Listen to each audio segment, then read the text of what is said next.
Welcome to Fiction Audiobooks. If you enjoy the content, like and subscribing would be greatly appreciated. If you have any recommendations for novels, comment below. Please join my Patreon at https://www.patreon.com/fictionaudiobook. Chapter 636, The Real Defense Against the Dark Arts Classroom. After being thrown out of the classroom by Snape, Kyle didn't leave immediately. Instead, under Kanna's puzzled gaze, he leaned his ear against the door again. All he could hear, however, was a faint buzzing, like a swarm of billywigs flying about. It was the unmistakable effect of the Muffliato charm. Honestly, no trust at all, Kyle muttered. He realized there would be no thrilling revelations today. With nothing else to do, he resigned himself to leaving the dungeon alongside Kanna. As they walked, he shared his suspicion. Unlikely. Kanna hesitated. But why would Professor Snape use the memory charm on Umbridge? Though Snape was known for his sharp tongue, particularly with professors he disliked, such as Lupin or Sirius, Kanna couldn't imagine him crossing that line. Despite their animosity, Snape and Sirius had always kept their conflicts to verbal sparring.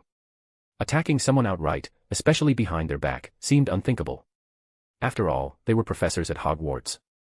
There were boundaries, and even if tensions ran high, restraint was always maintained. "I don't think I'm wrong," Kyle said. "You must have noticed too, Umbridge's questions were identical to the last time. That means she doesn't remember she's already been here." As the dungeon grew more distant behind them, Kyle glanced back and added, as for why Snape would do it, well, maybe she said something offensive. It wouldn't be shocking if that happened with her. Kyle had considered lingering, curious if Snape would use the memory charm on Umbridge again. But no one came out of the dungeon, and with their next class being herbology with Professor Sprout, he had no choice but to suppress his curiosity and head to the greenhouses with Kanna. At dinner, the atmosphere in the Great Hall was a bit unusual.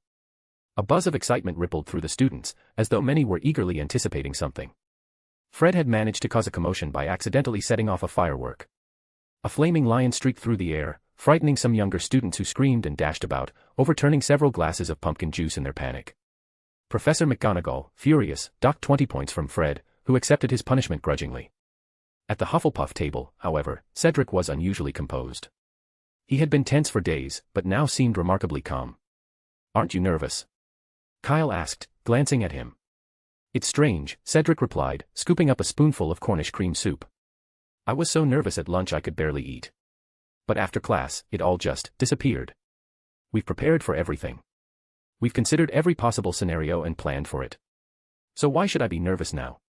"That's a good way to think about it," Kyle said. He couldn't help but notice how different Cedric's demeanor was compared to Harry's.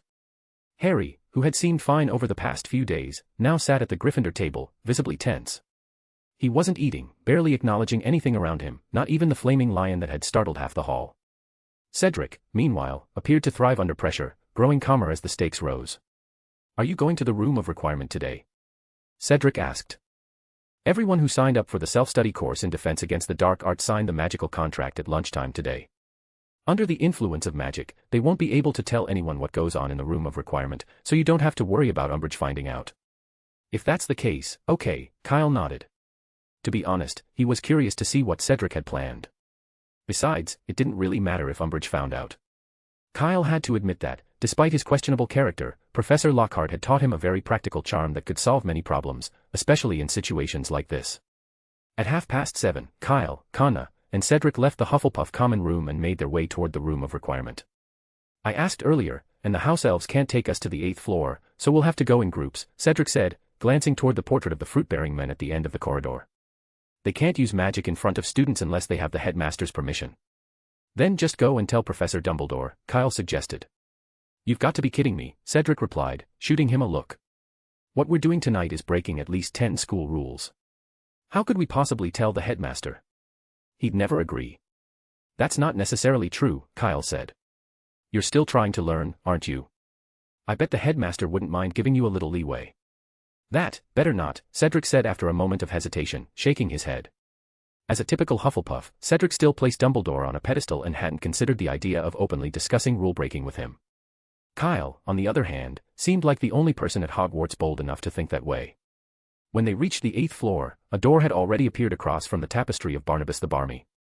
Cedric approached, knocked 3 times, then pushed it open and walked in. Inside, they found Hermione, Harry, Ron, and Fred and George. As soon as Ron saw Kyle following behind them, his expression soured. Just as he opened his mouth to say something, Fred and George enthusiastically greeted Kyle instead. "I knew you'd come, mate," Fred said with a grin. "Even though your plan is important, it'd be a shame to miss something this interesting," George added. "This? You're not." Ron stammered, staring at the scene in disbelief. It felt like his brain had stopped working. Hadn't they fallen out? They'd ignored each other for days, and now they were acting like friends again. Hermione, holding a book nearby, simply glanced up with a knowing expression. She'd already figured out that Kyle and the twins had some sort of plan. Only Ron, in her view, had been too oblivious to see it. "But we've never known you to defend us like this before," Fred said, patting a stunned Ron on the back. "Yeah," George added with a chuckle. "It almost makes us feel bad about teasing you in the future." Even Ron, slow as he was to catch on, realized at this point that he'd been tricked. His own brothers had kept him in the dark, watched him flounder, and said nothing. How could they do that? Ron's face flushed red with anger as a sense of betrayal washed over him. Internally, he swore to never meddle in anyone's business again. Seeing Ron's angry expression only made Fred and George laugh harder. Meanwhile, Kyle was surveying the room. Shelves lined the walls, stocked with books on defense against the dark arts, ranging from basic texts to more advanced works. The variety ensured that students of all ages could find something suited to their skill level. There were also magical items scattered around, simple but useful ones like sneakoscopes, secrecy sensors, and faux glass. Chapter 637, The Power of Galleons. Nearly 100 related books, simple yet useful magical props, and specialized equipment to measure the strength of spells, every corner of the room radiated professionalism. To Kyle, this was exactly how a defense against the dark arts classroom should look. As he admired the setup, another knock came at the door. Ginny, Neville, and several more Gryffindor students entered the room. From then until 8 o'clock, people kept arriving, one after another. Each new arrival seemed surprised to see Kyle there. "Oh, you never mentioned this before," Parvati whispered to Hermione. "If I'd known Kyle was here, Padma would have come too." "I just found out myself," Hermione said, struggling to keep her patience as she repeated the explanation yet again. "He turned down our invitation before. I didn't think he'd come." Hermione had to admit that Kyle's reputation at Hogwarts, especially after the events of the Triwizard Tournament, had reached extraordinary heights. It was precisely because of his reputation that she'd initially wanted him to help lead the defense against the dark arts group. Kyle's name was a beacon. If he had attended earlier meetings, the group's size would undoubtedly have doubled. Unfortunately, he'd declined. By 8 o'clock, Hermione checked her list against the attendees and confirmed that everyone was present. Cedric walked over to the door and turned the key in the lock. The sharp click echoed through the room. Outside, anyone passing by would have noticed the door vanish, leaving behind only a blank wall as though it had never existed. Inside, the students sat on soft cushions, chatting excitedly.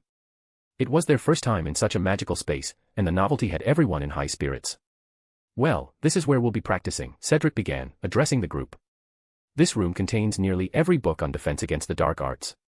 Normally, you can pick whichever ones interest you to study, but not today. We're short on time, so we'll focus primarily on practical work."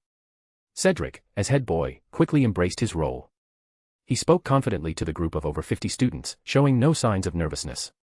"So, let's begin our first practice session with the Leglocker Curse.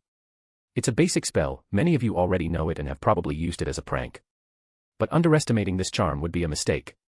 In combat, the Leglocker Curse is one of the quickest ways to immobilize an opponent, giving you time to escape." "I don't want to learn how to run away," someone called out. "That's too uninspiring. Why not teach us powerful spells instead?"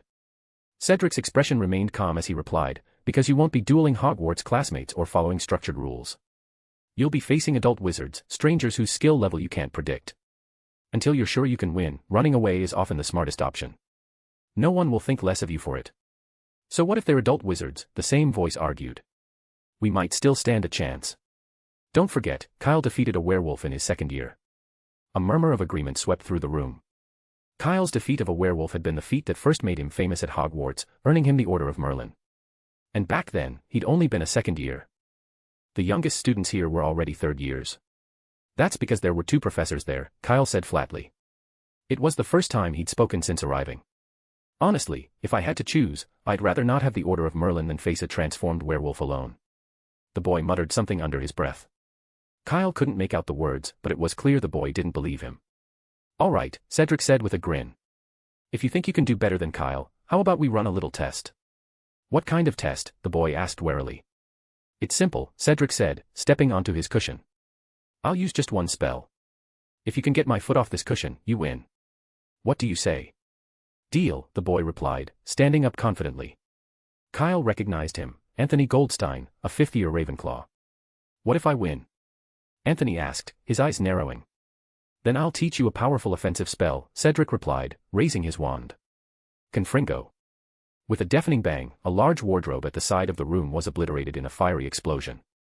Flames roared briefly before vanishing, leaving a cloud of dust and splinters in the air. The force of the blast sent a shower of debris across the room, and everyone shielded their faces. When the dust settled, a crater on the ground was visible for only a moment before disappearing, the room seamlessly restoring itself. The sheer power of the spell left the group in stunned silence. What do you think of that charm? Cedric asked, lowering his wand. Would you call it a powerful attack spell? Before Anthony could respond, Kyle stepped forward, pulling out a small pouch. With a dramatic flourish, he dumped a handful of gold coins onto the table. If you win, these 50 galleons are yours, Kyle said. The gleaming pile of gold immediately captured everyone's attention. The allure of the coins was just as powerful as the blasting curse had been moments before. Yes. Anthony exclaimed, his eyes locked on the galleons. He took out his wand and stepped forward, assuming a dueling stance. The rest of the students quickly moved back to give the two plenty of space. Wait, Anthony said, pausing as a thought struck him. You can't use that spell again. Cedric smirked. The Death Eaters won't make deals, but I'll agree to this one. Without anyone saying start, the duel began. Anthony had barely started to recite his incantation when Cedric finished his. With a quick wave of Cedric's wand, the wooden debris scattered on the floor twisted and writhed, transforming into a dozen ferrets that sprang to life and charged at Anthony, screeching and darting around his feet. The duel ended almost as soon as it began. Anthony managed to deal with two ferrets before one bit his wand hand. With a yelp, he dropped his wand, sealing his defeat. Unfortunately, Cedric said calmly, it seems you're not ready to take on an adult wizard. Another wave of Cedric's wand reverted the ferrets back into harmless wood. The room fell silent. Everyone had expected Anthony to lose, but they hadn't anticipated how quickly or decisively it would happen. At the same time, Cedric's effortless display of skill left a deep impression. Up until now, many had seen him as just the head boy, a talented student, and the captain of the Hufflepuff Quidditch team. But this duel revealed another side to him, a confident, highly capable wizard whose mastery of transfiguration was awe-inspiring. Even Hermione, who prided herself on her magical knowledge, was surprised. She knew she could perform similar spells, but not with the ease Cedric had demonstrated. Clearly, Cedric had held back, yet the results were still flawless. On the other side of the room, Anthony sighed, picking up his wand. His gaze lingered on the pile of galleons, but he returned to his seat without a word. Before long, more students stood up, unable to resist the temptation of the gold. After all, what did they have to lose? There was no penalty for failing, but if they succeeded, the reward was immense. Kyle, noticing the eagerness spreading through the room, raised his hand to quiet everyone. Hold on, he said with a smile. The galleons will remain on the table. This prize is valid as long as the competition continues. But each of you only gets one chance to challenge Cedric. If you lose, that's it. If you want to win, make sure you're ready. The crowd hesitated. Those who had just stood up slowly sat back down, realizing it was better to bide their time, practice, and come prepared. Murmurs filled the room as students weighed their chances, with one exception. Anthony groaned audibly, knowing he'd already blown his opportunity. After that, the session proceeded much more smoothly. Cedric divided the group into pairs to practice the leg locker curse, and the motivation to learn was palpable. Spurred on by the prospect of the galleons, everyone threw themselves into their practice, more focused than they'd ever been before, even during final exams. Cedric was kept busy weaving through the crowd, correcting wand movements and casting techniques, ensuring everyone improved. Hey, Hermione, is this right? Ron asked, gesturing to Neville, who was awkwardly stiff-legged but still wobbling on his feet. Why does it feel like his legs can still move? Because your wand movement is off, Hermione said, barely suppressing her impatience. The swing needs to be smaller, just use your wrist. Stop moving your whole arm. All right, I'll try again. For once, Ron didn't argue, following her instructions without complaint. Hermione blinked in surprise, patting her forehead as the realization struck her. The power of galleons really is incredible. Chapter 638, Chapter 638, The Kind-Hearted Professor. Everyone came with a clear purpose, to learn what they needed. The group had exactly 1 hour in the room of requirement since they needed to return to their respective common rooms before Hogwarts' 9 o'clock curfew. Fortunately, the leg locker curse wasn't a complex spell. Most students managed to master it within half an hour, well, most of them. Neville was the exception. To avoid holding up the group, Hermione decided to give him private lessons later. I hope she doesn't lose it when the time comes, Ron whispered. Harry chuckled. Neville's struggles with magic were well known, often testing even Professor McGonagall's legendary patience.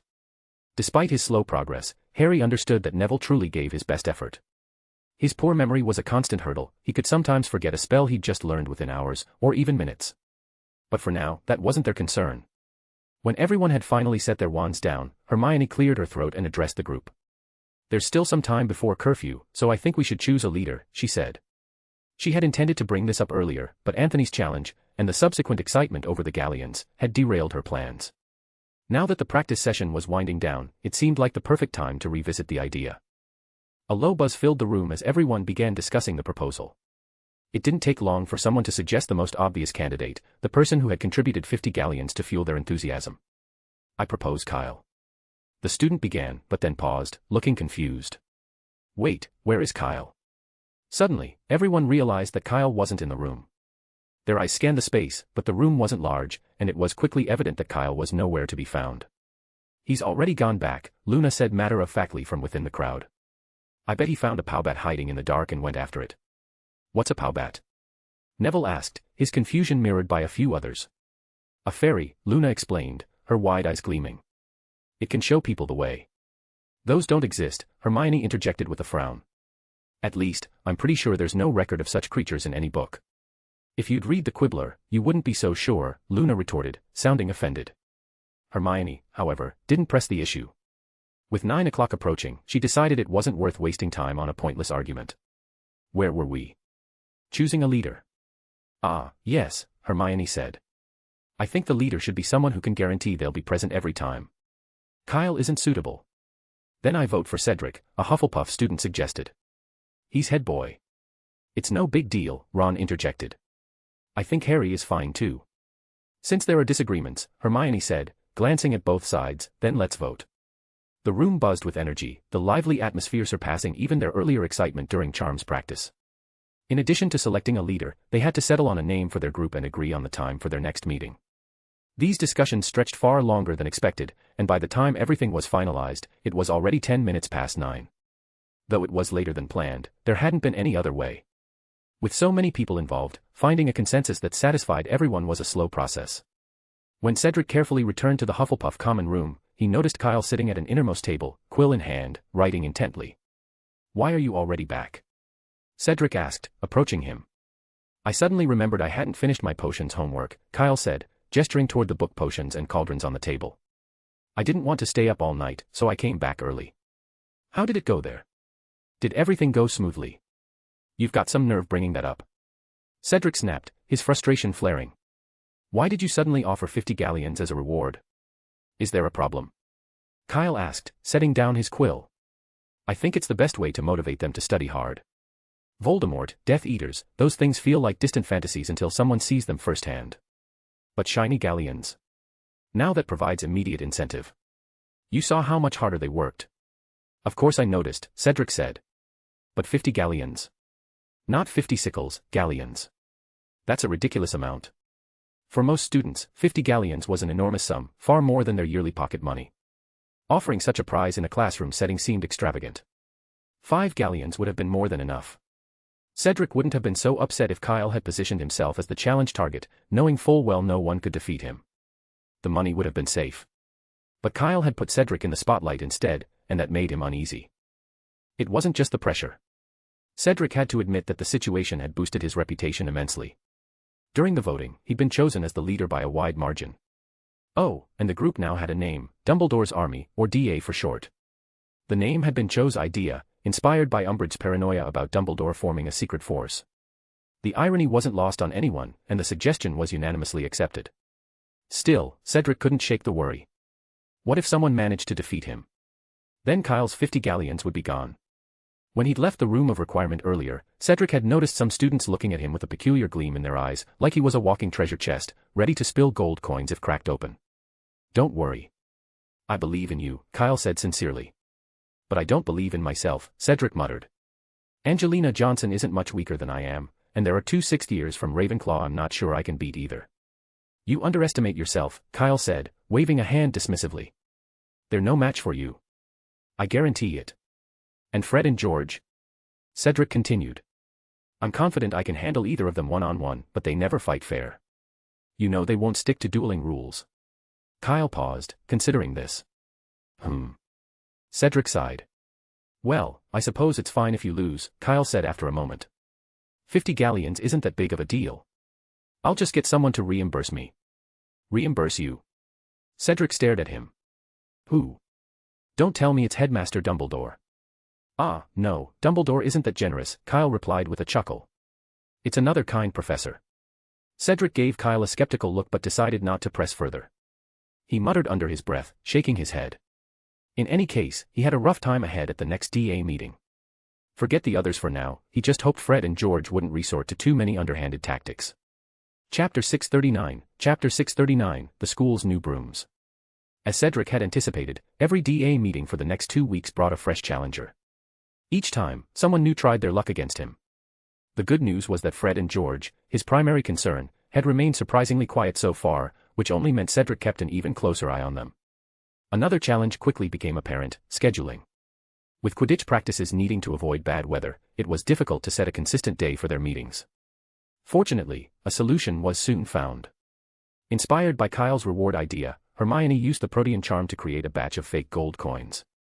These coins were enchanted so that when the number on the main coin changed, all the others would update as well, allowing them to quickly inform everyone of the next meeting's time. The method proved remarkably convenient. Fred and George, of course, saw potential in this charm for other purposes, namely, cheating. However, Cedric discovered their idea before it went too far, putting a stop to it. Cedric wasn't about to allow them to risk using the coins for mischief. While the twins were often inventive pranksters, cheating was a step too far. The consequences of being caught, demerits, detention, or even expulsion, were far more severe than those for their usual antics. Expulsion would be disastrous for their future plans. The Weasley twins knew that running a joke shop as brilliant graduates of Hogwarts sounded far better than doing so as expelled troublemakers. One morning at breakfast, Cedric handed Kyle one of the fake gold coins. "This is for you," Cedric said. "You haven't been in recently, but I thought you should have won." Kyle took the coin and examined it, turning it over in his hand. "Is this leprechaun gold?" "To be precise, it's leprechaun gold duplicated with the doubling charm," Cedric explained. Leprechaun gold usually lasts only half a day, but the doubling charm extends its life to about a year. "Not a bad idea," Kyle remarked, impressed. "There's no way we wouldn't know what the doubling charm can do," Cedric said with a nostalgic smile, recalling a specific memory. "Remember how we spent hours in that empty classroom years ago, desperately copying that map?" Kyle chuckled, sharing the memory, before pocketing the coin. "So, are you having another meeting soon?" "Probably not this week," Cedric said, shaking his head. "Gryffindor's first Quidditch match is on Saturday, so their evenings are fully booked." "Yeah, makes sense," Kyle said. The upcoming Quidditch match was the first one in over a year, and it had everyone buzzing with excitement, even the professors. The Quidditch pitch had rarely been quiet in recent days, with broomsticks flying back and forth nearly every hour. Gryffindor and Slytherin teams were both pushing hard to prepare for their face-off.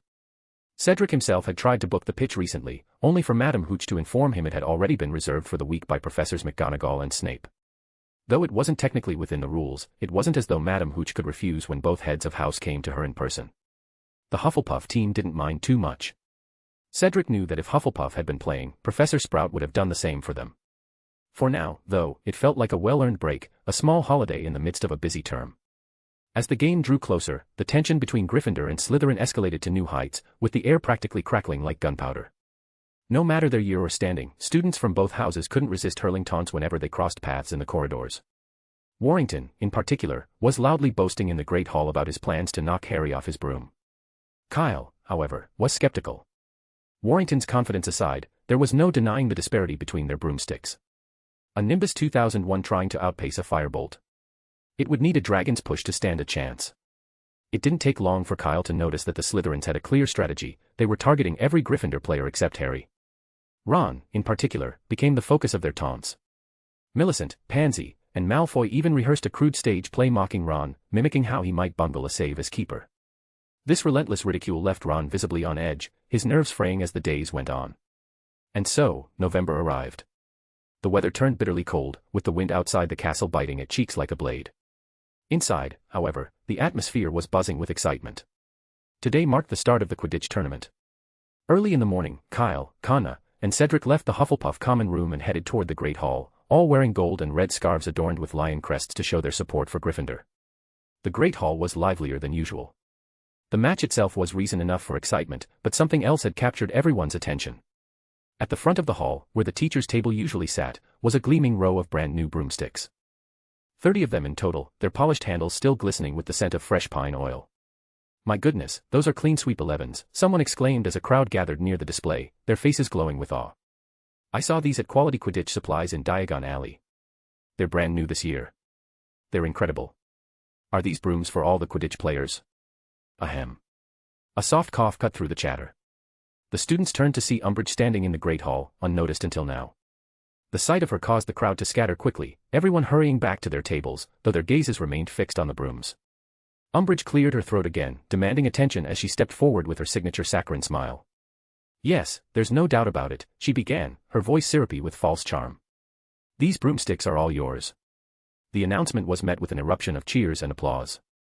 For a moment, it felt like Christmas had come early. Umbridge had to amplify her voice with a charm to cut through the noise. "As Hogwarts High Inquisitor, I have observed that the school's broomsticks are nearly 30 years old. The Ministry of Magic has determined that the increasing number of injuries during Hogwarts' annual Quidditch tournaments is primarily due to the poor condition of the broomsticks. Therefore, the Ministry has decided to replace the school's entire stock with these new, superior broomsticks. They will be used not only for Quidditch but also for flying lessons." Another wave of cheers swept through the hall, with students shouting their approval and praise for the Ministry. Umbridge, clearly basking in the reaction, turned toward the faculty table to savor her moment of triumph. Her gaze settled smugly on Professor McGonagall, expecting irritation or jealousy. To her discomfort, McGonagall looked utterly unbothered, even pleased.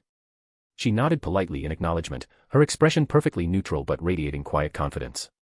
The lack of a negative reaction unsettled Umbridge, but she quickly masked her discomfort. "Did you have something to do with this?" Kana whispered, eyeing Kyle with suspicion. She found it unlikely that the Ministry of Magic would spend such a considerable sum purely out of concern for student safety. And Umbridge, of all people, hardly seemed the type to care about reducing injuries. "Well," Kyle murmured, giving her a sly wink. "I couldn't afford this many broomsticks myself. But let's just say I made a small suggestion." Chapter 640, we should thank her.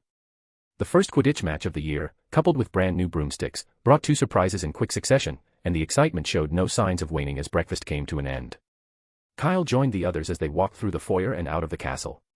The frosty grass crunched under their feet as they hurried across the field to the Quidditch pitch. Within 5 minutes, the pitch began filling with spectators, and the stands were soon packed, the crowd's energy palpable. Even standing still, you could feel the enthusiasm buzzing in the air. "I really don't know who's going to win this time," Mikkel said excitedly, his eyes fixed on the empty field. "Although I hope it's Gryffindor, it would actually be better for us if Slytherin wins." Hufflepuff's team had several new players, which had weakened them to some extent. While they believed Kyle and Cedric could help compensate, Harry's firebolt loomed as a significant threat. From a friend's perspective, and as a member of the DA, Mikkel naturally wanted Gryffindor to win. But as a team player, he preferred Gryffindor not score too many points. The conflict had left him torn for days. "I don't know, but Gryffindor has a better chance of winning," Cedric remarked. "Slytherin has 2 new beaters, but other than being strong, they know next to nothing about Quidditch." "Who?" Mikkel asked curiously. "Crabbe and Goyle," Cedric replied. "The 2 gorillas?" Mikkel blurted out.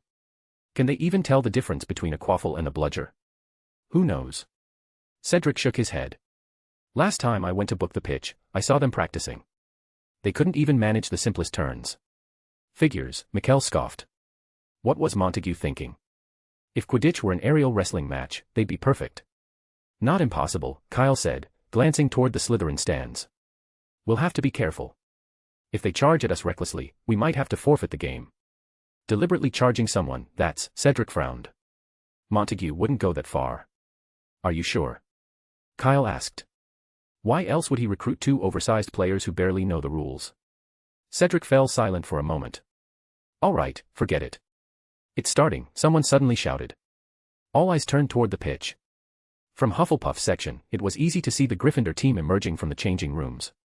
Near the entrance stood Umbridge, making a show of handing out the new broomsticks for everyone to see. Angelina, Fred, and George each received one, replacing their old Clean Sweep 5s, which were woefully outdated compared to the Clean Sweep 11. Fred and George seemed to be in high spirits, offering exaggeratedly sincere smiles and saying something to Umbridge, likely flattery. Whatever they said distracted her enough that she handed over the brooms without her usual fuss. Harry, however, didn't even glance at her. He walked straight past, ignoring the clean sweep 11 entirely. His firebolt was leagues ahead in quality and needed no replacement. The Slytherin team, on the other side, also stuck with their Nimbus 2001s. Although a few years old, the Nimbus model remained superior to the clean sweep 11 in performance and prestige. Both teams walked to the center of the pitch, where Madame Hooch, acting as referee, instructed the captains, Angelina and Montague, to shake hands. "Now, get on your broomsticks." Madame Hooch blew her whistle, and the game began. The quaffle shot into the air, and all the players soared off in a blur. The stands exploded with deafening cheers once again. "Johnson. Angelina Johnson has grabbed the quaffle. She's like an eagle on that new broom." From the commentary stand, Lee Jordan's excited voice echoed across the pitch. "What a girl. I've been saying that for years, and she still won't go out with me." "Jordan." Professor McGonagall's sharp voice cut through, audible to everyone. "Just kidding, Professor," Lee said with a grin. She dodged Montague, executing a flawless sloth grip roll. "Oh, that was close." She nearly got hit by a bludger, but thanks to that clean sweep 11, her agility saved her. There's no way she could have pulled that off on a clean sweep 5. In the Gryffindor stands, the crowd collectively exhaled in relief as Angelina evaded the near miss. "This could be trouble," Mikkel muttered worriedly from the Hufflepuff stands. "Gryffindor's already a strong team, and now they've got brooms to match." Cedric frowned slightly, his attention shifting as he overheard nearby conversations. "What's wrong?" Kyle asked, noticing his expression. "Worried about this too?" "Oh, no," Cedric said, shaking his head. "Actually, getting new broomsticks would be an advantage for us. Apart from your firebolt, most of our team has brooms far inferior to the clean sweep 11. Even my Nimbus 1700 is outdated in comparison. So in that sense, Gryffindor doesn't really have an edge over anyone else. If anything, Slytherin will probably be the most upset about this." "Then why the serious face?" Kyle pressed. "I was thinking about something else," Cedric murmured. "You probably didn't notice, but Umbridge didn't look happy when Harry walked past her without taking the broom she offered. So, do you think she might force everyone to use the new broomsticks?" Cedric asked in a low voice. "We wouldn't care too much since we're all getting upgrades, but your broom is a firebolt." Kyle laughed at the suggestion, brushing it off. "What difference would that make? Don't forget, Harry's also got a firebolt. He's still a seeker. If everyone else is on clean sweeps, our advantage actually increases." "But what about Slytherin and Ravenclaw?" Cedric countered. "They don't have firebolts." "I didn't hear any complaints back when I was using a Nimbus 2000, Kyle replied lightly. Then, with a pointed look at Cedric, he added, "And you're still here, aren't you? Under the same conditions, don't tell me you'd lose to Malfoy or Cho." "Of course not," Cedric said, his voice rising defensively, drawing curious glances from nearby spectators. Fortunately, at that moment, Angelina scored a goal, throwing the quaffle cleanly through the goalpost and redirecting the crowd's attention with a wave of cheers. "I take Quidditch seriously," Cedric said firmly, glaring at Kyle. "And Cho wouldn't want me to hold back either." "Then why are you so worried?" Kyle said with a grin. "If Umbridge does go through with this, it would practically clear the biggest obstacle on our path to the championship. Honestly, we might owe her a thank you." Chapter 641, 3 against 1 again. Cedric was right, Slytherin was likely the only team unhappy about the new broomsticks. Their greatest advantage, the superior performance of their Nimbus 2001s, had been nullified, while Gryffindor seemed to grow stronger with each play. The match had barely begun, and Gryffindor was already 20 points ahead. Desperate to turn the tide, Slytherin's captain, Graham Montague, instructed Crabbe to try knocking Angelina off her broom. If they could eliminate Gryffindor's most dangerous chaser, their chances would improve. However, Crabbe's intentions were far too obvious, and Angelina deftly avoided him, staying well out of reach. Adding to Slytherin's woes, Madame Hooch immediately noticed the blatant foul attempt and awarded Gryffindor a penalty. Angelina stepped up for the shot, her confidence unwavering. With a quick feint, she fooled the Slytherin keeper into diving the wrong way, then raised her arm and sent the quaffle sailing cleanly through the goalpost. 30:0, the Gryffindor supporters erupted into cheers, their excitement reverberating through the stands. "Gryffindor's going to win for sure," Mikkel said with a grin. "Montague's no match for Angelina, and his team of apes isn't doing him any favors. Now it's just a matter of time before Harry catches the golden snitch." Cedric nodded in agreement, then paused. "Wait, is it just me, or does it sound like someone singing?" "It's not just you," Kyle replied, frowning slightly. The sound was unmistakable and growing louder. The singing was coming from the Slytherin stands, and soon it was clear that everyone else could hear it too. Weasley is our king. Weasley is our king. He always lets the quaffle in. Weasley is our king. He cannot save a single thing. He cannot block a single ring. That's why Slytherins all sing. Weasley is our king. It felt orchestrated. The singing was so uniform and penetrating that it was clear the Slytherins had planned this well in advance. They knew the Gryffindor veterans, players with years of tournament experience, would not be rattled by crowd antics. So instead, they focused their taunts on Ron, the team's rookie keeper. Ron's unease had been evident in the days leading up to the match, as was his inability to handle Slytherin's provocations. This strategy, cruel as it was, worked perfectly. The mocking chant echoed in his ears, amplifying his nervousness.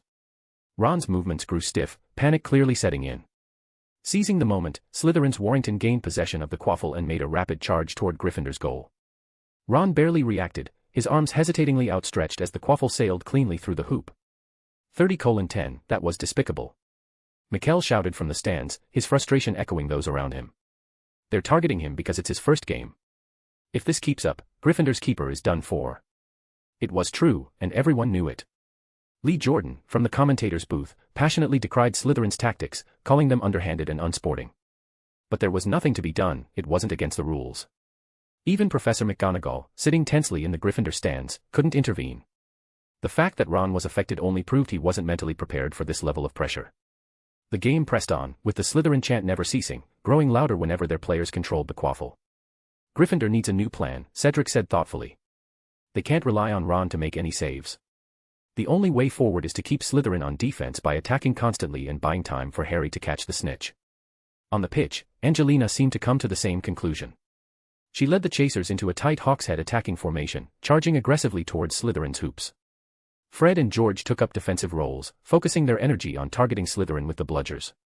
Whenever Slytherin managed to regain possession of the quaffle, the twins immediately launched a counterattack to disrupt their momentum. But such a strategy wasn't foolproof. Slytherin eventually capitalized on an opening. Pusey passed the quaffle swiftly to Montague, and Goyle intercepted a bludger aimed in his direction, clearing the way for Montague to make an unopposed drive toward Gryffindor's goal. 30-20, a groan of frustration rippled through the Gryffindor supporters, while the Slytherin stands erupted in triumph. That was so underhanded, Cedric said grimly. Gryffindor only had one new player, but we've got three, one in every position. If Slytherin tries this on us, we're in real trouble. Kyle frowned in agreement. We could bring some loudspeakers and drown out their obnoxious singing, Kyle suggested. Or, he added after a moment, we could talk to them. Maybe they'll realize this kind of behavior isn't acceptable. Cedric raised an eyebrow. That's about all we can do. Oh, look. He pointed abruptly toward the field. Harry and Malfoy were diving at breakneck speed, both locked on the same target. That's the golden snitch. Cedric exclaimed. They've both seen it. The two seekers hurtled toward the ground at a terrifying pace, but Harry's firebolt shot forward like an arrow, outstripping Malfoy's Nimbus 2001. With barely 5 feet left before impact, Harry came to a sudden halt, arm outstretched. His fist clenched, and a golden glint flickered between his fingers. Harry had caught the golden snitch. Madame Hooch's whistle pierced the air, signaling the end of the match. 180:20, Gryffindor wins. The Gryffindor stands erupted in wild cheers, laughter ringing out as they mocked the Slytherins who had spent the game taunting them. On the pitch, the players dismounted, their feet crunching against the frosty grass. Ron, however, remained seated on his broom, lost in thought. Madame Hooch, fuming, stormed toward Crabbe, loudly berating him for foul play. He had deliberately sent a bludger at Harry even after the whistle had blown. See? Cedric said with a smile, nudging Kyle. One way to handle interference, just catch the snitch as quickly as possible. But you can't always catch the snitch right away, Kyle countered. I still think talking to them is a better idea. After all, Montague and Malfoy don't seem entirely unreasonable. Cedric gave him a skeptical look. Reasonable? Are we thinking about the same Montague and Malfoy? Kyle nodded confidently. Yes, and I'm actually quite good at reasoning with people. They usually listen. Cedric opened his mouth to reply, but before he could, commotion on the pitch interrupted him. A fight had broken out. Fred, George, and Harry had charged at Malfoy and were now pummeling him, fists and feet flying. In an instant, the Quidditch pitch descended into chaos. Shouts and screams erupted from the crowd, mingling with the unmistakable sounds of fists meeting flesh. Malfoy's big mouth has done it again, Kyle thought, shaking his head. He'd noticed Malfoy say something earlier, though it had been too far away to hear. Whatever it was, it had clearly sparked this outburst. "Stop it, Fred, George!" Cedric yelled, leaning over the bleachers. "The professor's still there, stop." But the three Gryffindors were beyond reason, swinging their fists with a fury that left Malfoy curled up on the ground. Then came a sharp voice, impedimenta. A jolt of magic sent Fred, George, and Harry sprawling backward, breaking up the fight. "What do you think you're doing?" Madam Hooch roared, storming toward them. "I have never seen behavior like this in my life. You three, to the headmaster's office, now." Without a word, Fred, George, and Harry got to their feet and strode toward the castle, their faces dark with anger. Behind them, the Slytherins rushed to Malfoy's side. He was crumpled on the ground, his mouth bloodied, shoe prints visible across his robes, and his face swollen to almost twice its usual size. Pansy Parkinson reached him first, her shrill screams filling the air as she scolded anyone nearby. Crabbe stood behind her, snickering with Montague at the scene. In the commentary stand, Lee Jordan had to be physically restrained, and Professor McGonagall, pale and furious, had already stormed off after the Gryffindor trio. "Should we go and check this out?" Conna asked, her voice uncertain. Kyle nodded. "Probably a good idea. This is going to cause a lot of trouble for Gryffindor." "I'll head down and ask the Gryffindor players what happened," Mikkel volunteered. "Good idea," Kyle agreed. "But let's hurry, people will start flooding out soon." Splitting up, the group left the stands. Kyle, Cedric, and Conna headed toward the castle while Mikkel ran down to speak with the remaining Gryffindor players on the field. Chapter 642, I'm good at reasoning. Even though Kyle and the others hurried back to the castle, they couldn't catch up to Fred, George, and Harry before Professor McGonagall. By the time they arrived, the door to her office was just closing. After a brief discussion, the group decided to wait in the hallway for the trio to come out. The corridor was unusually quiet, likely because most students were still at the Quidditch pitch or heading back to their dormitories. Only one ghost floated nearby, nearly headless Nick. He poked his head out from the floor and slowly rose into the air. "What did those students do?" he asked Kyle curiously. "I noticed Professor McGonagall's hands shaking just now. She rarely loses her temper like that." "Just a little conflict between students," Kyle replied casually. "Really?" Nearly headless Nick said skeptically. It didn't seem plausible that a mere little conflict could make Professor McGonagall so visibly angry. Still, seeing Kyle's reluctance to elaborate, Nick didn't press further. Not that he needed to. Being a ghost, he could easily slip through walls and listen in for himself. With that, he floated off toward the adjacent room. Kyle, Cedric, and Conna were left standing in the corridor. A minute later, Cho appeared, hurrying toward them. "How are things?" "Are Fred and George okay?" she asked, concern evident in her voice. "We don't know yet," Cedric replied, gesturing to McGonagall's office door. "They just went in. But I doubt Professor McGonagall will let them off lightly. There were so many witnesses, and the professor herself saw everything. I'd say at least 7 days of detention is inevitable." "They were too impulsive," Cho said with a frown. "Malfoy obviously provoked them because he lost the match, and they fell for it." "Yeah." Kyle agreed. "That's probably what Professor McGonagall is telling them right now." Cedric moved toward the window at the end of the hallway and glanced outside. "Everyone's already heading back," he noted. The faint hum of chatter was growing louder as students returned to the castle. "Look at the Slytherins," Cedric said suddenly, pointing out the window. "They look really pleased with themselves." Kyle joined him. From their vantage point, they could see Malfoy and Montague standing in the castle grounds, grinning despite the day's events. Someone else was standing with them, Umbridge. Kyle couldn't make out what they were discussing, but he didn't need to guess. It almost certainly had to do with Fred, George, and Harry. Malfoy's swollen, battered face and his limp should have radiated anger after the beating he'd endured. Instead, he was smiling smugly, a look of triumph plastered across his face. It was as if he were savoring the success of a carefully laid plan. "They must be plotting something," Cho said heatedly. "What a bunch of despicable people." But Fred and George fell right into their trap, Cedric sighed. 5 minutes later, Umbridge approached with a cheerful stride, her presence unmistakable. To avoid unnecessary trouble, Kyle and the others quickly slipped away, leaving the corridor via the opposite direction. Instead of returning to the Hufflepuff common room, they headed to the 8th floor, waiting outside the portrait of the fat lady in hopes of catching Fred, George, or Harry. What Kyle didn't anticipate was just how long they'd have to wait. The day stretched on, but none of the three returned, not even for dinner. It wasn't until the next morning, as they gathered in the Great Hall for breakfast, that they finally saw Fred and George again. Both looked dejected, their usual lively energy extinguished. Cedric approached cautiously, sitting down beside them at an empty spot. "What did Professor McGonagall say?" he asked tentatively. Detention. A week, Fred replied, his voice hoarse and heavy. That's not so bad, Cho interjected, attempting to lift the mood. A week of detention isn't a bad price to pay for knocking some sense into Malfoy, right? Fred let out a bitter laugh. If that was the case, we'd gladly take detention for a year. George sighed, his tone even grimmer. We've been banned. What? Cedric's disbelief was audible. Yes, Fred said, stabbing half-heartedly at the bread on his plate. Umbridge banned us, and Harry, from playing Quidditch. Ever. Did you talk to Professor McGonagall? Cedric asked, his instincts kicking in. She loves Quidditch. There's no way she'd let that happen. It's useless, George said flatly. Umbridge brought the Ministry's 25th educational decree with her. It gives her full authority to discipline students however she wants. Not even Professor McGonagall, or Headmaster Dumbledore, can overrule her. So your team? Cho began hesitantly. It's finished, Fred said, feigning nonchalance but failing to mask the bitterness in his voice. Without a seeker or beaters, Gryffindor's going to be dead last this year. Guess it's up to you guys now, George added with an exaggerated laugh that sounded nothing like him. Make sure you teach Slytherin a good lesson. His expression darkened as his voice dropped. That little Malfoy git, he insulted our parents and Harry's mom, called them vile names. And now he gets off without so much as a slap on the wrist. It's not fair. Fred growled. We'll make them pay.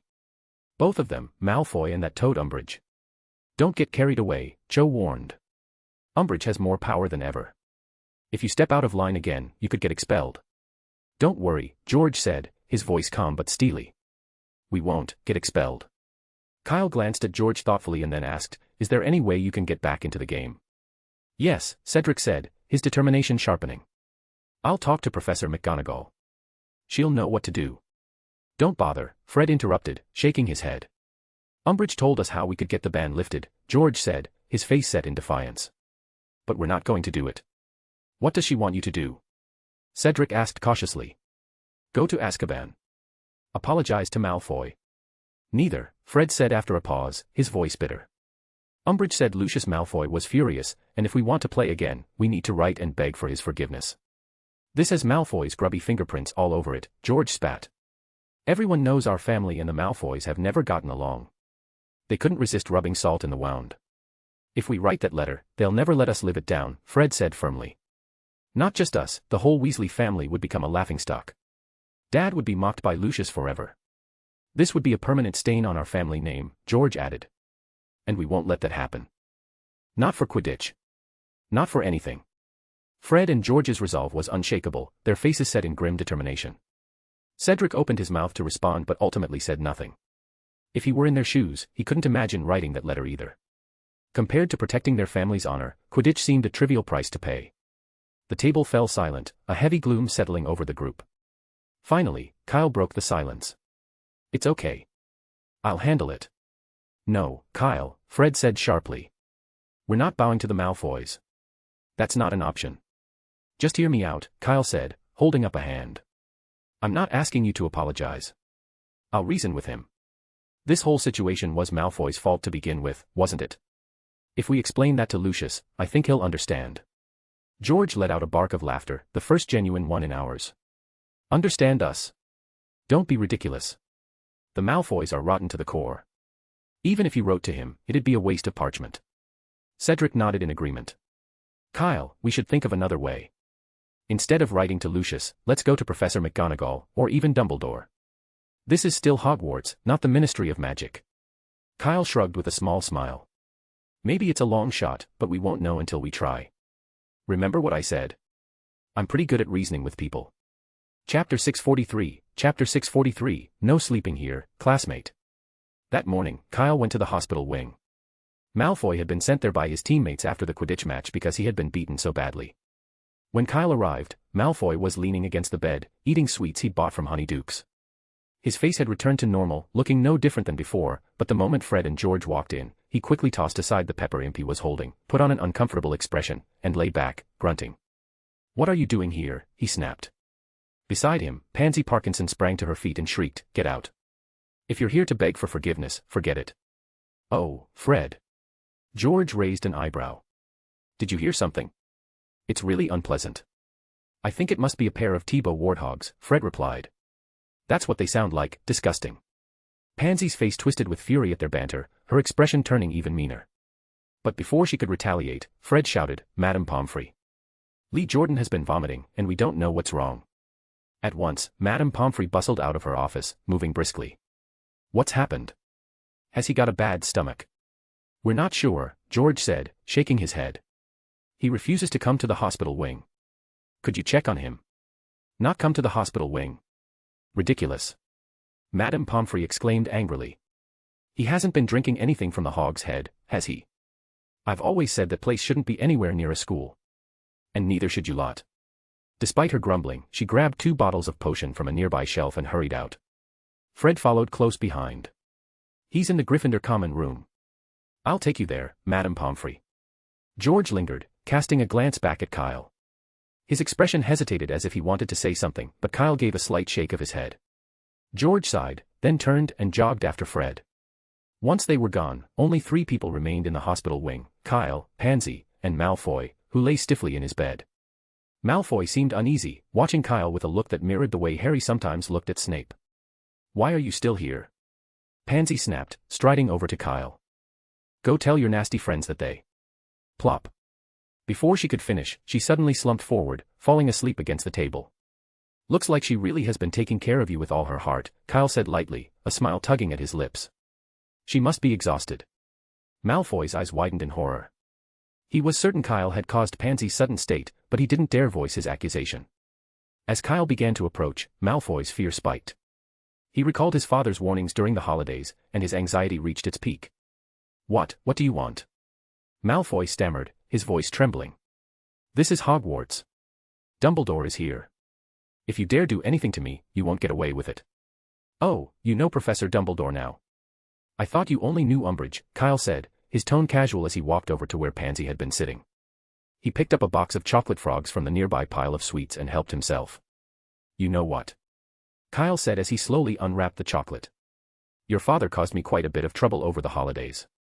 And yet, I forgave him magnanimously. Since the term started, have I caused you any trouble?" I had nothing to do with it," Malfoy stammered, his voice unsteady.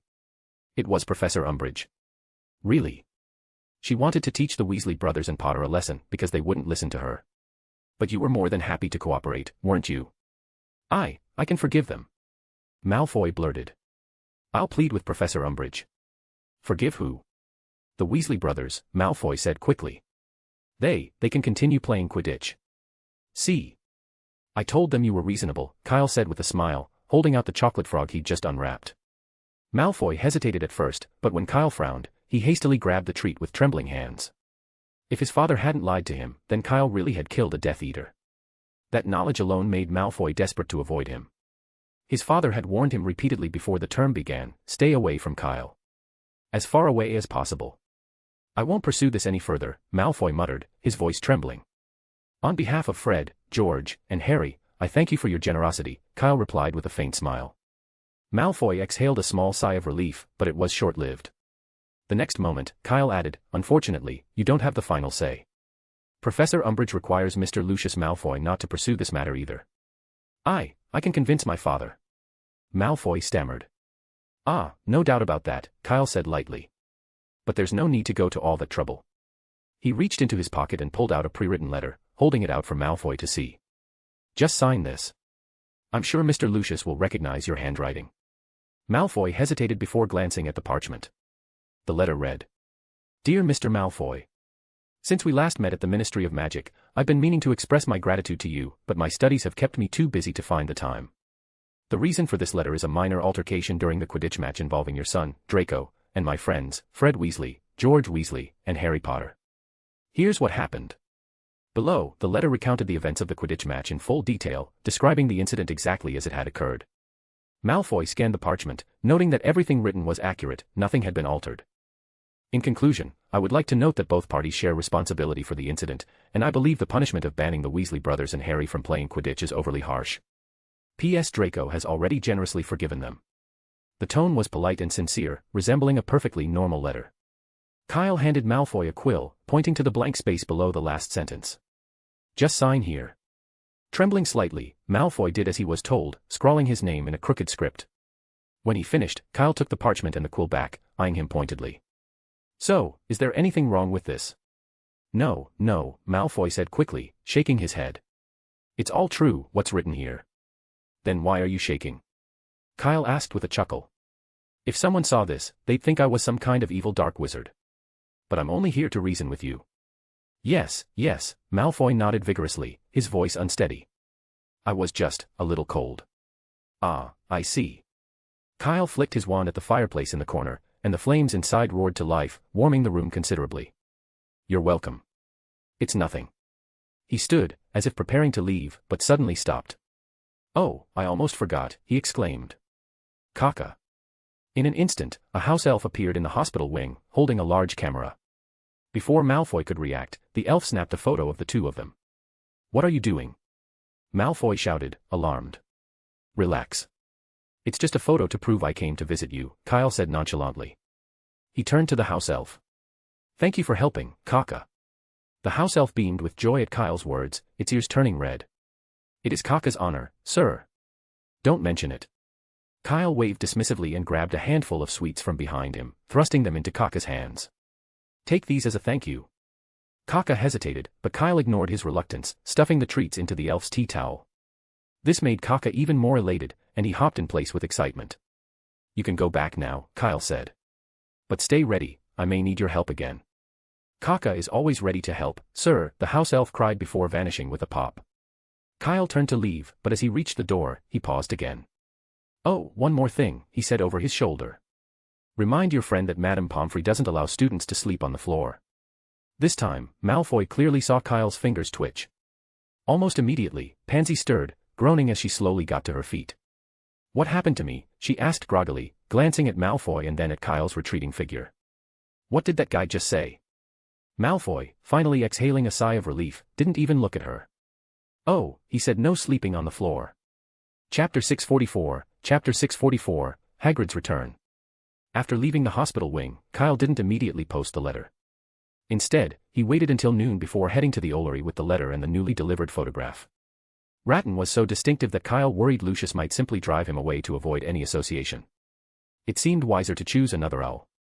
Surveying the Ollery, Kyle quickly picked a tawny barn owl and tied the envelope securely to its leg. Thank you for your help, he said softly. The owl gave a small nod, spread its wings, and soared into the sky. Just as Kyle turned to leave, a familiar pair of sharp eyes fixed on him. He sighed inwardly.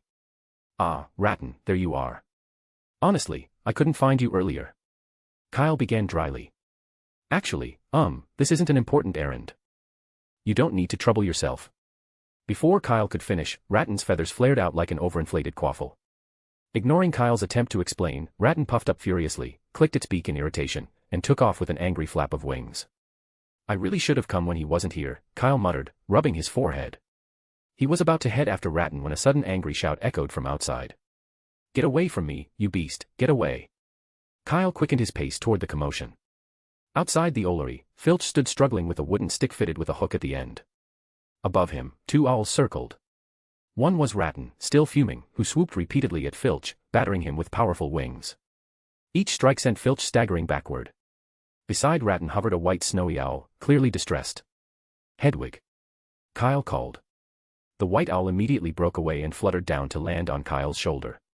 Up close, Kyle noticed its ragged appearance, feathers sticking out at odd angles, a bent wing, and a letter clutched tightly in its claw. Ratton, hold on. Kyle shouted. Whether because he was tired or because Kyle's voice reached him, Ratton stopped his assault and flew to perch in a nearby tree. Filch, panting and disheveled, angrily hurled the stick, but it curved in the air and landed neatly in Kyle's outstretched hand. A white feather stuck to the hook at its end. Filch, are you intercepting students' letters?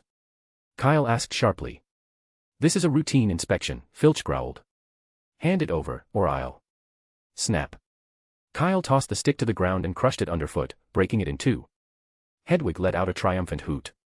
Inspection? Kyle asked coldly. Funny, I don't recall Hogwarts performing inspections like this. Filch recoiled at the sudden aggression but quickly stiffened his posture. This is authorized by Professor Umbridge. I'm only following orders. Nonsense. Kyle's gaze hardened. Intercepting letters without permission violates wizarding law. Are you suggesting Professor Umbridge, the senior undersecretary to the Minister for Magic, authorized illegal activity? Don't you dare slander her name. Filch's face paled to a sickly green. He knew full well how unlawful his actions were but hadn't expected to be so blatantly challenged. Before he could stammer a defense, Kyle dismissed him outright. "I'll be reporting this to the professor," Kyle said firmly. With that, he turned and walked away, Hedwig still perched on his shoulder. Halfway back to the castle, Hedwig let out a soft hoot and flew off toward Gryffindor Tower, presumably to deliver her letter to Harry. Watching her go, Kyle considered heading to his dormitory to fetch some tonic for Harry's injured companion. But as he reached the castle gates, something made him pause. In the distance, near the edge of the Forbidden Forest, a thin column of white smoke curled from the chimney of a long silent wooden house. Hagrid's back. Kyle immediately changed direction, striding quickly across the frost-covered grass until he reached the wooden hut. He raised a hand and knocked twice on the door. Inside, the sound of familiar barking erupted. "Shut up, Fong." The door creaked open, and Hagrid's bearded face appeared in the narrow gap. "Kyle, how'd you know I was back?" Hagrid's voice brimmed with delight. "I saw the smoke," Kyle replied. "Someone must have lit the fireplace." "Ah, I should have thought that," Hagrid said with a broad smile. "Come in."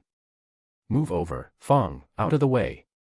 He swung the door wider, and Kyle squeezed into the warm but musty interior. As soon as he stepped inside, Hagrid shut the door behind him.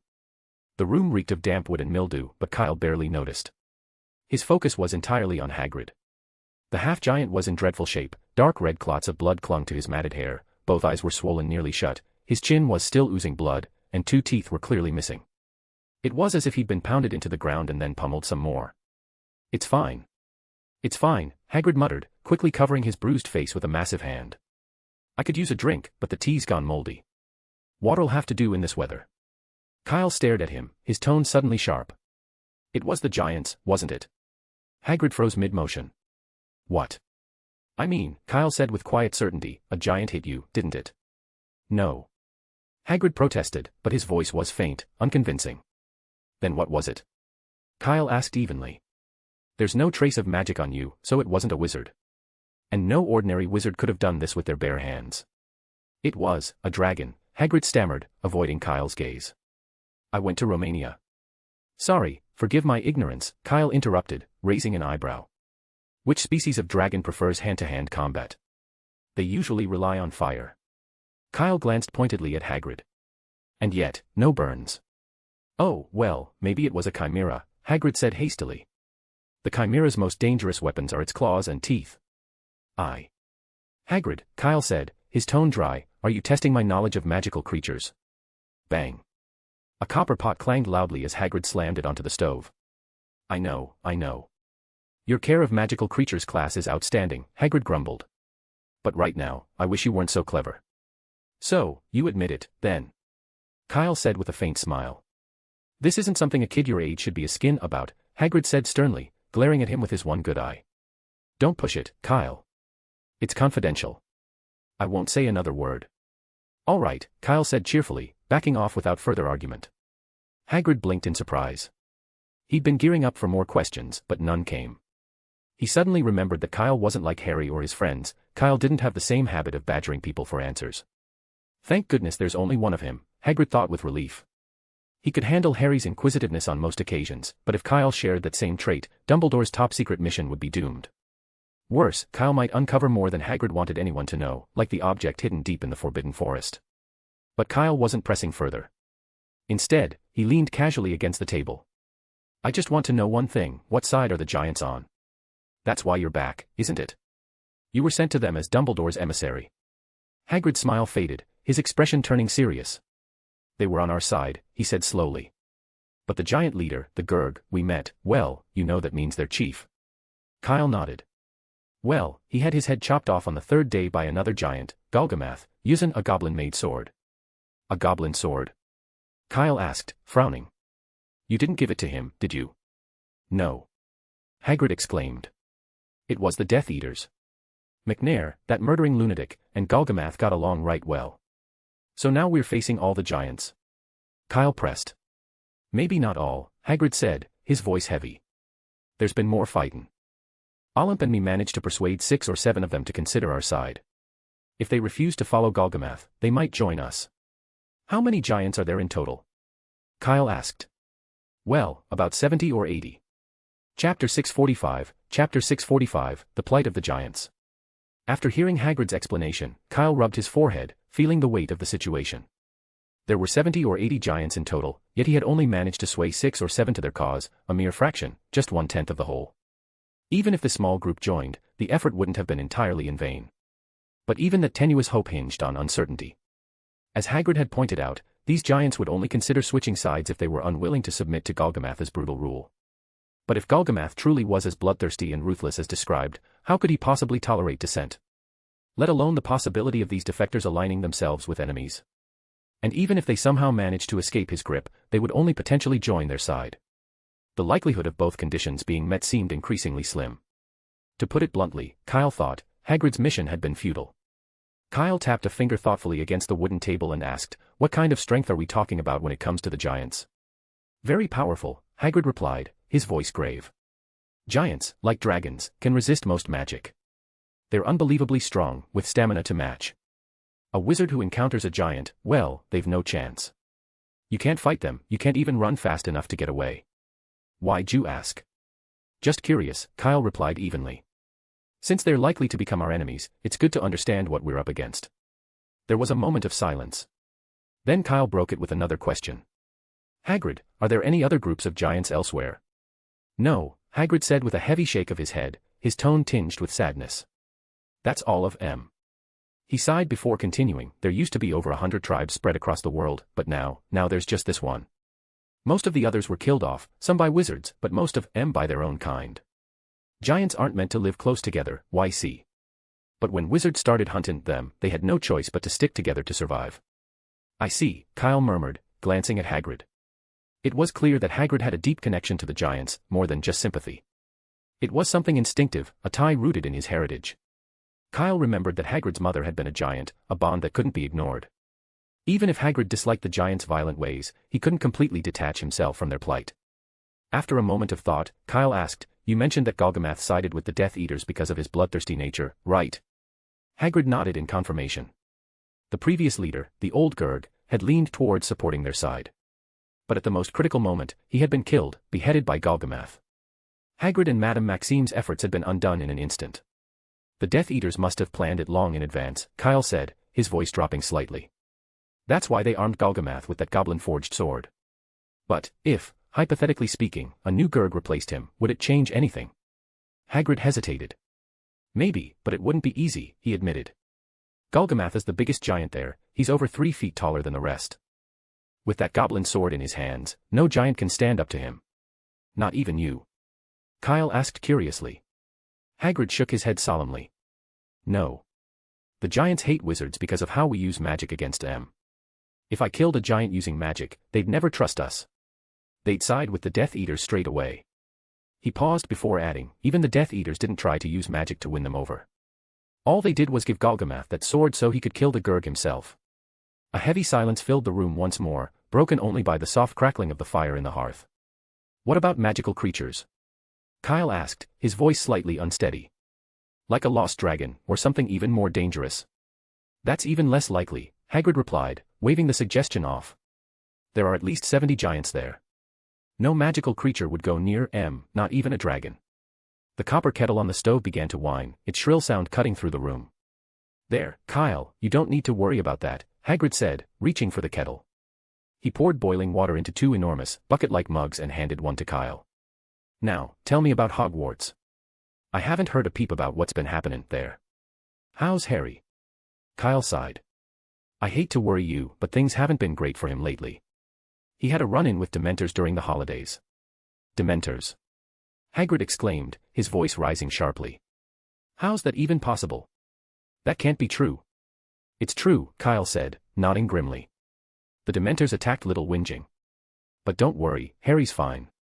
He used the Patronus charm to drive them off.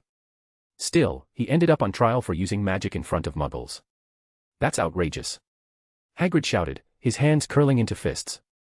"Harry was just defending himself. What's wrong with that?" "Don't worry," Kyle reassured him. "With Professor Dumbledore's help, Harry's safe for now. But his current trouble is with Umbridge." "Umbridge? Who's that?" "A Ministry of Magic official. She." Kyle's words trailed off suddenly. He froze mid-sentence, his expression turning unreadable. Hagrid tilted his head in confusion. Kyle, what's... Before he could finish, Kyle interrupted, his voice taking on an unnatural tone. If you keep being stubborn, Harry's situation will only get worse. Choosing the Ministry of Magic is the right path. Hagrid stared at him, baffled. Kyle, what are you talking about? A loud knock at the door cut him off. Both men turned toward the sound. Hagrid glanced at the window beside the door, where the silhouette of a short, stocky figure swayed against the thin curtain. Kyle quickly shook his head and signaled for Hagrid to stay quiet and open the door. Though confused, Hagrid complied. He nudged Fong aside, who was pawing excitedly at the door, and pulled it open. Standing in the doorway was Dolores Umbridge, wrapped in a pink, fluffy duffel coat and wearing a matching ear-flap hat. She craned her neck to look up at Hagrid, who towered over her. So, she said, her voice slow and grating, you are Hagrid, I presume. Without waiting for a response, she stepped inside, her small, deliberate movements exuding self-importance. Ah, Kyle, she said, feigning surprise. I thought your voice sounded familiar. No wonder you're here. Yes, Professor Umbridge, Kyle said smoothly. Hagrid and I are on good terms, and I wouldn't want to see him take a wrong step. A wise sentiment, Umbridge said, smiling broadly, though her laughter carried an edge that set Hagrid on edge. Well. Hagrid muttered, scratching his head. Not Mayonnaise, to be rude or anything, but who exactly are you? My name is Dolores Umbridge, she said, her sugary tone clashing with her steely expression. You're the Umbridge. Hagrid glanced at Kyle, whose earlier strange behavior suddenly made more sense. Still, Hagrid kept his thoughts to himself. I thought you worked for the Ministry of Magic, he said, narrowing his eyes. I've seen you before, always hanging around fudge. That's correct, Umbridge replied. I am Senior Undersecretary to the Minister. I am also currently the Defense Against the Dark Arts Professor and High Inquisitor at Hogwarts. Hagrid blinked, clearly unimpressed by her self-aggrandizing list of titles. Well, that's brave of you, he said, ignoring her last remark. Not many folks are willing to teach that class these days. How about a cup of tea? Before she could respond, he poured another mug of hot water and grabbed a handful of tea leaves, tossing them in without ceremony. Umbridge's eyes flicked to the chipped mug in his hand, and her frown deepened. No, thank you, she said curtly, barely masking her distaste. I've come to inform you, she continued, straightening her posture, that as High Inquisitor, it is my duty to assess the teaching standards of all Hogwarts professors. You're investigating us? Hagrid asked, furrowing his brow. Yes, Umbridge said with a syrupy smile. The Minister is determined to root out any unqualified instructors. She didn't elaborate further but took a slow lap around the room, her eyes darting over every detail before turning back to the door. We'll meet again soon, Hagrid, she said from the threshold, her tone both polite and foreboding. I trust you'll make the right choices by then. Chapter 646, A Letter to Newt. What did she mean by that? After Umbridge had left, Hagrid turned to Kyle with a puzzled expression. And why did you say I should trust the Ministry of Magic? You know I ought to trust Dumbledore, not them. I know, Kyle said with a nod. But if we want to avoid trouble, we have to say that for now. What trouble could possibly come from a ministry witch? Hagrid asked dismissively, clearly unconcerned. Umbridge has the authority to fire professors, Kyle reminded him. If she decides a professor is unfit, she can have them removed. Hagrid chuckled, shaking his head. You're joking, Kyle. That's impossible. No one can fire a Hogwarts professor just like that, except Dumbledore. Not even Fudge could manage it. And no matter what you say, I'll never betray Dumbledore, not even pretend to. If she wants to make trouble for me because of it, well, let her. Kyle wasn't surprised by Hagrid's response. He had expected as much. Hagrid's unwavering loyalty to Dumbledore was well known, and he never hesitated to show it, regardless of the risks it might bring. As Kyle considered what to say next, the sound of footsteps echoed from outside. This time, it was more than one person, the shuffling chaotic and hurried. Bang, bang, bang. The door trembled under a series of loud knocks. Hagrid, it's us. Harry's voice called out excitedly from the other side. Hagrid's face lit up. Having so many visitors so soon after his return clearly warmed his heart. He stood and opened the door wide. Through the gap, the heads of Harry, Ron, and Hermione appeared, their faces flushed from the cold. Hagrid, when did you get back? Harry asked eagerly. Just about half an hour ago, Hagrid said with a broad smile. Come on in, get yourselves warm. The trio squeezed inside, shaking off the chill. We saw Umbridge earlier, Hermione whispered as they settled in. She didn't say anything out of line, did she?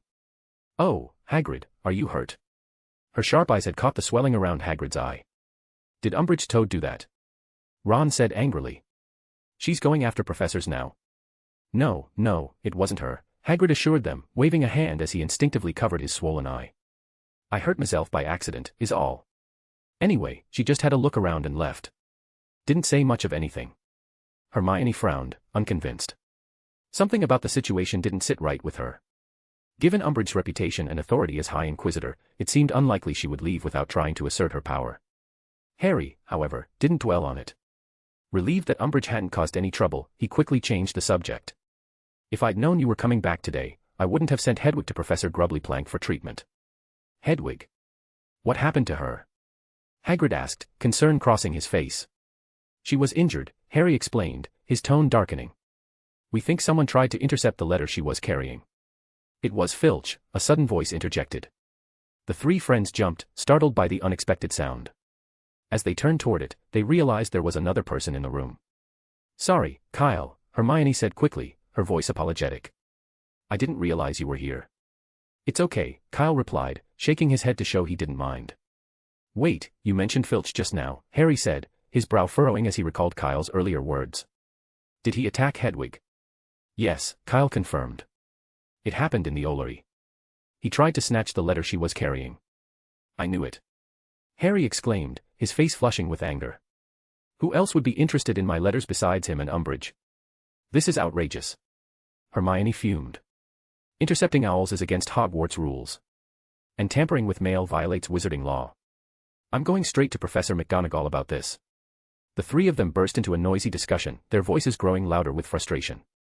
Meanwhile, Kyle silently rummaged through his suitcase, unaffected by the commotion. After a moment, he pulled out a small bottle of essence of dittany and a handful of fresh dittany leaves. You'll want these, Kyle said, handing the items to Hagrid. The essence of dittany is for your wound, and the leaves will help your eye. You should heal in about 2 days.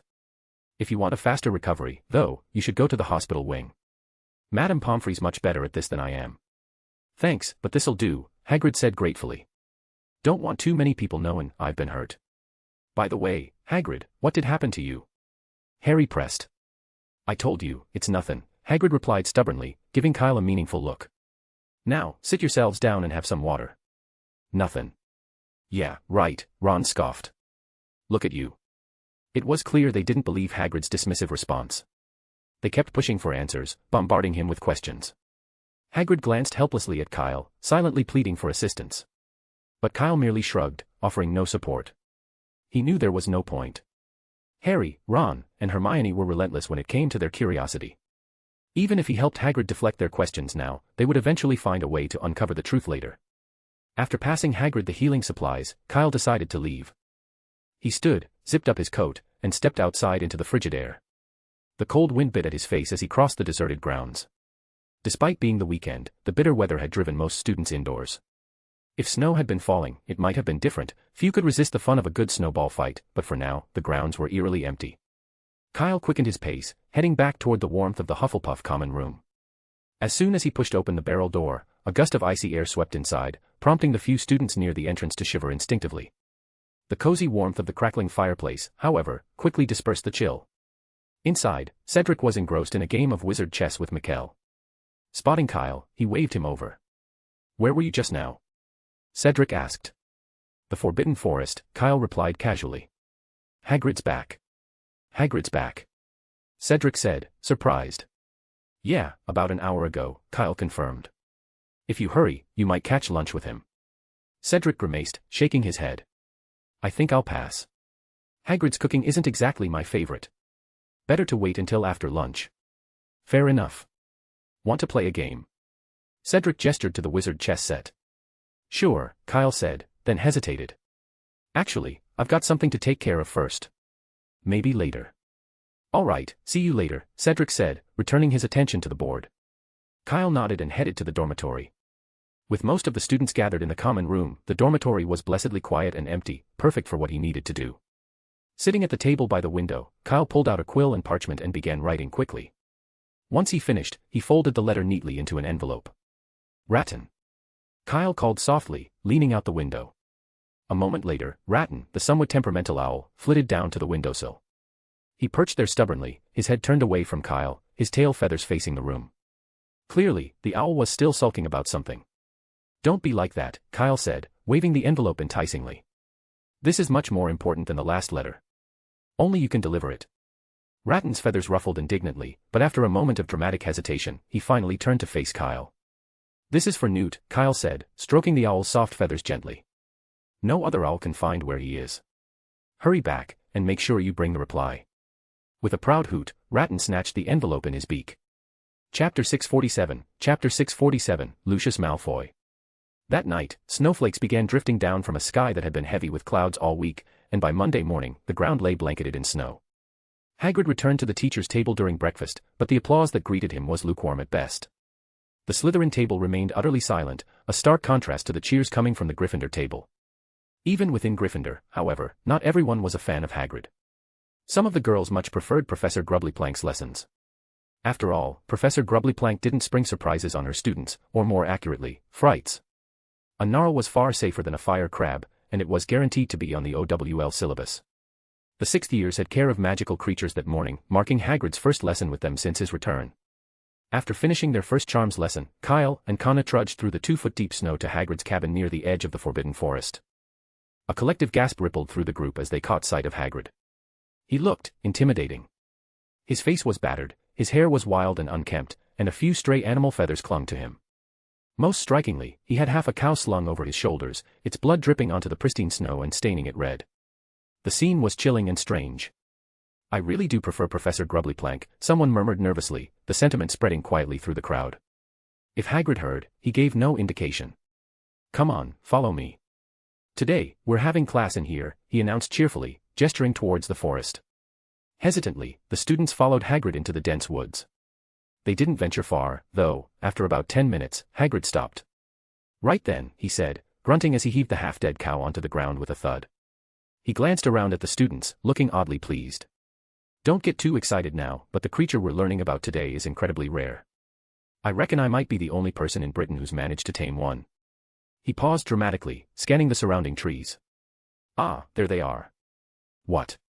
Where? The students whispered among themselves, straining their eyes. For most of them, the forest seemed entirely empty, save for the occasional bowtruckle nestled in the trees, creatures they had studied long ago. Ah. The silence was suddenly shattered by a scream. A Ravenclaw girl was pointing ahead, her eyes wide with terror. Elle, look. Over there. Everyone turned in the direction she indicated, and more screams followed. Before them, pieces of meat seemed to peel themselves from the cow's carcass and vanish into thin air. The eerie sight sent chills down many spines. Some students instinctively backed away, ready to flee the forest entirely. But a smaller group, braver or perhaps more observant, noticed something else. They saw large, winged black horses, their skeletal forms sleek and menacing. The creatures lowered their heads, tearing into the cow with sharp teeth. Recognition dawned on a few faces. These were the same creatures that pulled the school carriages each year. Thestrals. Hagrid declared proudly. Who can see them? About half a dozen hands went up. A few more than I expected, Hagrid said thoughtfully. Now, does anyone want to come up and pet them? It's a rare chance, you know. Every hand dropped, and whether they could see the Thestrals or not, no one seemed keen to get any closer. Kyle considered stepping forward to spare Hagrid the awkwardness, but just then, movement caught his eye. On the far edge of the Forbidden Forest, he spotted someone, or something. For a brief moment, the figure was visible, then vanished again. Professor Hagrid, Kyle said, raising his hand. Well. I knew you'd. Sorry, Professor, Kyle interrupted, but I think I dropped something on the way here. Can I go look for it? Hagrid's face fell slightly, disappointment flickering in his eyes, but he nodded. All right, no problem. Thank you, Professor, Kyle replied, quickly stepping away from the group. As he left, he saw someone approaching from the opposite direction. Dolores Umbridge, clipboard in hand, was walking purposefully toward Hagrid. She didn't even glance at Kyle as he passed. Perfect. That saves me from having to explain anything, Kyle thought, relieved.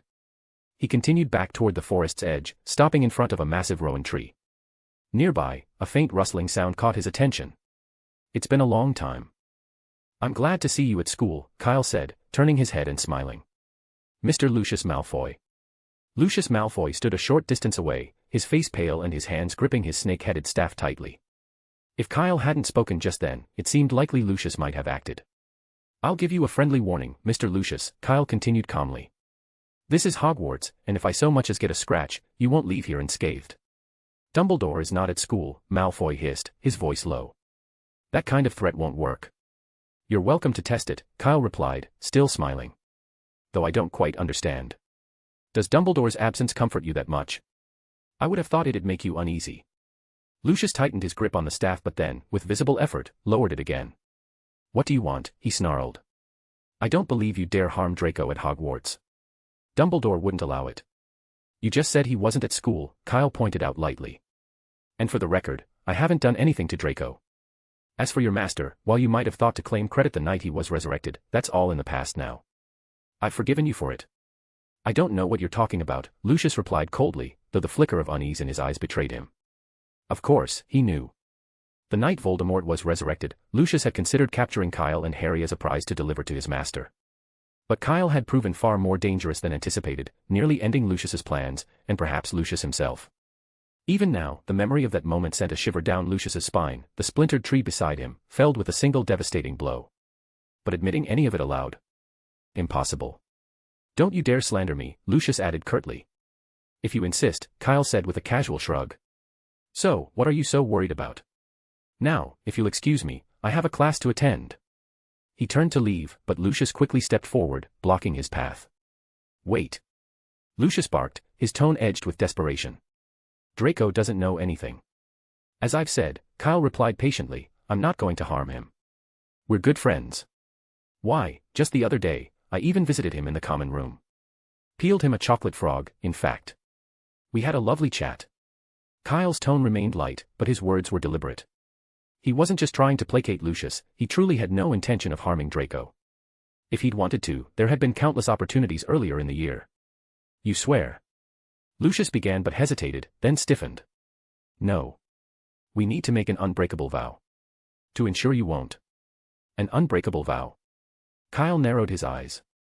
You're overreaching, Mr. Lucius. Or do you think I'm some kind of threatless child? Instinctively, Lucius pulled his wand from the snake-headed staff. Kyle didn't move. His expression didn't change. But his voice dropped, a quiet warning. Think carefully, Malfoy. Is this what you want to do? This is the Forbidden Forest. A low growl rumbled through the air, faint but unmistakable. Lucius froze. The sound was distant yet carried a weight that made his skin crawl. His instincts, finely honed over decades of survival in dangerous circles, screamed at him to stop. The growl grew louder, and Lucius's grip on his wand faltered. He suddenly felt as though an invisible force was coiled around him, ready to strike at the slightest provocation. He cast a long, searching look at the 60er standing before him. There was something unsettlingly familiar about Kyle, something reminiscent of a presence that could command fear with just a name. But it wasn't the same. Lucius's first impression of Kyle hadn't been fear, after all. Otherwise, back at the foot of the mountain that night, he wouldn't have considered capturing him to curry favor with Voldemort. Why does Hogwarts always produce such monsters? Lucius thought bitterly. But there was no time to dwell on it. The growl deepened, and Lucius caught the faintest whiff of a sweet, almost sickly scent on the wind. In that moment, he made his decision. Slowly, deliberately, Lucius turned his wand in his hand and released it, letting it fall to the ground. The growl stopped immediately, as though a switch had been flipped. The oppressive tension lifted, replaced by the faint earthy aroma of the Forbidden Forest. Yet, the feeling of being watched lingered in the air. Chapter 648, Anundu. You must be seeing things. Lucius had come here fueled by anger. He had always assumed that, at Hogwarts, Kyle would restrain himself and not dare to act against him. Yet, in a matter of minutes, that anger had dissolved into a sense of inexplicable fear. The strange, sweet scent that lingered in the air had left Lucius lightheaded, as if he hadn't slept in days. He couldn't identify it but suspected it might be some kind of potion. Kyle was known for his skill in potions, and with access to the Hogwarts library, it wouldn't be difficult for him to create something unusual. Lucius shuddered at the thought of what might have happened had he delayed tossing away his wand. The Forbidden Forest was Northwest ordinary place, it teemed with magical creatures, and fainting here could be perilous. The mysterious growl he'd heard moments ago only reinforced this danger. His thoughts turned to Rubius Hagrid, the gamekeeper with a penchant for taming dangerous creatures. Hagrid was friendly with Kyle, perhaps he had a hand in what transpired. What exactly do I have to do? Lucius asked bluntly, pulling himself together. As you know, what happened during the vacation wasn't intentional. I had no choice. But I'm willing to offer compensation, 20,000 galleons and ownership of 2 shops in Diagon Alley. How does that sound? A tempting offer, Kyle said, smacking his lips, but I can't accept it. That's my best offer, Lucius pressed. I've already spent a fortune lately, especially after the Quidditch World Cup. Kyle shook his head, smiling faintly. Don't get me wrong, Mr. Malfoy. It's not that I don't appreciate the money, but I can't accept it. Draco and I are friends.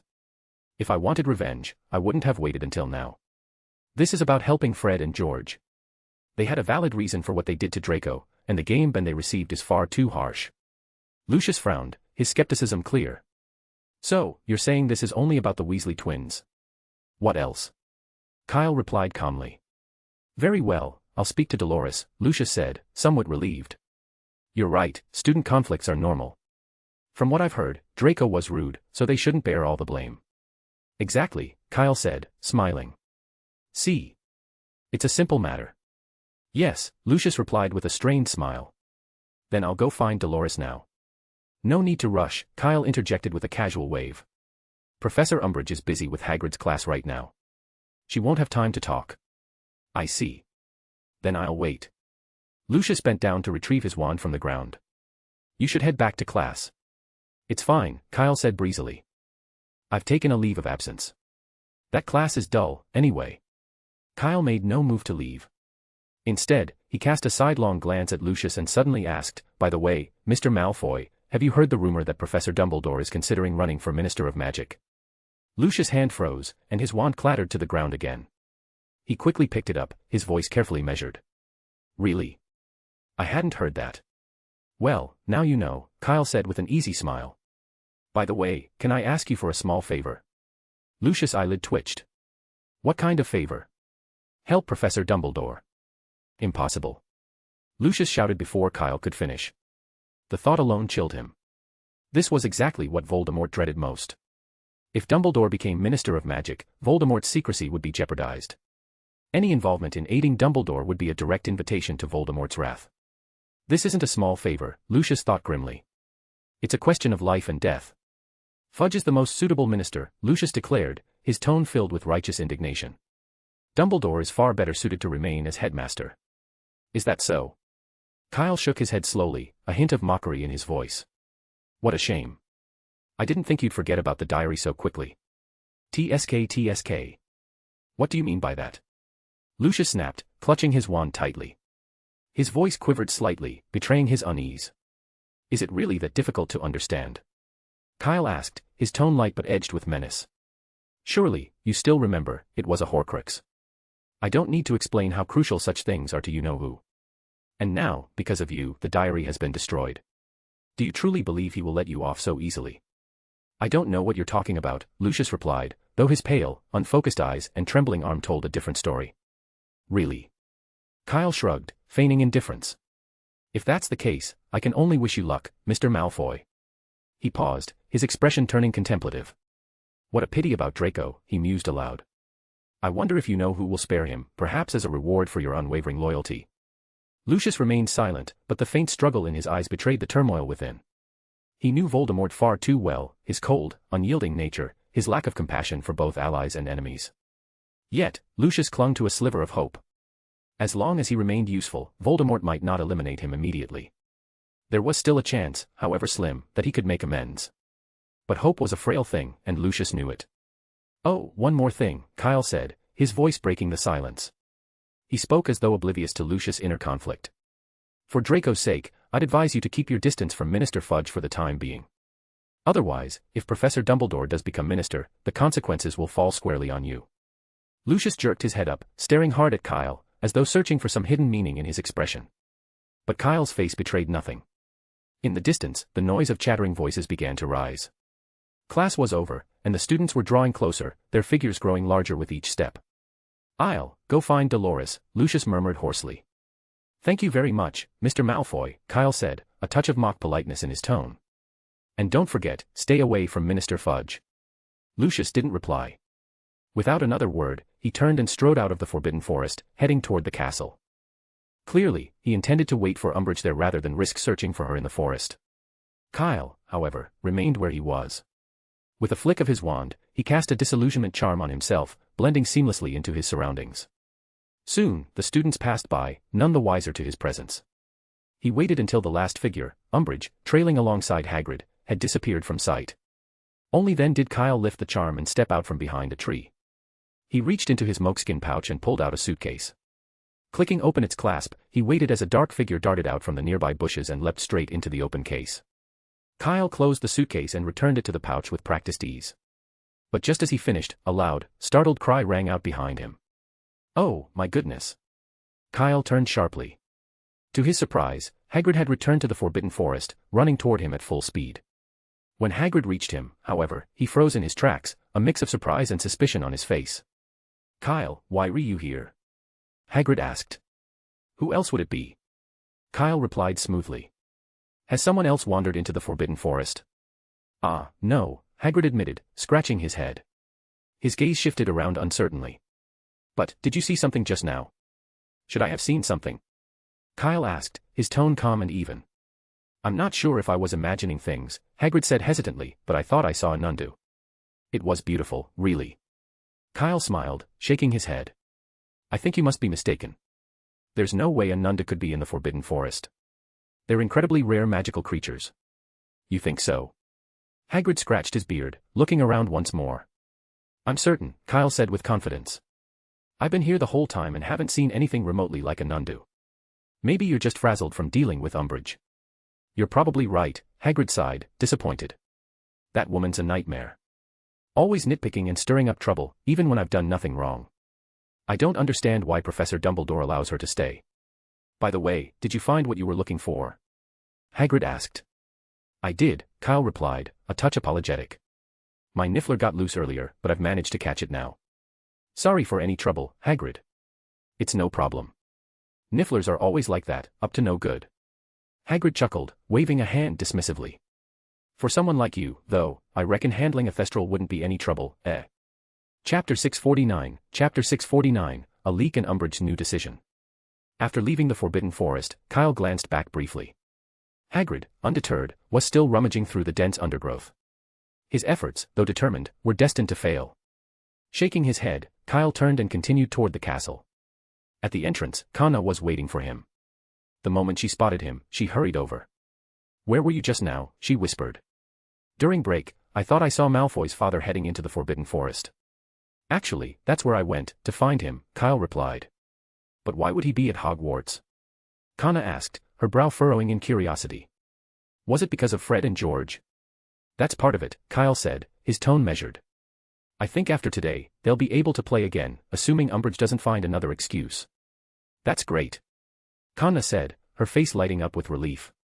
Then, as if remembering something, her expression grew more serious. "Wait, you said partly. Did he ask you for something else?" "Not quite. To be precise, there's something I want him to help with," Kyle said, glancing around to ensure no one was listening. Lowering his voice, he continued, "I want to see if I can get Umbridge to leave the school." "Lucius Malfoy? He can get rid of Umbridge?" Kana asked, clearly skeptical. She considered the idea for a moment. While the Malfoys were undoubtedly wealthy and influential, they held no formal positions in the Ministry of Magic. Could someone like Lucius actually influence whether Umbridge stayed or left? Even if money could play a role, it seemed unlikely he'd go out of his way to help them. "How exactly?" Kana pressed. Kyle paused, organizing his thoughts. "The idea came to me only after I ran into Hagrid. It's not perfect, but it has some potential. Coincidentally, Lucius showed up at the same time. If he's willing to cooperate, it might increase the chances of success. But will he really help us?" Kana asked doubtfully. "If I remember correctly, the Malfoys have always sided with Fudge. They've spent years, and plenty of galleons, building ties with him." Kyle shrugged. "It's worth a try. What's the worst that could happen? Even if he refuses, we'll figure out something else." The two walked side by side into the castle and headed toward the Great Hall for lunch. Inside, a buzz of conversation filled the air, though it wasn't about Fred or George. Instead, everyone seemed to be talking about the same subject, Professor Sybil Trelawney. The divination teacher had been placed under observation by none other than Umbridge. The announcement had been made that morning. "She's been drinking non-stop," someone nearby said, even during class.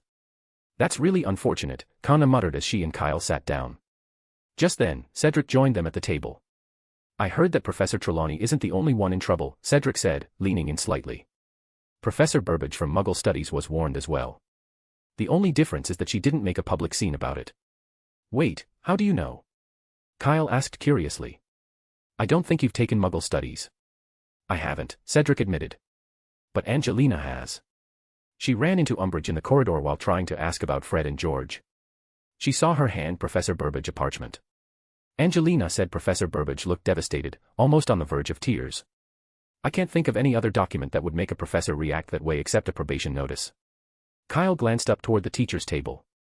Neither Professor Trelawney nor Professor Burbage was present for lunch.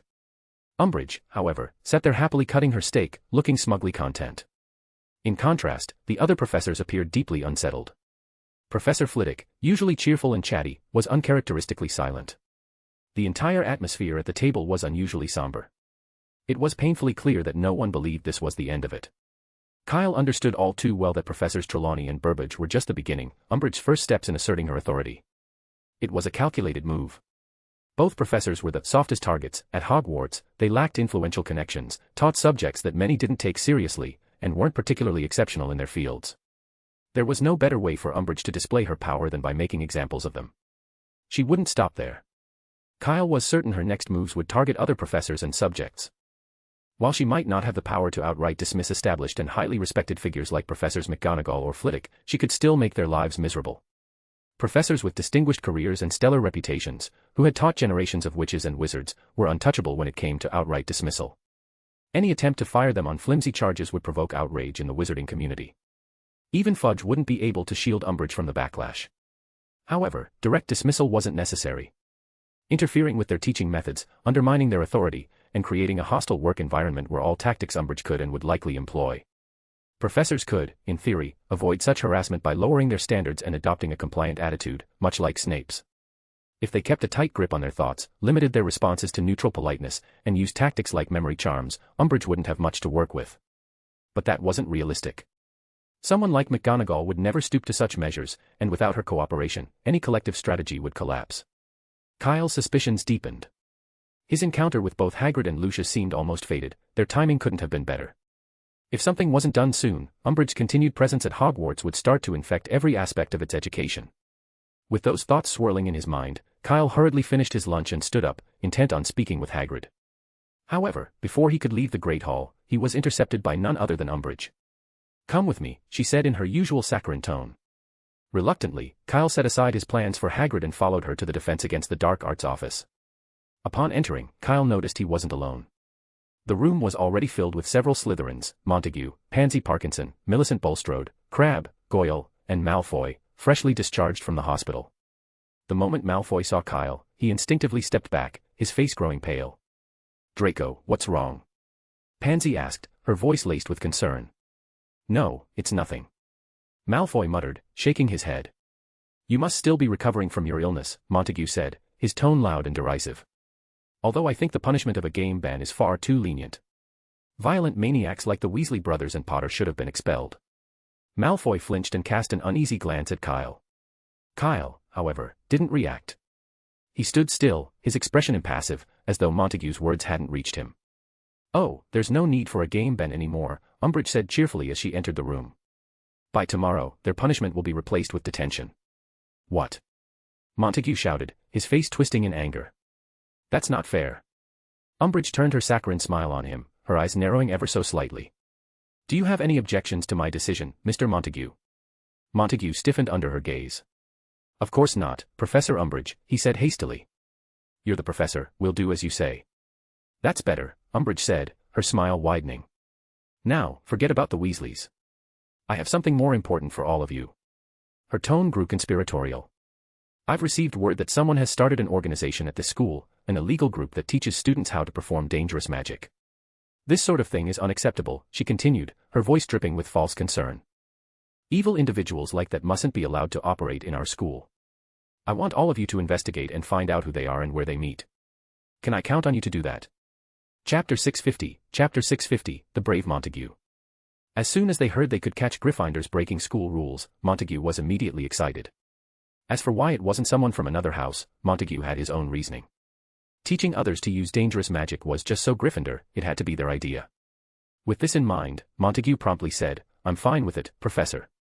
"I'm sure I can find them too," Millicent added eagerly. Pansy, Crabbe, and Goyle exchanged glances, their attention drifting to Malfoy. To their surprise, Malfoy was unusually quiet today. He hadn't spoken a word since earlier. This wasn't like him. "Draco, aren't you happy?" Pansy finally asked, unable to hold back her curiosity. Of course Malfoy wasn't happy. He would have gladly left the room and returned to the safety of the Slytherin common room if he could. But he couldn't say anything now, so he merely pretended that nothing was wrong. Subconsciously, he glanced at Kyle again. The others noticed Malfoy's odd behavior and followed his gaze to Kyle. It was then that they remembered there was someone in the room who wasn't a Slytherin. "I almost forgot," said Montague, clearly misinterpreting Malfoy's silence. He took a couple of steps forward and approached Kyle. "Professor, shall we get rid of this insignificant person first? That way, he won't be able to warn those rule breakers. From what I've heard, they're on very good terms." "Oh, no need," Umbridge began. "Oh, I see. You want to interrogate him here, do you?" Montague interrupted eagerly. Before Umbridge could respond, Millicent squealed, "As a friend of the Weasley brothers, he must know a lot." "I advise you to speak quickly," Montague sneered at Kyle, "or you can stay silent, but then we might have to use a little persuasion." Watching Montague threaten Kyle, Malfoy shivered. For the first time, he realized someone could be even stupider than Crabbe and Goyle. Taking 2 steps back, Malfoy distanced himself as much as possible from Montague. "What are you doing?" "Hurry back," Umbridge snapped. "Kyle is not someone to be trifled with, and you will follow his lead on this mission." Millicent's laughter cut off abruptly, and she stared at Umbridge, wide-eyed, as though she had been physically struck. "What?" Montague frowned. "Professor, I may have misheard. Are you saying a Hufflepuff will be leading us?" "That's correct," Umbridge replied impatiently. "If you don't like it, you can leave now." Montague's expression darkened, but ultimately, he said nothing more. "Since there are no objections, it's settled then," Umbridge said with satisfaction. "Kyle will lead your operation, and Argus Filch will also provide assistance. In addition, each of you will hold authority above that of the prefects during this mission. You may enter and leave the castle at will. You answer only to me. Even if other professors try to interfere, you are to ignore them." To be honest, this was an extraordinary level of authority. Even prefects couldn't leave their common rooms without authorization after curfew, except under specific circumstances, like assisting Filch on a patrol. Even then, their movements were restricted to a single floor. The privileges Umbridge granted went far beyond that. And then there was the last condition. Kyle touched his chin thoughtfully. It occurred to him that, if he dared, he might use the pretense of searching for clues to break into Snape's private collection room openly. Of course, whether Snape would retaliate later was another matter entirely. Unlike Kyle, the Slytherins didn't seem thrilled about being given such extensive privileges. But Umbridge didn't seem to care. "All right, what are you waiting for?" At Umbridge's prompt, Malfoy, who had clearly been itching to leave, was the first to walk out of the room. Pansy, Crabbe, and Goyle followed closely behind him. "By the way, if you need anything, you can always come and talk to me," Umbridge added with a sweet smile, her eyes settling on Kyle, who was the last to leave. "I don't think you'll let me down." "Of course, Professor," Kyle replied smoothly, his expression unchanged, before stepping out and quietly shutting the door behind him. Outside, the Slytherins hadn't dispersed yet.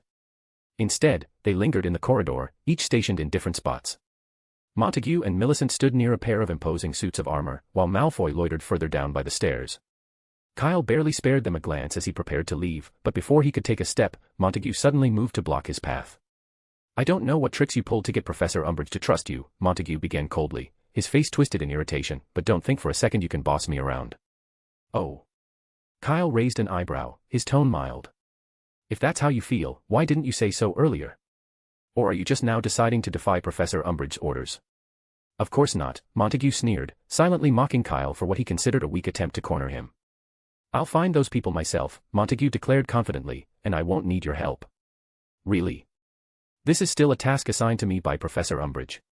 "Well, I don't take orders from a Hufflepuff," Montague snapped, his voice dripping with disdain. He looked down at Kyle with unmistakable arrogance. "You're not worthy of leading us." "Exactly," Millicent chimed in, emerging from her corner to side with Montague. "A Hufflepuff in charge? Ridiculous." Kyle watched their synchronized performance silently, his expression unreadable. To Montague, however, this silence seemed like fear or even submission. "You can come along if you want," Montague continued, stepping closer. "But I'm in charge. I'll decide what we do and when we act." "Got it." "Well, is this a threat?" Kyle asked dryly. "You can think of it that way," Montague said, clenching his fists, a cocky grin spreading across his face. "If you don't want to get hurt, you'd better do as I say." And don't even think about running to Professor Umbridge to tattle, or you'll regret it. Kyle sighed, his voice tinged with exaggerated pity. Gee, I just don't understand. Have you always been this brave, or are you just high on the elixir to induce euphoria? What did you say? Montague growled, his eyes narrowing. Nothing, Kyle said with a shrug, pulling out his wand. I just don't think this is something I can leave to you. Watch your head. You, Montague started to retort, but his words were cut short. The suit of armor beside him suddenly sprang to life. The metal groaned as it raised its massive two-handed sword high in the air before swinging it down toward Montague. Clang. The deafening sound echoed through the corridor, startling the portraits awake. Dust and fragments of stone rained down, scattering across the floor and landing on Montague's nose. He stood frozen, too terrified to move. The blade had stopped less than an inch from his head, so close he could feel the icy chill emanating from the metal. Chapter 651, Why did you have to provoke him? Feeling the cold steel of the hand's word pressed against his head, Montague felt as though a bucket of icy water had been dumped over him. A chill swept from the top of his head to the soles of his feet. The sensation immediately sobered him, and memories of Kyle's formidable battle records came flooding back, along with the opponent's near-legendary status as one of the best in the school. Montague was struck by a crushing realization: approaching Kyle to provoke him had been a colossal mistake. Sure, he might have stood a chance in a straightforward fistfight, but in a battle involving magic. Even 10 of him combined wouldn't be a match for Kyle. Still, one question lingered: why was Kyle so bold as to use magic here, right outside Professor Umbridge's office? Did he have no fear of punishment? And such dangerous magic at that. As Montague wrestled with his thoughts, a sudden, excited shout shattered the tense silence in the corridor. Hey, this feels great. The animated suit of armor bounced on its feet, its helmeted head swiveling wildly. How about again? How about again? Of course, Kyle replied casually, tapping his wand.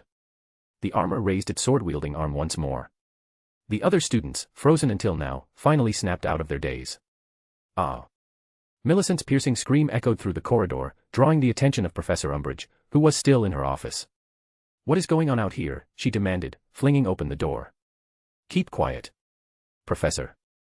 Montague shouted, his voice tinged with desperation, as though he'd just spotted a lifeline. It's Kyle. He tried to kill me. Nonsense. Kyle would never do such a thing. Umbridge snapped. It's true. Montague insisted, gesturing wildly at the armor. Look, he did this. Umbridge frowned as her gaze landed on the suit of armor, its hands gripping a raised sword. While she didn't believe for a second that Kyle would actually kill Montague at Hogwarts, the scene before her was unsettling enough to warrant concern. I demand an explanation. Apologies, Professor, Kyle said smoothly, a small smile playing on his lips. Mr. Montague appeared to be questioning your decisions and was unwilling to follow my commands. I thought it necessary to demonstrate what I'm capable of. Questioning me? Umbridge turned her stern gaze on Montague. Is that true? I didn't. Montague stammered, shaking his head frantically. But the guilt in his eyes betrayed him, and Umbridge was quick to notice. Don't take things too far, she said, casting a warning glance at Kyle. I don't want to see anyone sent to the hospital wing. Of course, Professor. I know my limits, Kyle replied with a polite nod. With a wave of his wand, he commanded the armor to return to its original position and simultaneously pocketed his wand. Umbridge seemed satisfied with this, nodding approvingly before retreating back into her office. So that's it. Montague muttered, still frozen in place, his mind struggling to process what had just transpired. Magic in the corridors. Damaging castle property. Nearly killing someone. And not even a reprimand. Even Professor Snape would at least hand out a verbal scolding in such a scenario. The office door closed with a decisive thud, and silence descended over the corridor once more. Whether it was the sting of perceived injustice or the humiliation of losing face, rage bubbled up within Montague. Without thinking, he drew his wand, ready to cast a jinx at Kyle. But just as he began to chant the incantation, an image flashed vividly in his mind: last year's Tournament of Champions. He remembered Kyle's flame spell, the one that had effortlessly burned through half the maze. His resolve evaporated instantly, his courage replaced with cold fear. When Kyle turned to face him, Montague instinctively bolted. This is a diversion. Kyle blinked, lowering his wand. He had been ready to cast a disarming charm, but it seemed unnecessary now. Stop. The suit of armor, however, was less forgiving. Stop, brat, come back here, it bellowed, its voice reverberating through the corridor. At that, Montague only ran faster. This coward. The armor growled in frustration, then swiveled its head toward Millicent. How about someone else? I think it'd be good to chop her up. Millicent, pale and trembling, stared at the glinting two-handed sword in the armor's grasp and looked ready to faint from sheer terror. Kyle, however, paid her no attention. With Montague gone, he turned on his heel and headed toward the stairs without a word. If this had been any other matter, Kyle would have shrugged off Montague's antics, letting him stir up trouble elsewhere. That approach would have been simpler, sparing Kyle the effort of dealing with him directly while leaving Montague to face the consequences of his own failure. A neat solution with little effort required. But this wasn't just any other matter. The room of requirement, while secure, wasn't entirely impervious to discovery. The DACE membership had swelled to over 70 students, and Kyle couldn't guarantee that every one of them was genuinely committed to learning magic. The possibility of a traitor, someone willing to inform on them, loomed uncomfortably large. If exposed, they'd be in serious trouble. Leaving things to the Slytherins was simply too risky. The simplest way to handle Slytherin interference was to assert dominance, showing them just how vast the power gap was between them. After what had just transpired, Kyle was confident they wouldn't try anything further. Even so, Cedric would need to be informed. There was always the chance Umbridge had recruited someone else without their knowledge, and vigilance was paramount. With this thought in mind, Kyle quickened his pace toward the Hufflepuff common room. What a letdown, the armor muttered, its voice tinged with disappointment. As it sulked, Peeves peeked out from behind a nearby wall, cursing under his breath. In a fit of mischief-fueled anger, the poltergeist hurled several water balloons in random directions before disappearing down the corridor. Meanwhile, on the far side of the hall, Malfoy stood watching Montague flee down the stairs, not once looking back. A low chuckle escaped Malfoy's lips, and an odd warmth spread through him, as if he'd just drunk a steaming mug of butterbeer on a cold winter's day. It was unexpectedly satisfying. That was terrifying, that Kyle, Crabbe said shakily, still clutching his chest. Draco, did you already know this was going to happen? Is that why you didn't say anything? What? Malfoy replied, startled out of his thoughts. That Kyle would attack us directly and get away with it, Crabbe clarified, his voice still quivering. Without even being punished by Professor Umbridge. Malfoy hesitated for only a moment before clearing his throat and adopting a serious expression. Of course. I already guessed that. Crabbe nodded in reluctant admiration. Slytherin respects strength. I think that's why Professor Umbridge chose Kyle to lead us. If he's strong enough, I don't care what house he's in. Unfortunately, that idiot Montague doesn't understand, Malfoy muttered, his eyes narrowing as he glanced toward the stairs where Montague had disappeared. What did you say you did to him? The memory of Montague's arrogance flashed in Malfoy's mind, particularly his domineering attitude after being named Quidditch captain. Malfoy's lips curled into a satisfied smirk. Though they were in the same house and on the same team, their relationship had always been strained. He vividly remembered the aftermath of their last match. Montague had berated him in front of the entire team, blaming Slytherin's loss on Malfoy's poor performance. To make matters worse, Montague had openly declared that Malfoy's flying skills were inferior to Potter's. Malfoy had barely restrained himself then, his frustration held in check only by the presence of Madame Pomfrey nearby. Others could critique his flying, but comparing him unfavorably to Potter was unforgivable. But now, seeing Montague's humiliated retreat replayed in his mind, Malfoy's irritation vanished like smoke. His mood lightened instantly. Let's go, he said with a wave of his hand, his tone unusually cheerful. Yesterday, my father brought me a bag of high-end sweets. You can eat as much as you want. Really? Draco. Crabbe's face lit up. Great. Goyle added eagerly. At the mention of food, both Crabbe and Goyle forgot all about Montague and the tense encounter. They followed Malfoy enthusiastically, leaving Pansy behind as she hurried over to console the still terrified Millicent. Chapter 652, The Referee. Umbridge's search mission began that evening. At precisely 8:30 p.m., Kyle sent Malfoy and Crabbe off on patrol before making his way to the 8th floor. The moment he stepped off the stairs, a head poked out from behind a tapestry on the same floor, moving with a cautious twitch. What's the situation? Fred whispered. Relax. I'm the only one on the 8th floor, Kyle replied, signaling with his hand to confirm the coast was clear. Fred emerged confidently, brushing dust off his robes. All right, give me the details. Malfoy and Crabbe are on the 6th floor. Montague is on the 5th. There are people patrolling the 3rd and 2nd floors as well, Kyle explained. If you're heading back, I'd recommend avoiding the stairs for now, or at least waiting a bit. No time to wait, George said, considering their options. The curfew's starting soon. If we get caught, it'll be even worse. What about the tower? Isn't there a secret passage there that leads straight to the 1st floor? That could work, Kyle nodded. They won't have enough time to cover that area. Just make sure you take the Marauders map with you. Don't worry, Fred assured him with a grin. He ducked back behind the tapestry to gather the others. Kyle, after a moment's thought, cast a disillusionment charm on himself and moved to a shadowy corner by the stairs. Not long after, a door materialized on the opposite wall, and students began filing out one by one, members of the DA who had just finished their gathering. Fred quickly organized the group, dividing them into 3 well-practiced teams. Hufflepuff and Ravenclaw students followed Fred toward the tower, where the secret passage would help them get back to their respective common rooms. Gryffindors, whose common room was conveniently located on the 8th floor, slipped away around the corner without needing much instruction. Once the corridor was empty, Kyle approached the room of requirement and stepped inside. The few students still lingering in the room spun around at the sound of the door opening.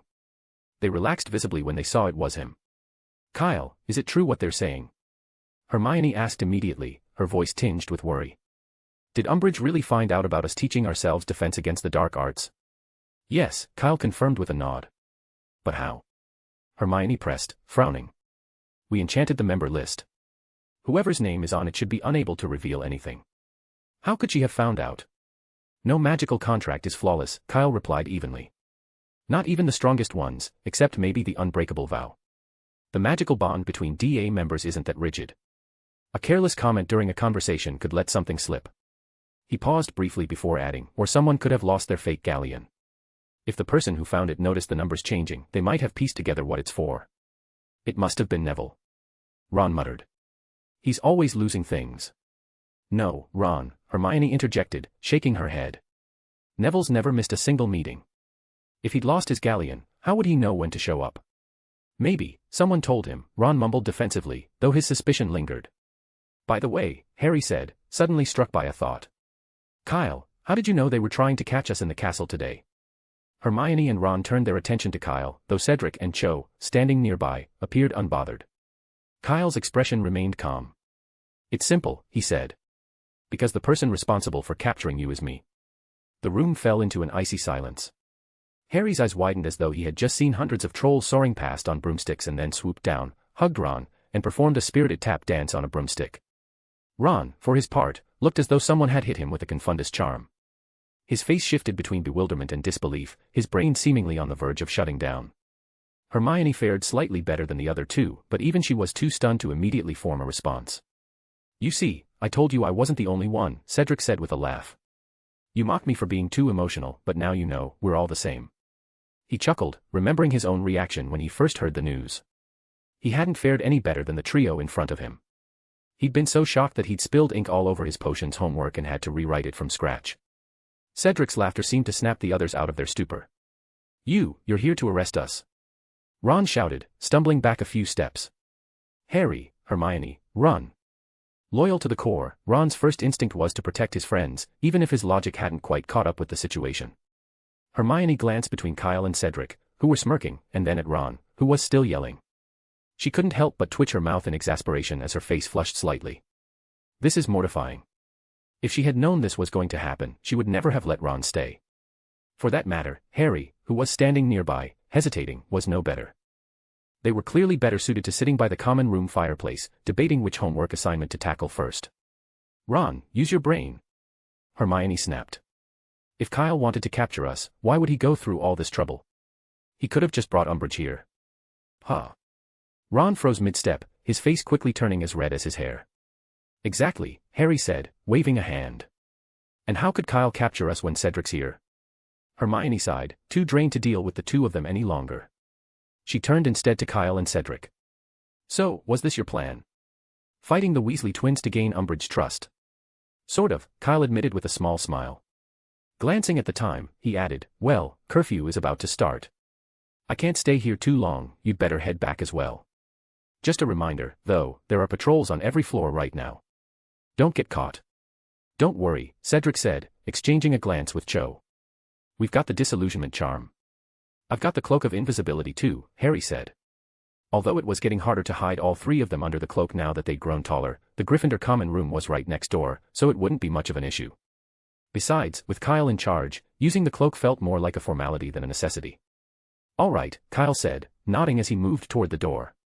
Just before stepping out, he turned back and added, "Oh, and let me know the time of the next meeting in advance." "No problem," Cedric replied. As the door closed behind Kyle, Harry blinked, as though waking from a strange dream. The whole encounter felt almost unreal.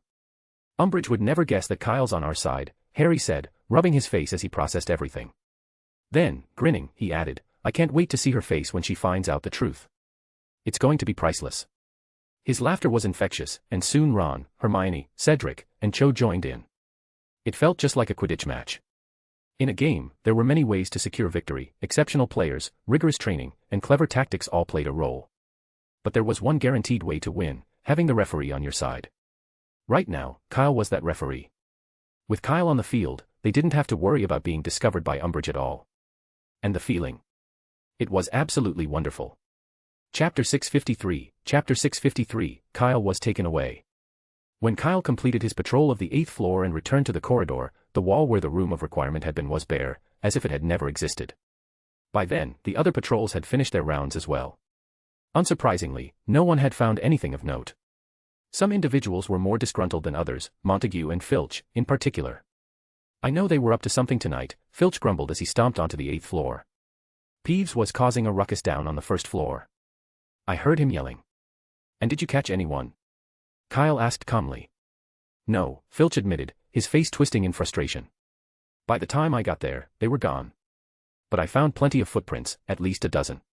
But we can't catch anyone based on footprints, Mr. Filch, Kyle said, his tone light but pointed. Unless, of course, you're willing to confiscate everyone's shoes and compare them one by one. Filch's expression soured even further. He let out an irritated snort, then turned sharply on his heel and stomped downstairs without another word. Kyle shook his head. What bad manners, he muttered under his breath.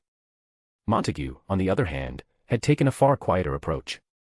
Though clearly frustrated by the fruitless search, he kept his displeasure to himself, standing silently at the back of the group and doing his best to blend into the background. Well, don't let this discourage you, Kyle said, addressing the group. It's only the first day. It's perfectly normal not to have any results yet. As long as those rule breakers keep pushing their luck, we'll catch them eventually. He offered a few more encouraging words before clapping his hands. All right, time to call it a night. Everyone, head back and get some rest, you don't want to be late for class tomorrow. The Slytherins, still subdued, trudged downstairs without a word. Kyle made his way back to the Hufflepuff common room, the lateness of the hour evident in the quiet halls. When he finally pushed open the door to the barrel entrance, only Cedric and Connor were left in the common room, idly passing time with a game of exploding snap. You're finally back, Cedric said with a smile, glancing at the clock on the wall. You've been working hard, still out this late. Well, you all left early, Kyle replied with a grin, sinking into the armchair between them. So, Connor asked, putting down her cards and leaning forward with interest, how did it go? Well enough, Kyle said lightly. If you're curious, I could always ask Umbridge to let you be my assistant. No thanks, Connor said quickly, shaking her head. I'm not sure I'd be able to keep my cover intact. This job suits you better. It wouldn't be too difficult, Kyle teased. An assistant's job is mostly just following me around.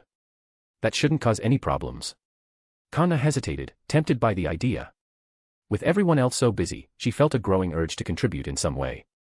And, Kyle added with a sly smile, it's a rare chance to practice outwitting your enemies, just like the Order of the Phoenix does.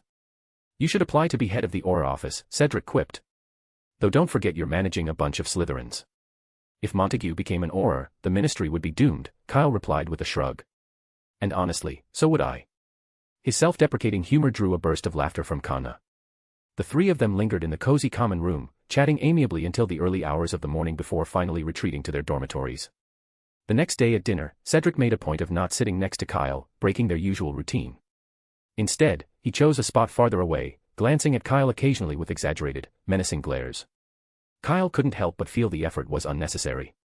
Everyone's focus, Umbridge included, was firmly on Gryffindor, with no one suspecting that he might also be a DA member. Still, Cedric seemed to relish his role, even if his acting skills left much to be desired. Kyle had to bite his lip to keep from laughing. In stark contrast, the Slytherins were growing noticeably friendlier toward Kyle.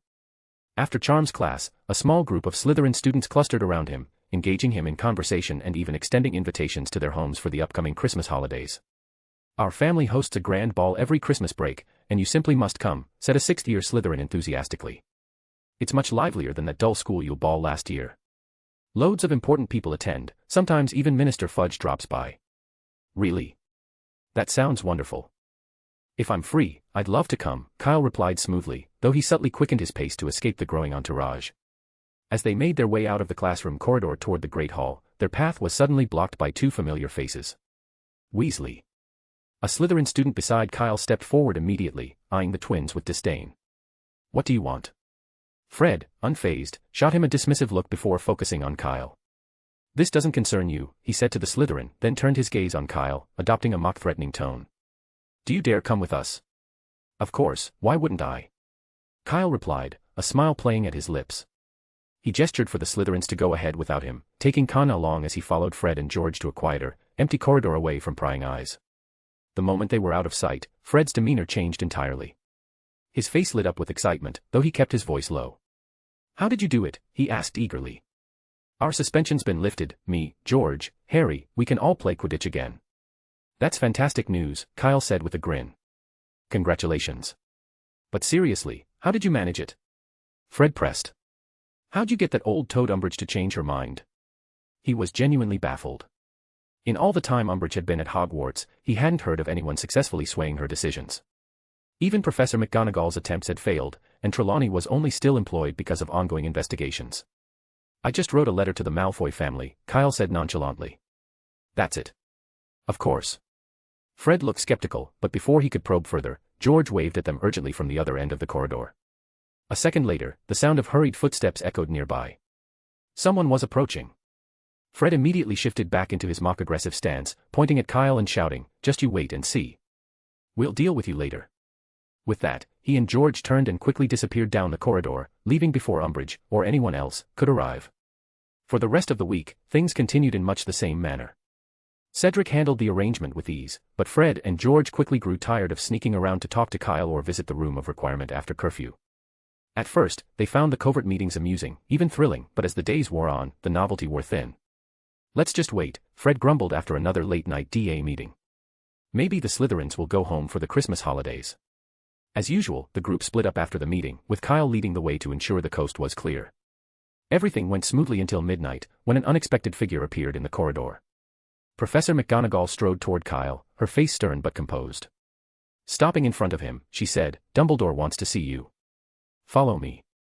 Before Kyle could respond, she turned on her heel, leaving him no choice but to follow.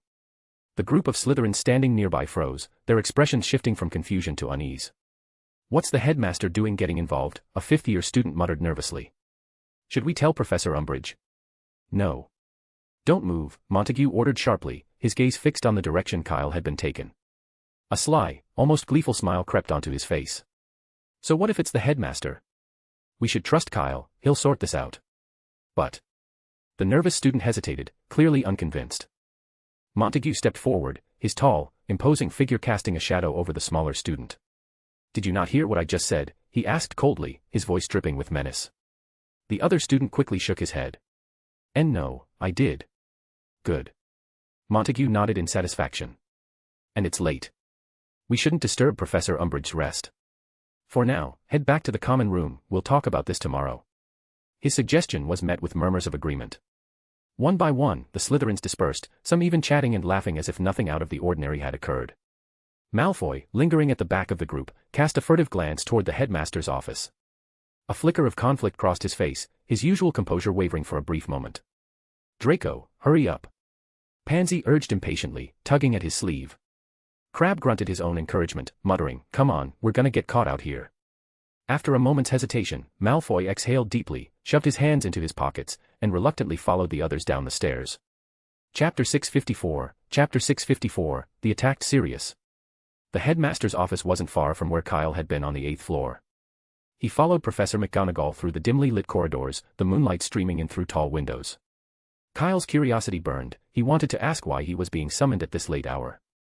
But one look at Professor McGonagall's tightly pressed lips and stern expression made him decide against it. After a few minutes of silent walking, they arrived at the gargoyle guarding the entrance. "Tooth-splintering strong mints," McGonagall said crisply. The gargoyle sprang aside, revealing the spiral staircase leading up to the headmaster's office. Kyle followed her into the passage. It was already past midnight, but as they neared the top, Kyle could hear voices, animated and urgent. The muffled chatter made it clear that something serious was being discussed. The office was unusually lively when Kyle entered. Dumbledore, wearing white pajamas dotted with strawberry prints, was crouched in front of the fireplace. Behind him stood Harry, looking anxious, and Snape, who wore his usual brooding scowl. The scene was peculiar enough to make Kyle pause for a moment. His eyes swept the room curiously. Had Harry broken yet another rule, only to be dragged here by Snape? But then his attention shifted to the fireplace, where a fiery visage was taking shape. The face in the flames was none other than Mr. Weasley's. His expression was grave as he spoke. "Yes, Professor Dumbledore," Mr. Weasley said, his fiery lips moving as though he were standing right there. "Sirius was indeed attacked by Death Eaters. When Moody and I arrived, they were torturing him with the Cruciatus Curse." "How is Sirius?" Harry asked urgently, stepping closer to the fireplace. "Is he okay?" "Oh. Harry," Mr. Weasley said with a hint of hesitation. "Calm down. Sirius has been taken to St. Mungo's Hospital for magical injuries. The healers say he's not seriously hurt, just in need of rest." "Thank you, Arthur," Dumbledore said. "It was the least I could do," Mr. Weasley replied. Then his expression darkened. "But Professor, I don't know if Moody told you, things aren't looking good for Sturgis." "I know already," Dumbledore said gravely. Mr. Weasley's face vanished from the flames. Almost immediately, a portrait of a witch with silver curls stirred to life on the wall. "How are things, Dillies?" Dumbledore asked. "One good, one bad," the witch said. "Both of them have been taken to St. Mungo's. I saw them pass right under my portrait. One is just unconscious, but the other—" Her expression became grim. "He's in a bad way. Sykes says the dark magic he's been exposed to is particularly nasty. It'll take at least 6 hours to brew an antidote, but he won't last that long. You'll have to act quickly." "Thank you, Dillies," Dumbledore said, turning to Kyle. "You do carry that suitcase of yours around, don't you?" "Of course," Kyle replied. "Good," Dumbledore said. "We'll be making a trip shortly." He waved his wand, and his strawberry print pajamas morphed into a regal purple robe as he turned to Harry. "Are you going to St. Mungo's?" Harry asked quickly. "I want to come with you, Professor. I want to see Sirius." "A reasonable request," Dumbledore said, nodding before glancing at Snape. "Severus, we'll discuss the matter we spoke of when I return." Snape's face darkened even further, his lip curling. "You should know better, Potter," Snape said sharply. "If you can see the Dark Lord through that cursed scar of yours, then the Dark Lord can see you just as easily. The last thing we need is your empty-headed recklessness putting you in mortal danger." "I'm aware, Severus," Dumbledore said calmly. "But a little while longer won't make a difference, I assure you." Snape gave an irritated snort but said no more. 3 travelers, then, Dumbledore mused. "I'll take Harry first. Kyle, Fawkes can escort you." Kyle winced inwardly, suppressing a sigh. He would have preferred to switch with Harry. Traveling with a phoenix was a rare opportunity, but it was one he wanted to miss.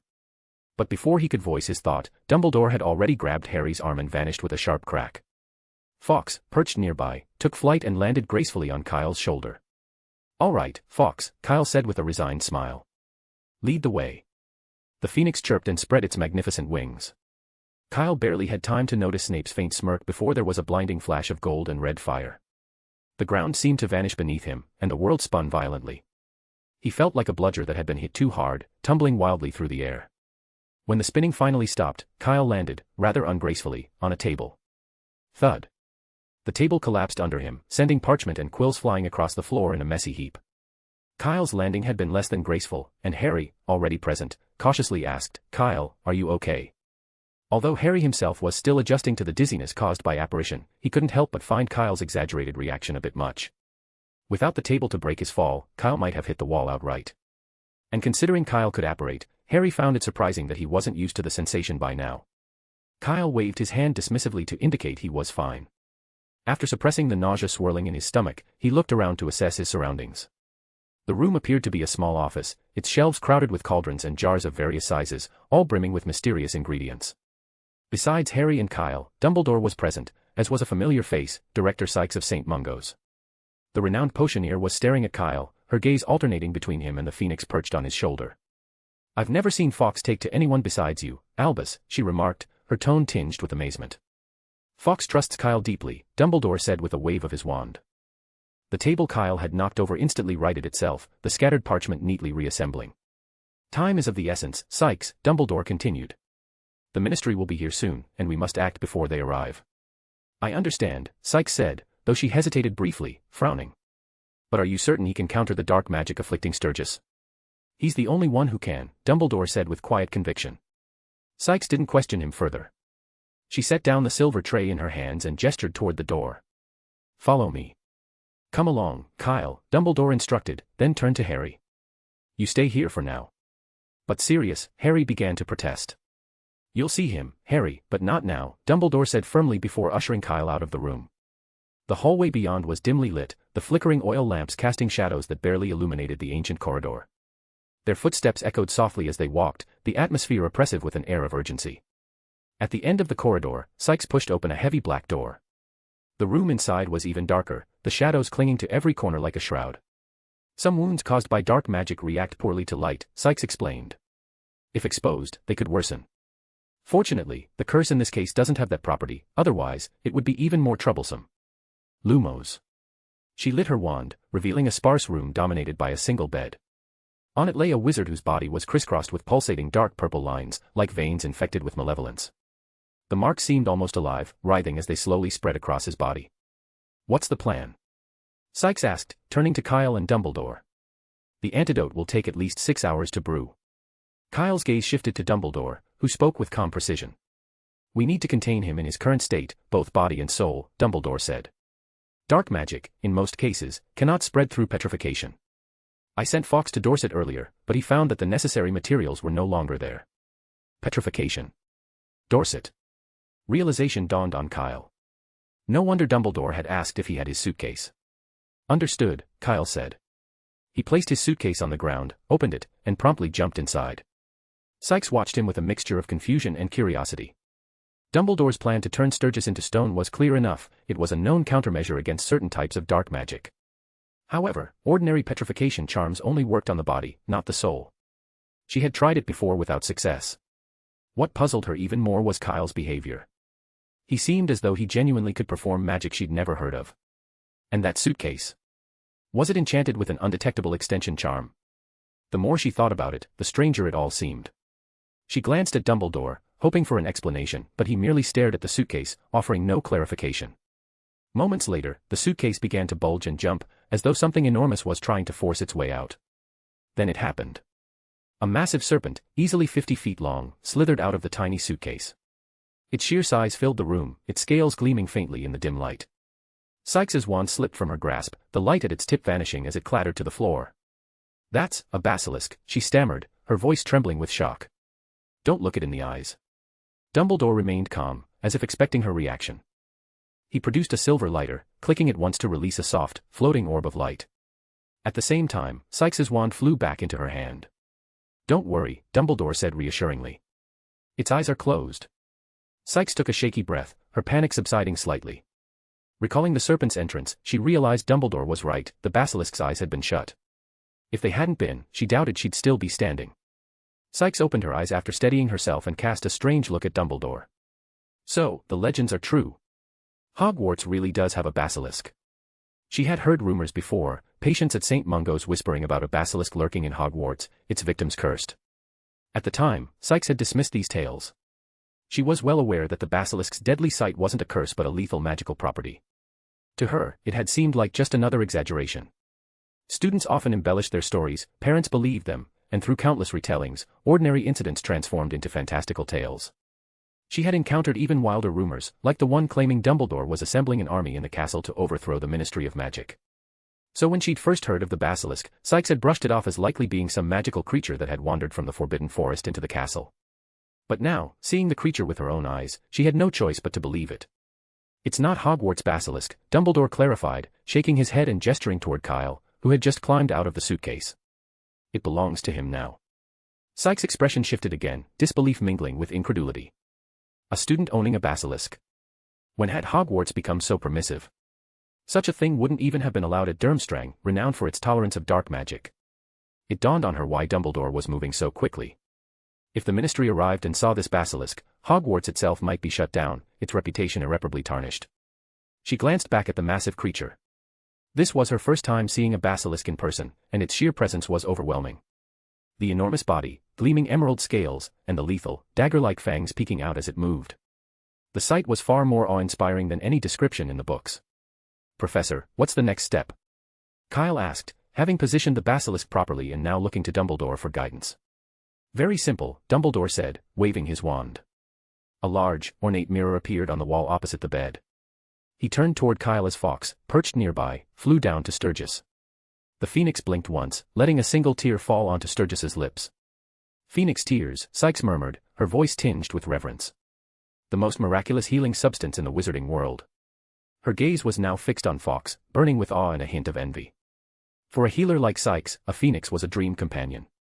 Many in her profession had fantasized about acquiring one, and she was no exception. She had even tried to entice Fawkes before with rare and valuable herbs, but the phoenix had never paid her any attention. Meanwhile, the effect of the tears was immediate. On the hospital bed, Sturgis twitched as his body began to respond. His eyelids fluttered before snapping open, and suddenly he sat bolt upright, letting out a piercing scream. "Now. Open your eyes." Dumbledore and Kyle's voices rang out in unison. Startled, Sturgis instinctively looked at the mirror across from him. In its reflection, he locked eyes with the basilisk's vivid orange-yellow gaze. The effect was instantaneous. Sturgis froze, the scream dying in his throat. His body turned rigid as he was completely petrified. As soon as Sturgis fell silent, Kyle quickly ordered the basilisk to close its eyes. The massive serpent obeyed, and without wasting a moment, Kyle guided it back into the suitcase. When Kyle climbed out of the suitcase, Sikes was already examining Sturgis with her wand. "It's unbelievable," she said in astonishment, her voice filled with awe. "The spread of dark magic has completely stopped. This must be what they mean by the basilisk's curse. I never imagined the basilisk's gaze could have any effect other than death." "Magic is truly remarkable," Dumbledore said softly, his eyes twinkling with quiet reflection. "The world remains full of mysteries. I doubt even Herpo the Foul envisioned that his most sinister creation, a pure killing instrument, could one day be used to save lives." "You're absolutely right," Sikes said, lowering her wand. "In this case, I'll have enough time to prepare the antidote." She paused for a moment, then added thoughtfully, "You do know how to reverse petrification, don't you? Mandrake restorative draft, I assume." "Precisely," Dumbledore said with a nod. "Would you like me to provide fresh mandrake? We have a batch growing in the school's greenhouse." "That would be perfect," Sikes agreed. While St. Mungo's also had fresh mandrake stock, she saw no reason to refuse Dumbledore's offer. "I'll write to Professor Sprout and have her deliver it," Dumbledore said.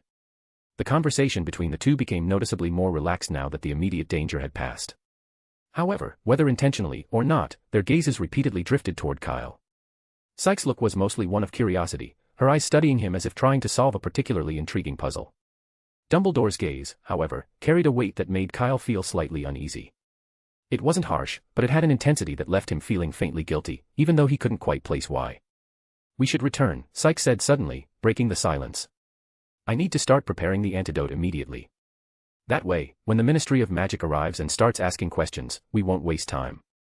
Chapter 655, How about letting Fawkes guard the basilisk? When Kyle and the others returned to the office, Harry was pacing restlessly, his anxiety evident. His impatience to see Sirius, who was still unconscious, was palpable. This time, Dumbledore gave his consent. Sikes led them out of the office and around a corner into a brighter corridor. Kyle noted that the room numbers on the ward doors all began with a 5, marking their location as the 5th floor, St. Mungo's spell damage ward. He had assumed Sirius would be treated here as well, but Sikes continued past the floor and led them down the stairs. Along the way, nearly everyone they encountered, both patients and healers, stopped to greet Sikes, indicating the deep respect the staff and patients had for her. "Where are we going now?" Kyle asked, unable to suppress his curiosity. "Shouldn't someone suffering from the Cruciatus curse be treated on the 5th floor?" "That's true," Sikes replied. "But Black wasn't under the Cruciatus curse for very long. It's more important to treat the wounds from the Runespore bite first. The venom from their teeth is particularly toxic." As she spoke, Sikes glanced at Kyle, her thoughts briefly returning to the basilisk. Compared to the venom of such a legendary creature, the Runespore's poison seemed almost trivial. Soon, they reached the 2nd floor, the ward Kyle was most familiar with. At the corner of the stairs stood a simple stand, and Kyle paused when he saw it.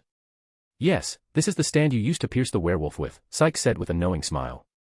"After the transfiguration spell wore off, we returned it to its original place." Even Harry, preoccupied as he was with thoughts of Sirius, stopped and stared at the stand. He had, of course, heard about Kyle's feat. His defeat of a transformed werewolf at St. Mungo's had earned him the Order of Merlin. But hearing the story and seeing the location were entirely different. Harry studied the stand closely. It was, surprisingly ordinary. Just a simple shelf holding a few flower pots. To be honest, if Sikes hadn't pointed it out, Harry wouldn't have connected such an unremarkable object with the heroic deed he'd heard about. Did you ever find out why the werewolf transformed during the day? Kyle asked. A deranged potioneer, Sykes replied matter-of-factly. He was angry because I rejected his application to join the most extraordinary society of potioneers. That attack was his attempt at revenge. Do you need my help? Dumbledore inquired. Thank you, Albus, but it's already been resolved, Sykes said with a small smile. At that moment, Mr. Weasley appeared, coming up the stairs carrying a bundle of bandages and several potions. Oh, Professor Dumbledore, Kyle, Harry, Mr. Weasley said, surprised. What are you all doing here? We've come to see Sirius, Harry said quickly. Mr. Weasley, do you know where he is? Of course, Mr. Weasley replied, though his expression grew concerned. But, Harry, you really shouldn't be here, especially now. It's dangerous outside Hogwarts. He sighed, but upon noticing Dumbledore's calm presence, he said no more. Instead, he gestured toward a door. Second room on the right. Sirius is in there. Come with me. He pushed the door open, and Harry darted inside without hesitation. Remember to keep quiet, Mr. Weasley called after him. There are other patients in there too. Kyle moved to follow, but Dumbledore gently stopped him with a hand on his arm. We'll wait outside, Dumbledore said. Sirius can't see too many visitors at once, it might disturb the other patients. Besides, there's something I wish to discuss with you. Kyle's expression stiffened. He had been expecting this moment. With so many people bustling through the second-floor corridors, Dumbledore led Kyle up to the 6th floor of St. Mungo's. This area, dedicated to shops and tea rooms, was quieter, a place designed for visitors to meet and talk. Sykes didn't join them, excusing herself to begin preparing the antidote for Sturgis. Dumbledore led Kyle into a private tea room and closed the door behind them. The moment they were alone, his demeanor shifted, his face becoming serious. I seem to recall, he began, his voice measured, that we had an agreement, the basilisk would not be brought into Hogwarts. Ah, yes. Kyle replied, a twinge of guilt flashing across his face. But he quickly composed himself, speaking with a tone of justification. But the situation has changed, hasn't it? Oh. Dumbledore's sharp eyes glinted, and he fell silent, waiting for Kyle to elaborate. Kyle took a steadying breath. Because of the Philosopher's Stone and the diary, Voldemort wants me dead. On the mountaintop, he showed no hesitation in trying to kill me himself.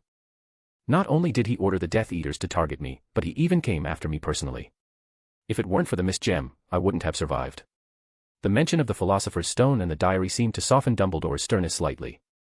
He was well aware of how much Kyle had thwarted Voldemort's plans. Combined with Kyle's discovery of several Horcruxes, it was clear that Voldemort's hatred for Kyle rivaled, or possibly exceeded, his hatred for Harry. Dumbledore's expression grew contemplative. The reasoning was sound, Kyle's need for self-defense was justified. Yet, the thought of a basilisk on school grounds still unsettled him. I'm only trying to protect myself, Kyle continued earnestly. I'm still just a student, and it's dangerous to face Death Eaters without adequate defenses. Dumbledore, who had been reaching for the teapot, paused mid-motion. Kyle in danger from Death Eaters. The thought almost made him laugh. He doubted not, now nothing but ash in the wake of Kyle's fiendfire, would agree with that assessment. Of course, Kyle added, I could handle 1 or 2 Death Eaters, but what if they come in larger numbers? I have only 1 wand, I can't fend off 10 or more at once. Hogwarts is safe, Dumbledore said quietly. As long as I live, no Death Eater will set foot in this castle, not even Tom. There are always exceptions, Kyle pressed. If members of the Order of the Phoenix were in danger, like they were today, you'd have to leave to help them. If that were the case, I could always return, Dumbledore countered, giving Kyle a pointed look. Your argument remains unconvincing. But I can't stay in the castle all the time, Kyle said with a sigh. This was the heart of the matter. He understood that Dumbledore would have preferred him to leave the basilisk with Newt while he was at school, retrieving it only during holidays. But Death Eaters weren't going to wait for ideal circumstances to strike. Kyle thought back to the previous year, when Harry had been lured out of Hogwarts. If the Death Eaters were to pull a similar scheme on him, he wouldn't have time to retrieve the basilisk. Keeping it close was the safest option. Dumbledore's resolve wavered. He couldn't deny that Kyle had a point. He knew that Voldemort was focused on amassing power, recruiting giants, rallying werewolves, and extending his influence. Dumbledore himself was preoccupied with countering these threats and wouldn't always be at Hogwarts to ensure its safety. And though Voldemort, in the past, wouldn't have dared attack the castle directly while Dumbledore lived, his fragmented soul might have altered his behavior.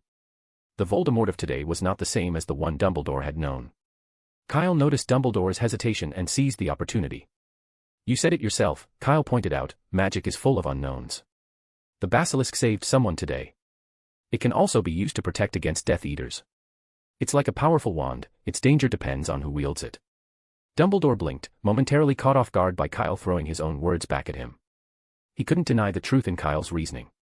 A tool's morality depended entirely on its user. But you're forgetting one critical point, Dumbledore said, fixing Kyle with a serious gaze. Whoever wields such a weapon must have complete control over it, ensuring it doesn't turn against them. I can control the basilisk, Kyle said confidently. His confidence wasn't unfounded.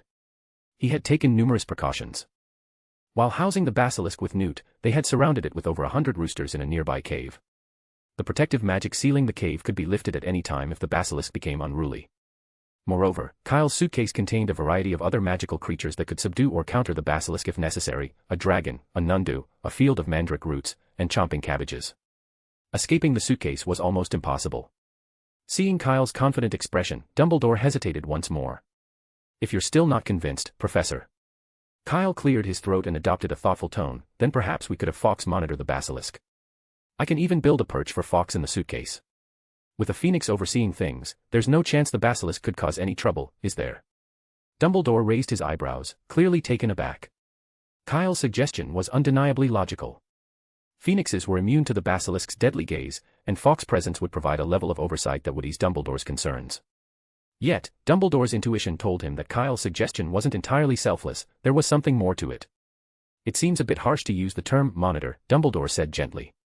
I trust you, Kyle. You've proven time and time again that your promises aren't made lightly. It's not about trust, Professor, Kyle replied earnestly. It's about doing the right thing. I understand the concern, and I wouldn't object at all. Besides, he added, his tone almost too casual, with everything you've been dealing with lately, Voldemort and the Ministry, I could help take care of Fawkes for you.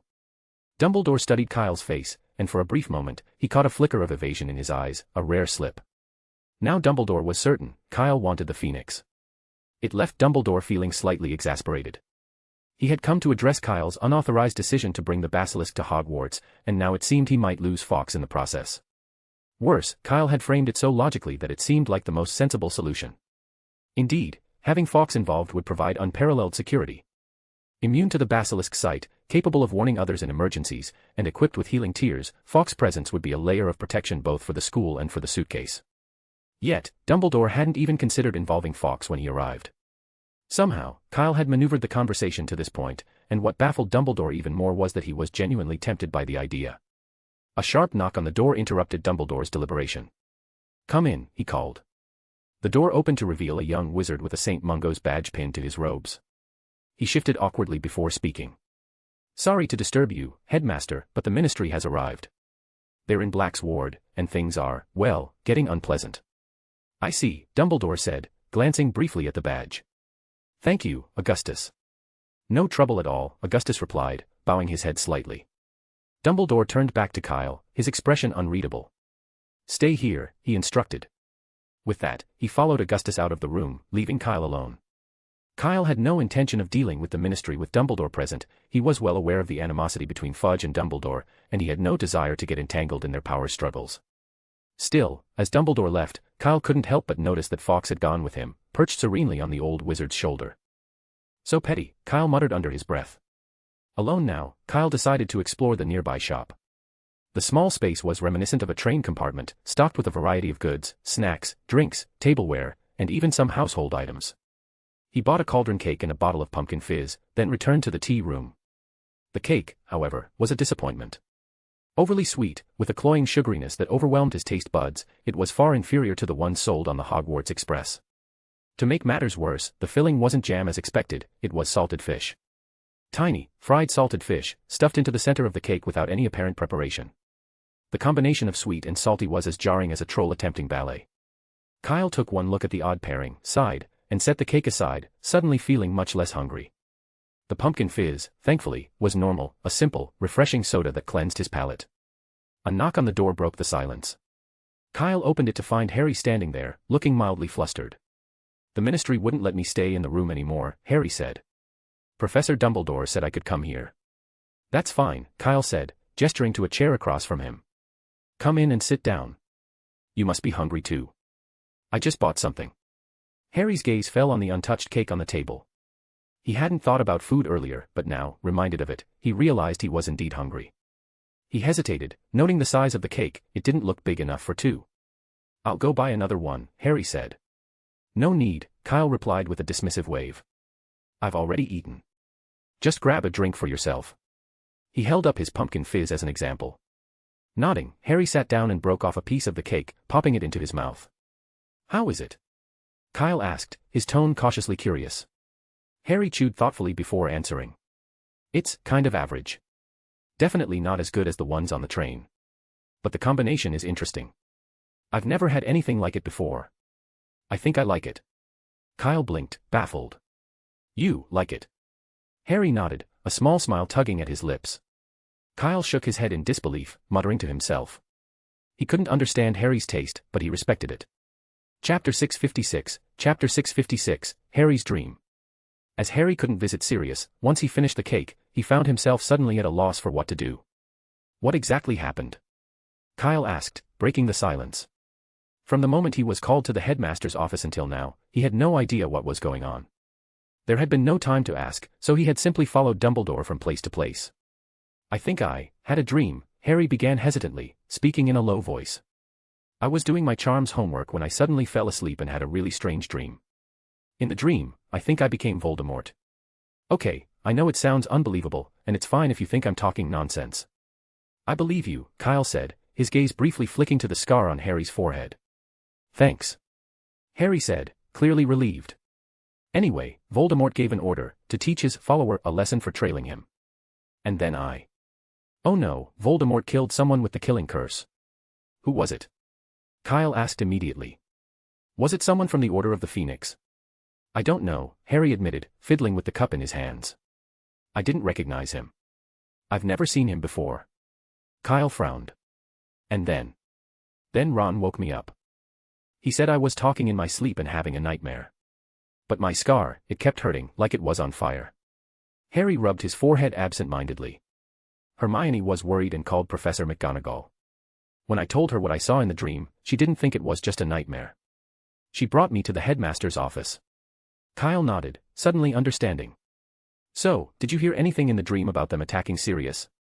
No names," Harry said, shaking his head. "It was Professor Dumbledore. He used some kind of magic, something special. I don't know what kind of spell it was, but he sent a message." A few minutes later, Mr. Weasley found Sirius. As he recounted this, Harry shuddered, as if reliving the fear. He was fortunate that both Professor McGonagall and Professor Dumbledore had chosen to believe him. From what he'd heard in the headmaster's office, Mr. Weasley and Moody had found Sirius just in time. He was being tortured with the Cruciatus curse. If they had arrived any later... Harry didn't want to think about it. The thought that Sirius might have died felt like a giant hand squeezing his stomach. His whole body trembled uncontrollably. Noticing Harry's distress, Kyle refrained from asking more questions. Instead, he got up and left the tea room, heading to the shop to buy Harry a cup of hot cocoa. He had noticed earlier that they sold some. However, as soon as he stepped out, he spotted two familiar figures coming down the stairs. "Mr. Weasley." "Tonks," Kyle called, waving at them. The two immediately made their way over. "Kyle, is Harry with you?" Mr. Weasley asked. "He's inside," Kyle replied, pointing toward the tea room booth. "Is something wrong?" "That's good," Mr. Weasley said, sounding relieved. "It's getting late, and I need to take you both back to Hogwarts." "What?"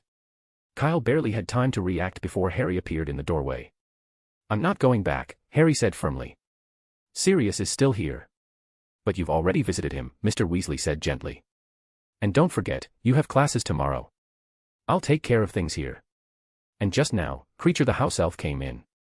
"But..." Harry tried to protest, but Mr. Weasley cut him off with a solemn shake of his head. "It's what Sirius would have wanted. He wouldn't want you to see him like this." "I don't care," Harry said loudly. "I don't care how he looks. In any case, you have to go back," Mr. Weasley said firmly. Lowering his voice, he added, "Think about the Ministry of Magic. Sirius just got injured, and you came to St. Mungo's. That alone is suspicious. Thankfully, Professor Dumbledore provided an explanation to cover for you, but I don't think they entirely believe it. If you don't want to be questioned, it's best you return to Hogwarts now." Harry hesitated, his expression torn. "Be patient. Just a few more days," Mr. Weasley continued in a softer tone. "Come back during the Christmas holidays. You can stay as long as you like then." After a long pause, Harry finally nodded, though his reluctance was plain to see. Very good, I knew you'd make the right choice, Mr. Weasley said with a smile. Don't waste any time, head back early so you can get some rest. How are we getting back? Harry asked. Apparition again. Exactly. It's the quickest way, Mr. Weasley replied, but we need to go outside first. St. Mungo's, like Hogwarts, prohibits apparition. Wait a minute, Harry said, frowning. But we just operate here. I'm not sure how that happened, maybe Dumbledore used a different method. I certainly don't know of one, Mr. Weasley admitted. Dumbledore had intended to take you back himself, but he's dealing with the Ministry of Magic right now and couldn't leave. That's why he asked us to escort you. Tonks, you lead the way. If there are any Ministry officials, give us a warning, he added. Tonks didn't seem particularly cheerful, her straw-like orange hair was a clear indicator of her mood, but she nodded at Mr. Weasley's instructions and started walking ahead. All right, let's get moving, Mr. Weasley urged, waving Harry and Kyle to follow. With no time to waste, the group left the tea room on the 6th floor and descended to the waiting room on the 1st floor before heading outside to a department store with a "closed for renovation" sign. No one's here, Mr. Weasley said, glancing around carefully. Let's hurry, Tonks. With that, he grabbed Harry's arm and vanished with a loud crack. Watching them disapparate, Kyle was reminded of the time he was carried by the Phoenix apparition. His stomach churned just at the memory. Maybe I should do it myself, Kyle suggested to Tonks. I can apparate, you know. I'm aware, Tonks said, shaking her head. But for safety's sake, no. It's illegal for underage wizards to apparate, and if the Ministry sees you, you'll be in trouble. But I'm in 6th year, Kyle protested. Shouldn't I be allowed to? Not until after Christmas, when you pass your apparition exam, Tonks replied firmly. Grabbing his arm, she said, now, hold tight, get ready. With another loud crack, Kyle opened his eyes to find himself standing in front of Zonko's joke shop. Since apparition was banned on Hogwarts grounds, Tonks had to drop him off here, just as she had with Harry and Mr. Weasley. It was already 2 in the morning. Hogsmeade was silent, its shops all shuttered, and the pointed roofs glimmered in silvery moonlight. The peaceful beauty was a stark contrast to the hustle and bustle of the daytime. The group began walking along the path toward the castle. Now that they were out of earshot, Tonks turned to Harry, her curiosity piqued. You don't happen to have any seer blood in your family, do you? She asked. Or maybe a famous prophet somewhere in your lineage? No, Harry replied quickly. And I don't think it was a prophecy. Fair point, Tonks mused. You weren't seeing the future, just what was happening at the time. It's a bit different. Still, it's strange. Do you have any other special talents? In the wizarding world, it wasn't unheard of for someone to be born with rare magical abilities. Tonks herself was a metamorphmagus, able to alter her appearance at will, a talent as natural to her as breathing. She wondered if Harry might have something similar. I don't know, Harry said shortly, clearly unwilling to continue the discussion. The truth was, he didn't want to think about it. In the dream, he had become Voldemort. The memory made him feel sick to his stomach. If that was a talent, it was one he could do without. Thankfully, they had reached the Hogwarts gates. Mr. Weasley stopped, not going any farther. You'll be safe here, he said. We can't stay away from St. Mungo's for long. See you at Christmas break. See you, Kyle and Harry replied. Once the 2 boys had entered the gates, Mr. Weasley and Tonks disapparated with a crack. The school grounds were as silent as Hogsmeade. Together, Kyle and Harry crossed the grounds and climbed the stone steps to the oak doors of the castle. The doors were locked, but that wasn't a problem. Kyle pulled out his wand and easily opened a crack. Over here, Mrs. Norris. Filch's grating voice echoed from upstairs, sounding especially harsh in the stillness of the castle. Shit, it's Filch. Harry muttered nervously, glancing upward. Do you think he'll notice we're not in our dormitories? Don't worry, Kyle said reassuringly. Filch can't go through the dormitories to check who's missing from bed. It's probably just his usual nighttime inspection. Do you have your invisibility cloak with you? No, Harry admitted, shaking his head. He'd been taken straight from his bed to the headmaster's office, barely managing to grab his robe on the way. There hadn't been any chance to bring the cloak. What about the disillusionment charm? Do you know it? Kyle asked. It'll work just as well. What charm? Harry blinked in confusion. Never mind, forget it, Kyle said quickly. Look, just follow me. I'll take you back to the Gryffindor common room. You'll take me back. Harry said, a thought suddenly striking him. Oh, I almost forgot, you've got an invisibility cloak too. No, there's no need for that, Kyle said with a grin. You just need to follow me. Keep some distance, but not too much. Just like at St. Mungo's. No, no. Harry protested, shaking his head vehemently. The Hufflepuff common room was near the entrance hall, meaning Kyle could easily head there first without risking going upstairs. If they were caught, only Harry would be in trouble. But before Harry could argue further, Kyle had already taken the lead, striding confidently up the stairs. Harry's heart leapt into his throat. From his past misadventures sneaking around at night, he was sure Filch would catch Kyle walking so openly upstairs, and they'd both end up in trouble. Panicking, Harry followed, wanting to stop Kyle, but he was only halfway up when Kyle had already reached the second floor. And then Harry's worst fear came true. "Ha, got you." The dim glow of an oil lamp bounced down the corridor, growing brighter as Filch approached, Mrs. Norris close at his heels. His gloating face soon came into view, illuminated in the flickering light. "It's me, Filch." Harry froze, unsure of what to do.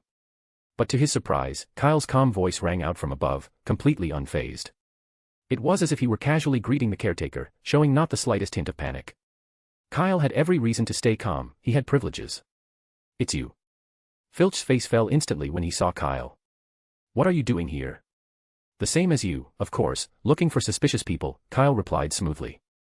"This is a task assigned to us by Professor Umbridge. The sooner it's done, the better." Filch's mouth snapped shut. As much as he disliked the situation, he couldn't argue. By Umbridge decree, Kyle had authority over him in these matters, and it grated on him. Lately, Filch had been avoiding Kyle entirely to escape the reminder of this unpleasant reality. Now that Kyle had brought it up again, Filch clearly wanted to leave. Even Mrs. Norris seemed agitated. The cat's body was tense, ears flattened, as though bracing for an attack. "What's wrong with you, Mrs. Norris?" Filch asked, noticing the change in his feline companion. The only response was a low, shrill howl and the scrape of claws against the floor. Kyle had a good idea why Mrs. Norris was acting this way, it was the basilisk. Just an hour ago, Kyle had released the basilisk from his suitcase, inevitably picking up its scent. While wizards were unlikely to detect it, animals like Mrs. Norris were far more sensitive. Of course, Kyle couldn't explain this to Filch. "I think Mrs. Norris may have discovered something," Kyle said instead. "You should check toward the tower. I'll handle things here. Don't tell me what to do." Filch snapped, his expression darkening further. He glared at Kyle for a tense moment before reluctantly turning away. "Let's go, Mrs. Norris," he muttered. The dim glow of the oil lamp gradually receded as Filch and the cat disappeared into the distance.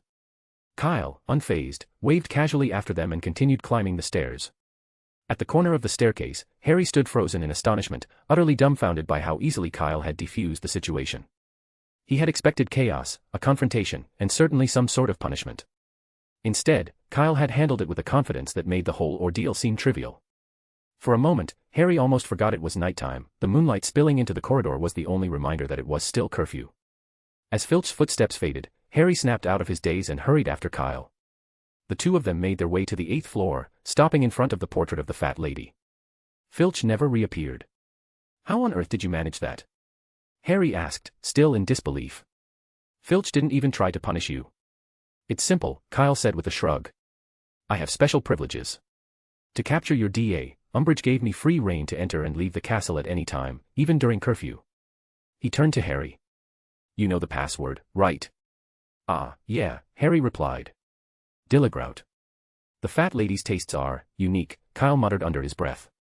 "Thanks, but I prefer marmalade," came the fat lady's voice, clearly unimpressed. Harry opened his mouth to say something, but before he could, the portrait swung open, revealing the passage to the Gryffindor common room. "Harry, is that you?" Hermione's voice called from inside, followed quickly by Ron's. "It's me," Harry confirmed. "All right," Kyle said, stepping back. "You can go in now. And if you have another dream like the one you had today, make sure to tell Dumbledore or Professor McGonagall immediately." "I will," Harry said. "Oh, and one more thing," Kyle added.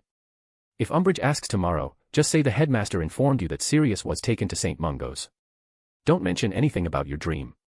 "Nothing at all." "I understand," Harry assured him. Chapter 657, Dumbledore's Intuition and the Phoenix Secured. The news of Sirius's injury seemed to have been deliberately concealed by the Ministry of Magic. No one knew what had transpired that night, and not a single mention appeared in the newspapers. The next day, however, Hogwarts bustled with its usual liveliness. Students eagerly discussed Christmas plans and holiday arrangements. "What on earth is the ministry thinking?" Cedric muttered angrily, putting down the newspaper at the Hufflepuff table. "2 people almost died, powerful adult wizards, no less. And their solution is to just ignore it. Apparently, that's exactly what they're doing, Kyle replied, calmly spreading orange marmalade on his toast. That's why I keep telling Professor Dumbledore he should run for Minister of Magic, but he refuses every time. Yeah, it would be brilliant if Professor Dumbledore became minister, Cedric sighed. Though Cedric believed Hogwarts couldn't do without Dumbledore, the fact was, he'd be graduating next year. Who the headmaster was would no longer matter to him personally, and he secretly wished Dumbledore would take up the role of Minister of Magic. Let's change the subject, Kyle suggested, shaking his head. If you want Dumbledore as minister, the only way is for Voldemort to become headmaster of Hogwarts. So, what are your plans for the holidays? Cho and I are visiting Sirius at St. Mungo's, Cedric replied, taking a sip of pumpkin juice. After that, we're heading to Diagon Alley. Fred and George have picked out a shop there, and I'm going to help them set it up. Join the Weasley joke shop? Kyle asked, surprised. But didn't you want to join a professional Quidditch team after graduation? If I remember right, the Montrose Magpies even sent you a tryout invitation recently. That's true, Cedric said calmly. But I just can't convince myself to leave England right now. I can join a professional team anytime, but this isn't the time for it. He shrugged. Fred and George need an extra hand, so it's a good way to stay occupied in the meantime. Are you sure? Kyle asked, looking at him intently.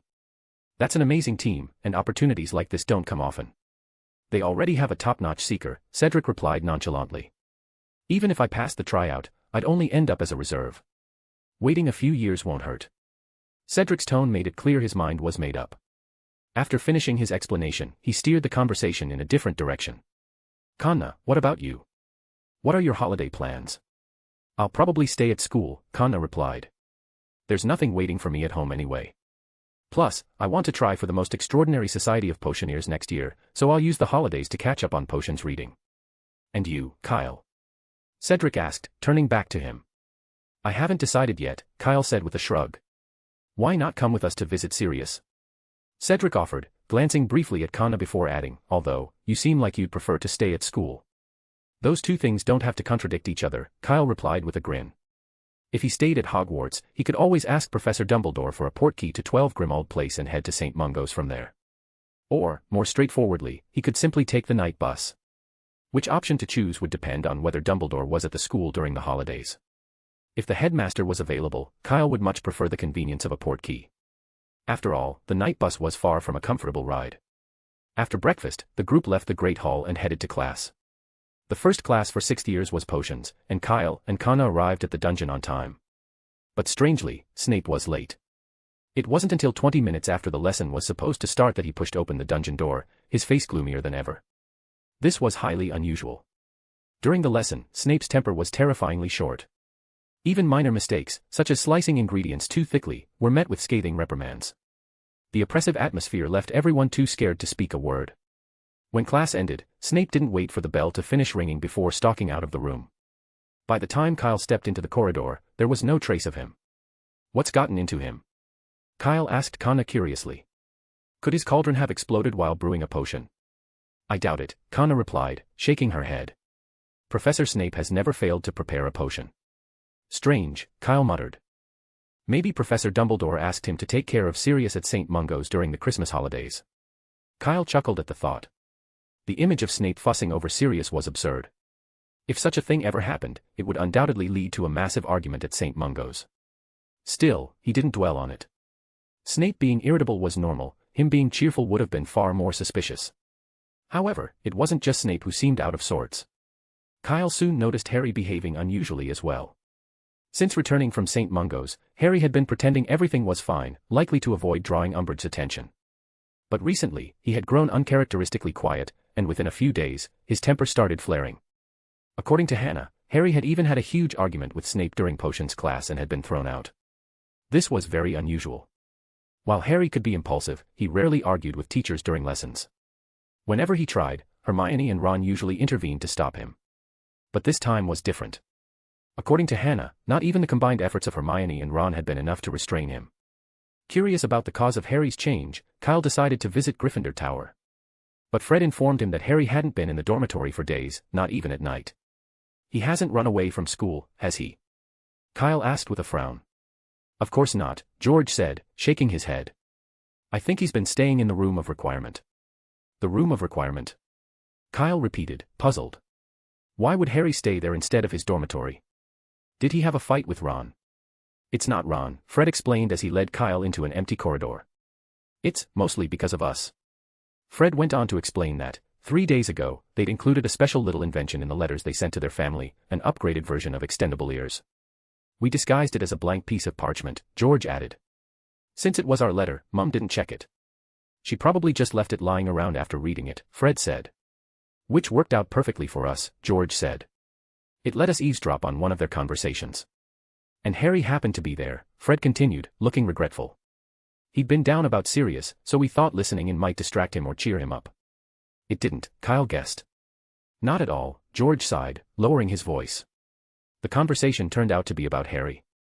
Mum said something about Harry being able to connect to you-know-who through his dreams, and that you-know-who could do the same. Kyle frowned. Mrs. Weasley actually said that. Absolutely, Fred confirmed. Harry heard every word. That's why he left the dormitory.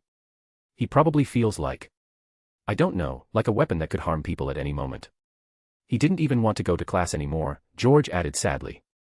Professor McGonagall had to drag him back. If we'd known this would happen, we'd never have asked him to listen in. They had only wanted to lift Harry's spirits, but their plan had backfired horribly. Instead of cheering him up, they had made him feel even worse. After hearing the story, Kyle decided to head to the corridor where the room of requirement was located. However, when he arrived, he spotted Hermione and Ron already there, looking frustrated. Realizing that even Harry's closest friends couldn't reach him, Kyle decided not to try. If Hermione and Ron can't get through to him, there's no way I will, he thought. As he left the area, Kyle reassured himself that Christmas was coming soon. Surely Sirius would be able to cheer Harry up during the holidays. Finally, Christmas arrived. The day before the holiday, the Great Hall was transformed. 12 towering Christmas trees adorned the space, their branches sparkling with ornaments, and the enchanted ceiling glittered with falling snowflakes and stars. Everyone was in high spirits, eagerly anticipating the festivities, everyone except Kyle. After dinner, Dumbledore summoned him to the headmaster's office. When Kyle arrived, he found Dumbledore alone, dressed in his usual pajamas, seated behind his desk. He's not going somewhere again, is he? Kyle wondered, noting the headmaster's somewhat preoccupied demeanor. However, Dumbledore's first words quickly dispelled any assumptions Kyle might have had. What? You want me to teach Harry occlumency? Kyle blurted, taken aback. Yes, you heard me correctly, Dumbledore replied calmly. Harry needs to learn this technique to protect his mind from outside interference. I would have taught him myself, but I'm preoccupied, Dumbledore admitted, gesturing to a small mountain of letters piled on his desk. These require my attention daily. I barely finish reading them before I go to bed. So you want me to teach him? Kyle asked. Not quite. I want you to assist Professor Snape, Dumbledore clarified. Harry's occlumency lessons began 2 days ago. Kyle thought back, 2 days ago was when Snape had arrived late to potions class. It's not going well, is it? Kyle asked tentatively. Dumbledore coughed lightly. Harry hasn't exactly adapted to Professor Snape's teaching style. That was putting it mildly. In reality, Harry and Snape were fundamentally incompatible. However, there was no alternative. Harry's ability to protect his mind from Voldemort's intrusion was critical. Occlumency was the best method, and time was of the essence. To that end, Dumbledore had arranged for Snape to train Harry immediately after their return from St. Mungo's. Unfortunately, the lessons were already a disaster. Snape had chosen to teach Harry by directly using legilimency, forcing Harry to block the intrusion instinctively. But in his desperation, Harry had instinctively rebounded the spell back at Snape. For a brief moment, Harry glimpsed some of Snape's private memories. Though it only lasted seconds, it was enough to embarrass and enrage Snape. The session ended in a furious argument, with no progress made. Dumbledore now hoped Kyle could mediate. You're also proficient in occlumency, Dumbledore said. Your presence could help defuse tensions and improve the lessons. At the very least, it might prevent another argument like last time. I'm just getting started with occlumency, Kyle protested. I don't think I can be much help. He had no desire to take on this responsibility. Occlumency wasn't something one mastered overnight, and if he agreed, it would derail all his plans for the holiday. Moreover, Kyle believed Snape was capable, if harsh. Putting pressure on Harry now might actually help him learn faster. But Dumbledore ignored his attempt to decline. You're being far too modest, Dumbledore said, shaking his head. There are few I know who are as naturally adept at occlumency as you, better even than some seasoned wizards. You're joking, Professor, Kyle said firmly. Professor Snape is far more skilled than I am. If even he can't get through to Harry, what difference could I possibly make? Dumbledore's eyes twinkled, though he didn't argue the point. Instead, he tried another angle. Think of it this way, helping Harry could lift his spirits. You've seen how withdrawn he's been since his last dream. Don't you want to see him recover? Kyle hesitated. Dumbledore had a point, helping Harry might be worth the effort. But something still felt off. Comforting Harry seemed better suited to Hermione or Ron, and teaching occlumency was Snape's domain. Besides, Kyle said softly, grasping for another excuse, I have to keep an eye on the basilisk. I can't afford distractions. Dumbledore's expression flickered for a moment, but he quickly recovered. Fawkes can handle that, he said with a smile. Kyle knew when he was beaten. All right, it's settled then, he said quickly, as though afraid Dumbledore might add more conditions. I'll go find Professor Snape right away. Without waiting for a reply, Kyle grabbed Fawkes, who had been dozing on a perch, and left the office. Startled awake, Fawkes blinked blearily at Kyle, then at Dumbledore, before burying his head under a wing. The door slammed shut behind them with a loud bang. What a cunning boy, Phineas Black's portrait remarked, smirking. The lad made that condition on purpose. You knew that, didn't you? I'm not a fool, Phineas, Dumbledore said, returning to his desk and picking up one of the many letters. He had, of course, understood Kyle's implied condition. If the basilisk truly required constant supervision, Dumbledore would never have allowed Kyle to bring it to Hogwarts in the first place. But he had his reasons for assigning Kyle this task. Helping Harry was one goal, but the greater reason was to keep Kyle occupied during the holidays. Dumbledore trusted his intuition, and it told him that if Kyle were left to his own devices for 2 weeks, he would undoubtedly find a way to stir up trouble, most likely involving Dumbledore himself. And as the holiday drew closer, that feeling only grew stronger.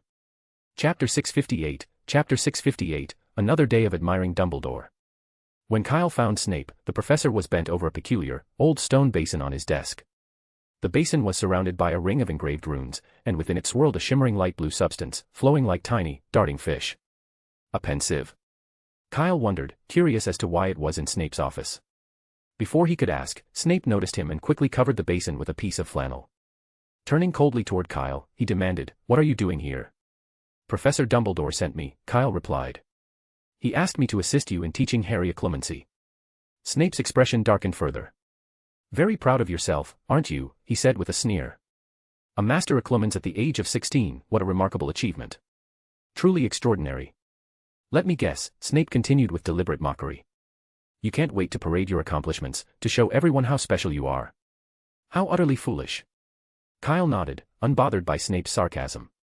"You're absolutely right, Professor. I don't think this was a good idea either, but Headmaster Dumbledore insisted, and I wasn't about to argue with him." He added with a smirk, "Still, I do admire your honesty, Professor. Don't worry, I'll make sure to pass your sentiments along to the Headmaster." Snape blinked, momentarily caught off guard by Kyle's calm agreement. His voice turned sharper. "The Headmaster sent you?" "Yes," Kyle confirmed simply. Snape's eyes narrowed.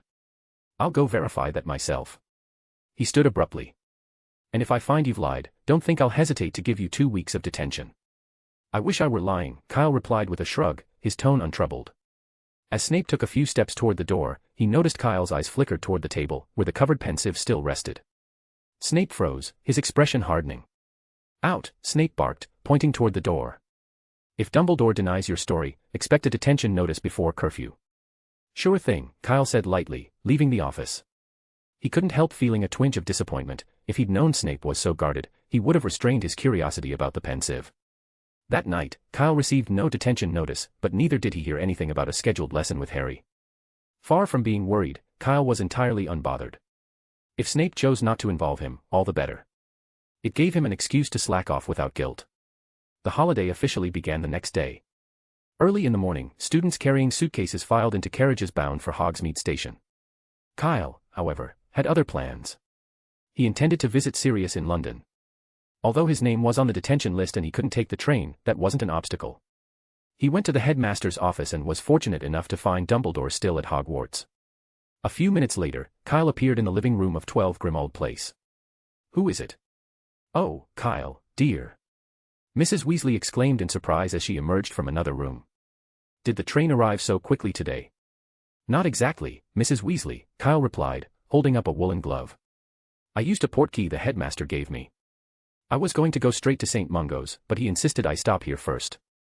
And he was right, Mrs. Weasley said, pulling Kyle into a warm hug. You should be on the train right now, not wandering around St. Mungo's. If ministry people saw you, it'd cause trouble. Come in, come in. Have you had breakfast? I made beef pie. I already ate, Kyle began, but Mrs. Weasley placed a heaping plate of steaming pasties in front of him anyway. You haven't had breakfast yet? Kyle asked, raising an eyebrow. I have, Mrs. Weasley replied, setting down a jug of pumpkin juice. And the others? There aren't any others. It's just me today, she said, leading Kyle into the kitchen. Everyone's been busy. Arthur's been looking after Sirius at St. Mungo's, Lupin hasn't been back in weeks, and the rest are tied up with their own tasks. Chris and Alastair stopped by last night, but neither stayed long. Kyle paused mid-sip of pumpkin juice. Wait, who stopped by yesterday? You heard me, your father, Mrs. Weasley said with a smile. He officially joined the Order of the Phoenix about a month ago, at Dumbledore's invitation. He was also the one who first found Sirius and drove off the Death Eaters trying to break into the Ministry of Magic. Kyle wasn't surprised that Chris had joined the Order, it was something he'd anticipated. But the mention of Death Eaters targeting the Ministry caught his attention. They were heading for the Ministry that night, he asked, his curiosity sharpening. Mrs. Weasley's expression faltered as she realized she'd said too much. Quickly, she changed the subject. Eat up before the pie gets cold, she said, and hurriedly left the kitchen. Kyle picked the smallest piece of pie and took a bite, his mind racing. From Mrs. Weasley's slip, he pieced together the likely events of that night. The Death Eaters had apparently planned to infiltrate the Ministry of Magic.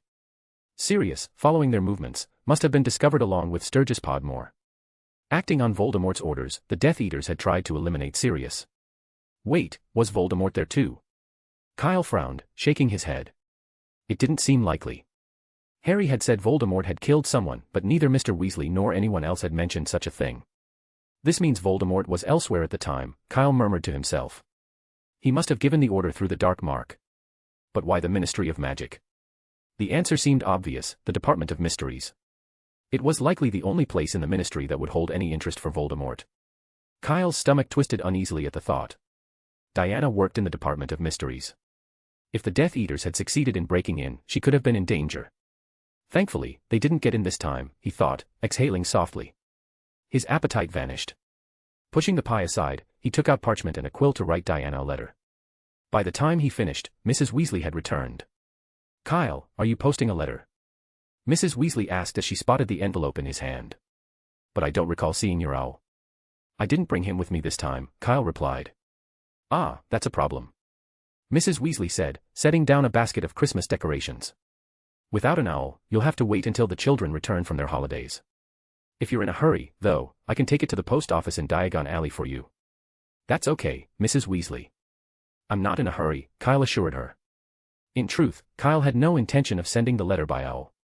Since Voldemort's return, Diana had been constantly dispatched on urgent missions, making it nearly impossible for ordinary owls to locate her in the Department of Mysteries. That's good, Mrs. Weasley said with a nod, and she returned to organizing the Christmas decorations. Once she was gone, Kyle opened his suitcase and jumped inside, shaking awake the slumbering Fawkes.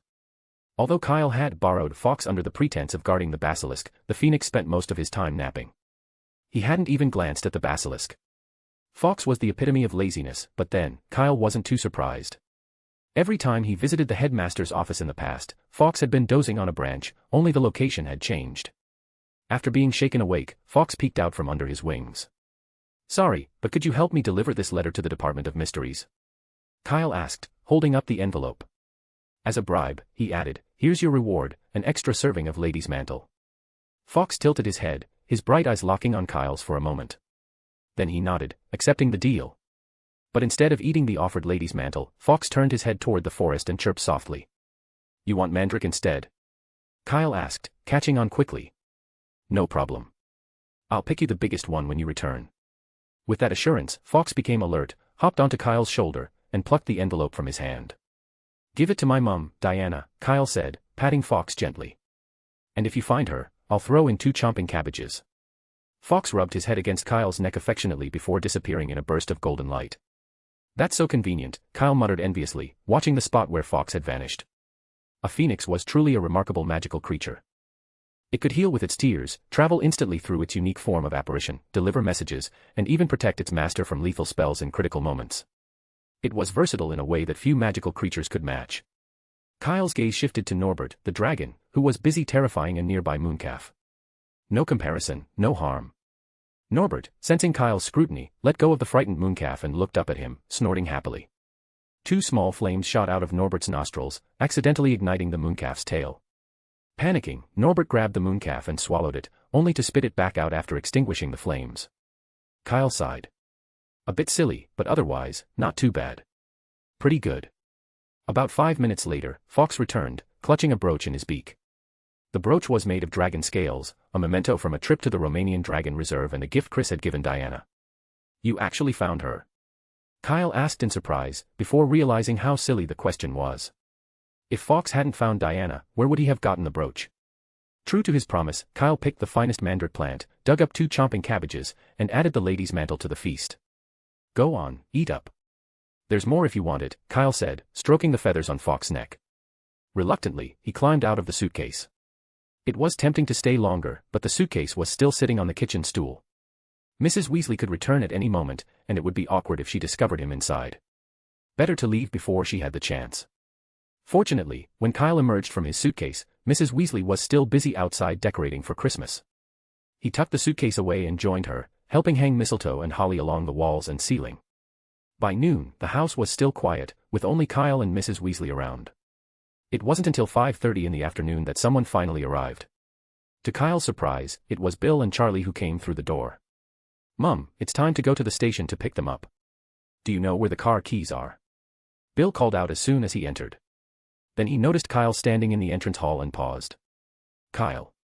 When did you get back? I'm the only one who didn't take the train, Kyle explained briefly. When did you get back? Just a week ago, Bill replied. Dad thinks the Death Eaters are likely to make a move soon, so Charlie and I have both taken long vacations.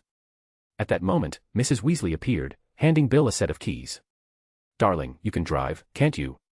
Of course I can, Mum, Bill said confidently, taking the keys.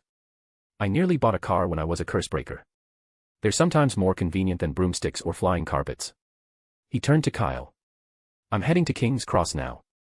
Want to come along? No, Kyle said, shaking his head. I'm going to St. Mungo's. That works out well, Charlie chimed in, stepping over. I'm covering for Dad at 6, so we can go together. You can't apparate yet, right? No, Kyle sighed. I was planning to take the Hogwarts Express. By the time I get to St. Mungo's, the train will have already arrived. No need for that, Charlie said with a grin. I'll take you. Kyle had no reason to refuse, it was certainly faster. At 6 o'clock sharp, the two of them appeared in a telephone booth near St. Mungo's. This is a place specifically set up for wizards to apparate, just like the fireplaces on the Fleur network, Charlie explained. It was Kyle's first time hearing about such a facility at St. Mungo's, and he couldn't help but look around curiously. To him, it seemed like just an ordinary telephone booth, cramped and unremarkable. This place is so small. What happens if a lot of wizards come here at the same time? There's an undetectable extension charm, Charlie said. The more people there are, the larger it gets, so there's no need to worry. No matter how many gather, it won't feel crowded. He pushed open the door and stepped out. Not far to their left was the department store with a "closed for renovation" sign in its window. As Kyle followed, he noticed a tall woman nearby, eyeing the telephone booth with curiosity. Strange, she muttered to herself. When did this get here? She walked closer, reaching out to touch the booth. Just as her hand was about to make contact, she hesitated. Her expression shifted as if she had remembered something important, and she quickly turned and hurried off. Hurry up and follow me, Kyle, Charlie called, already standing in front of the department store's window. He addressed the mannequin inside. Hello, we're here to see Sirius Black. The mannequin gave a small nod. Charlie stepped through the glass and disappeared. Kyle quickly followed. The waiting room of St. Mungo's was as bustling as ever. Wizards and witches sat in rickety wooden chairs, some appearing perfectly normal, others sporting peculiar and outlandish features. Charlie and Kyle didn't linger. They made their way directly to the second floor, heading straight for Sirius's ward. I'm fine now. Why can't I go home? Kyle heard Sirius's voice as they approached the door. Arthur, Harry's on holiday. I want to spend Christmas at home with him, not stuck here in St. Mungo's. I understand, came Mr. Weasley's reply, but the healer said the runespore venom in your system has only just been cleared. You need to be monitored for a few more days. Charlie pushed the door open, interrupting the conversation. The ward was small and dimly lit, with a single tiny window on the wall opposite the door. Inside were 3 people, with Sirius lying in the bed farthest from the entrance. Sirius looked up as they entered and broke into a smile. "Long time no see, Kyle. Are you on holiday?" He glanced nervously toward the door. "Don't bother looking. It's just us," Kyle reassured him. "Harry might be a while yet." "Ah, no," Sirius said, looking a little relieved. "I wasn't actually hoping Harry would visit me." "I understand," Kyle said simply. Mr. Weasley and Charlie stepped outside, leaving Kyle to take out the present he had prepared in advance, a large bag of assorted chocolates. Sirius's eyes lit up when he saw the chocolates. Without hesitation, he tore open a chocolate frog and popped it into his mouth. Since his acquittal, Sirius had taken to eating chocolate daily, a habit shared by many former Azkaban prisoners. "Arthur doesn't let me eat these," Sirius mumbled, savoring the chocolate. "Says they're bad for my recovery. The truth is, I don't care at all. Compared to Dementors, these little wounds are nothing." "Still, you should be careful," Kyle said with a smile. "If you recover sooner, you can leave the hospital sooner." "You're right," Sirius conceded, reluctantly putting the bag aside and resisting the urge to grab another piece. "I heard Hogwarts has a new defense against the dark arts professor," Sirius said loudly, clearly not bothered by the presence of the other 2 patients in the ward. "That sycophant for fudge, that disgusting toad. She hasn't been giving you a hard time, has she?" "It's impossible for her not to," Kyle replied with a shrug. If Harry wrote a list of the most annoying professors, Snape would have to settle for second place. In just half a term, the new professor had already outdone Snape in sheer unpleasantness, an impressive feat in its own right. "That bloody toad," Sirius growled, slamming his fist on the bed. "If she dares hurt Harry, I won't let her get away with it." "Calm down," Kyle said, casting a glance at the other patients in the room. "I have a way to deal with her." "Don't you dare do anything rash," Sirius warned, frowning. "As horrible as she is, she represents the Ministry of Magic. If you act against her, it could cause a lot of trouble." "Don't worry, I know," Kyle reassured him with a smile. "And honestly, I should probably be the one saying that to you." Fair enough," Sirius said with a laugh, relaxing slightly. The 2 continued chatting for a while longer until Mr. Weasley and Charlie returned.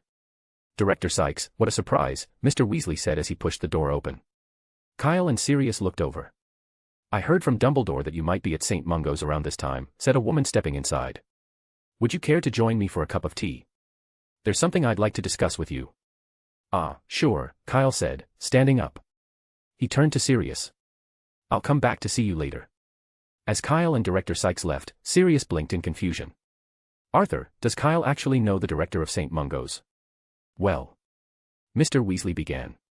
"During his first-year holidays, Kyle defeated a werewolf here and was awarded the Order of Merlin. I think that's when they first met. But that was years ago," Sirius pointed out. "Was it really worth it for the director to make a special trip to invite him for tea?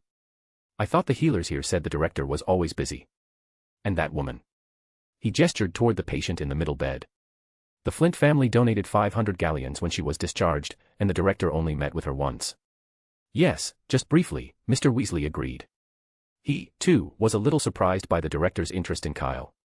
But he didn't dwell on it too much. After all, Dumbledore's influence often explained such things. The last time they visited, it was the director herself who had escorted them through the hospital. "By the way, Sirius," Mr. Weasley said, changing the subject. "I have to return to work tomorrow. There's a mountain of tasks piling up. Charlie will stay here to look after you." "No, let him go back too," Sirius said, shaking his head firmly. "This is the busiest time of the year for him. I don't need anyone to stay with me." "It's better to be cautious," Mr. Weasley replied.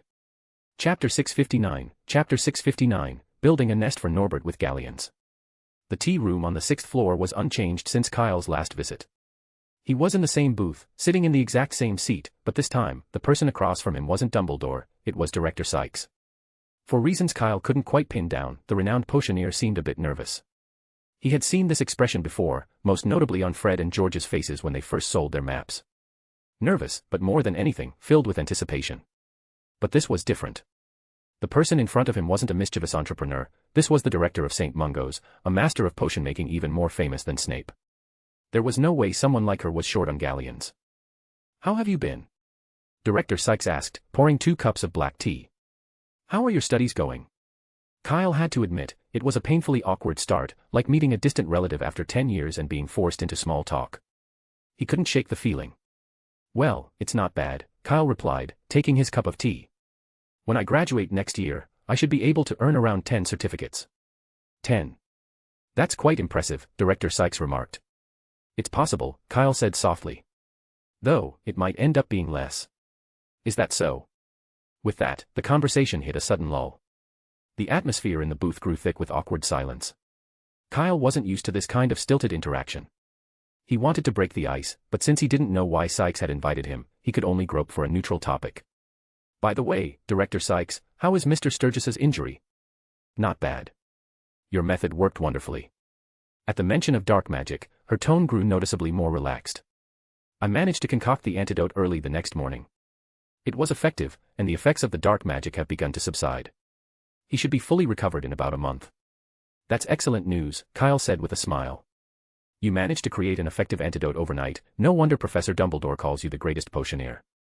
It wasn't a completely new antidote, Sykes corrected, shaking her head.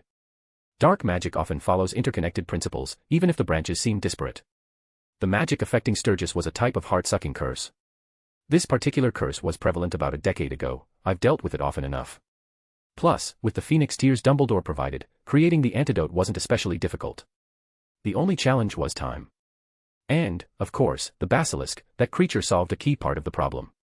At the mention of the basilisk, Sykes paused, her expression momentarily unreadable, before she continued. I never thought I'd encounter a living basilisk, let alone one that seems to follow your every command. But I've always wondered, doesn't a basilisk only obey the wizard who created it? Judging by the size of this one, it must have been around for hundreds of years. More than 1,000, to be precise, Kyle said. But I'm afraid I can't disclose its origins for certain, special reasons. No, of course, I understand, Sykes said quickly. She didn't seem particularly concerned with the basilisk's origins, or perhaps her curiosity was outweighed by her fascination with the creature itself. She cut straight to the point. I came to see you today to ask if you'd be willing to sell the basilisk.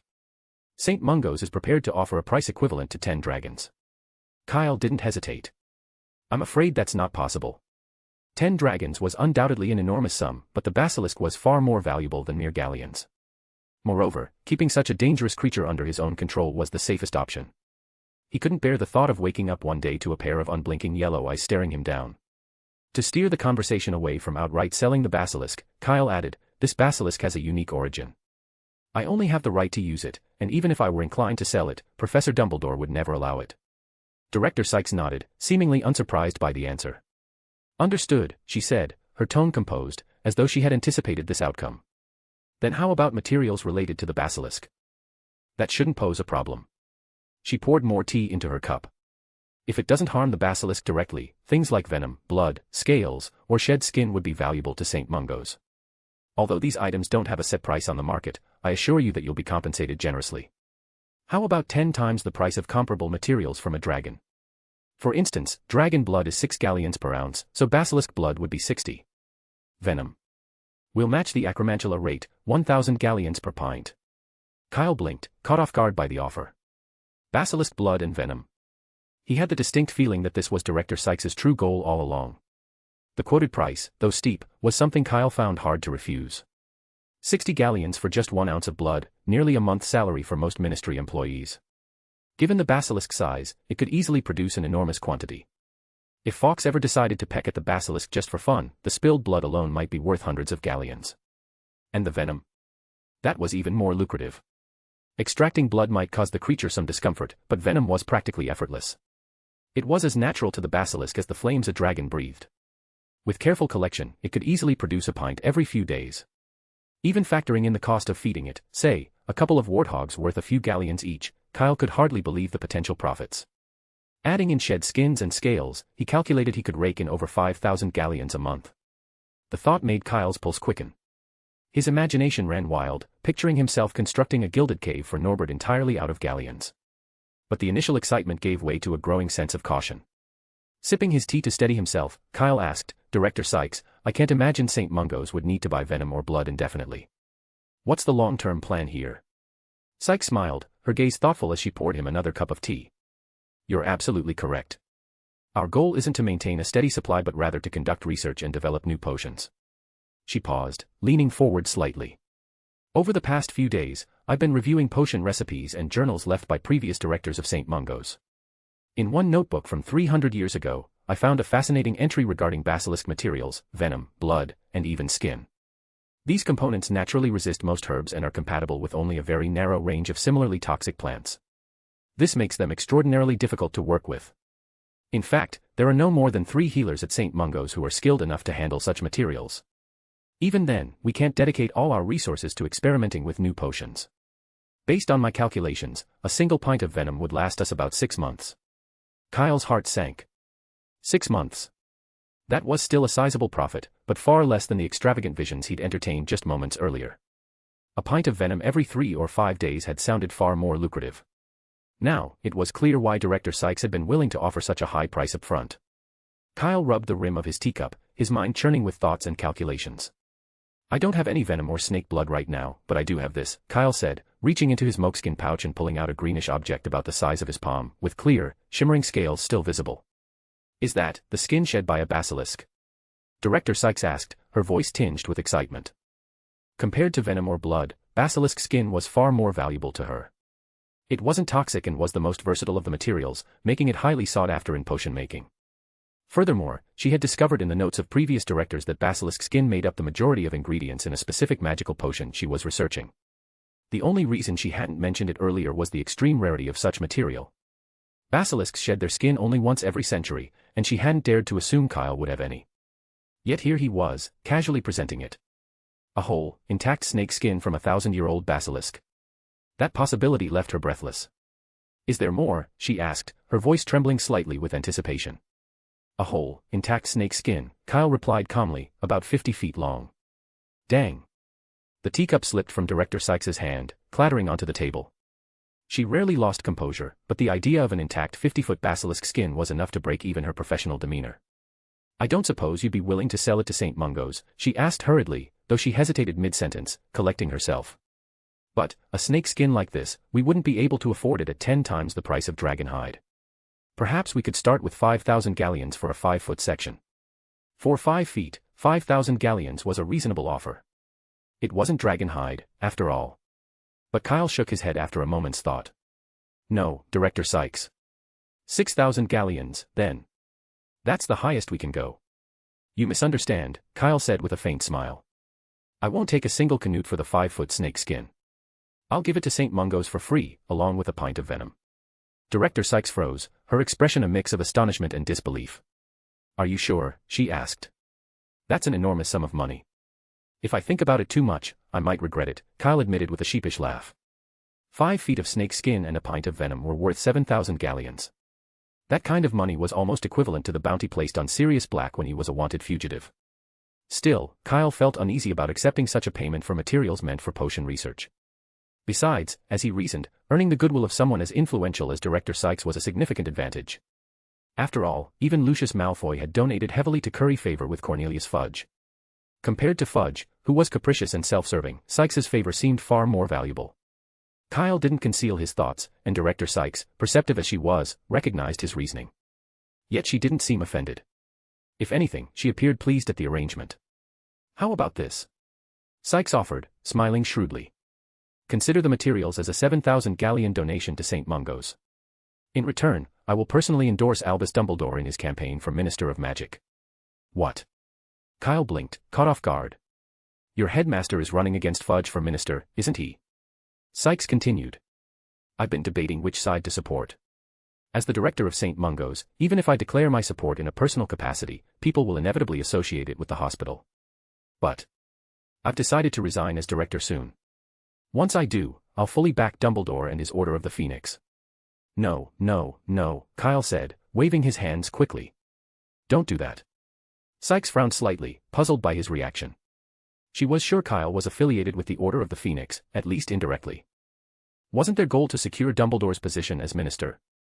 The newspapers had been filled with speculation about the headmaster's candidacy, sparking widespread debate. Why was Kyle rejecting the idea? You probably don't realize it, Sykes said cautiously, but I do have a fair amount of influence in the wizarding world. I could help Dumbledore secure more support. That's exactly what worries me, Kyle replied firmly. Dumbledore won't become minister. He doesn't even stand a chance. You underestimate Albus, Sykes said, smiling slightly. No, I'm serious, Kyle said. Just trust me on this. Professor Dumbledore isn't going to be minister, no matter how much support he has. If you openly endorse him, you'll put yourself at odds with the ministry, and that won't be good for you or St. Mungo's. Sykes' smile faded as she regarded him seriously. His tone wasn't joking, and his conviction made her pause. If Kyle was right, then publicly supporting Dumbledore could have serious repercussions, especially with a vindictive minister like Fudge. How about this? Kyle proposed. When Fawkes delivers you a letter next, just accept it in front of everyone and write back to Professor Dumbledore. Keep it vague and ambiguous. Sykes blinked, momentarily confused. Didn't Kyle just insist Dumbledore wouldn't become minister? Then why create the illusion of support? She couldn't quite grasp his reasoning, but she trusted his judgment. It was, after all, just a letter. No harm would come to St. Mungo's from that alone. Very well, Sykes agreed. I'll do as you say. Chapter 660, Hagrid's confusion. Is Dumbledore up to something again? When Kyle returned to the second floor of St. Mungo's, he was greeted by the sound of an angry growl from Sirius's room. If you lot don't shut up, I'll hang you upside down from the ceiling in the corridor. Moments later, the door burst open, and 3 disgruntled figures were unceremoniously shoved into the hallway by Mr. Weasley. Ron stood in the corridor, muttering as he glared at the closed door. Honestly, we only said a few things. We weren't bothering him. But we did bother him, Hermione countered matter-of-factly. Waking him up twice. Sirius was right to throw us out. It's not our fault, Ron protested with a shrug. That room's so small, even whispering would be too loud. Never mind, Harry said, trying to diffuse the tension. It's the holidays. We can come back whenever we want. Where's Mr. Weasley? I don't know, Hermione replied. He's probably outside looking for Bill. He said he wanted to go back with us. As they continued talking, Kyle descended the stairs, avoiding drawing attention to himself. He had no interest in explaining, again, how he had managed to get to St. Mungo's from Hogwarts. Without a word, he walked past the trio and headed straight to the waiting room on the first floor. From there, he exited through the passage and stepped outside. Outside, Mr. Weasley was chatting enthusiastically with Bill. How about I drive us back? He asked, eyeing Sirius's car with barely concealed glee. Bill chuckled and, with no objection, handed him the keys. Mr. Weasley grinned and took the keys, but as he looked up, he noticed Kyle emerging from the department store's enchanted window. You're done talking with Director Sykes? Mr. Weasley asked. Yes, we're finished. Kyle felt a pang in his chest at the reminder. 7,000 galleons, gone in the span of one tea session. No matter how logical the decision, it was hard not to feel a little regretful. Unaware of Kyle's inner turmoil, Mr. Weasley gestured to the car. Come on in. I'll fetch Harry and the others, and we can all head back together. No need, Mr. Weasley, Kyle said, shaking his head and pulling a teapot from his pocket. I asked Director Sykes to make me a portkey. It'll take me straight to Hogsmeade. Hogsmeade? Well, Kyle admitted with a wry smile, I did sign the stay-behind list at school, so technically, this whole trip is sneaking out. I need to get back before anyone notices I'm missing. Glancing at the time, he added quickly, sorry, Mr. Weasley, the portkey activates in a minute. I've got to get ready. Ah, all right, Mr. Weasley said, opening the car door. Do you want to wait in here? It's safe enough. Kyle had been considering heading back to the telephone booth, but Mr. Weasley's offer was more convenient. Without hesitation, he climbed into the car. When Kyle returned to Hogwarts, it was already 7 o'clock, just in time for dinner. This year, only about 30 people had chosen to stay at school, so the Great Hall had been rearranged. Instead of the usual 4 house tables, a single long table had been set up in the middle, where both students and professors sat together for the evening meal. To Kyle's relief, Umbridge was nowhere to be seen. She must have left the school as well, which was a stroke of good fortune. If she had been there, Kyle doubted he would have been able to eat. Dumbledore was also absent, but Professor Flitwick took charge of the festive spirit, leading everyone in singing Christmas carols. As was tradition, he also pulled streamers and firecrackers filled with trinkets like oddly shaped hats and wizard chess pieces. Professor Flitwick delightedly donned a leather cowboy hat he opened from one cracker. Kyle's cracker revealed a sequin hat, which he decided would make a perfect Christmas gift for the Niffler. After all, anything that sparkled was a treasure in a Niffler's eyes. Soon, the table filled with an array of delicious food. Kanna, sitting nearby, spread marmalade on her toast and asked quietly, "How is Professor Black?" "The Runspore venom has been removed from his system," Kyle replied. "I think he'll be out of the hospital in a few days." "That's good. By the way, when did Umbridge leave?" "This morning, I think. Or maybe last night," Kanna mused. "I haven't seen her at all today." "You won't see her for the next 2 weeks either," Kyle said with a grin. Kanna laughed. "I have to say, that's the best Christmas present ever." Despite the smaller crowd, the dinner was as lively as ever. During dessert, Professor McGonagall conjured 20 dancing yetis, making the Great Hall feel like a Yule ball. Afterward, the yetis transformed into ice sculptures, frozen mid-dance in various poses around the hall. The room filled with applause as everyone returned to their common rooms, cheerful and laughing. The next morning, Christmas arrived. Kyle woke to find his room overflowing with presents. Having gotten up late, it took him until noon to unwrap them all. Most of the gifts were books and sweets, as usual. Kyle couldn't even recall the last time he'd visited Honeyduke's. Conna had given him a box of chocolates that looked homemade.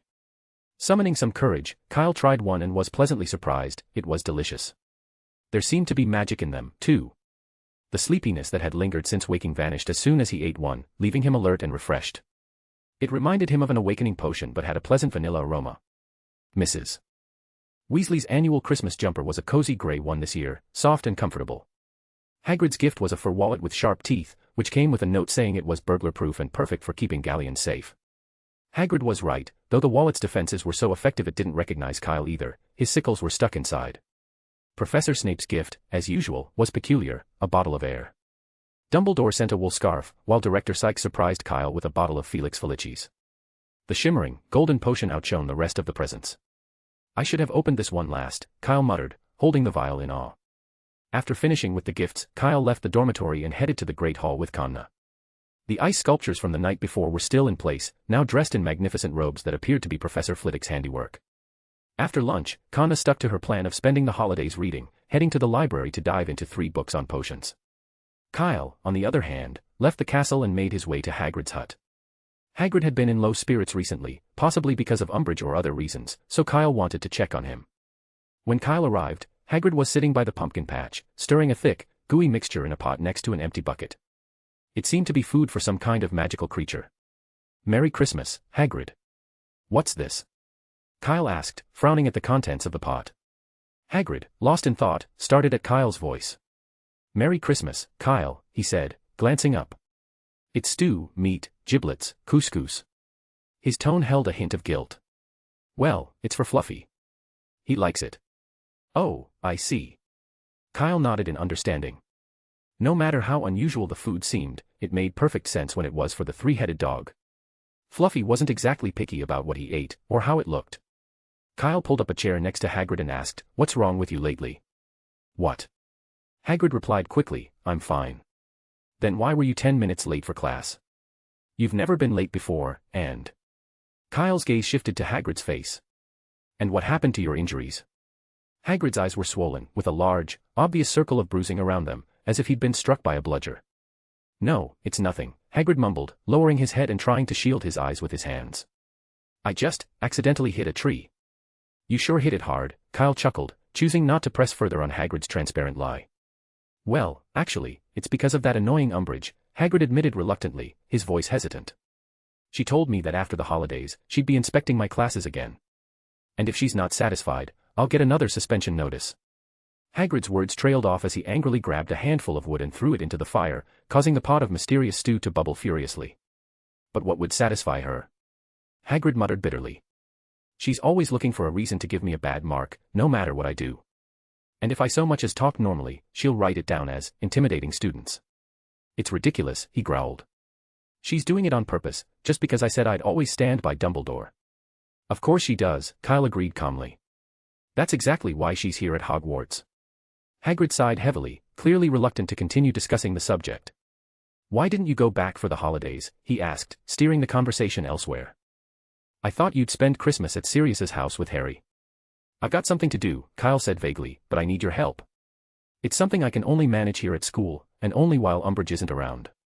"No problem," Hagrid said immediately, his loyalty unwavering. "Just name it." "What you need me to do." "Not so fast," Kyle said with a wave of his hand. "Before that, I want to ask you something." "What's that?" "It's about the school owls. Have there been any unusual incidents lately?" Kyle asked. "Like injuries or lost letters?" "How'd you know about that?" Hagrid growled, his voice darkening. "No letters VE gone missing, but owls VE been hurt, more than just one, too. I don't know who the scoundrel is, but if I catch the one attacking those messengers, I'll give him a piece of my mind." "Great," Kyle said absent-mindedly, his mind already working on something. "What?" "Great."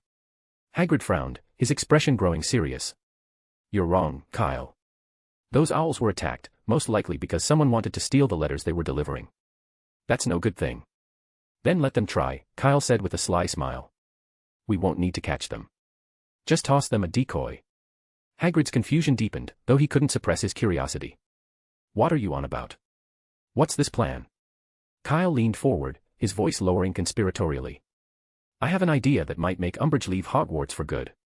Hagrid raised his eyebrows and covered his face briefly with his hand, only to peer at Kyle again with renewed interest. Tell me, he urged. What you need me to do? It's simple, Kyle said. Go to the Owl post office and send a letter to Hogwarts from there. Hagrid blinked. What did you say? He asked, as though he hadn't heard correctly.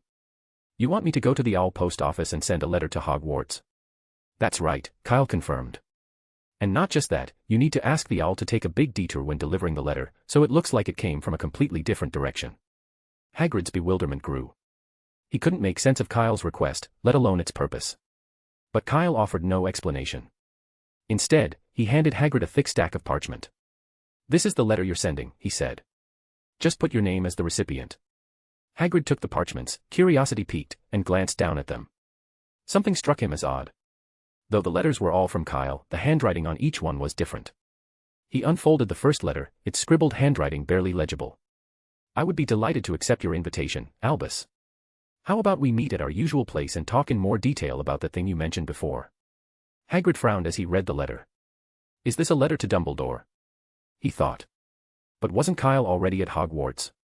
If he wanted to discuss something with Dumbledore, why not just go to the headmaster's office? Why bother writing a letter? Curious, Hagrid looked at the second letter. The handwriting was entirely different, much neater, as though written by a different person. Professor Dumbledore, I have already relayed your message to my uncle, and he has expressed his full support. In addition, my friends and I share the same thoughts, and we really hope that this Christmas vacation will pass quickly. Hagrid scratched his head. Had Dumbledore made a new decision? He hadn't heard anything about it. And since when did Kyle have an uncle? Hagrid had never heard Chris mention a brother. He continued flipping through the letters. With each new one, the handwriting changed again. You should have done this a long time ago, Albus. I'll see you on the 20th. Was something planned for the 20th? The more Hagrid read, the more puzzled he became. Questions swirled in his mind, leaving him feeling as if he'd been hit by a memory charm and couldn't recall something important. Don't read them, Hagrid. I made it all up, Kyle said, patting Hagrid's arm reassuringly. And they're not for you. Hagrid looked up, feeling relieved for reasons he couldn't quite explain. You're writing to Professor Dumbledore? Not exactly, Kyle replied, shaking his head. It's for someone who wants to read the letters. Hagrid's brow furrowed in confusion. When you send the letters, make sure you don't pick a particularly diligent owl, Kyle instructed. It's better to use one that'll drop the letter and run at the first sign of danger. That won't be easy, Hagrid said. There aren't any undiligent owls, at least, I've never seen one like that. Kyle smirked. Just ask around. Who knows? You might find one. Realizing he couldn't guess what Kyle was up to, Hagrid decided to stop trying. He'd just do as Kyle said. The two continued discussing the plan, mostly with Kyle giving instructions, until a faint burning smell wafted from the cauldron nearby. Hagrid jumped up, hastily extinguishing the fire with dirt before it got out of control. Kyle, I have to take lunch to Grop now, Hagrid said, glancing toward the Forbidden Forest. How about we continue this discussion this afternoon? I'll be back as soon as I can. Grop. Kyle raised an eyebrow. I thought you said that was for Fluffy. Hagrid froze, his mouth snapping shut. Panic flickered across his face. Yes, Fluffy, right, he stammered. Grop, that's the name I gave to the head in the middle.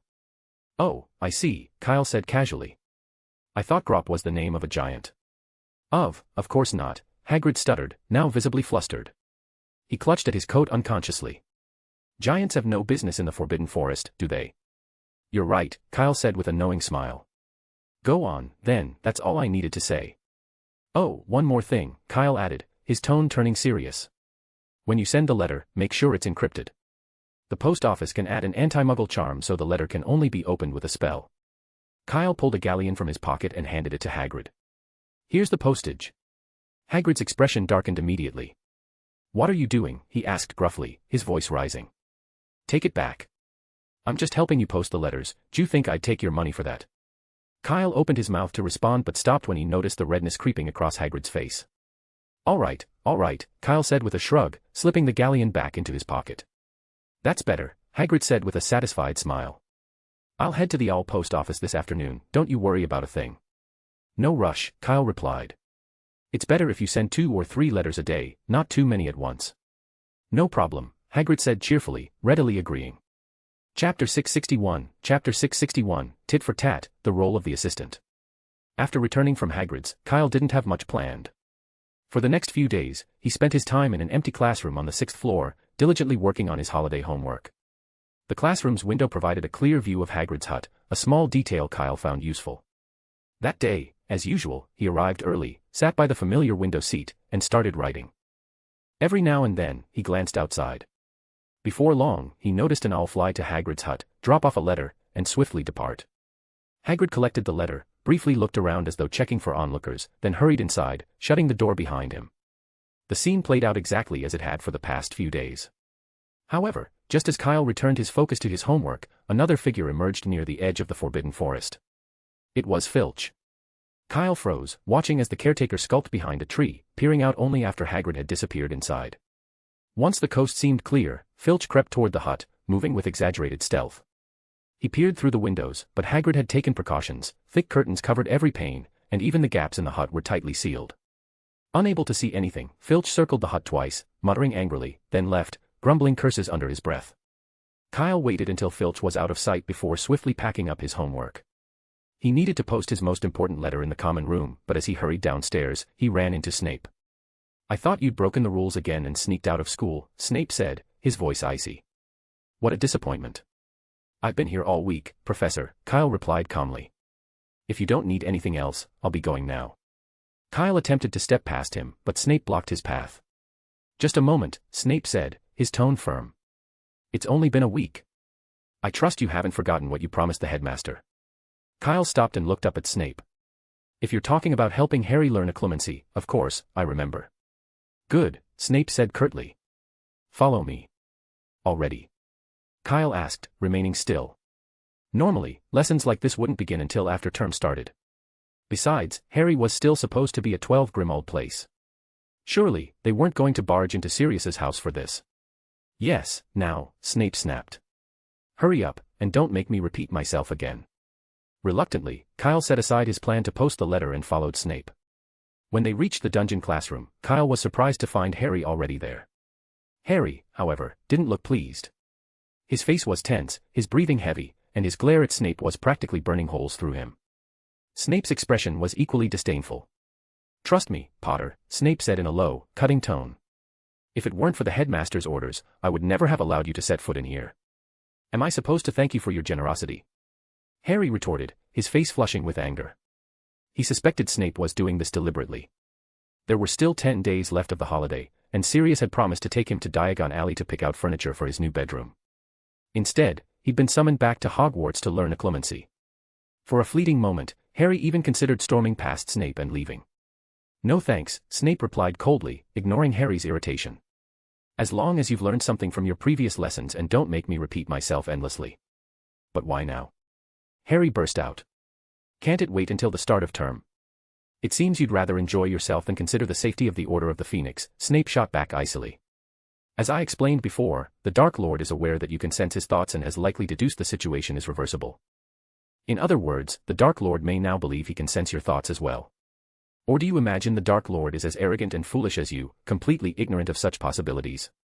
Perhaps you see this as a game, a thrilling opportunity to delve into the Dark Lord's mind, more exciting than wizard chess.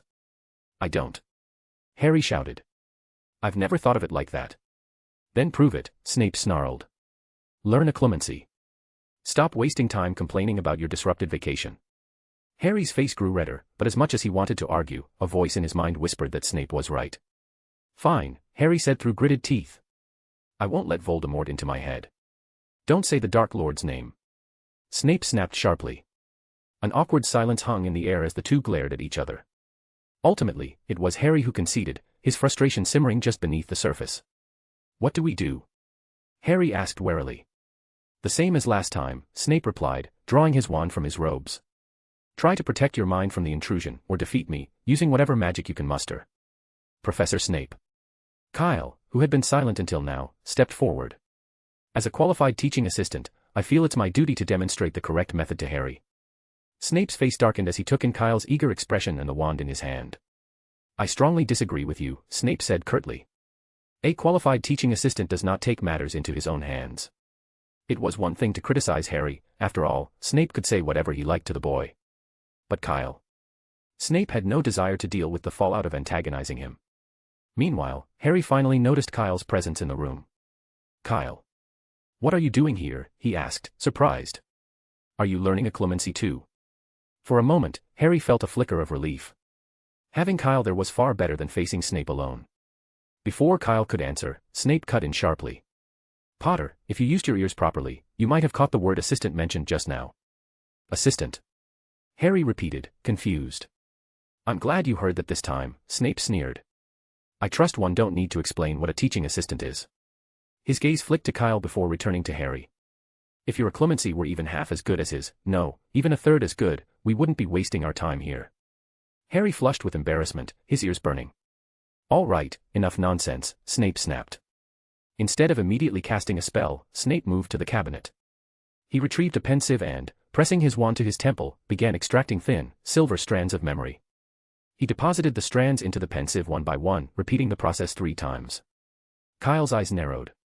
Now it was clear why Snape needed the pensieve. Snape's teaching method involved using legilimency to invade Harry's mind, forcing him to practice resisting the intrusion repeatedly. It was effective, but with a significant risk. If the student managed even a brief moment of successful occlumency, the legilimency spell could backfire, allowing them to see into the caster's mind.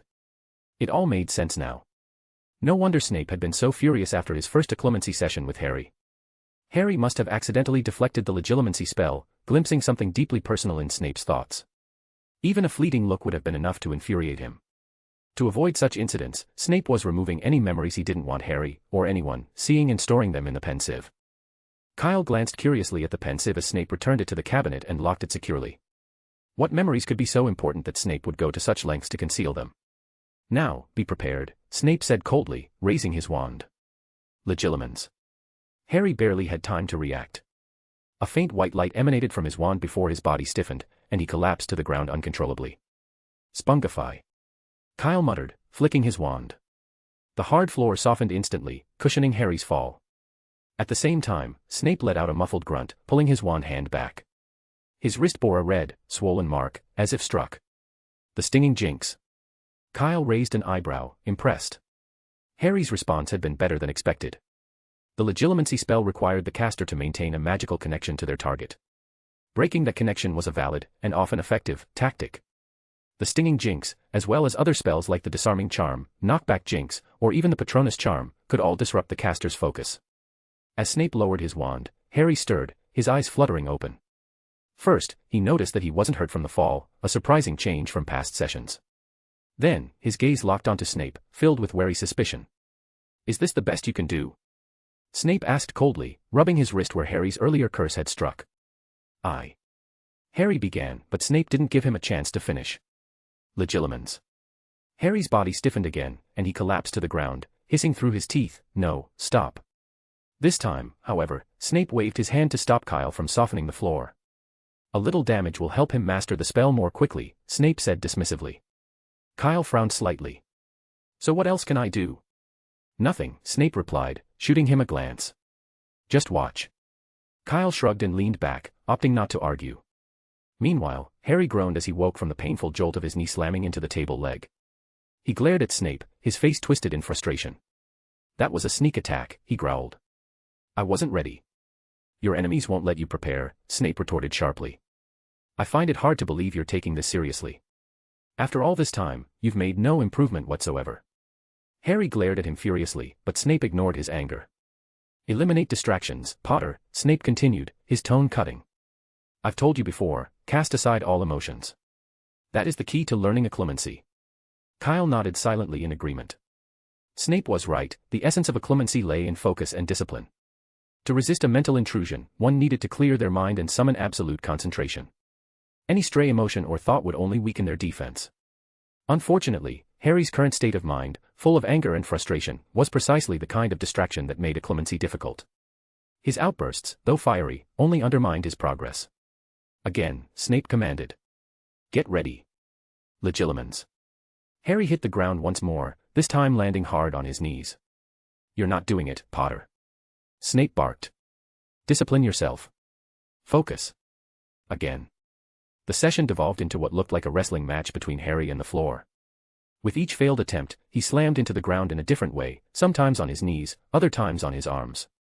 The sight was almost absurd, and anyone watching might have thought Harry was training for some bizarre contact sport.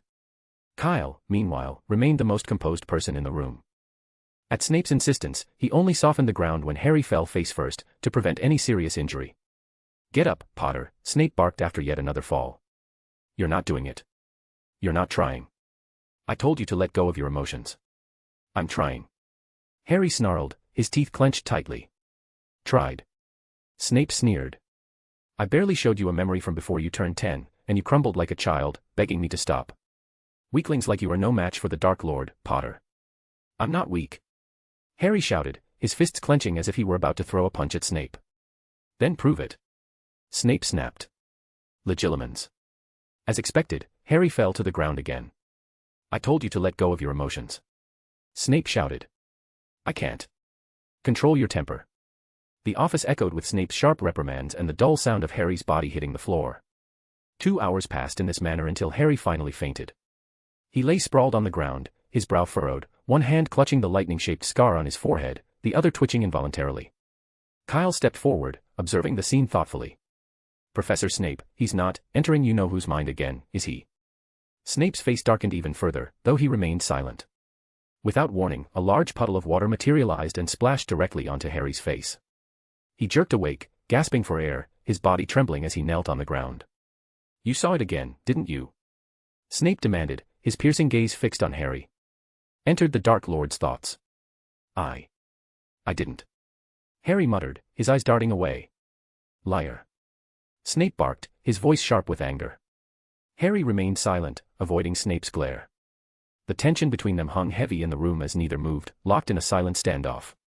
Kyle, sensing the impasse, broke in. Why don't we let Harry go back for now?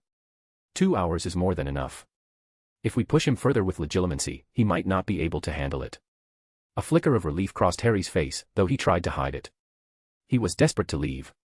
Snape scrutinized Harry's expression for a long moment before finally speaking. We'll continue at the same time tomorrow, he declared. His tone was clipped, but his words carried weight. And remember what I told you before you sleep, clear your mind of all emotion. Make it empty and calm. Okay, Harry replied hastily, turning on his heel and leaving without a backward glance. Kyle watched the door swing shut, his expression wry. I don't think he listened, he remarked, his gaze lingering on the spot where Harry had just stood. Harry's thoughts were practically broadcast on his face, it was clear he only cared about escaping. Arrogant, emotional fool, Snape muttered, exhaling sharply through his nose. Kyle shrugged. Well, I'll be heading back too, Professor. Not so fast, Snape said, his voice deceptively calm. A sinister smile played on his lips as he turned to face Kyle. As a teaching assistant, it's time you fulfilled your responsibilities. You'll draft a detailed plan for Potter's occlumency lessons, a minimum of 3 feet long. Include areas of focus and strategies for managing his emotions in everyday situations. I expect it on my desk by this time tomorrow. Kyle froze. But I have other things to do, he protested, his voice edged with frustration. A 3-foot plan. If he agreed, he'd have no time for anything else. That's not my concern, Snape replied with a pointed look. You accepted this position under the headmaster's orders, and you'll see it through. Unless, of course, you can find a way to extricate yourself from the job. But I must warn you, the headmaster is currently away. Any appeal will have to wait until his return. Kyle's mouth twitched as he resisted the urge to groan. It seemed there was no escape. If he'd known it would come to this, he'd have insisted on teaching Harry how to block legilimency himself. Chapter 662, Kyle, how about you teach me? After leaving Snape's office, Kyle didn't return directly to the dormitory to draft any study plans. Instead, he found Harry, who was standing on the castle grounds, staring off into the distance. Harry's face was pale, though it wasn't clear if it was from the water that had been thrown at him or from sweat. His hair clung to his forehead, partially concealing the lightning-shaped scar. How are you feeling? Kyle asked as he approached. You're here, Kyle, Harry said, his voice slightly shaky. He unconsciously rubbed his scar. It's like last time, my head feels like it's going to split open. But thanks to you, I didn't hurt my arms or knees this time. A few times, I fell, but the floor felt soft, so, you did that. Why shouldn't Professor Snape be afraid of you getting hurt? Kyle replied. Snape. Afraid of me getting hurt? Harry suddenly laughed, the sound brittle as though he'd heard an absurd joke. I'd sooner believe Ron could drain the Black Lake dry. Ron has quite the appetite, then, Kyle said, laughing along. Where is he? Didn't he come back with you? He wanted to, Harry explained, shaking his head. He and Hermione planned to return with me, but it wasn't allowed. Anyone who didn't sign the stay behind list has to wait until the start of term to come back, so they're stuck at 12 Grimmauld Place. It ended up just being me. I couldn't ruin their holidays too. As he spoke, Harry's shoulders slumped. He looked especially downcast when he thought about the next day and the looming lessons in the dungeons. His vacation plans had been destroyed, and now he'd face Snape's torturous classes again. What had he done to deserve this? For a moment, Harry considered venting his frustrations to Kyle. But then, something else came to mind. Kyle, I remember Snape saying earlier that you know occlumency, right? That's right, Kyle confirmed with a nod. I do. Then why don't you teach me? Harry asked, a sudden spark of excitement lighting his eyes. What? You teach me occlumency, Harry repeated eagerly. Headmaster Dumbledore told you to help Snape, didn't he? So it's the same as you teaching me. Since you know the skill, you must know how to teach it. Kyle hesitated, his expression turning slightly peculiar. That's true, but are you sure you want to learn from me? Harry, caught up in his enthusiasm, nodded quickly. Yes. Is that okay? Kyle didn't respond immediately. Instead, he studied Harry for a moment before answering with measured seriousness. I suggest you try learning from Professor Snape first. Don't get me wrong, it's not that I don't want to teach you. But my methods, they're not suitable for everyone, and you might not be able to handle them. That's fine, Harry said without hesitation. As long as it's not Snape teaching me, I can handle anything. Seeing Harry's determined expression, Kyle hesitated again but ultimately shook his head. Even if you say that, I'm only an assistant teacher. I don't have much authority in the matter, unless Professor Dumbledore gives his permission. Then I'll go find him now, Harry declared, ready to sprint back to the castle. Wait. Kyle quickly grabbed his arm. Professor Dumbledore isn't at the school right now. It's no use going to look for him. Harry froze, disappointment washing over him. After finally finding a possible way to avoid Snape's lessons, this abrupt dead end left him feeling utterly deflated. If Dumbledore had appointed Kyle as the assistant teacher, why couldn't Kyle just teach him directly? Did the headmaster not understand how much Snape despised him? At that moment, Harry's frustration with Dumbledore reached its peak. Kyle, uncertain how to comfort him, simply sat down nearby. After some time, once Harry had calmed down a little, Kyle changed the subject. By the way, in Snape's office earlier, you saw Voldemort again, didn't you? Harry looked up at Kyle, startled. For a moment, he forgot all about occlumency. Surprise flickered across his face. It was the first time he had heard anyone else say the name Voldemort aloud. Everyone else, Ron, Ginny, Mr. Weasley, or Tonks, even the professors, always called him you-know-who. Even Hermione, Muggle-born though she was, refused to utter the name. It seemed as though no one besides Harry and Dumbledore dared to say it out loud. But now Kyle had said it, without hesitation. Harry blinked, feeling an unexpected sense of kinship. Kyle was the third person he'd met who wasn't afraid to speak the name. In Kyle, Harry felt he had found an unexpected confidant. Yes, I saw Voldemort, Harry said. What was he doing? Kyle asked. I don't know, Harry replied, shaking his head. It was too short. I had barely started dreaming about Voldemort when Snape woke me up. You don't remember anything? Kyle pressed. I only saw a corridor, Harry said after a moment's thought. It was dark, with no windows and no light. Is that all? That's all, Harry confirmed. I was just about to take a closer look when Snape woke me up with a splash of water. Do you know what kind of place it might be? That's not much to go on, Kyle said thoughtfully. With such a vague description, there are countless possibilities. For example, the corridor outside the dungeon classrooms near us fits, no windows, dark, but it's unlikely Voldemort would be in Hogwarts, right? Yeah, that's impossible, Harry agreed, getting to his feet. I'm going to Hagrid's. Want to come? I'll pass, Kyle said. I need to go back and write my study plan. Study plan? Harry repeated, staring at Kyle in disbelief. He had thought only Hermione would come up with something like that. Now Kyle was doing it too. Was this some kind of benchmark for a good student? I don't have a choice, Kyle sighed. Professor Snape's orders. At least 3 feet long, a study plan for a clemency. 3 feet. Harry exclaimed, shocked by the length. Then he caught on to something else Kyle had said. Pointing at himself awkwardly, he asked, is this because of me? Are you stuck writing that plan because of me? Kyle shrugged noncommittally. You don't have to write it, Harry said quickly. Really, I know what I'm supposed to do. I just can't seem to do it. How am I supposed to put aside all my emotions? The moment I see Snape, I can't help but want to punch him in the face. Well, good thing you didn't, Kyle said with a small smile. But this is what Professor Snape wants, so I have to write it, whether or not it's about you. Snape, again. Harry muttered under his breath. That's what I mean, no one can keep their emotions in check when it comes to him. The two parted ways near the Black Lake after that. Harry headed toward Hagrid's hut near the edge of the Forbidden Forest, while Kyle made his way back to the castle. He went straight to the library, determined to complete the lengthy study plan Snape had assigned him. The next day, at the same time, Kyle arrived at the dungeon punctually. Harry's performance had marginally improved compared to the previous day. By the end of the session, he managed to stay conscious, but barely. He was sprawled on the ground rather than standing.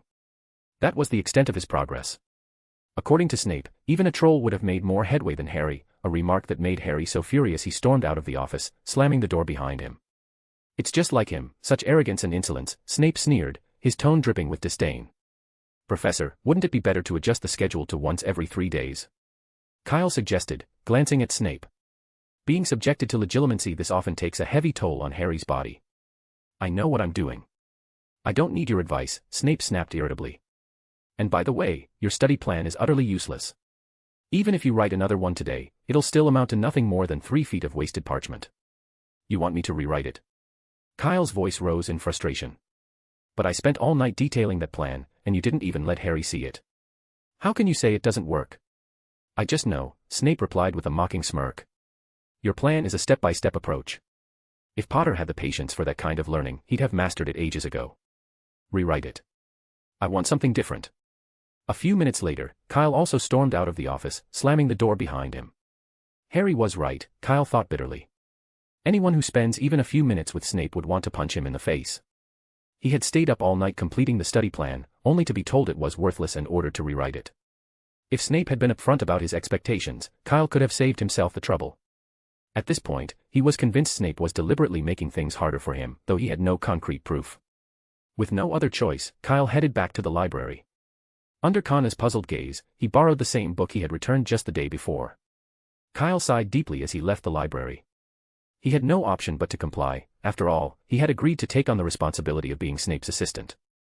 However, what Kyle didn't anticipate was that this ordeal was only just beginning. The next day, and the day after that, things remained the same. Harry attended class each day, and Kyle found himself rewriting his study plan just as often. Every personal goal Kyle had set aside, every other task he wanted to complete, was put on hold indefinitely. Don't tell me this isn't good enough. Finally, when Snape demanded yet another revision, Kyle reached his limit. He narrowed his eyes at Snape's mocking expression and said coldly, if you dare ask me to rewrite it again, I'll make sure the name Half-Blood Prince gets published in the Daily Prophet. Snape froze, caught off guard. The smirk on his face faltered, replaced by a flash of anger. You're threatening me. And you're just toying with me, Kyle replied nonchalantly. And it won't just be in the paper, it'll be on the front page. Lucky for us, there hasn't been any major news in the wizarding world lately. Don't you think people would find it fascinating that a long-established professor of potions once gave himself such a grandiose title as a student? It'd make quite the headline. You have no evidence. Snape hissed through clenched teeth. Do you think Rita Skeeter would care about that? Kyle shot back smoothly. He noticed Snape's hand tightening in the pocket of his cloak, undoubtedly gripping his wand. But Kyle remained calm. This was Hogwarts, Snape wouldn't dare attack him here, no matter how furious he was. Sure enough, after a tense moment, Snape exhaled sharply and withdrew his hand, pointing it instead toward the door. Get out. I will, but not just yet, Kyle said, standing his ground. Professor, I think you've noticed that after 3 days of intense teaching, Harry can barely walk straight anymore. Snape didn't reply, but his silence spoke volumes. He had noticed. The truth was, Snape's initial plan had been to exhaust Harry both mentally and physically. By overwhelming him with relentless lessons, Snape had hoped to leave Harry too drained to feel or think about anything else. In this way, Snape thought he could suppress Harry's emotions and force him to clear his mind. But clearly, this approach wasn't working. The primary issue, Snape now realized, was that Harry's aptitude for occlumency was alarmingly poor. Days of intensive lessons had yielded almost no progress, a fact that even Snape couldn't deny. His expression flickered with uncertainty, as if debating whether to press on. Kyle, sensing Snape's hesitation, didn't rush him. Instead, he sat in a nearby chair and spoke calmly. Professor, from what I've observed over the past few days, it seems like Harry is resisting the process of learning occlumency. Impossible, Snape snapped. Occlumency is his best defense against the Dark Lord. Why would he resist something that could save his life? I'm not sure, Kyle admitted. But, it might have to do with Sirius Black. Snape's scowl deepened, his brow furrowing in thought. It's just a guess, Kyle said softly. He knew that Harry had once used information from a dream to alert Dumbledore, which had ultimately saved Sirius from danger. That success might be why Harry was subconsciously resisting occlumency now. By leaving his mind open to Voldemort's visions, Harry believed he might uncover critical information again, maybe even something that could save Sirius's life a second time. Harry's reasoning wasn't entirely wrong, but he was overlooking a crucial risk. If Voldemort gained access to Harry's thoughts, it wouldn't just be Sirius in danger. Everyone connected to Harry, including the Order of the Phoenix, could become a target. Even worse, Voldemort could manipulate Harry by planting false visions, leading him into carefully laid traps. Entire missions could go awry, and the consequences could be catastrophic. Harry understood these risks on some level, but his attachment to Sirius clouded his judgment. Deep down, he resisted occlumency because he didn't want to sever his connection to Voldemort's thoughts. Unfortunately, this resistance was the biggest obstacle to mastering the skill. Like the Patronus charm, occlumency required both confidence and conviction. Without resolving this internal conflict, Harry's progress would remain stagnant. Snape, prompted by Kyle's observation, seemed to arrive at the same conclusion. His expression grew darker as he realized the implications. Emotional idiot, Snape muttered under his breath, and that Black, just a constant hindrance. Professor.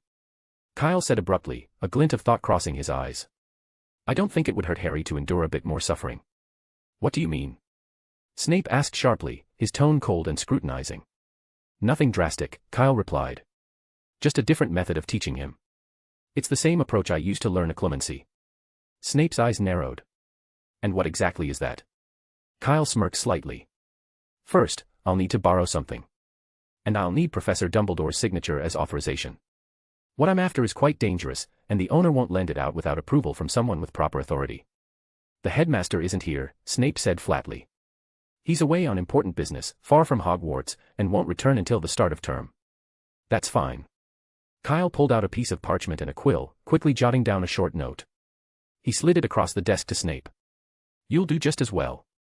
What is this? Snape asked, his voice icy as he skimmed the letter. Sign it, Kyle said confidently. If Professor Dumbledore isn't available, the director of Slytherin House is an acceptable substitute.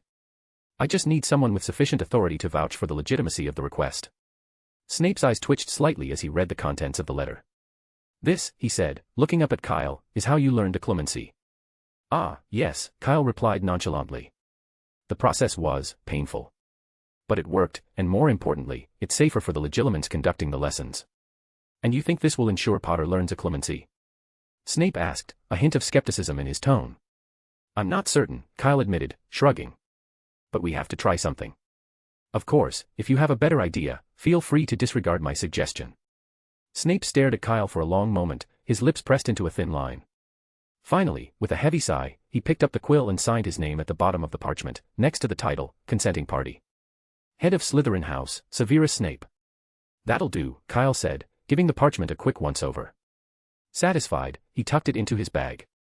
Professor, give Harry the day off tomorrow. I suspect he won't have much time to rest for the rest of the week.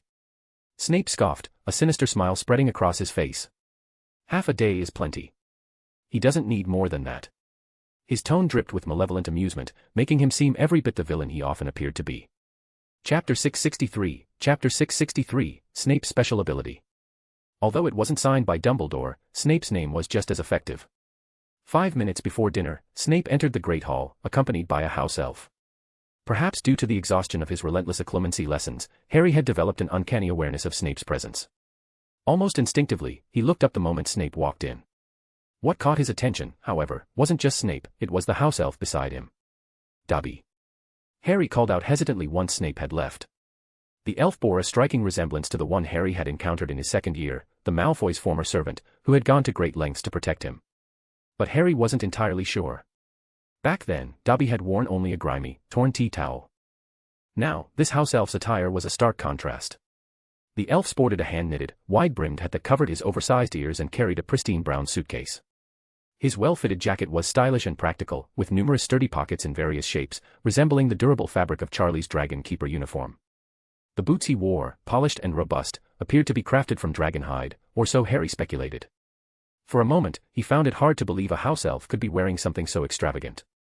All house elves looked somewhat alike to Harry, which made him uncertain, until the elf waved excitedly at him and squeaked in a familiar, high-pitched voice. "Mr. Harry Potter, sir. Dobby is so happy you remember Dobby." "It really is you," Harry said, astonished. "But, why are you with Snape? Are you working for him now?" "No, sir, Dobby is working for Mr. Scamander," the elf replied cheerfully. "Scamander." Harry frowned, the name stirring a vague sense of familiarity. "That sounds familiar, but I can't remember why." "Yes, sir. Mr. Scamander sent Dobby to Hogwarts to find Professor Snape." "So Dobby came," the elf explained, puffing out his chest proudly. Hearing that Snape was involved, Harry's interest in this Mr. Scamander waned. Instead, he asked cautiously, "What are you doing here at Hogwarts?" As the question left his mouth, a strange unease settled over Harry. He couldn't quite place the reason for it, but memories of Dobby's earlier attempts to protect him surfaced, intercepting letters, sealing off platforms, and generally causing trouble despite his good intentions. Harry silently prayed that Dobby wasn't here to protect him again. "Dobby is here to see Mr. Kyle," the elf suddenly remembered his task, glancing around as if searching for someone. At that exact moment, Kyle entered the Great Hall. "Ah, Mr. Kyle!" Dobby cried, rushing over to him. Watching the elf leave, Harry let out a small sigh of relief. At least it's not about me this time. Yet, inexplicably, the feeling of dread persisted, and even intensified. Maybe it's just Snape getting to me after all those attacks, Harry thought, trying to reassure himself. Meanwhile, Kyle was caught off guard when Dobby approached him. "I thought Newt was coming," Kyle said, his tone laced with surprise. "Mr. Scamander said now isn't a good time for him to come to Hogwarts, so he sent Dobby instead," the elf replied. "No, it's a perfect time for him to come," Kyle muttered under his breath, a hint of disappointment evident. Still, Dobby was here, and there was no way to send him back now. "Never mind," Kyle said, waving off his thoughts. "Follow me." He led Dobby into the empty common room, ensuring they wouldn't be overheard. "Have you brought everything?" Kyle asked, his voice low. "It's here," Dobby replied, holding up the suitcase in his hands. His large eyes darted around nervously. "Mr. Kyle, are you sure no one else is here?" Mr. Scamander told Dobby that no one must see this, or Mr. Kyle would be expelled from Hogwarts. "Don't worry," Kyle assured him. "Everyone else is in the Great Hall. We're the only ones here." "Good," Dobby said, relaxing slightly. He set the suitcase down and opened it carefully, revealing two gleaming sapphire-colored eyes inside. "And this," Dobby added, pulling out a bulging bag. "What's this?" Kyle asked, puzzled. "Mrs. Scamander made some grapefruit cookies," Dobby explained. "She told Dobby to bring some for you." By the time Kyle returned to the Great Hall, dinner was already underway. "Where's the house elf?" Kana asked, glancing behind him. "He went home," Kyle said casually, pulling two cookies from the bag and handing them to her. "Try one." Kana took one, biting into it. Her eyes lit up. "This is delicious. Did you get them from the Hogwarts kitchen?" "No," Kyle replied, smiling. "Tina, Mrs. Scamander, made them. She got the recipe from a fantastic baker. If you like, I can take you to visit her during the holidays." "Sorry, this holiday Kana will be in Austria for her induction into the most extraordinary society of potioneers and won't be able to accompany you to see some Mrs. Scamander," interrupted a cold, snake-like voice from behind him. Kyle felt a chill creep down his neck. Turning slowly, he saw Snape standing behind him, his expression unreadable. "Professor," Kyle said with an uneasy laugh, "I didn't realize you were here too." "Of course you didn't," Snape said, narrowing his eyes. "Where is it?" "Hand it over." "I'm afraid I can't do that," Kyle said calmly. "It just arrived and hasn't settled in yet. He'll attack any stranger who approaches him." "Of course, you could handle it, Professor, but it would be rather troublesome if you got hurt, or worse, injured him by accident. I'll handle this trivial matter myself." "And tomorrow?" Snape asked, his tone slow and deliberate. "I doubt Potter is capable of handling an aggressive 5X-rated magical creature." "I can handle it, Professor," Kyle replied confidently. "One night is all I need." Snape stared at him, his gaze piercing, before leaning in slightly and saying in a low, meaningful voice, "Then remember, do not let me see it again." With that, he straightened and strode out of the great hall, his black robes billowing behind him. Kyle let out a long breath of relief only after Snape's figure disappeared entirely. Glancing at his untouched toast and sausage, he decided against eating it, opting instead to save it for the nun to try later. He served himself a fresh plate of food. You can never be too cautious, he thought, recalling Snape's presence. While the odds of Snape tampering with his meal were slim, Kyle wasn't about to take any chances. Kanna, watching his behavior, couldn't help but laugh, biting into another cookie. Kyle sighed. The worst thing about Snape isn't just his attitude, it's that he moves so quietly and always seems to appear at the worst possible moments. This wasn't the first time Snape had caught him off guard, and it was starting to wear on his nerves. After dinner, Kanna headed to the library as usual, intending to read for a while before curfew. Kyle, relieved he didn't have another study plan to write, stayed behind. Meanwhile, Harry had already returned to the dormitory. With everyone else home for the holidays, the dormitory was eerily quiet. Bored and with no one to talk to, Harry turned in early, quickly falling asleep. The next day, Harry reluctantly arrived at the dungeon at the agreed time. It was 1 minute to 9, and as usual, he stood in the corridor, waiting for the top of the hour to go inside. But to his surprise, the office door opened before he had a chance to knock. Kyle walked out, and their eyes met. "I was just about to come find you," Kyle said. "We're not going to study here today. Let's go somewhere else." "Where?" Harry asked, following him. "The 8th floor, the room of requirement," Kyle replied. Harry froze for a moment. The room of requirement. Does Snape know about it too? "No, he doesn't," Kyle assured him. "That's why I picked it. Didn't you say you wanted to learn occlumency with me?" "Well," Snape agreed. "Really?" A wave of relief and excitement swept through Harry. This was the best news he'd heard in weeks. "Of course it's true," Kyle said casually as they started up the stairs. "But I should warn you, I don't know how to teach occlumency to others." Seeing Harry's skeptical look, Kyle added, "Seriously, I don't. But if you're willing, I can recommend the way I learned it." "Of course I agree," Harry said impatiently. "Just don't let me see Snape again." "Don't be so sure about that," Kyle muttered under his breath. They soon reached the 8th floor. Kyle walked past the blank stretch of wall 3 times, and the door to the room of requirement appeared. He opened it and stepped inside, with Harry following close behind. The space was enormous, larger than Harry had imagined. It looked like an open field, complete with soft grass underfoot and a bright sky overhead dotted with fluffy white clouds. Not far away was a shimmering lake, about the same size as the Black Lake. For a moment, Harry felt as though he'd stepped back outside. "This is incredible," Harry said, closing his eyes and enjoying the gentle breeze. Kyle really is the best, Harry thought. Even the location he picked for studying is leagues better than Snape's dark, suffocating office. "What do I do first?" Harry asked eagerly. "Hold on," Kyle said, clapping his hands. At the sound, Harry heard a low growl. He turned and froze. A massive feline creature padded into view. It resembled a mix of a leopard, tiger, and lion, but much larger. It had sleek, rippling muscles and, strangely, 6 legs. Harry's jaw dropped. What is that?" "That," Kyle said with a slight grin, "is a wampus cat. It's classified as a 5X magical creature by the Ministry of Magic, extremely dangerous." Harry instinctively took 2 steps back, his heart racing. 5X. That's the same level as a dragon. No wonder it had 6 legs. Anything with such an unusual appearance had to be perilous. "Relax," Kyle said, noticing Harry's fear. "This particular wampus cat is a bit different. He won't attack you." To demonstrate, Kyle reached out and scratched the wampus cat under its chin. To Harry's astonishment, the beast immediately closed its eyes and purred, sounding almost like a gigantic, fluffy house cat. Harry stared, his fear slowly giving way to curiosity. "But Kyle, how did the room of requirement get this, wampus cat?" "I borrowed him, of course," Kyle said matter-of-factly. "In fact, he's the one who taught me occlumency." Harry blinked in disbelief. "What?" "Wampus cats are natural legilimens," Kyle explained. "Kind of like how Tonks is a metamorphmagus, it's just in their nature. Their sapphire blue eyes can see through anything, including your innermost thoughts." Harry glanced uneasily at the creature's piercing blue eyes. The moment their gazes met, Harry felt an overwhelming sensation, as though every layer of his mind had been peeled away. It was even more intrusive than Snape's magic. A cold shiver ran down his spine, and instinctively, he pulled his robe tighter around himself. "You've got to be kidding me," Harry stammered, his voice shaking. "I mean, how is that even possible?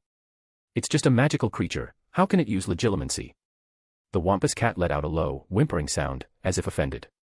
Haven't you felt it already? Kyle asked with a grin. That's the Wampus cat's unique ability and the reason they're classified as 5X magical creatures. On top of that, their intelligence far surpasses that of most other magical creatures. In some ways, a Wampus cat is even more dangerous than a dragon. Harry pursed his lips, trying to process this new information.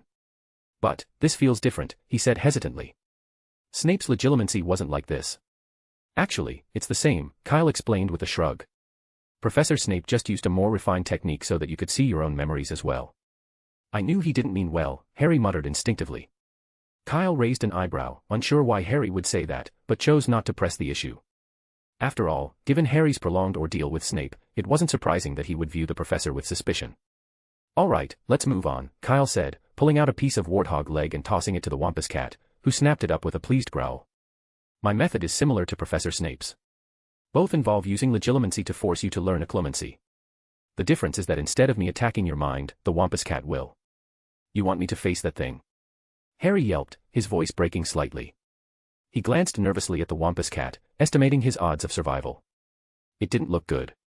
He felt like he could hold out for maybe 3 minutes, while the Wampus cat could go on for 7 or longer. This seemed utterly insane. A soft whimper came from the Wampus cat, drawing Kyle's attention. Oh, the Wampus cat says it won't take that long, Kyle said nonchalantly. You'd last maybe a minute at most. Harry's face went pale, and his legs started to tremble. He had only wanted to learn a skill, not risk his life in combat with a magical creature. Relax, I'm kidding, Kyle said with a wave of his hand. Don't worry. I learned occlumency from this Wampus cat myself. It's experienced in teaching and knows how to hold back. Harry looked at him warily. Of course, Kyle continued, if you prefer, I can send you back to the dungeon for lessons with Snape. No. Harry said quickly, his tone firm. I'd rather face the Wampus cat than go back to the dungeon. Think carefully, Kyle warned. If you choose to stay here, you won't be allowed to leave until you've mastered occlumency, unless term starts before then. What about eating and sleeping? Harry asked. That's all sorted, Kyle said, pointing to a small cabin nearby. You'll sleep there. It's furnished like your dormitory. As for meals, I'll have house elves deliver them. Fine, Harry agreed immediately, his eagerness overcoming his nerves. Once he was assured of his safety, the initial fear faded, replaced by a flicker of excitement. Learning from a 5X magical creature wasn't something many could boast about. Ron would be green with envy, and Hermione would likely be stunned at the idea of a magical creature acting as a teacher. What do I do? Harry asked, ready to begin. It's simple, Kyle said, stepping back with a slight smirk. Try not to get beaten too badly. Before Harry could make sense of that, the Wampus cat, previously lounging like a giant house cat, stood up abruptly. It moved with lightning speed, rushing toward Harry. Startled, Harry tried to dodge, but the Wampus cat seemed to predict his movement, adjusting its path and blocking him effortlessly. A sharp crack echoed as its tail lashed out, striking Harry with precision and sending him flying. Harry hit the ground with a thud, clutching his arm and groaning in pain. This was not what he'd imagined. Kyle had said there was no danger. Before he could voice his protest, the Wampus cat was already upon him again. Its tail swung like an iron rod, catching him mid-roll and flinging him across the field to the opposite side. Harry, don't forget occlumency. Kyle shouted from the sidelines. The Wampus cat can see through your thoughts. Dodging on instinct won't work. Use occlumency. If the Wampus cat can't see your thoughts, you'll have a chance to avoid its attacks. Harry didn't have time to respond before another tail swipe sent him sailing into the lake with a loud splash. The water was shallow, barely reaching his calves, but Harry's soaked and bedraggled appearance was undeniably pitiful. Kyle averted his gaze, choosing not to comment. After exchanging a few words with the Wampus cat, Kyle turned and left the room of requirement. That's much better, Kyle muttered to himself as he reached the hallway outside. He began making his way downstairs, whistling cheerfully. Whether Harry would succeed in learning occlumency over the next few days remained to be seen. In the meantime, Kyle finally had time to focus on his own tasks. As for Harry's safety, Kyle wasn't concerned. In addition to the Wampus cat, there were 2 house elves stationed nearby, ready to use apparition to evacuate Harry in case of an emergency. Plus, Fawkes would check in several times a day. Kyle sighed wistfully. When I learned occlumency, I didn't have anything like this set up. Harry should just count himself lucky. Chapter 664, I'm just doing the right thing. Please believe me, Professor Umbridge, I didn't mean to hide anything. In fact, my owl flew to the Ministry of Magic 3 hours ago. In the Defense Against the Dark Arts office, Kyle looked at the furious Umbridge and spoke calmly. There are detailed investigation results up there, containing all the information I recently learned from Hagrid. I hope you're not lying to me, said Umbridge sharply, her usual high-pitched tone absent. Of course not, Kyle replied, shaking his head. If I'd known you were returning early, I wouldn't have sent the owl to the ministry. Umbridge had indeed returned early, storming into the castle that very afternoon, her anger evident. This was the day after Kyle had confined Harry in the room of requirement. I should never have left the school, Umbridge said through clenched teeth. Tell me what you have found out. Someone is writing to Dumbledore, Kyle said evenly. And there are a lot of them. Umbridge's sharp eyes scrutinized Kyle as he spoke. Finally, she nodded slowly. It seems you are not lying to me. Of course not, Kyle responded. Then, as if curious, he added, Professor, how did you know about this? You're not the only one at this school, Umbridge replied, her tone laced with implication. The minister wants to see you. Great, Kyle said with a smile. Are we going to the ministry now? Of course. The sooner, the better. Umbridge grabbed a handful of flu powder and tossed it into the fireplace. Hurry up, don't keep the minister waiting. Kyle hesitated for a moment, surprised. At Hogwarts, aside from the headmaster's office, the fireplaces were generally not connected to the Floo network, including those in the professor's offices. However, it quickly occurred to him that Umbridge likely had no trouble arranging such a connection. With composure, Kyle stepped into the fireplace and called out, Ministry of Magic. In the next instant, Kyle found himself in the bustling main hall of the Ministry of Magic. A row of fireplaces lined the walls, and witches and wizards constantly emerged and disappeared through them. Moments later, Umbridge arrived. Follow me, she instructed, leading Kyle through the crowded hall toward the lift without a hint of subtlety. Even at the ministry, Umbridge's reputation preceded her. Staff members quickly moved aside as she passed, greeting her enthusiastically. Yet, as soon as she was out of sight, their expressions shifted to ones of disdain. Oblivious, Umbridge continued with her head held high, resembling a smug toad. They soon reached the elevators. Umbridge selected the one that had just arrived, and though many others were waiting, no one dared enter. The golden fence closed, leaving only Kyle and Umbridge inside. Umbridge seemed unbothered, as though long accustomed to this treatment. Professor, what does the minister want with me? Kyle asked. You'll find out soon enough, Umbridge replied curtly, offering no further explanation. Kyle nodded, refraining from pressing further. The lift ascended swiftly, unimpeded by other passengers. First floor, announced the monotonous female voice. Office of the Minister for Magic, including the Senior Undersecretary to the Minister for Magic, Office of the Minister's Personal Assistant, and the Department of Magical Maintenance. They stepped out and walked down the corridor. Kyle noticed an impressive golden door with a sign reading, Minister's Office. Strangely, however, Umbridge didn't stop there.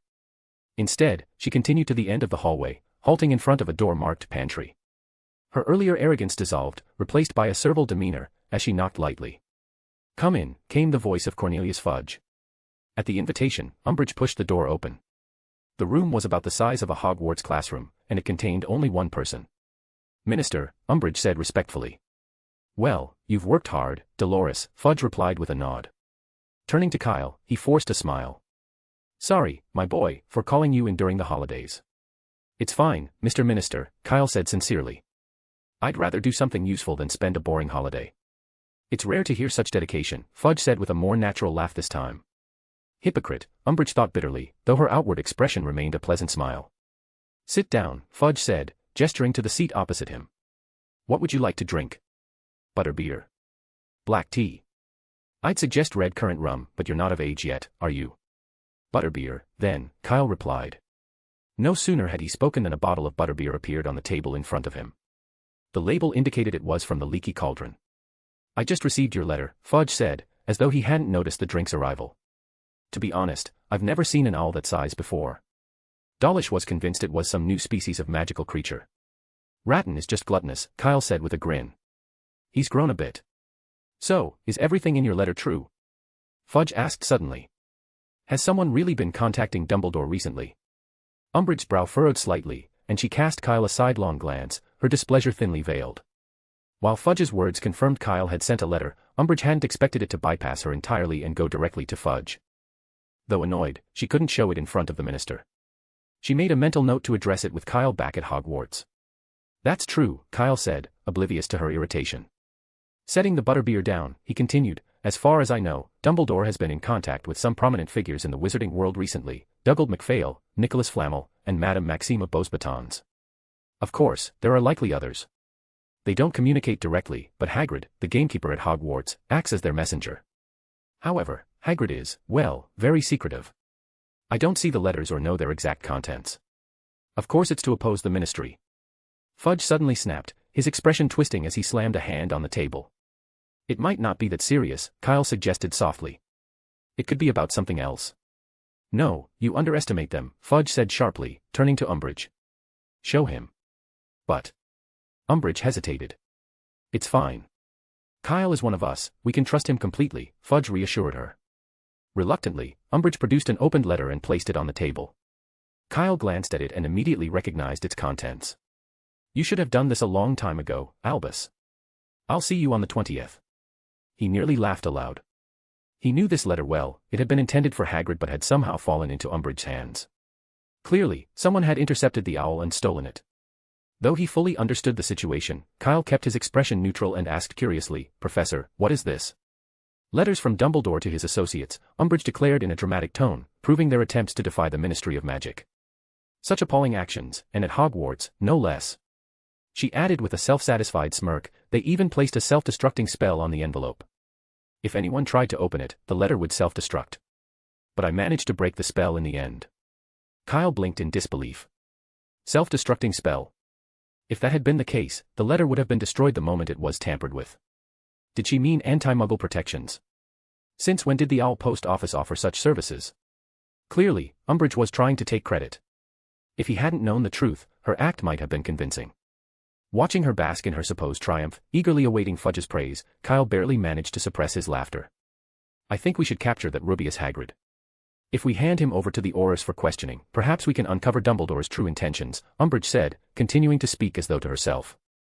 She failed to notice the growing displeasure on Fudge's face. Fudge had been irritable for days, more so than usual. The threat to his position as Minister of Magic loomed larger than ever. The trouble began 2 days ago when a phoenix was reportedly seen delivering a letter to Director Sykes at St. Mungo's. In the wizarding world, only one person was known to have a phoenix, Dumbledore. If Dumbledore's phoenix was at St. Mungo's, it could mean he was attempting to win over Director Sykes. Fudge wasn't certain, but he couldn't dismiss the possibility. Director Sykes was a pivotal figure in the wizarding world. Her potions had saved countless lives, and her support could sway many witches and wizards. If she aligned with Dumbledore, even Fudge's staunchest supporters might abandon him. Fortunately, no concrete news had emerged, suggesting Sykes hadn't made any commitments. Still, Fudge couldn't sit idle. He decided to hint to Lucius Malfoy that a generous donation to St. Mungo's on behalf of the Ministry would be timely. It was a strategy he'd employed before, and Malfoy had always obliged in exchange for influence. But this time, there had been no response. Days had passed since Fudge sent the letter, an unprecedented silence from Malfoy. With these troubling events piling up, Fudge was on edge. He even suspected Malfoy might have switched sides to align with Dumbledore. Fudge knew well the Malfoy family's knack for winning loyalty with Galleons. Few could resist their charm or their gold. Adding to his frustration were today's letters from Kyle and Umbridge. The mention of Nicholas Flamel had especially rattled him. Flamel, the legendary alchemist who still possessed the Philosopher's Stone, was a figure of immense influence. Wizards eager to befriend him could form a line from London to Paris. If Dumbledore was truly rallying such figures, Fudge feared his chances were slim. He didn't want to lose his position as minister, but his options seemed limited. Desperation clouded his judgment, leading him to consider a risky plan that might turn the tide in his favor. But his thoughts were interrupted by Umbridge's incessant chatter. Her grating voice was like nails on a chalkboard. Leave us, Fudge snapped abruptly. What? Umbridge paused, startled. Minister, trust me. Once we have Hagrid identifying Dumbledore, the Aurors can arrest him and bring him to the Ministry, and then... Get out. Fudge roared, grabbing the wine glass in front of him and hurling it at Umbridge. Dumbledore will replace me soon enough. And don't you think dragging him here will make it happen even faster? No, Minister, I wasn't, Umbridge stammered, stunned. I was only trying to help. Fudge cut her off, pointing furiously at the door. Out. And if you still want to work in the Pest Advisory Board, stay there. Umbridge, too shaken to argue, hurriedly fled the room, practically tripping over herself. Kyle stood as well. Minister, No, Kyle. This has nothing to do with you. Fudge forced a smile, his irritation barely contained. I just can't have that idiot interrupting our conversation. Now, where were we? Dumbledore's correspondence, Kyle prompted. Ah, yes. Fudge rubbed his temples. You mentioned that Rubius, what's his name? Hagrid, Kyle supplied. Yes, him. How are things with him? Not bad, Kyle said. He thinks I'm on Dumbledore's side, so he's been quite friendly. Do you think you can find out what those other letters say? You're perceptive, Minister, Kyle said with a small nod. I'll do my best to uncover their plans for the 20th and determine if they involve the Ministry. This could be crucial. That's exactly what I need. Fudge's gaze softened slightly, and he looked at Kyle with approval. And those names you mentioned, Madame Maxime and Mr. McPhail, you have a good relationship with them, don't you? I do, Kyle confirmed. I could also try to sway them to support the Ministry. That's the best news I've heard all day. Fudge's tense expression eased as he offered a genuine smile. You've worked hard. If there's anything you need, the Ministry will back you completely.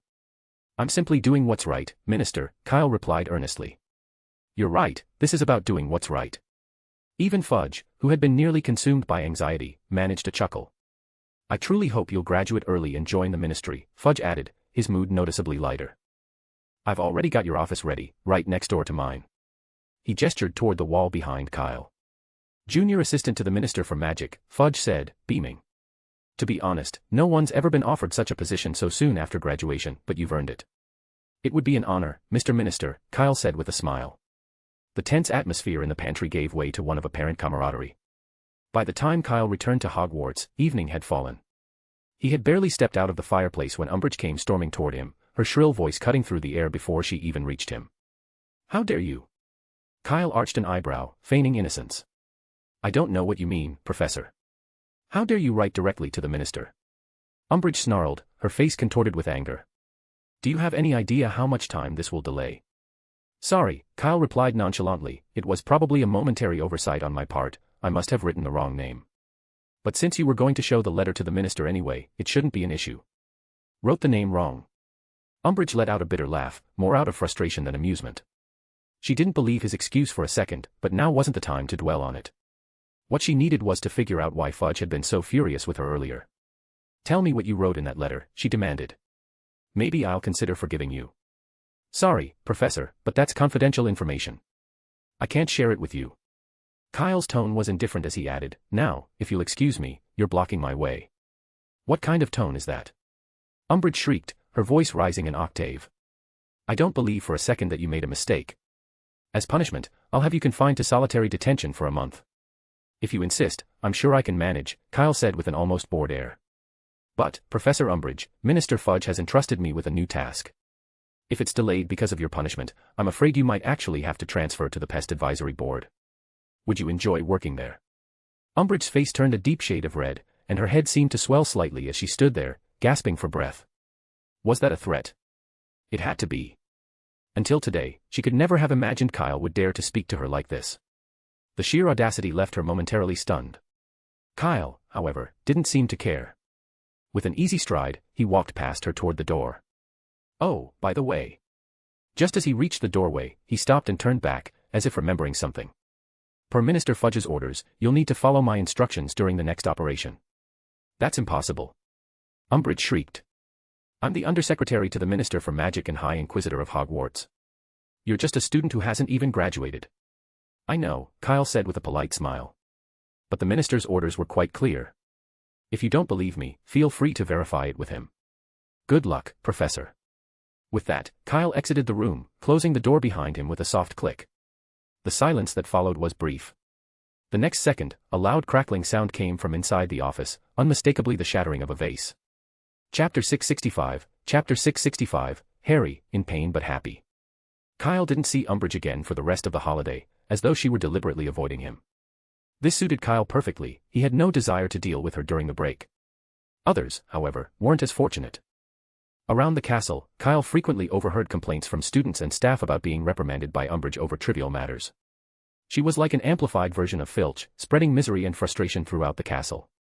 On the last evening of the holidays, when the Hogwarts Express brought back students returning from their Christmas break, the castle sprang back to life. Fred and George Weasley quickly became the center of attention in the Great Hall. They conjured a platform about the height of a table and climbed onto it to showcase their latest product from Weasley's Wizard Wheezes. The item was a peculiar pointed hat adorned with pink feathers. It looked absurd at first glance, but when Fred placed it on his head, the hat, and his head, vanished entirely. The display provoked gasps and cheers, followed by roaring laughter that echoed through the hall. Kyle, intrigued, watched closely. Not many products could create true invisibility. At first, he assumed the Weasleys had used demiguise fur, a common material for invisibility cloaks. But he quickly dismissed the idea when George loudly announced that the hats were priced at just 2 galleons each. No way you could get that much demiguise fur for 2 galleons, Kyle thought. It didn't add up. Moreover, the effect wasn't like a typical invisibility cloak, which only concealed areas directly covered by the material.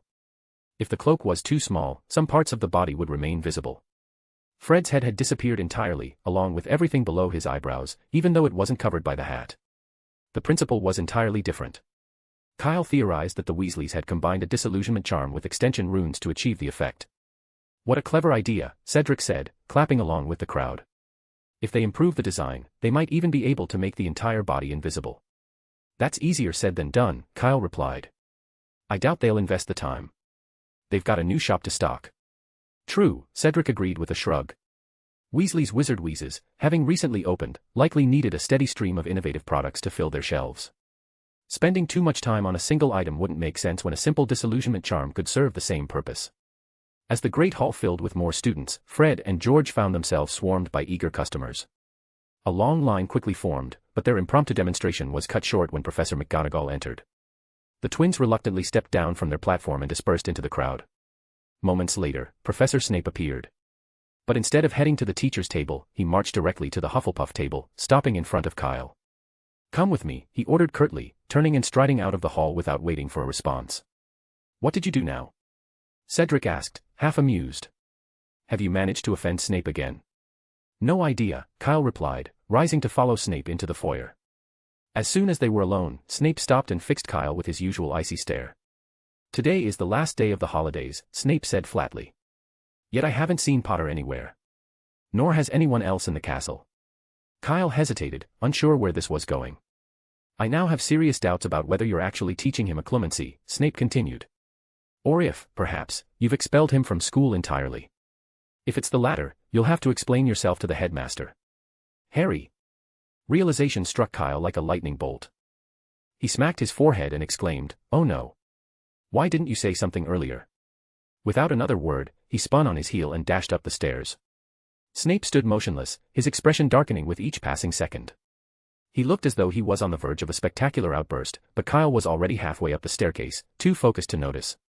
That explains it. Kyle suddenly recalled how Hermione and Ron had been searching the Great Hall earlier. They weren't just restless, they'd been looking for Harry. Kyle sprinted to the 8th floor, heading straight for the room of requirement. When he pushed open the door, he was greeted by an unexpected sight. A splash rippled across the surface of a lake inside the room. Moments later, a drenched Harry Potter stumbled onto the shore, his clothes dripping wet. With practiced ease, he performed a silent hot air charm to dry himself. Kyle paused, impressed. Maybe he's not great at occlumency, Kyle thought, but his nonverbal magic is coming along nicely. Before Kyle could say anything, Harry plunged back into the lake. Moments later, he clambered ashore again and repeated the spell. Nearby, Fawkes perched on a large tree, happily munching on the pods of Snargaluff beans. Every so often, the Phoenix glanced in Harry's direction, seemingly amused by the boy's determination. When Fawkes noticed Kyle, he spread his magnificent wings and flew over. The commotion naturally caught Harry's attention. He turned toward the noise, his face blank as he muttered to himself, strange, I see Kyle, and this time, there's a Phoenix too. I must be dreaming again. He frowned, rubbing his head. But that's not right. It hurt quite a bit just now. Could I have been knocked unconscious? It wasn't until the Wampus Cat bounded over to Kyle in a couple of leaps that Harry finally realized this wasn't a dream. His face lit up with excitement as he ran toward Kyle, stumbling slightly in his rush. Is it over? Is the training finally over? Harry asked eagerly, his voice trembling with hope. I promise I've learned occlumency, really. Kyle didn't doubt him. During the brief time he had observed, Kyle had noticed the Wampus Cat hesitating several times during its movements, a clear sign it couldn't fully see into Harry's thoughts. The Wampus Cat confirmed this with a low growl. You can still see his thoughts, but they're blurry now, right?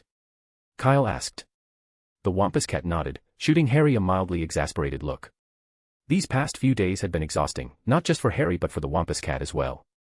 Beating someone without causing serious injury required finesse and patience, and even the creature seemed ready for this ordeal to end. You've worked hard, Natalie, Kyle said, opening his suitcase. I've brought you some warthog legs and a dragon steak. Go ahead and eat. Without hesitation, the Wampus cat jumped into the suitcase. Fawkes followed, fluttering down into the case as well. The phoenix clearly didn't want to risk being seen by other students. Kyle, is that a phoenix? Harry asked, rubbing his eyes as though he couldn't believe what he'd seen. Yeah, it's Fawkes. You've probably seen him before in the headmaster's office, Kyle said as he picked up the suitcase. He's been keeping an eye on you during training, and he's sort of your healer in case things go south. Kyle gestured toward the door. All right, let's get out of here. Unless you're planning to stay. Before Kyle could finish the sentence, Harry bolted for the door. Stay here? Absolutely not. Harry couldn't even begin to count how many times he had been struck during training. All he knew was that he had endured endless beatings, and the water he had splashed into the lake could have filled it twice over. In comparison, the 10 years he had spent with the Dursleys felt almost idyllic. At least his aunt and uncle hadn't hit him with a stick every 5 minutes. The Wampus cat, however, was relentless, its tail as hard as iron. Each swipe left a stinging mark but never hit the bone, leaving Harry without a valid excuse to give up. At one point, Harry had even considered that learning occlumency from Snape might have been the better option. I've been getting hit nearly every second of the day. Harry complained as they made their way back to the Great Hall. Sometimes, even when I'm sleeping, my bed gets flipped over for no reason. That only happens if you oversleep, Kyle said matter-of-factly. The Wampus cat only trains during the scheduled hours. Even so. Harry shrugged. I still need my rest. And you never came back to the room of requirement after leaving me there. It's part of the teaching method, Kyle explained. Learning occlumency requires eliminating extraneous emotions. Prolonged, focused training prevents distractions and helps keep your mind in a state of complete calm. He added with a wry smile, I went through the same thing when I started. I lived and trained with the Wampus cat, and I got beaten almost every day as soon as I opened my eyes. Hearing that Kyle had endured the same treatment lifted Harry's spirits slightly. On reflection, the past few days hadn't been entirely awful. He realized that annoying thoughts about Voldemort, the Order of the Phoenix, and even Umbridge had faded from his mind. His sleep had improved, too. He could fall asleep the moment his head hit the pillow and wake up feeling rested. By the way, Kyle, how long did it take you to learn occlumency? Harry asked, his curiosity piqued. I don't remember exactly. Kyle mused. But it was about a week. The Wampus cat couldn't read my mind anymore after that. Why do you ask? Oh, no reason. Harry shook his head, secretly delighted. It only took Kyle a week, and it took me the same amount of time. The thought was thrilling. Kyle was known for his magical prowess, and Harry had never considered himself on the same level. It felt like discovering he had scored as high as Hermione on an exam, an unexpected and exhilarating surprise. His earlier frustration faded, and Harry even managed a half-joking remark. I've been counting the days, you know.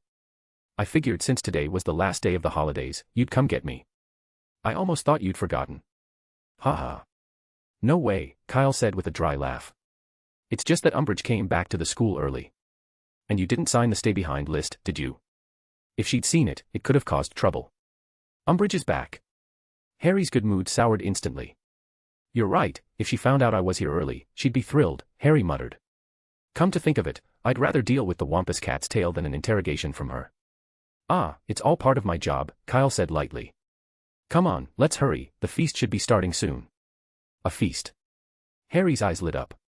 Though house elves had brought him meals during training, the endless torment from the Wampus cat had killed his appetite. He had eaten only to keep himself going. Now, the thought of a lively feast filled with delicious food made him quicken his pace. When Kyle and Harry returned to the Great Hall, it was already brimming with students. The lively atmosphere buzzed with conversations and laughter.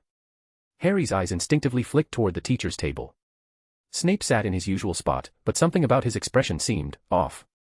His gaze was sharp, almost scrutinizing, yet different from the usual sneering disdain Harry had come to expect. Harry didn't dwell on it. After a quick glance, he turned away and headed straight for the Gryffindor table. Snape, however, was caught off guard. His eyebrows twitched slightly, and his lips pressed into a thin line as he processed what he had just observed. Potter has actually learned occlumency.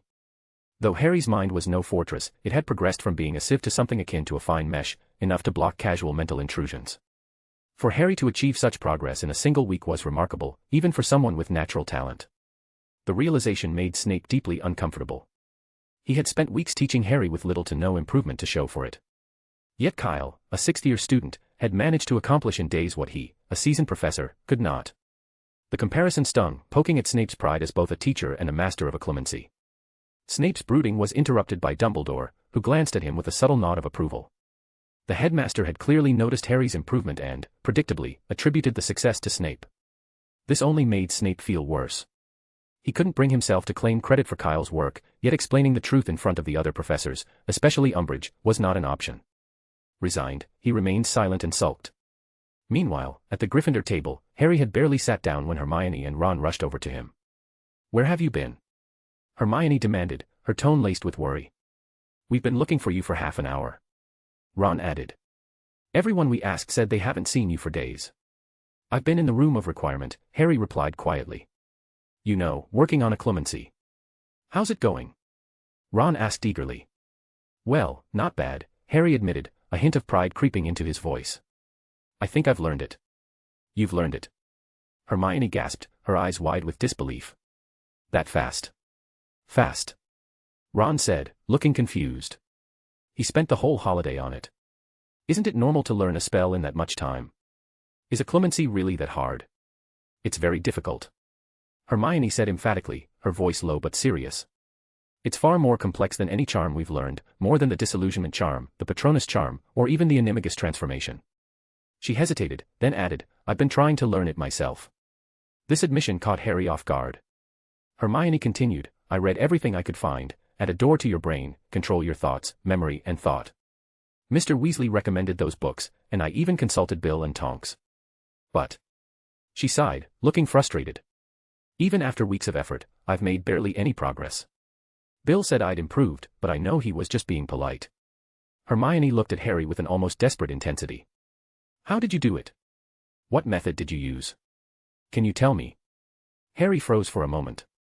The memory of the Wampus cat, its 6 legs, its iron-hard tail, and the endless thrashing, flashed vividly in his mind. He involuntarily winced. "Trust me, Hermione, you don't want to know," Harry said, his voice tinged with resignation. "You definitely wouldn't like it." Hermione looked unconvinced. "Harry, I'm serious. If there's a way to learn occlumency, I'll do whatever it takes.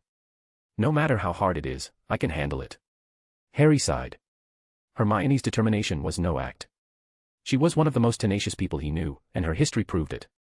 She had managed to juggle 12 subjects in their 3rd year, including using a time-turner to attend overlapping classes. Few students in Hogwarts history could match her persistence. "This is not difficult," Harry began, but seeing the disbelief on Hermione's face, he hesitated. Then, as if to prove his point, he pulled up his sleeve. "See for yourself." His arm was a patchwork of bruises, dark splotches of varying sizes that looked as though someone had splattered paint on him. "Oh, by Merlin's beard. Goodness." Hermione and Ron gasped in unison, their outburst immediately drawing the attention of nearby students. Panicking slightly, Harry yanked his sleeve back down and muttered, "It's fine, really." "Did Snape do this?" Hermione asked furiously, her face flushed with indignation. "That's outrageous. How could he hit you? That's against school rules, no, against wizarding law. I'm telling the headmaster." "Yes," Ron added, equally outraged. "He shouldn't even be a professor." "Hey, calm down," Harry interjected in a hushed voice. "Snape's done plenty of awful things, but this has nothing to do with him." "It was Kyle." "Kyle?" Hermione echoed, confused. "Even Kyle shouldn't have." No. "It wasn't Kyle who hit me, it was a Wampus cat," Harry said quickly, cutting her off. That explanation only deepened Hermione's confusion. A Wampus cat. It sounded absurd. Wampus cats were exceptionally rare magical creatures, practically unheard of in Britain. How could there possibly be one at Hogwarts? Harry sighed and launched into a recounting of the past week's events, from Kyle's peculiar training methods to his time spent dodging the Wampus cat's iron-hard tail. As he spoke, Hermione and Ron stared at him in slack-jawed astonishment, their expressions reminiscent of someone hearing about a troll learning to perform ballet. When Harry finally finished, he shrugged as if the ordeal had been only mildly inconvenient. "That's it. They look bad, but the injuries are just superficial. They'll be gone in a day or 2, nothing to worry about." "So, you spent the whole week with the Wampus cat?" Ron asked, his tone a mix of disbelief and pity. Harry's voice dropped an octave, heavy with weariness. "The whole week." "In that case," Hermione said thoughtfully, "it seems the Wampus cat's eyes really do have legilimency powers." She paused, then added, "But you should know that when its eyes turn purple, they also gain hypnotic properties. That's the most dangerous thing about a Wampus cat, very few defensive spells can resist its hypnotic gaze. Huh. Harry blinked, scratching his head. Hypnotic. I didn't know it could do that. Its eyes were blue the whole time. Hermione's brows furrowed. Haven't you ever thought about reading? You know the room of requirement provides books based on your needs. We did it during the DA meetings. And everything I just said is in Fantastic Beasts and Where to Find Them, by the way. Come on, Hermione, Harry groaned. I was too busy getting chased and beaten. When would I have had time to read? Hermione pursed her lips. What about the hours you spent sleeping? Couldn't you spare 20 minutes to learn about your opponent?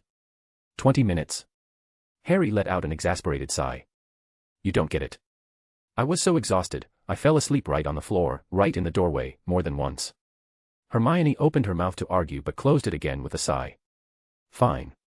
Let's just get you to the hospital wing after dinner. Madame Pomfrey can fix you up in no time. No, Harry said firmly. What I need most right now is a long night's sleep in my own bed. These bruises will heal on their own, trust me, it'll all be gone in 2 days. He hesitated before adding, but Hermione, if you're thinking about learning occlumency, I don't recommend doing it this way. It's not worth the pain. Hermione didn't argue. For once, she agreed. Harry's crash course didn't sound remotely appealing, even to someone as driven as she was. Chapter 666, Fudge's decision, the war has begun. Harry had mastered occlumency, a fact that seemed to please everyone, except Snape and Umbridge. The opening dinner ended on a relatively cheerful note, leaving most in high spirits. However, this pleasant mood shattered the following morning. During breakfast, Cedric unfolded the Daily Prophet he had ordered, intending to check the front page as usual. But the moment his eyes landed on the headline, he suddenly stood up with a cry of alarm. It wasn't just Cedric, more and more students began to gasp and exclaim in shock, as if they had seen something horrifying. What's going on? Kana asked, her voice laced with concern. Cedric, visibly shaken, spread the newspaper across the table and pointed to the headline and accompanying photos, unable to form words. The front page featured 10 photographs, 9 wizards and 1 witch. Each image seemed to radiate menace. Some of the individuals were laughing wildly, while others bore smug, arrogant expressions. Beneath each photograph were their names and crimes, outlined in stark detail. Antonin Dolohov, responsible for the brutal murders of Gideon and Fabian Pruitt. Augustus Rookwood, a traitor who leaked ministry secrets to you-know-who. Bellatrix Lestrange. As the only witch among the group, Bellatrix immediately drew the most attention. Her photo was chilling, her dark, penetrating eyes gleamed with malice, her thin lips twisted in a sneer of contempt, as though even the camera capturing her image was beneath her notice. Her listed crime was the heinous torture of the Longbottoms. Kyle stared at the image of Bellatrix with a mixture of familiarity and disdain. He had crossed paths with her indirectly before. To secure the Lestrange family vault key, he had sent the Dementors a peculiar gift for her, a selection of sweets and chocolates, a mocking gesture meant to bring her joy, though Kyle doubted she was still capable of such an emotion. Above the collection of photos, a glaring headline read, Multiple prisoners escape Azkaban, Ministry of Magic issues warning, you-know-who confirmed to have returned. The hall erupted into chaos. It was no surprise that Cedric had cried out, this news was nothing short of terrifying. The very idea that multiple infamous Death Eaters had escaped Azkaban was enough to send shockwaves through the students. The Great Hall was now in complete disarray. Some of the younger and more timid students were even in tears, their fear audible amidst the din. Even the older, more steadfast students, those who had always trusted Dumbledore, like Cedric, Mikkel, and Justin, sat pale and shaken, struggling to process the grim reality. Believing in Voldemort's return was one thing, but having the Ministry confirm it through its official newspaper brought a chilling finality that many weren't ready for. Kyle, you actually pulled it off, Kana whispered amidst the uproar. Her voice was quiet but deliberate. Fudge didn't keep pretending nothing had happened. He finally admitted that you-know-who is back. Yeah, Kyle muttered, his gaze still fixed on the newspaper. All his efforts, the subtle manipulations, the carefully planted illusions suggesting Dumbledore was vying for the position of Minister of Magic, and blocking Malfoy's communications with Fudge, had been aimed at achieving this very outcome. He had wanted to push Fudge into a corner, making him feel as though his only option was to declare a state of war in the wizarding world. Such a declaration would effectively secure Fudge's position as minister, as no government would dare change leadership during a crisis. His plan had worked. The moment Fudge had been summoned to the ministry during the Christmas holidays, his fear had begun to take hold. And now, with Nicholas Flamel's owl appearing at Hogwarts in full view of Umbridge, Fudge had been forced to act decisively. Yet, there was one unforeseen complication, the escape of the Death Eaters. This turn of events had not been part of Kyle's plan. Why did it have to be now? Though Kyle's plan had technically succeeded, he frowned, clearly displeased. If the escape had occurred just a few days later, even as a symbolic gesture, Fudge would almost certainly have bolstered Azkaban's defenses by then. Forget it, Kyle muttered with a sigh, shaking his head. If Voldemort himself orchestrated this escape, no amount of extra security would have made a difference. It would have only led to more unnecessary sacrifices. After all, only Dumbledore had the power to stand against Voldemort, and expecting him to leave Hogwarts to guard Azkaban was entirely unrealistic. Kyle dismissed the thought and focused on the scene around him. Fear and unease were palpable in the Great Hall, rippling through the rows of students. Fortunately, the professors seemed to have anticipated such a reaction. Professor Sprout, seated at the staff table, rose to her feet and addressed the students in a steady, reassuring voice. Do not panic, everyone. Hogwarts is well protected and safe. You have nothing to fear here. Her calm words managed to soothe the crowd somewhat. The rising tide of anxious whispers began to subside, and the tense atmosphere eased slightly. Shortly afterward, Professors McGonagall, Flitwick, and Snape arrived, followed finally by Dumbledore himself. The mere sight of the headmaster entering the hall silenced the last lingering murmurs. Dumbledore, however, said nothing. He walked to his seat at the staff table and sat down, calmly assembling a sandwich as if his only concern were breakfast. His composed demeanor radiated an unspoken reassurance that helped stabilize the atmosphere further. Meanwhile, Kyle returned his attention to the newspaper, continuing to read the report in detail. The Ministry of Magic announced yesterday evening that there had been a mass breakout from Azkaban. In an interview conducted in his office, Minister for Magic Cornelius Fudge confirmed that 10 high-profile prisoners had escaped during the night. This was a ministry oversight, Fudge admitted. Despite the improved security measures we have implemented with the help of Sirius Black, we overlooked certain external factors. The report quoted Fudge further. Last night, we located one of the surviving guards, who revealed that someone had forcibly breached Azkaban's defenses to rescue the Death Eaters, accompanied by Dementors. A hit wizard stationed at the scene caught a glimpse of the intruder's face, and Oris arriving shortly after saw the dark mark hanging ominously in the sky. Yes, I regret to confirm that you know who has returned. The article continued. Minister Fudge also issued a public apology to Headmaster Albus Dumbledore. I must express my regret to Professor Dumbledore, who was the first to realize that his nemesis had returned. We at the Ministry failed to take his warning seriously. To demonstrate my sincerity, I will personally visit Hogwarts shortly to apologize to him and discuss how best to face the threat posed by the Dark Lord. The Ministry of Magic will do everything in its power to ensure the safety of the wizarding community. However, I urge everyone to remain vigilant, stay prepared, and always carry your wands. The war has already begun. Fudge is smart, Cedric snorted, finally recovering from his initial shock. How could he say something like that with a straight face after the Ministry spent 6 months insisting Dumbledore was a senile old lunatic? That's true, but of course, he'd never admit it, Kana said, flipping through the newspaper. The entire wizarding world is in an uproar. Kyle, do you think Professor Dumbledore knows about this? I think he does, Kyle replied, glancing up at the teacher's table. Right on cue, Dumbledore looked over, his blue eyes glinting behind his glasses. After breakfast, Professor McGonagall approached the Hufflepuff table. Please wait a moment, she said to Kyle. The headmaster has given you leave from your first Transfiguration class. Instead, go straight to the headmaster's office. The password is the same as before. Understood, Kyle replied. Once she was gone, Kana turned to him, curious. What does the headmaster want with you? I think it's related to today's Daily Prophet, Kyle said calmly. So, what happens now? Kana asked, looking a little unsettled. If they're suddenly declaring the wizarding world at war, can we even stay at Hogwarts? Don't worry, Kyle reassured her. Now, more than ever, Hogwarts is unlikely to close. He smiled and added, besides, you don't need to worry about Voldemort leaping out of the shadows just because of a newspaper article. Go to class as usual. That said, what we'll be learning from now on might not be as simple as before. As long as Hogwarts stays open, that's all that matters, Kana said with a cheerful wave before heading off to Transfiguration. Kyle, meanwhile, made his way to the 8th floor. When he reached the headmaster's office via the spiral staircase, he noticed Fawkes perched on a branch, evidently having left the suitcase at some point. Dumbledore was already there, waiting. I'm curious, Dumbledore said, regarding Kyle with a mix of interest and amusement. What exactly did you do to make Fudge admit Voldemort has returned, without even seeing Tom for himself? Not much, Kyle replied. We've discussed this before, haven't we? I just applied a bit of pressure to make him act to save his job. I know, Dumbledore said, but I want to know how you did it. He leaned back slightly, his gaze sharp. I know Fudge. He never takes unnecessary action, and he only believes what's in front of him. I've approached him many times, practically placing all the evidence under his nose, and still, he refused to believe. Anything that threatens his position as minister, even a remote possibility, is something he avoids at all costs. Dumbledore's gaze flicked to the Daily Prophet spread out on the table, his eyes lingering on the front page headline. "The war has begun," he murmured. To Fudge, this decision is like drinking unicorn blood to prolong life, an absolute last resort. "What exactly did you do?" "Just wrote a few letters," Kyle said with a shrug, briefly recounting his actions over the past few days. Dumbledore's mouth twitched when Kyle described instructing Fawkes to deliver an unmarked letter to St. Mungo's. By the time Kyle explained how he had involved Malfoy and sent a letter to Dumbledore himself, the headmaster looked utterly bemused. He had only been away for a short time, yet Kyle had managed to stir up a whirlwind of activity. No wonder Fudge had been forced to act so out of character. In hindsight, Dumbledore thought, it wasn't entirely surprising.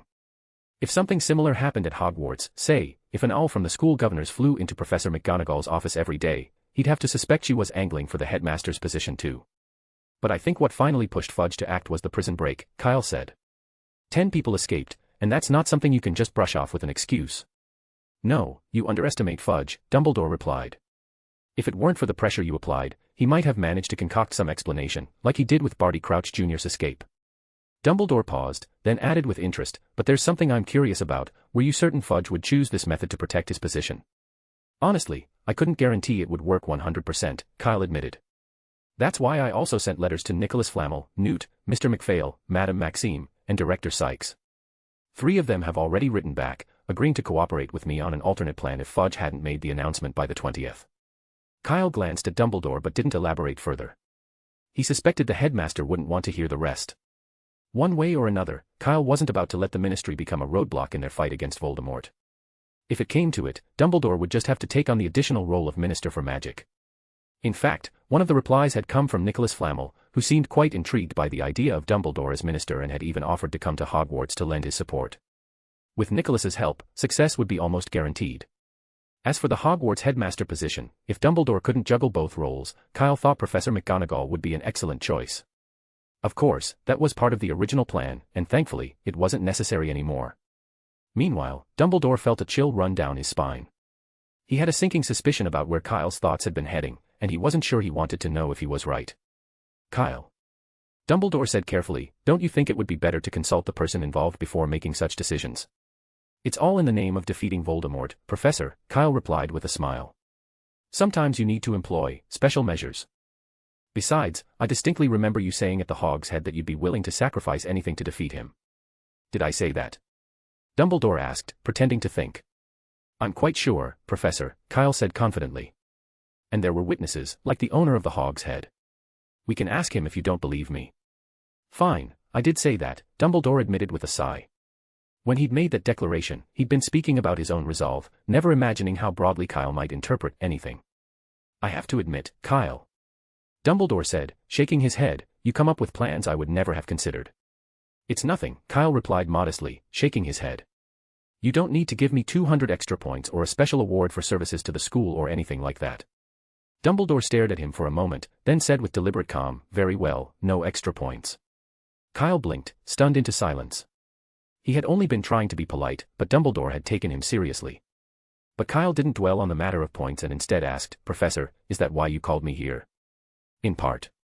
And then there's something else, you helped Harry learn occlumency. Professor Snape told me about it. He said you were the one teaching Harry." "That's nothing," Kyle replied dismissively, steering away from the topic. His eyes fell on the newspaper spread out on the table. "Professor, do you think the Dementors have also sided with Voldemort?" "I'm glad we're thinking along the same lines," Dumbledore said with a small smile, though his expression quickly turned serious. "That's precisely what I intend to find out. After receiving the news last night, I visited the island where Azkaban is located. The number of Dementors there has decreased significantly." "How significantly?" Kyle asked. "About half," Dumbledore answered gravely. "What we need to determine now is whether the missing Dementors have been destroyed, or if they've defected to Tom's side." "Wait," Kyle said, raising a hand. "Professor, isn't the Patronus charm the only way to kill a Dementor? Neither the Death Eaters nor Voldemort can use that spell, can they?" The Patronus charm was truly unique, believed to be accessible only to wizards with pure hearts who could channel their happiest emotions into a corporeal Patronus. For a dark wizard with an evil heart, attempting the charm would not only fail but could also result in a catastrophic backfire. In some cases, it was said that a wand might summon worms that turned on the caster, devouring them. Most Death Eaters certainly can't use it, Dumbledore agreed. But Tom, he perceives happiness and emotions differently from us. His fingers tapped lightly on the table as he continued, moreover, there are other ways to destroy Dementors. The Patronus charm is primarily for repelling them. In truth, the killing curse works just as effectively. I see, Kyle said thoughtfully. So, Professor, what do you need me to do? Fudge will be coming to Hogwarts this afternoon, and he's bringing with him 2 Dementors, both from last night's guard, Dumbledore explained. I need to determine whether the missing Dementors have defected to Voldemort. This will influence whether we need to revise our current defense strategy. No problem, Kyle agreed readily. There's one more thing. Dumbledore's tone lightened slightly. Fudge has finally aligned with us in the fight against the Death Eaters. Would you mind writing a letter to Dugald and the others, explaining the current situation? It's important they're aware, so they don't act rashly or without full understanding.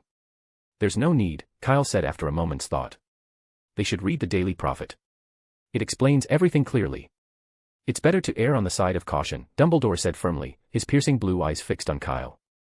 All right, I'll write the letter when I get back, Kyle relented. No need, you can do it here. With a wave of Dumbledore's hand, several sheets of parchment and quills appeared on the table. Once you're finished, I'll have Fawkes deliver the letter. Owls can't exactly reach Nicholas Flamel, can they?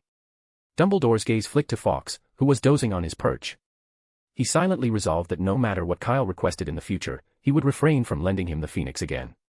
Kyle considered mentioning that he had other methods of contacting Nicholas and didn't necessarily need Fawkes' help, but he held his tongue. It might be better to keep that card up his sleeve for now.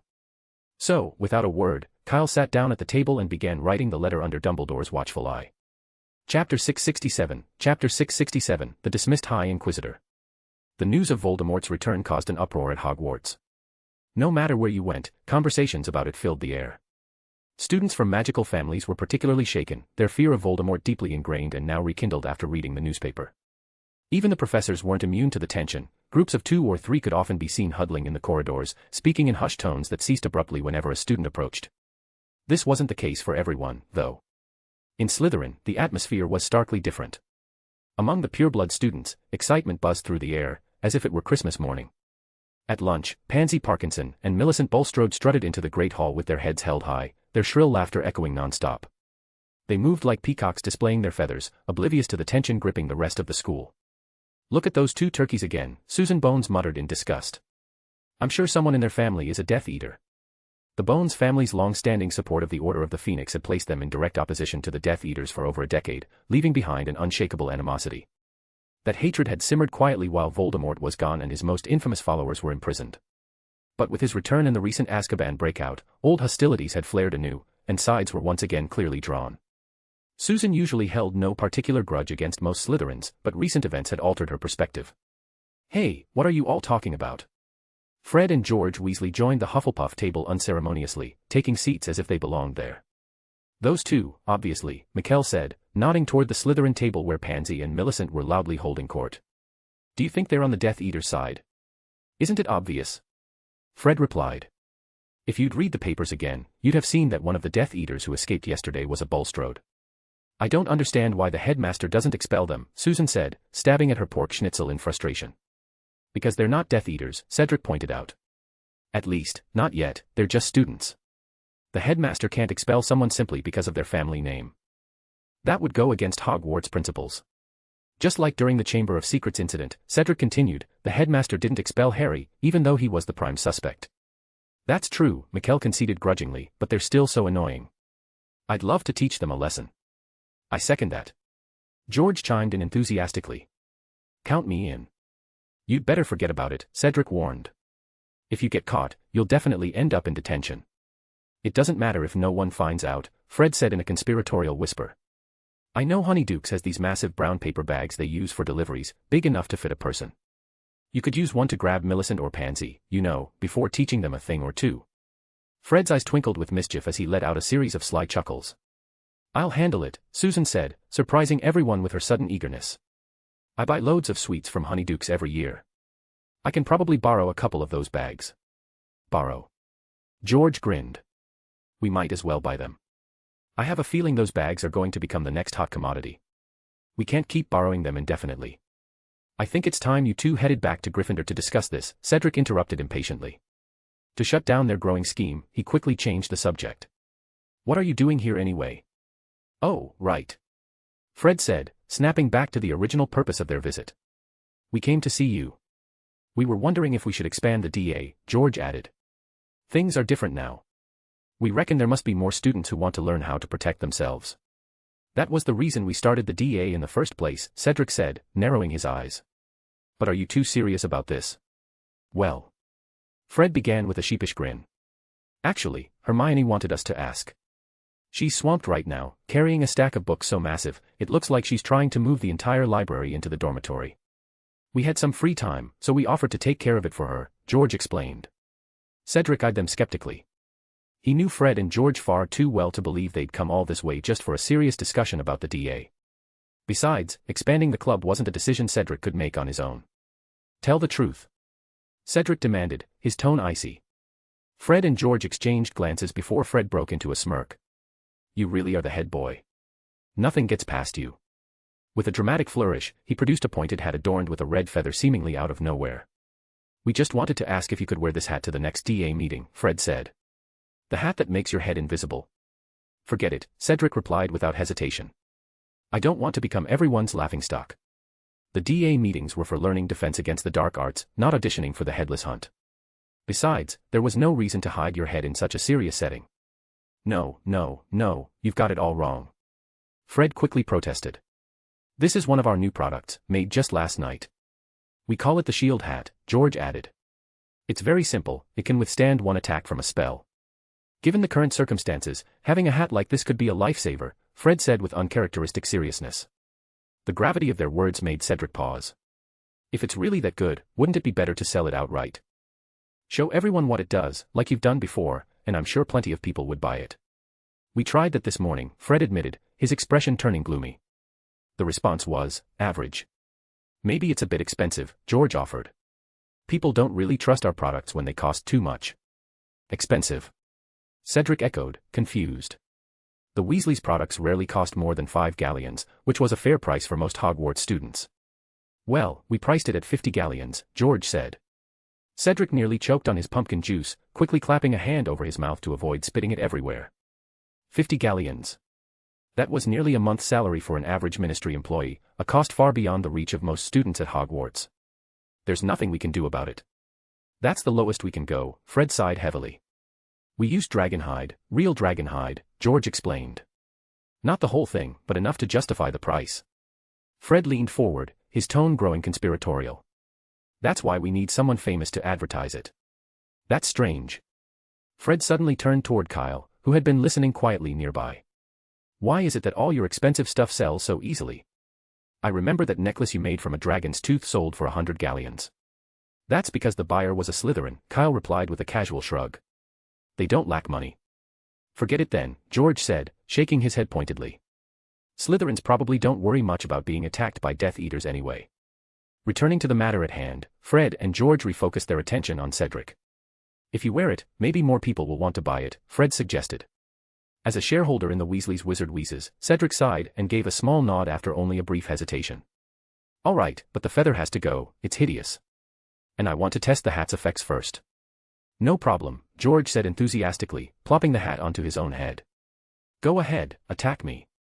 Petrificus totalis. He was hit by the spell before he had even finished speaking. The charm hit him squarely, sending him flying backward. He landed on the ground with a thud but quickly scrambled back to his feet, unaffected. Hey, Kyle, you should have warned me, George grumbled. That way, the test is more effective, isn't it? Kyle replied, eyeing the top of George's head, where the hat had split right down the middle. Only once? George asked.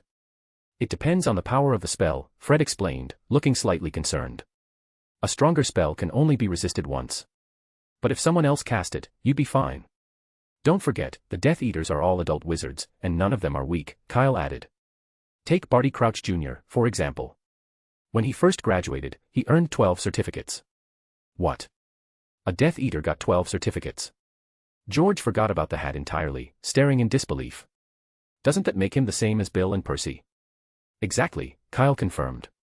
In the 50 years before Hogwarts, only those 3 earned 12 certificates. And yet, you're surprised. Kyle continued. Anyone Voldemort would take on as a follower isn't a fool. Like Peter Pettigrew. Fred interjected. He's a bit special, Kyle replied, shaking his head. Even among Death Eaters, Peter isn't well liked. Okay, George muttered, tearing off a plate-sized piece of leather from his damaged hat. Is this dragon hide? Cedric asked. Yeah. We bought it from Hogsmeade, it was outrageously expensive, George said, nodding. But to make the hat withstand the spell, the runes have to be engraved on dragon hide. If we used ordinary fabric, the moment it came into contact with the spell, the hat would fall apart because of the impact transmitted to the runes. It would be completely useless. Kyle examined the piece of dragon hide for a moment before saying, have you ever thought about making it disposable? Remove all the runes that slow down the spell's power and replace them with a charging symbol. A more barbaric approach to counter the spell's effect. That would use less dragon hide too, he added thoughtfully. Disposable. Fred mused. But then it wouldn't be able to identify the type of spell. Even a basic cleaning charm could trigger the defense mechanism. And charging is very unstable, Cedric pointed out. Once triggered, the dragon hide would be destroyed completely. But it's cheap, Kyle said with a grin. The symbol doesn't take up much space, and you'd only need 1/5 of the dragon hide you're using now. The cost would drop significantly. For a moment, everyone stared at Kyle with a mix of astonishment and wariness. It's just so typical of Kyle. I didn't realize you were this ruthless, Fred said with mock disgust. And we thought we were shady. What do you think? Kyle asked, sounding a bit impatient. If we cut costs, the selling price can be adjusted accordingly. Something that originally cost 50 galleons could be sold for 10 galleons. That way, more people could afford it. And honestly, if you really run into a Death Eater, this disposable version would be more effective. You're right, Fred admitted, stroking his chin. Okay, we can give it a try. As the three of them delved into a lively discussion, Cedric stepped aside, his thoughts drifting to the growing DA. Personally, he didn't want to expand the group any further. More members meant more work for him, and he was already stretched thin. The DA had grown to nearly 80 members, which was borderline unmanageable. If the numbers kept increasing, he'd have to extend the meeting times. And realistically, the growth wouldn't just be 1 or 2 members, it could easily double. Nearly 200 people. 3-hour meetings were out of the question.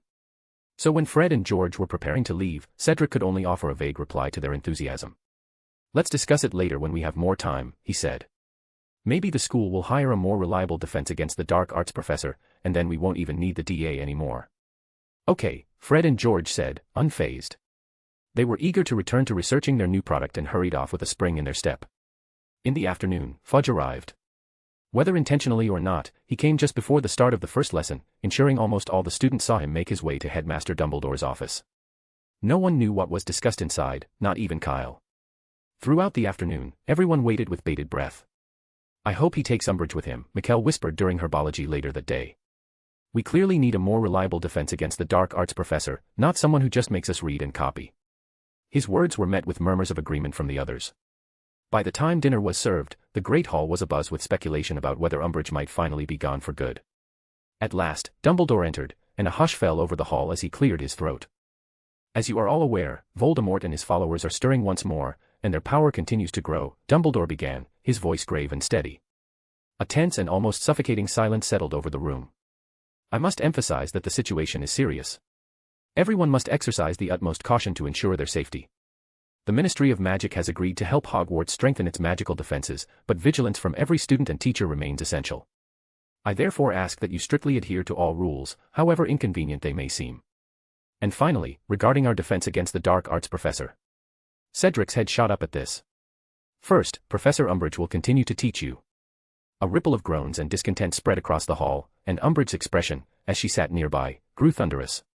However, Dumbledore continued, raising his voice to regain their attention, the Ministry of Magic has recognized that in times of crisis, it is vital for everyone to learn proper self-defense. One professor of defense against the dark arts is simply not sufficient. Gasps filled the room as Dumbledore went on. Therefore, 2 experienced Aurors will be joining Professor Umbridge to assist with your instruction. Cheers erupted instantly, drowning out the earlier discontent. But Dumbledore wasn't finished. In addition, he said, his voice light but clear, ignoring the furious presence of Umbridge beside him, the Ministry and I have agreed on the importance of fostering trust between Hogwarts and the government. As part of this agreement, the Minister has decided to abolish the position of High Inquisitor. A wave of astonishment swept the hall. I am also pleased to announce that all previous educational decrees, including the requirement for registering clubs and the probationary status of certain professors, have been revoked. This news was met with deafening cheers, applause, and even the rhythmic pounding of hands on tables. For the first time that day, the Great Hall was alive with unbridled joy. Chapter 668, The Ministry's Assistant. In recent days, the most noticeable change at Hogwarts was the increased difficulty of the lessons. Professors seemed eager to teach as much as possible, pushing their students harder than ever. At the same time, they were clearly trying to ease the pervasive fear of Voldemort. The upcoming second Quidditch match provided the perfect distraction. During a match, everyone's focus would be on the pitch, their cheers and screams for each goal offering a temporary escape from fear. As the game approached, the castle's atmosphere began to feel noticeably less gloomy. So, are you confident? If we win the Quidditch Cup again this year, it would mark an unprecedented 5th consecutive championship, Professor Sprout said excitedly to Kyle during herbology class. Other houses have achieved 5 consecutive championships, but Hufflepuff hasn't had such a dazzling run in nearly 2 centuries. This year is the closest we've ever been to making history. Before this, when Minerva and the others talked about Quidditch, I always felt too embarrassed to join in. Her enthusiasm was evident, though Kyle thought she was exaggerating a little. Surely, the professors didn't only talk about Quidditch when they gathered. Besides, only Professor McGonagall was a true Quidditch fan, the others were mostly indifferent. Still, Kyle understood why Professor Sprout was making such a show of it. Saying this in front of everyone was her way of emphasizing the importance of the upcoming match and steering attention away from you-know-who and the escaped Death Eaters. Of course we're confident, Professor, Kyle replied with a cooperative grin. We have no intention of giving up the Quidditch Cup. His words stirred 2 distinct reactions. The Hufflepuffs cheered loudly, full of pride and excitement, while the Ravenclaws, who shared the class, responded with a chorus of boos. As Hufflepuff's opponents in the upcoming match, the Ravenclaws were adamant they wouldn't lose. For a moment, the small greenhouse bristled with tension. Fortunately, Professor Sprout quickly diffused it by turning the focus back to their lesson. Today, we'll be working with Snargaluff, she announced. A very versatile plant, its pods and leaves are key ingredients in many potions. And snacks, Kyle muttered under his breath. He couldn't help but think of Fawkes. The Phoenix had a peculiar fondness for Snargaluff pods and often crunched on them like popcorn. Harry had once caught Fawkes at it while practicing occlumency. For this lesson, they were tasked with building trellises for the Snargaluff and encouraging the plants to produce pods. Despite the heavy snow falling outside, the greenhouse was warm, thanks to the special torches Professor Sprout had set up around the room. Kyle was the first to finish his trellis and was rewarded with a small bag of Snargaluff pods, a perfect treat for Fawkes. The next day was the weekend, and the snow outside had piled up to nearly a foot deep. Many students chose to stay cozy in their common rooms, chatting or playing chess, but the 6th years had to bundle up and attend their first apparition class. This special class, reserved for 6th years, was initially supposed to take place on the grounds. However, due to the deep snow, it had been moved to the Great Hall. Scheduled for Saturday morning, it wouldn't interfere with their regular lessons. When Kyle and Connor entered the Great Hall, they noticed all the desks and chairs had been removed, making the space seem even larger than usual. The 4 heads of house, including Professor McGonagall, were already present, joined by 2 wizards from the Ministry of Magic. Kyle's attention was immediately drawn to the thin wizard standing at the center. His pale complexion, nearly translucent eyelashes, and wispy hair gave him an ethereal appearance, as if the slightest breeze could carry him away. Kyle assumed this must be their apparition instructor. His delicate physique seemed almost tailor-made for the task. Kyle wouldn't have been surprised if his apparitions were completely soundless. As for the other wizard, it was none other than Nymphadora Tonks, an old acquaintance. Today, however, her hair was dyed a practical black, so much so that Kyle almost didn't recognize her at first glance. "Hello, everyone," said the short wizard from the Ministry of Magic as the students gathered. "My name is Wilkie Twycross, and I will be your apparition instructor for the next 12 weeks. My goal is to help you pass the exam. My name is Nymphadora Tonks," added Tonks as she stepped forward. "I'll be teaching you concealment and disguise. While this subject won't be included in the exams, it's very important. It could mean the difference between blending into a crowd or being identified and hunted by certain wizards. A concealment and disguise course." A wave of murmurs rippled through the Great Hall. The students had only been informed about the apparition lessons, no one had mentioned anything about a concealment and disguise course. "Quiet, please." Professor McGonagall's stern voice cut through the noise, and the room fell silent. "These 2, she explained, are the Aurors the Ministry has sent to assist with teaching defense against the dark arts. They are your new instructors." "Assist. Professor McGonagall, we're only assisting Madame Umbridge," Tonks interjected quickly, clearly unwilling to take on the title of professor. Professor McGonagall simply nodded in response, offering no further comment. "I know what you're thinking," Tonks continued, her tone lighter. "Don't worry, my concealment and disguise course won't take up your weekends. It'll be held during your regular defense against the dark arts lessons.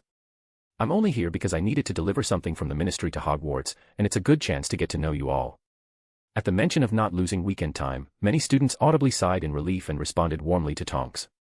Her casual demeanor and relatable approach made her instantly likable. As an Auror who had only recently graduated herself, she seemed to understand the students as well as she understood her own past experiences. Tonks glanced around the group, her gaze eventually landing on Kyle. She gave him a cheeky wink, the only familiar face in the crowd. Wilkie Twycross resumed his explanation. As you may know, apparition is not normally allowed within Hogwarts. However, Headmaster Dumbledore has temporarily lifted this restriction for 1 hour, within the Great Hall only. Let me be very clear, he said, his tone serious, if you attempt to move beyond these walls, you'll find yourself in significant trouble. The students nodded in understanding. Now, Twycross continued, I need everyone to stand in their own space, leaving at least 5 feet in front of you. The students shuffled around until each had enough room. Once everyone was settled, Twycross waved his wand. Old-fashioned wooden circles materialized on the floor in front of each student. This is your target, he said, launching into a detailed explanation of apparition, emphasizing the 3 Ds, destination, determination, and deliberation. Kyle listened attentively.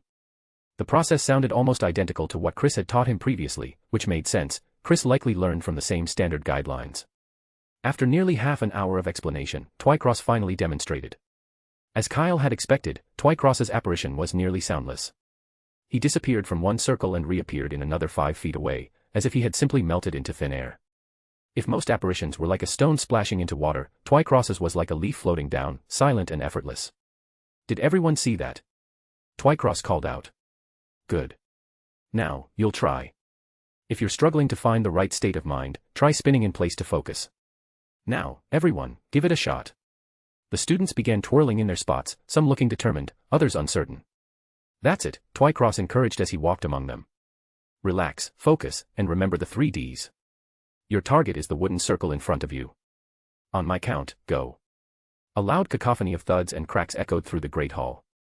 It wasn't the sound of successful apparition but rather the sound of bodies hitting the floor. Many students, dizzy from spinning, had lost their balance and collapsed in awkward heaps. Haha, I made it. An excited shout erupted from the crowd. Mikkel stood in the middle of a hoop, jumping up and down, waving his arms. Look, Professor. I somehow managed to get into the hoop. I must have learned apparition. No, you haven't, get out of there, Twycross replied flatly, his tone devoid of enthusiasm. Mikkel looked confused, but Twycross had seen everything. The boy hadn't operated at all, he'd spun himself dizzy, lost his balance, and stumbled into the hoop, someone else's hoop, no less. Did he not realize he was in the wrong place? Apart from Mikkel, it seemed the other students had also just hopped into the hoops without success. Never mind, Twycross said dryly. Everyone, return to your original positions, and we'll try again. The students grudgingly set up their hoops once more and moved back to their starting spots. Don't be discouraged, Twycross said, attempting to restore some order. Apparition is not a simple magic that can be mastered in a day or 2. I expect it to take at least 3 lessons. He held up 3 fingers for emphasis. If all goes well, the most talented among you should be able to truly apparate by the 3rd lesson. As for the less talented, well, it may take longer. I've seen people who couldn't move an inch after 12 weeks of practice, and naturally, they failed the exam. That's not necessarily true. Mikkel muttered, still clinging to the belief that he had operated earlier. What if someone learns it today? If anyone manages that, Twycross said with a faint smile, I'll buy them a year's supply of sweets. His tone made it clear he thought the prospect was absurd. All right, now everyone, focus on what you were feeling before. Pop. The crisp sound of apparition cut him off. Twycross stiffened and slowly turned his head toward the noise. There, standing confidently in the middle of a wooden circle, was Kyle. You didn't go back to your original position just now, did you? Twycross asked, his voice tentative. Kyle simply smiled and said nothing. Pop. Another sharp sound echoed through the Great Hall as Kyle vanished and reappeared in the wooden circle in front of another student. Oh! The room erupted into cheers. Even Professor McGonagall, who had been observing quietly, allowed a small smile to cross her face. Snape, on the other hand, snorted disdainfully. Childish. Tonks tried to suppress her laughter but failed miserably, half of her hair turned a bright blonde in response. Twycross, still recovering from the shock, felt his face grow hot as it turned an angry shade of red. You must have been in on this together, he accused. No, Professor, Kyle said calmly. In fact, I succeeded the first time, you just didn't notice. Yes, I can vouch for that, Professor Sprout interjected with a proud smile. She had been keeping a close eye on the Hufflepuff students, particularly Kyle, and had witnessed his success. Twycross looked utterly at a loss. Amid the earlier chaos, he truly hadn't noticed Kyle's apparition among the other students' antics. All right, I admit defeat, Twycross said with a begrudging laugh. I'll keep my promise. Despite himself, he couldn't help but chuckle. As a teacher, he was genuinely thrilled to see such remarkable talent. The ability to apparate before the age of 16 was a rare accomplishment, and the younger the student, the greater the indicator of magical aptitude. Okay, you can stop learning, Twycross said, waving Kyle off to the side. He seemed oddly pleased, as though Kyle's success had rekindled his hope for the class. At the same time, it made him even more eager for the next lesson. If one person had succeeded this early, could there be a second? With renewed energy, Twycross shouted the password again. Unfortunately, the second attempt was no better than the first. Twycross strained his eyes, watching every wooden circle intently, but no one else managed to apparate. Finally, on the third attempt, something happened. Cho suddenly appeared in her wooden circle, but only halfway. Her upper body stood unsteadily inside the hoop, while her right leg remained behind at her original position. The sight was followed by a terrible scream from the crowd. Don't panic. This is a very common occurrence, Twycross said calmly, attempting to reassure the students. Remember what I said earlier. Splinching is the most frequent mishap when learning apparition. As he spoke, Professor McGonagall strode quickly to Cho's side, retrieving her leg with practiced ease. Pomona, Dittany. She called out. Is this it, Professor? A bottle of essence of Dittany was suddenly held out to her. Yes, thank you, Professor McGonagall said, looking up to see Kyle offering the bottle. She took it, applied the Dittany to Cho's wound, and seamlessly reattached her leg as though piecing together a jigsaw puzzle.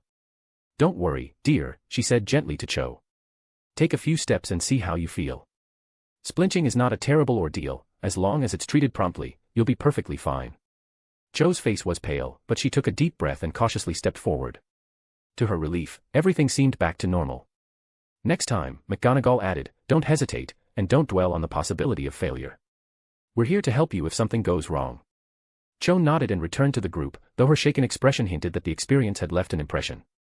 Whether it was Cho's splinching or a general lack of confidence, no one else managed to apparate successfully for the remainder of the session. Even Cho herself, now more tentative, only managed to spin in place and awkwardly into her hoop. Twycross, while slightly disappointed, understood. Kyle was clearly an outlier, and for most students, this was a perfectly normal outcome. After witnessing the unsettling reality of splinching, maintaining composure and determination was significantly harder, a critical reason why Twycross had insisted that success usually came after the third lesson. All right, that's enough for today, Twycross finally said, pulling on his cloak. Remember, destination, determination, deliberation. We'll meet again next Wednesday. Wait a minute, Professor, someone interjected. Aren't apparition lessons only on Saturdays? That's correct, Twycross replied, but I've also been assigned to assist Madame Umbridge with defense against the dark arts. The ministry wanted to send 2 aurors, but most were busy with more pressing tasks and couldn't be spared, so they sent me. Kyle noticed Tonks standing a short distance away, her hair an even darker black than before. She was glaring at Twycross with thinly veiled irritation, her teeth clenched in frustration. It didn't take Kyle long to figure out why. If all the other aurors had more pressing tasks, then Tonks was likely the only one at the aura office without an important assignment. The realization made him chuckle, until Tonks's fierce glare turned toward him. He quickly shut his mouth. Chapter 669, Kyle targeted. Tonks didn't leave with Twycross that evening. As it turned out, Fudge seemed acutely aware of Umbridge's limitations, and as an auror, Tonks's responsibilities at Hogwarts were much broader. In fact, it appeared she was destined to assume the role of defense against the dark arts professor at some point. Despite her strong opposition to this arrangement, repeatedly emphasizing that she was only there to assist Umbridge, Professor McGonagall had nonetheless arranged for her to live at Hogwarts. Later that evening, she unexpectedly turned up in the Hufflepuff common room. Kyle nearly jumped when he saw her appear in the dormitory. This is the boys' dormitory. Mikkel exclaimed, startled. He quickly yanked the curtain around his bed closed, peeking out only to show his head. Of course I know that, Tonks replied nonchalantly. That's why I didn't go barging into the girls' dormitory. She grinned, pulling several large bottles of butterbeer from behind her back and swinging them around. All right, come on out. I've got something good. She shut the door behind her with a flourish. Why are girls allowed in the boys' dormitory, anyway? Mikkel muttered indignantly. It's not fair. You'd better take that up with the founders, or Professor McGonagall, Ryan replied dryly from his own bed. Complaining to us won't change anything. McGonagall grumbled something unintelligible, though it was clear he wasn't going to let it go anytime soon. If he did decide to pester Professor McGonagall about the rules, Kyle figured he'd end up in detention before long. McGonagall quickly shifted his focus. "Hey, Kyle," he asked, "do you actually know her? What's her name again?" "Nymphadora Tonks," Kyle replied, grabbing his robe and pulling it on as he stood up. "Oh, right." McGonagall nodded repeatedly. "Do you know her?" "Yes, we've met a few times before," Kyle said as he stepped out of the dormitory. By then, Tonks had made herself at home in the Hufflepuff common room. She was lounging in an armchair, arranging the butterbeer bottles on the table like a seasoned big sister inviting younger siblings to indulge. "Help yourselves," she said, gesturing to the bottles. "Drink up, it's on me." The younger students still in the common room, who didn't know Tonks yet, exchanged confused glances. No one moved. "How did you get in here?" Kyle asked as he approached and took a seat opposite her. Tonks smirked. "Funny question. I did graduate from Hufflepuff, you know. And unlike the other houses, there's no password here. Not exactly a fortress, is it?" "You're right," Kyle admitted, realizing he'd overlooked that detail. "It feels surreal being back here after all these years," Tonks said, handing Kyle a butterbeer before opening one for herself and taking a long drink. She glanced around the room, her eyes misty with nostalgia. "It hasn't changed at all," she murmured. "See those flower pots on the shelves? They were here when I started at Hogwarts, and they're still here. And those armchairs, like that one by the fireplace. I used to sit there catching up on homework." Kyle chuckled. In Hufflepuff, doing homework was practically a house tradition, and Tonks was clearly no exception, though he suspected Cedric was probably the only Hufflepuff who ever managed to avoid it. As the evening wore on, the common room gradually emptied, leaving only Kyle and Tonks. Tonks, who had switched from butterbeer to something stronger, suddenly slammed her bottle down on the table. "You tell me," she growled, her tone sharp with frustration, "with so many people at the ministry, why me? Why do I have to help that woman?" Kyle blinked, startled by her sudden outburst. "Help who?" he asked instinctively. "Who else?" "Umbridge." Tonks snapped. "Why does Kingsley get to investigate Death Eaters when I'm clearly better suited for the job?" To emphasize her point, Tonks transformed her hair into a grayish-white mess, added wrinkles to her face, and adopted the sinister glare of an old witch who might lurk in the shadows. Kyle finally pieced it together. She was still brooding over Twycross's remarks that morning and had come to the common room to vent. "There are some advantages to being at Hogwarts," Kyle offered cautiously. "At least it's safe here. You don't have to be on edge all the time, right?" "Are you sure?" Tonks shot him a skeptical look. "Teaching defense against the dark arts at Hogwarts is safe." Kyle hesitated. "At least Umbridge is technically ahead of you, so the curse should hit her first. You're only an assistant professor, so you're probably safe, for now." "That's not the point," Tonks said, waving her hand dismissively. "If Sirius were still here, I wouldn't hesitate to take this assignment. But Umbridge? Honestly, no one at the ministry wants to work with her. It's torture, worse than any curse." Tonks leaned forward. "Be honest, if you had to choose, would you rather go after Death Eaters or work with Umbridge at Hogwarts?" Kyle didn't even need to think. "Definitely Hogwarts," he said immediately. "Really?" Tonks looked incredulous, reverting back to her usual appearance. "Of course. I'm still a sixth year. Do you think anyone would let me leave school to hunt Death Eaters?" Kyle quipped, cracking open another butterbeer. "By the way, how did the ministry decide who would come to Hogwarts? Did they draw lots?" "Not exactly," Tonks muttered darkly. "When I got to the Auror's office this morning, it was empty. Then Fudge showed up and sent me here. Now I know why Alastair and Kingsley both suddenly had urgent matters to deal with. They knew Fudge was going to pick someone for Hogwarts today, and they didn't tell me." Kyle coughed awkwardly but wisely stayed silent. Tonks lingered in the Hufflepuff common room until the early hours of the morning, chatting and reminiscing before finally leaving. As a result, Kyle couldn't stifle his yawns when he arrived at the Quidditch pitch the next day. "What's wrong with you? Are you okay?" Cedric asked, his tone laced with concern. "You look like you're barely awake. Didn't you go back to the dormitory early yesterday?"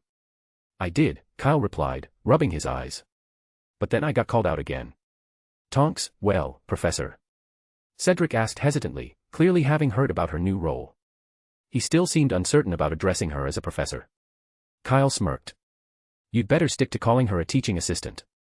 Calling her a professor would just make both of them unhappy." "Because of the curse?" Cedric asked thoughtfully. "Who's the other one, then?" "Twycross." "No, Umbridge," Kyle said with a dry laugh.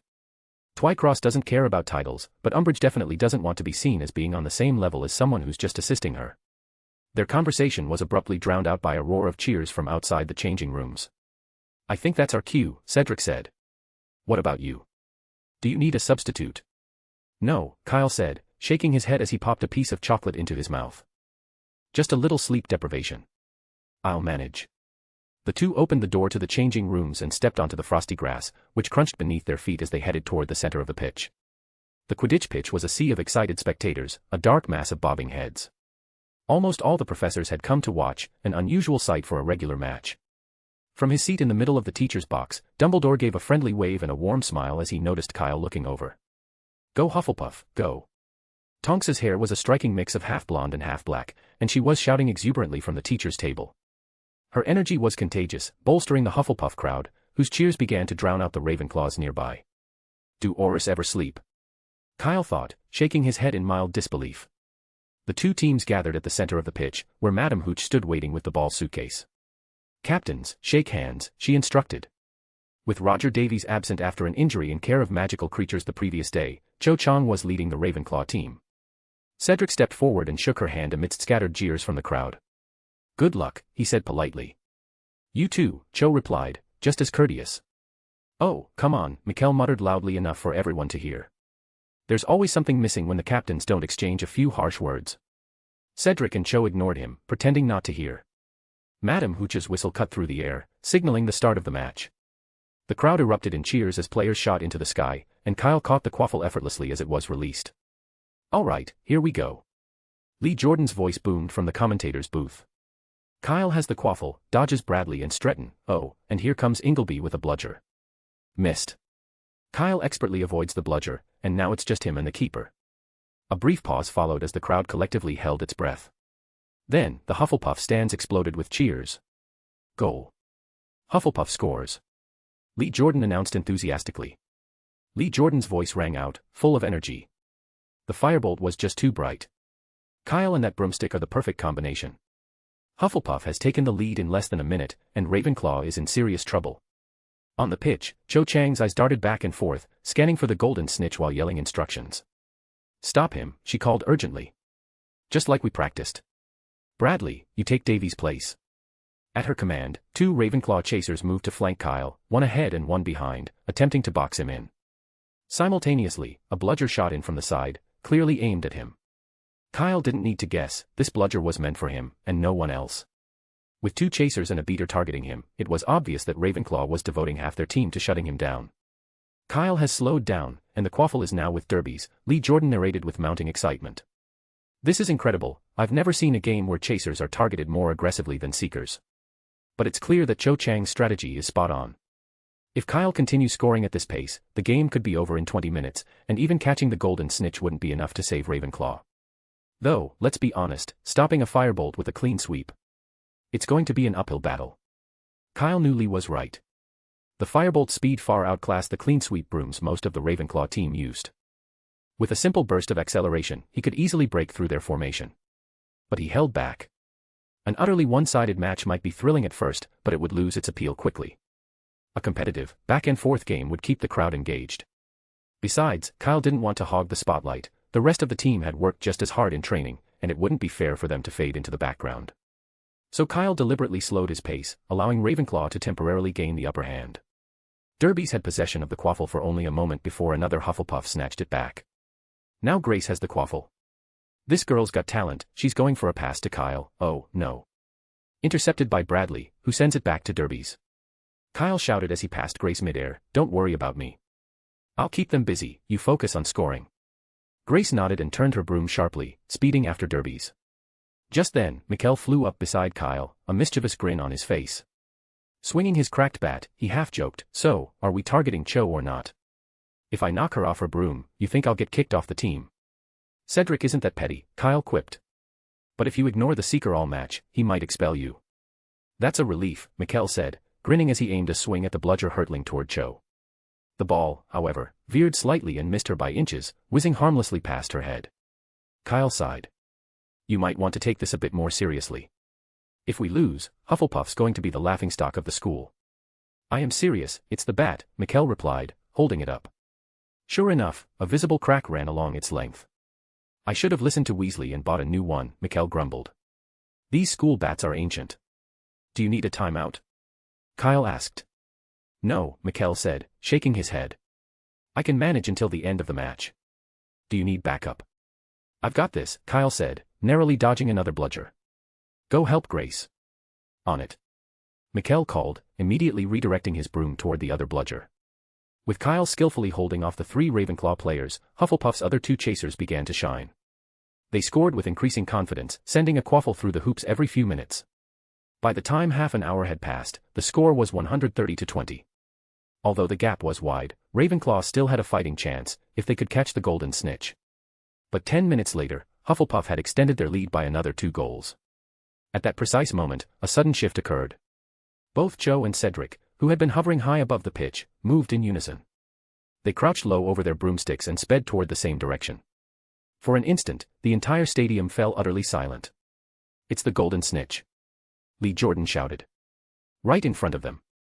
This is it, either Hufflepuff secures a landslide victory, or Ravenclaw stages a last-minute comeback. It all depends on who catches it. The commentary barely registered, all eyes were locked on the 2 seekers. The snidget darted past the Ravenclaw goalpost, weaving through the air toward the opposite side of the stands. Cho and Cedric were both in hot pursuit, their brooms angled steeply as they closed the gap. The crowd held its breath as they approached, both of them leaning forward, arms outstretched. Closer, closer. Their hands shot out simultaneously. The shrill sound of the referee's whistle cut through the tension, signaling the game's end. Who caught it? Lee Jordan asked, leaning so far out of the commentator's box it looked like he might fall. All eyes turned to Cedric as he straightened up on his broom. He raised his hand high, and there, feebly flapping between his fingers, was the golden snitch. For a moment, the stadium seemed frozen in collective realization. Then the crowd erupted into a roar of excitement. Tonks sprang to her feet in the teacher's box, waving a Hufflepuff flag she had conjured midair. She grinned to herself, feeling for the first time that maybe Hogwarts wasn't such a bad assignment after all. The players embraced each other midair, exchanging congratulations before descending to the ground. Cedric approached Cho with an extended hand. It's a pity, we were so close, Cho said graciously, shaking his hand. Yes, Cedric replied with a warm smile. Though I think I owe this to the extra inch on my arm. Cho laughed, taking the comment in good humor. Cedric wasn't wrong, while smaller seekers often had the advantage in speed, having longer arms could be the deciding factor in a critical moment. The Hufflepuff team gathered together, fists pumping in the air as they cheered with their supporters. Chapter 670, Tonks' Concealment and Disguise Course. When they returned to the changing rooms, the cheerful atmosphere remained. I guess Davies must have been faking his illness, McGonagall said excitedly. He knew Ravenclaw had no chance of winning this match, especially with Kyle riding a firebolt. Don't say that, Cedric replied, shaking his head as he changed into his robe. Harry Potter from Gryffindor also has a firebolt, and he's a seeker too. If Roger Davies were truly afraid of losing, he'd probably just quit the team entirely. Besides, Cho mentioned yesterday that Davies was knocked off his broom by a bludger. I doubt Madame Pomfrey would release him so quickly. Okay. McGonagall muttered, shivering slightly at the thought. Back in his first year, McGonagall had seen firsthand how firm Madame Pomfrey could be. If she decided Davies wasn't fit to play, not even Professor Flitwick could change her mind. All right, let's go, Cedric said with a smile. How about a party in the common room tonight? This is our first win of the year, it definitely calls for a celebration. The team eagerly agreed and left the changing rooms in high spirits. The castle itself seemed to share their joy. The match had lifted the shadow that had been hanging over Hogwarts in recent days. Conversations shifted away from the ominous silence surrounding you-know-who and the Death Eaters. Instead, students began focusing on their upcoming defense against the Dark Arts class. Thanks to rumors spread by the sixth years, most of the school knew the new instructor had arrived. I hope this new instructor can actually teach us something, Hannah said in the common room later.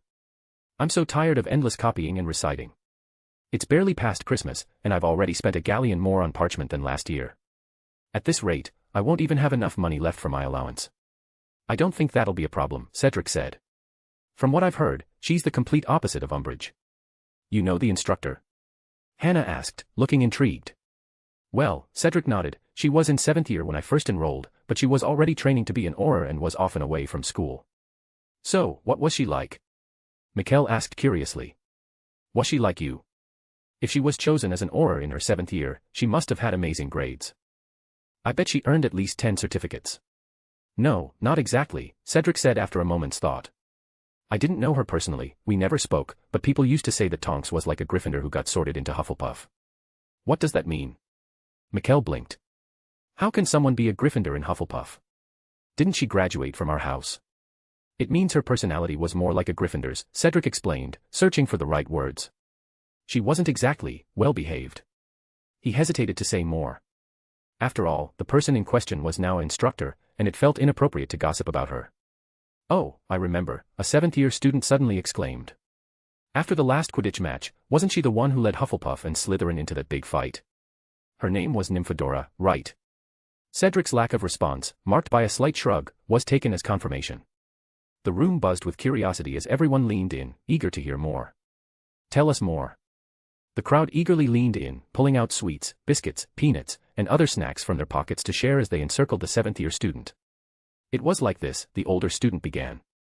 It was the last Quidditch match of the season, and we were playing Slytherin. Whoever won would be crowned the champion. During the game, though, they used some dirty tactics to knock Harris, our star player, off his broom, which completely threw us off. We ended up losing by 30 points. Gasps rippled through the group as they listened intently. Then, while Slytherin was celebrating, someone suddenly leapt out of their seat and started a brawl with them. All the Hufflepuffs, already furious about the match, didn't even think twice before joining in. It turned into absolute chaos, an unforgettable scene. But let me tell you, the professors were not pleased.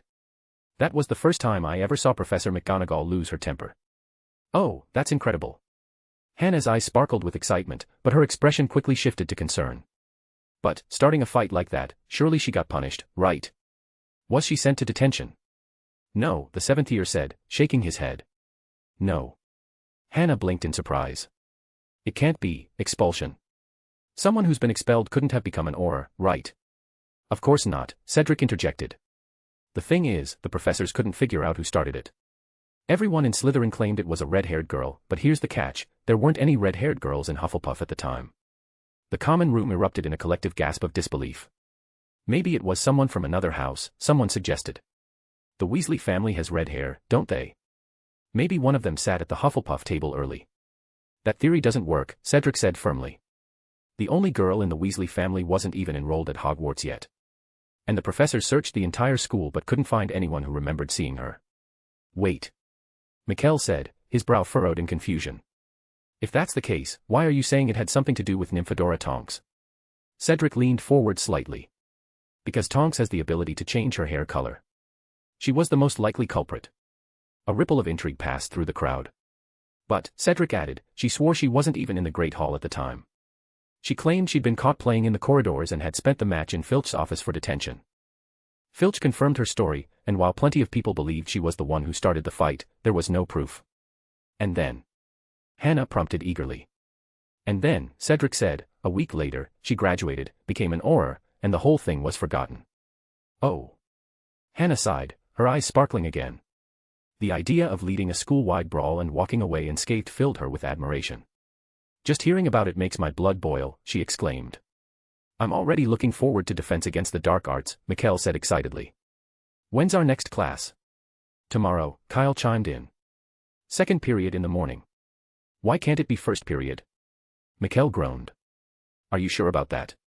Ryan asked with a sly smile. Don't forget, we still have Umbridge as our actual professor. Nymphadora Tonks is only assisting her. Michael's enthusiasm deflated instantly.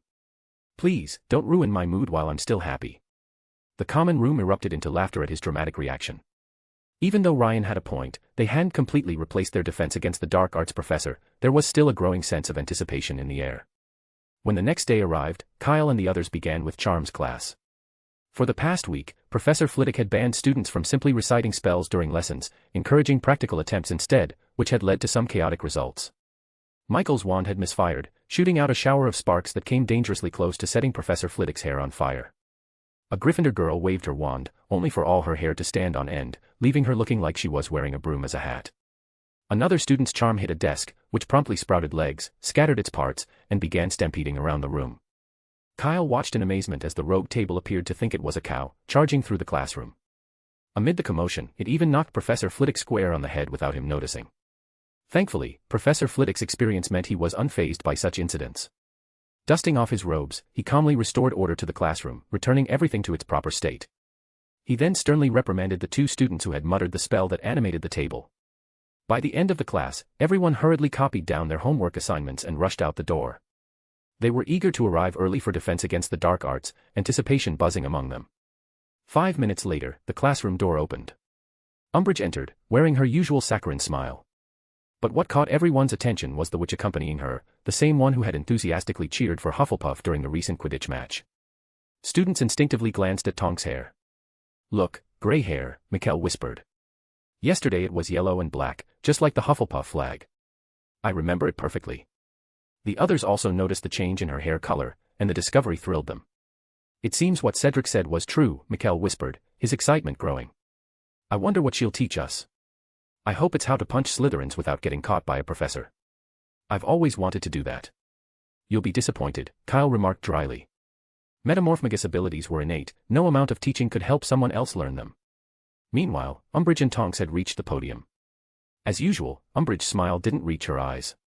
"So," she began, "open your defensive magical theory books. Where did we last leave off?" The class remained silent. Most students didn't even reach for their books.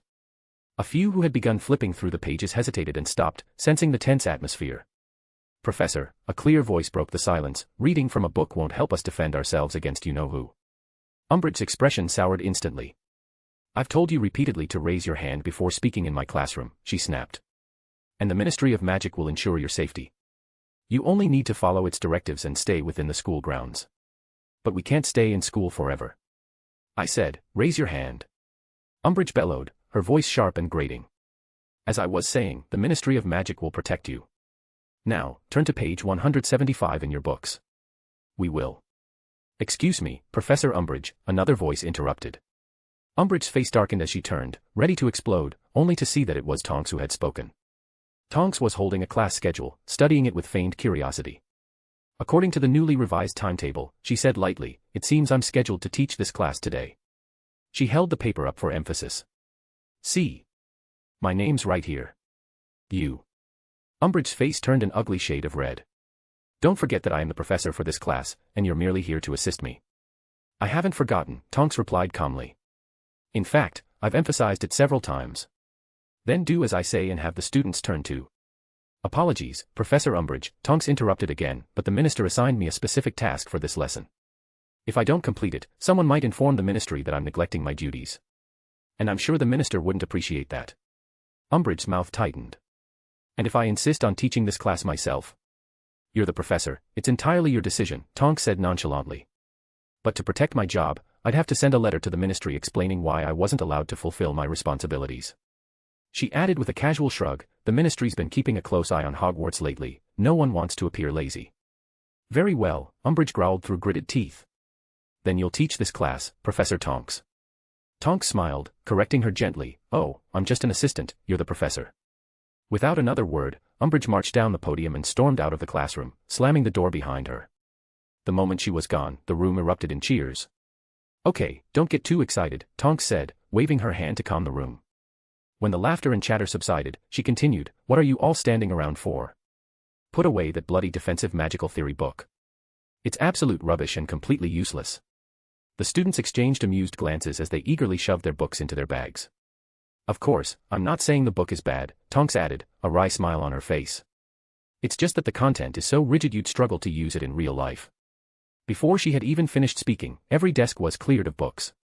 Some students, eager for action, already had their wands out. "And put those wands away," Tonks said, shaking her head. "Before we get started, I need to see how well you've been learning Transfiguration. It's important." "Transfiguration," someone said, confused. "But this is defense against the dark arts." "I know," Tonks replied breezily. "But what I'll be teaching you builds on Transfiguration. Like this." She tapped her wand against her face, and her features subtly shifted, her cheeks puffed out, and her chin flattened slightly. The change was minor, but it altered her appearance enough that in a different setting, Kyle thought he might not have recognized her. "Today's lesson is on concealment and disguise," Tonks explained. "Ways to temporarily change your appearance without using potions. I know some of you might think this is pointless. After all, once you've learned body transfiguration, why bother, right?" Her gaze swept over the class, catching a few sheepish Gryffindors who had been visibly unimpressed. They quickly avoided her eyes. Meanwhile, the Hufflepuff students, including Mikkel, were brimming with excitement. I knew it. Mikkel burst out, laughing with delight. Kyle remained silent, his thoughts elsewhere. He suspected Tonks wasn't teaching this as a substitute for her own metamorphomagus abilities, it was more likely something to assist Professor McGonagall's curriculum. I need to warn you, Tonks said, her tone turning serious, that if you attempt to alter your appearance without practice, the result will usually make you stand out more in a crowd. She looked at a student sitting near the back. Mr. Thomas, you don't seem convinced. Not really, Professor, the Gryffindor said, standing up. Just call me Assistant Professor, Tonks corrected. It's okay. Why don't you give it a try? If you can manage to change your appearance enough that no one recognizes you, you'll be free to do whatever you like for the rest of the lesson. Really? Of course, Tonks replied with a grin. All right. Thomas pulled out his wand and tapped his face confidently. There was an instant explosion of laughter. Some students doubled over, holding their stomachs, tears streaming down their faces. What's going on? Thomas asked, bewildered. Tonks conjured a mirror and handed it to him. The boy shrieked when he saw his reflection. His attempt at self-transfiguration had gone wildly wrong, leaving his face bloated and exaggerated. His nose had swollen so much he resembled a cross between a house elf and someone who had downed a poorly brewed potion, an expired one at that. In fairness, Thomas had succeeded, no one in the room would have recognized him, not even himself. Tonks bit back a smile as she waved her wand, reversing the spell. This is exactly what I mean. Untrained transformations just don't work for concealment. They make you stand out even more. She looked around the room. Anyone else want to give it a try? Same conditions. If you succeed, you're free for the rest of class. Not a single hand went up. The girls in particular avoided her gaze, their heads down as though utterly absorbed in their desks. Very well, Tonks said, nodding in satisfaction. Let's start with the basics. With a flick of her wand, a rabbit appeared on each student's desk. It's best to practice on them first before trying it on yourself. This way, you can gauge the strength of your magic. Kyle glanced at the rabbit in front of him but didn't start. While the rest of the class eagerly tested their spells, he leaned back slightly, his mind elsewhere. Tonks' lesson, though practical for most students, felt unnecessary to him. Any magical transformation, no matter how perfect, left traces. Powerful wizards, like Dumbledore or Voldemort, would see through even the most skillful disguise. The only reliable methods to fool such individuals were polyjuice potion or natural-born metamorphomagus abilities. For the average Death Eater, though, this technique would suffice. Most lacked the magical acuity to detect subtle transfiguration mistakes. But Kyle knew he wouldn't need to rely on disguise to survive an encounter with a Death Eater. He had other methods, simpler, more decisive ones. If anything, it would be the Death Eater scrambling to escape, not him. Still, Kyle acknowledged the value of Tonks' lesson for the others. For most of them, the skill could be a lifesaver. For him, though, it was just another class he could sit through without much interest. Chapter 671, Chapter 671, The Dementor in the Headmaster's Office. This is unexpected. After the last lesson of the morning, students gathered in the corridor, chatting animatedly about the class. I never knew there was so much to pay attention to in a simple human transfiguration spell, one said, shaking their head in disbelief. Yeah, that assistant Professor Tonks is really something. I bet I could have changed my appearance before the end of the lesson. Don't brag, you only managed to make your head bigger. Their laughter echoed through the hall as they made their way to the Great Hall. The buzz of excitement made it clear they were thoroughly intrigued by the new defense against the dark arts class. Unfortunately, the excitement was bittersweet, there were only 2 lessons a week. The rest of the time, they were stuck dealing with Umbridge. When they reached the Great Hall, a few early arrivals were already there. Spotting them, others eagerly called out, "What's the new defense against the dark arts professor like? They're not going to make us read the whole time, are they?" Of course not, the 6th years exclaimed, diving into an enthusiastic recounting of their class. Their animated descriptions soon drew a crowd, all eager to listen. Changing your appearance. Ron mused, a thoughtful expression spreading across his face. Harry, if we could learn this trick, imagine, couldn't we give Malfoy a good beating? Just turn into Crabbe and Goyle, and no one would suspect a thing. Harry's eyes lit up at the idea. It had always been a dream of his to deal with Malfoy without getting caught. Don't even think about it, Hermione said sharply, casting them a stern glance. Her tone was indifferent, as if already resigned to their mischief. That course is for 6th years and above. We won't be able to take it until next year, if Assistant Professor Tonks is still at Hogwarts by then. Why not? Ron asked, clearly dissatisfied. Don't people younger than 6th years need to hide their identities too? Or is it just fine for us to stay visible all the time? You weren't even listening to what they said, Hermione replied, her voice tinged with impatience. Let me remind you, the prerequisite for changing your appearance is mastering human transfiguration. That's high-level transfiguration magic, and no one learns it before 5th year. But we are in 5th year, Harry pointed out, flipping open his transfiguration textbook. Look, our homework is all about the development and stages of human transfiguration. He jabbed a finger at the page. See. This section even outlines its progression over time. I'm aware, Hermione said coolly, crossing her arms. But have you actually learned it? Harry froze at her pointed question. Had he learned it? The answer, unfortunately, was a definite no. At best, he had reached a level just good enough to avoid being scolded by Professor McGonagall. As for Ron, well, his skills lagged even further behind. In their last transfiguration class, Ron had failed to meet the professor's requirements and lost 2 house points as a result. You see, that's the point, Hermione said matter-of-factly. Changing one's appearance and skeleton is far more complicated than simply turning your arms into branches. Even if she's willing to teach it, could you even learn it? Ron opened his mouth to argue but found no convincing rebuttal. After a moment, he muttered under his breath, really, it's supposed to be defense against the dark arts, why does it have to involve transfiguration? No one answered him. Hermione, seemingly oblivious to his grumbling, continued, that's why these lessons only appear in 6th and 7th years, until we finish learning human transfiguration. What about us? Harry asked anxiously. We're not stuck with Umbridge for the rest of the year, are we? I've had enough of her. I don't know, Hermione replied, shaking her head. It could be something else. She glanced down at her new timetable. We don't have Assistant Professor Tonks's Defense Against the Dark Arts class until Wednesday. We'll find out then. After lunch, the group left the Great Hall, while elsewhere, Kyle was summoned to the Headmaster's office. Upon entering, he noticed a Dementor floating eerily in its tattered black cloak. Raising an eyebrow, Kyle asked, have you decided to get a new pet, Professor? If so, Fawkes can be my responsibility. The Ministry of Magic does not permit Dementors to be kept anywhere outside of Azkaban, certainly not by private individuals, Dumbledore said calmly. And as for Fawkes, looking after him is hardly a challenging task, I can manage it myself. Kyle gestured at the Dementor. And this one? Dumbledore's expression turned more serious. Do you remember what we discussed the other day? We need to determine whether the Dementors has defected to Voldemort. Kyle's face lit with understanding. Ah, right. But didn't Fudge say the Dementors refused to leave Azkaban? It came to Hogwarts on its own that afternoon, didn't it? Indeed, Dumbledore said, nodding.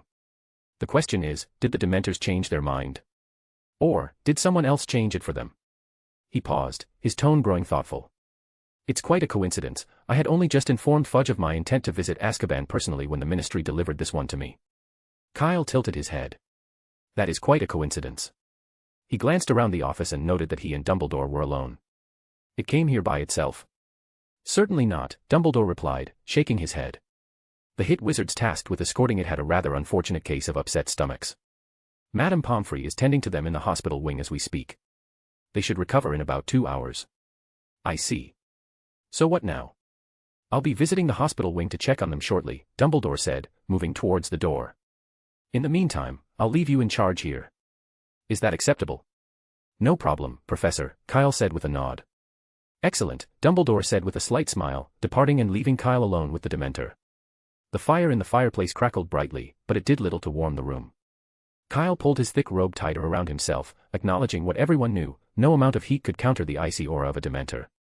Even when they did nothing but float silently, these creatures drained all warmth from their surroundings, making small spaces like this one particularly unbearable. It might have been manageable in the summer, but in the dead of winter, it was intolerable. Fortunately, Fawkes swooped down onto Kyle's shoulder just then, radiating warmth that immediately banished the bone-chilling cold. The Dementor recoiled slightly, shrinking back against the wall, clearly uncomfortable in the Phoenix's presence. Well, that's handy, Kyle murmured, scratching Fawkes's feathers and feeling a twinge of envy for Dumbledore. A Phoenix not only provided warmth but also seemed to serve as an effective Dementor deterrent. Kyle turned his attention back to the Dementor, studying it carefully.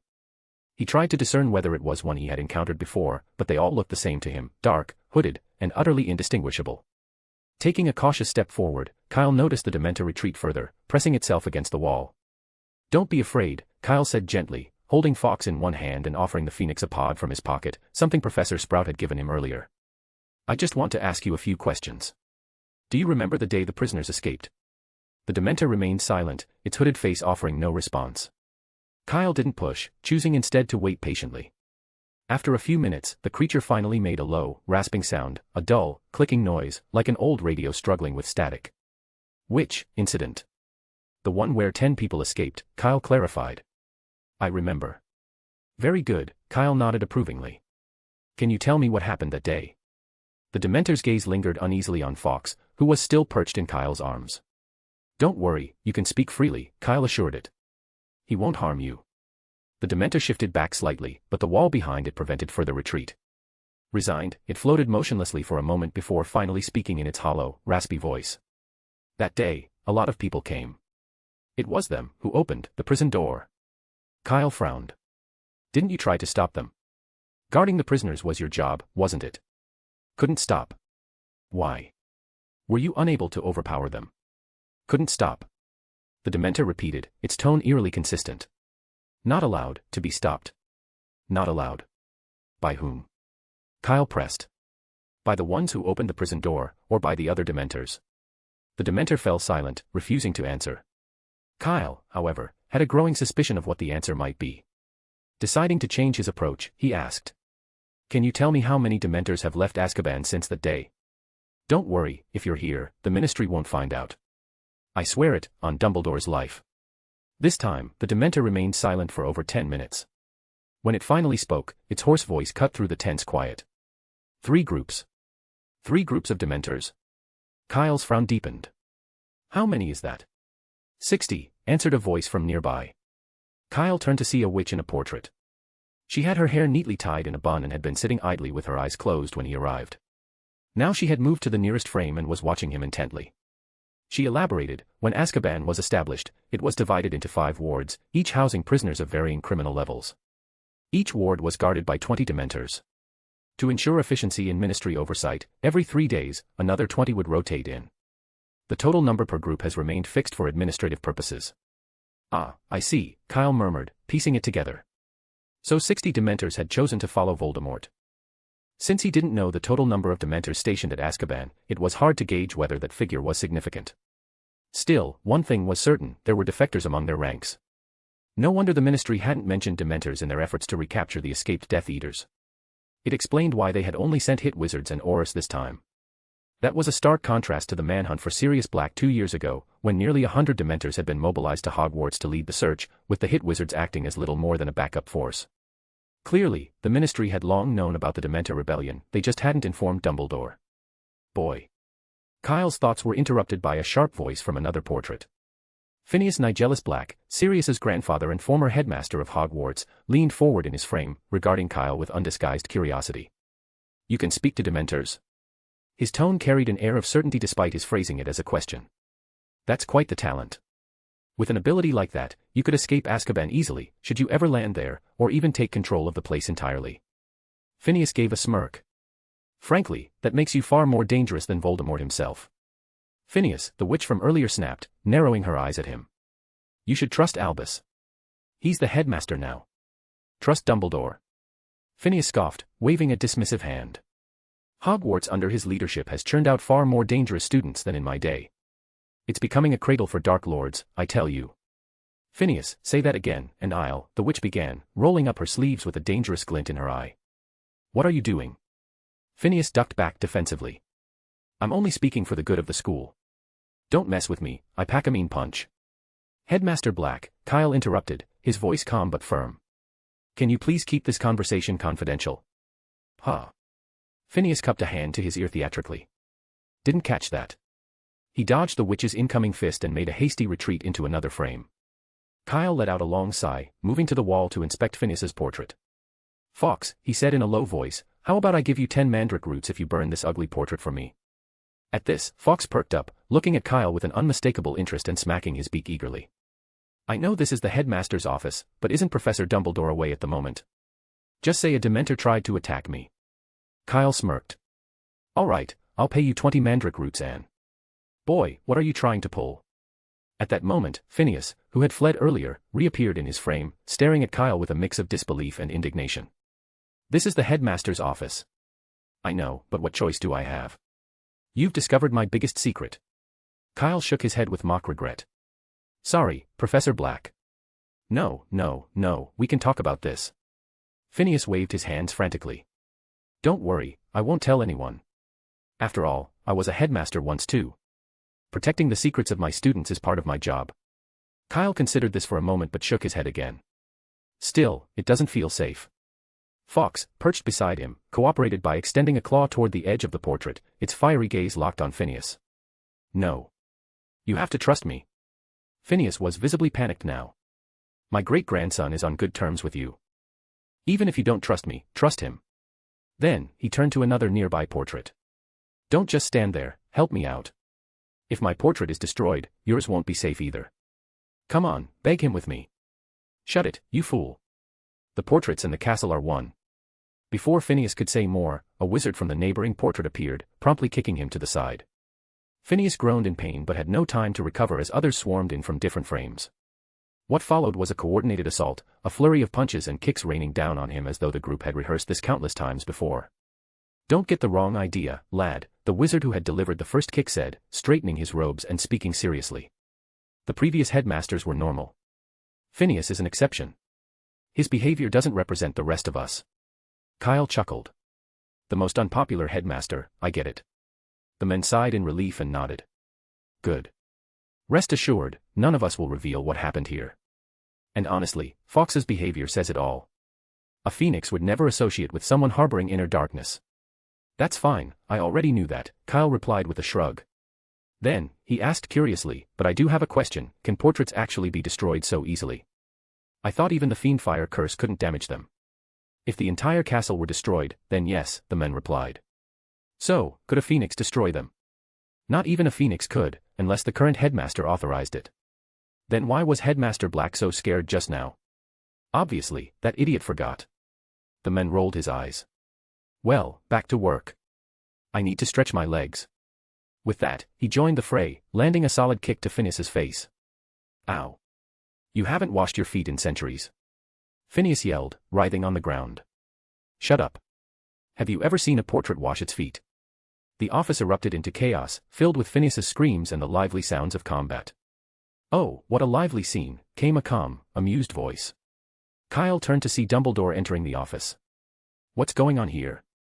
Dumbledore asked, looking at the animated portraits with mild curiosity. They said they wanted to exercise, Kyle replied casually. And Phineas? Well, he's sort of the organizer of this exercise. How generous of him, Dumbledore said with a faint smile. Then his expression turned serious. So, what's the verdict? At least 60 Dementors have defected, Kyle reported. Possibly more. What's the plan, Professor?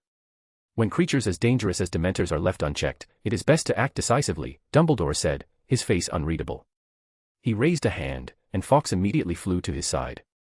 Thank you for your assistance.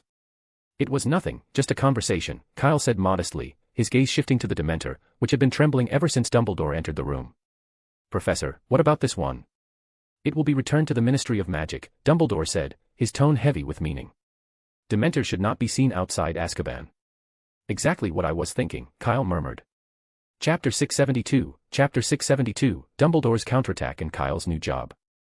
After relaying the information he had gathered from the Dementors, Kyle was about to leave the headmaster's office, indifferent to how Dumbledore intended to handle the matter. After all, he had no clue where the 60 Dementors were, and no one seemed inclined to tell him. Even if he wanted to assist, there was little he could do. But just as he opened the door to leave, Dumbledore's voice stopped him. Wait a moment. Yes, Headmaster. Kyle turned back, curiosity faintly flickering in his tone. Dumbledore's expression was peculiar. He opened his mouth as if to speak but hesitated, eventually shaking his head. No, it's nothing. I just wanted to mention that starting tomorrow, I might be away for a while. Oh, and I'll be taking Fawkes with me. The comment seemed almost incidental, but Dumbledore paused momentarily, as if surprised he'd said it. He wasn't entirely sure why he felt the need to add that, but perhaps it was a subconscious attempt to preempt Kyle from finding another reason to borrow the Phoenix. The pause was brief, and Dumbledore quickly continued, if you need to contact me urgently, you can find me at the Hog's Head in Hogsmeade. I believe you have your ways of getting there undetected. Just to deal with the Dementors?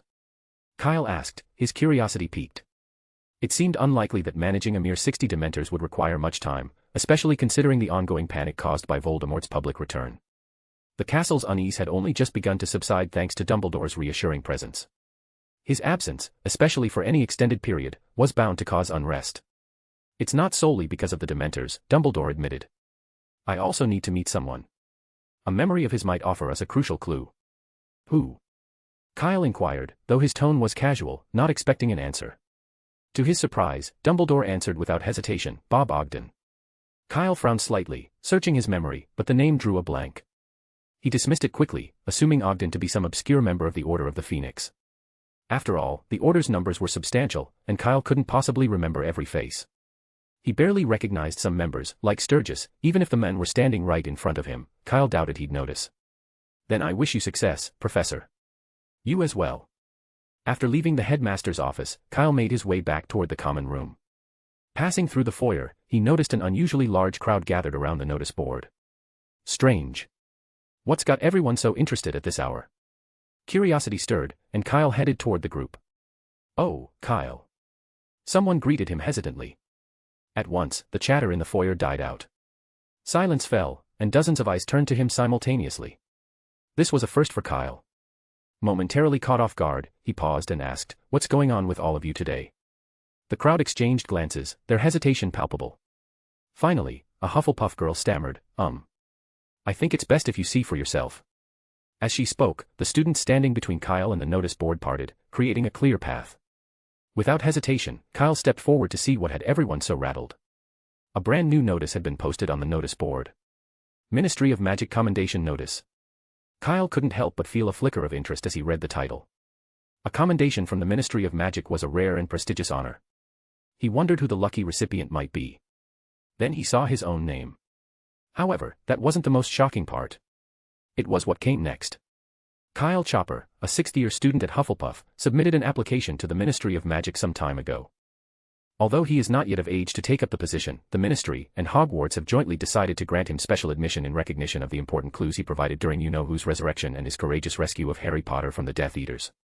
Starting today, he will officially assume the positions of Senior Assistant to the Minister for Magic, Internship, and Head Boy of Hogwarts. P.S. During this special period, the Ministry of Magic will cooperate with Hogwarts to welcome every outstanding student who is interested in working for us, regardless of whether they meet the age requirement or not. We will seriously consider all applications. Signed, Cornelius Oswald Fudge, Minister for Magic. Albus Dumbledore, Headmaster of Hogwarts. Kyle read the entire announcement, feeling a distinct throbbing in his temples. What is this? When did I ever submit an application to the Ministry of Magic?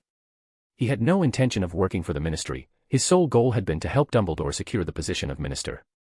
That mission was already accomplished. Now, this unexpected situation had arisen. And Dumbledore's signature, what did it mean? Couldn't he see that this was the Ministry trying to poach Hogwarts' best talent? Absolutely not. Without a moment's hesitation, Kyle spun around and bolted back to the 8th floor, stopping in front of the gargoyle guarding the headmaster's office. Tooth-splintering strong mints, he declared firmly. Nothing happened. Kyle repeated the password, louder this time, but the gargoyle remained immobile. Frustrated, he rattled off the names of various sweets, practically reciting Honeyduck's entire inventory, but it was futile. The statue stood as still as if it had been fused to the floor. Kyle paused, his mind racing. It wasn't just the password, Dumbledore might have already left the school. With Fawkes, he could vanish at a moment's notice. Determined, Kyle turned and marched to Professor McGonagall's office. He knocked briskly on the door. Kyle. Professor McGonagall greeted him with a mixture of surprise and curiosity. What can I do for you? I need to speak with Professor Dumbledore, Kyle said quickly. But it seems the password to his office has been changed. Professor McGonagall's expression shifted slightly, her lips twitching as though holding back a smile. Moments earlier, Dumbledore had stood in the same spot and solemnly instructed her that under no circumstances was Kyle to be given the new password. I'm sorry, she said with a faintly amused tone. The headmaster has left the school on urgent business. Left. Kyle exhaled sharply, his irritation mounting. Come in, Professor McGonagall said, stepping aside to let him enter. Once Kyle was seated, she continued, what did you need to see the headmaster about? That notice in the foyer, Kyle said, trying to keep his voice even. I had no idea about any of this until today. Ah, I see, Professor McGonagall said with a knowing smile. The headmaster mentioned it and said that he should not be thanked. Thanked? Kyle's voice rose in disbelief. Yes, she replied, the corners of her mouth twitching. He said the position of senior assistant is a good opportunity with an excellent salary. He's pleased to see a student achieve such recognition before graduation and provide some minor assistance to the ministry. Oh, and he also left a message: stay true to yourself and contribute more to the wizarding world. Kyle let out a dry laugh, clearly unamused. But Professor McGonagall, did you notice the last paragraph of the announcement? It's blatantly poaching Hogwarts talent. Aren't you going to do something about it? Professor McGonagall shook her head. No, Kyle, you misunderstand. Hogwarts is a school, not a career path. When students graduate, they naturally move on to work in various fields, including the Ministry of Magic. In fact, I believe this decision is not only appropriate but one of the best in recent years. Kyle was momentarily speechless. On reflection, he couldn't deny the logic. Fudge's motives were transparent. He wanted to secure Kyle's allegiance while enticing other talented students, thereby bolstering his own influence. If Dumbledore had ambitions to become minister, this decision might seem counterproductive.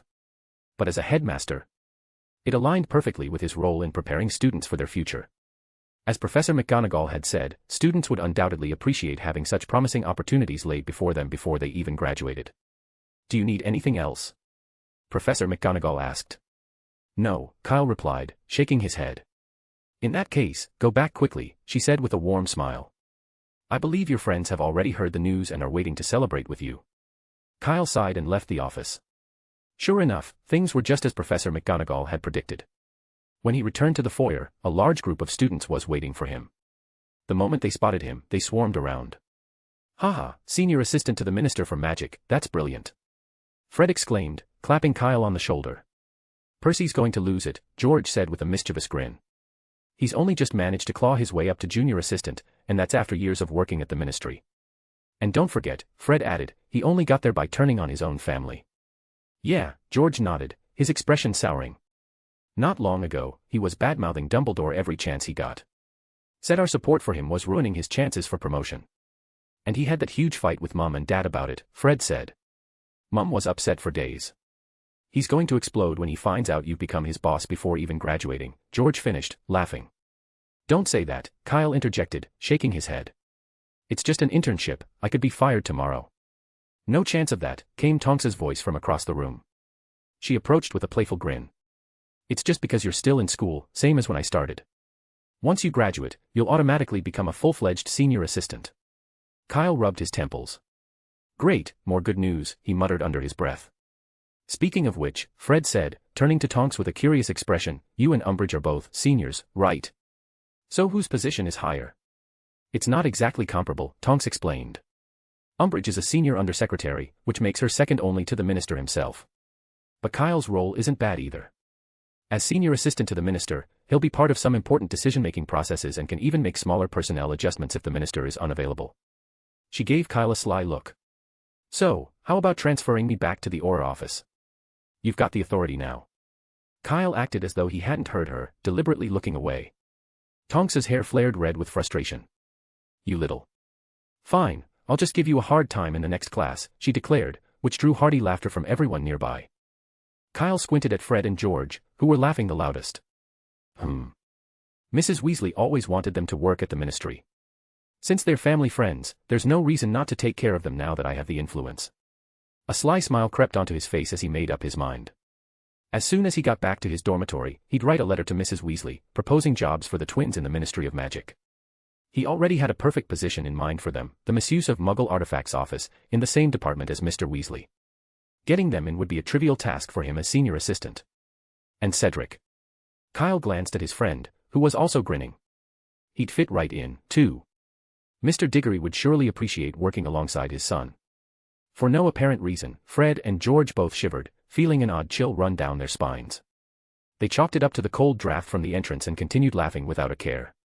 Meanwhile, across the foyer, Harry, Hermione, and Ron had also spotted the announcement. Ron glanced at Kyle, who was surrounded by congratulatory students, and muttered with a sneer, that's not fair. When it comes to providing clues. Harry, you've contributed way more than Kyle, haven't you? You've been saying all along that you know who is back. Why is the ministry only rewarding him? Don't say that, Harry replied, shaking his head. Kyle really did save me. The ministry rewarding him is the least they can do. Ron didn't seem to hear, continuing under his breath, another Percy. Only someone like him would actually want to work for the ministry. The senior assistant to the Minister for Magic earns 150 galleons a month, Hermione said suddenly, her tone matter of fact. How much? Ron froze, his eyes going wide. 150 galleons, Hermione repeated, glancing at the copy of the Daily Prophet in her hands. That's about the same as a deputy director's salary. Here, today's Prophet has more details. Ron snatched the newspaper from her hands, quickly scanning the article. His expression shifted dramatically as he imagined what it would feel like to earn such an amount. Harry, he said, his voice filled with sudden enthusiasm, do you think it's too late for us to write to the Ministry of Magic? I doubt it, Harry replied with a shrug. With his vault at Gringotts well stocked, he wasn't particularly interested in the ministry's salary. But you could try. The announcement did say they welcome every student. Ron hesitated for a moment, then shook his head. Forget it. I don't want to work with Percy, I'd lose my mind. And after the way the ministry slandered you, Harry, I don't think many students here are eager to join them. He moved to hand the newspaper back to Hermione, but paused when he noticed her staring at the announcement on the notice board. Wait, Ron said, frowning. Hermione, you're not seriously thinking of applying, are you? Yes, I am, Hermione said firmly. I want to work for the Ministry of Magic. Why? Ron demanded, his disbelief evident. A few months ago, the ministry was calling us crazy and refusing to admit that you know who was back. How can you even think about siding with them? That's all in the past now, isn't it? Hermione countered. At least now we're working toward the same goals. What about Umbridge? Ron shot back. She's from the ministry too. Umbridge doesn't represent the entire ministry, Hermione said sharply. Mr. Weasley and Tonks works for the ministry, and she's great. Not everyone there is like Umbridge. She took a deep breath and continued, and besides, there are so many things in the wizarding world that don't make sense anymore. Like how wizards treat house elves. The only way to change things like that is from within the ministry. House elves? Ron interrupted, his voice incredulous. I thought you'd given up on that whole rescue thing. It's the Society for the Promotion of Elfish Welfare, Hermione corrected, her tone firm. And I haven't given up, I've only put it on hold. You know it's impossible, Ron argued. House elves like to work. That doesn't mean they like being treated poorly, Hermione shot back. Take the house elves in the kitchens, for instance. They'd be much happier if people simply said thank you once in a while. She sighed. Kyle's right, I've been going about it the wrong way. Instead of trying to rescue them, I should focus on getting people to treat them with kindness, like Harry did with Dobby. But the truth is, nobody listens to a student. My only real chance is to join the Ministry of Magic. I'm with you, Harry said with a smile. You're the best student in our year, Hermione. The ministry would be mad not to take you. Who knows? You might even end up as senior assistant to the Minister for Magic, like Kyle. Thanks, Hermione replied with a small smile. But I think I'd prefer the Department of Magical Law Enforcement. I could do more good there.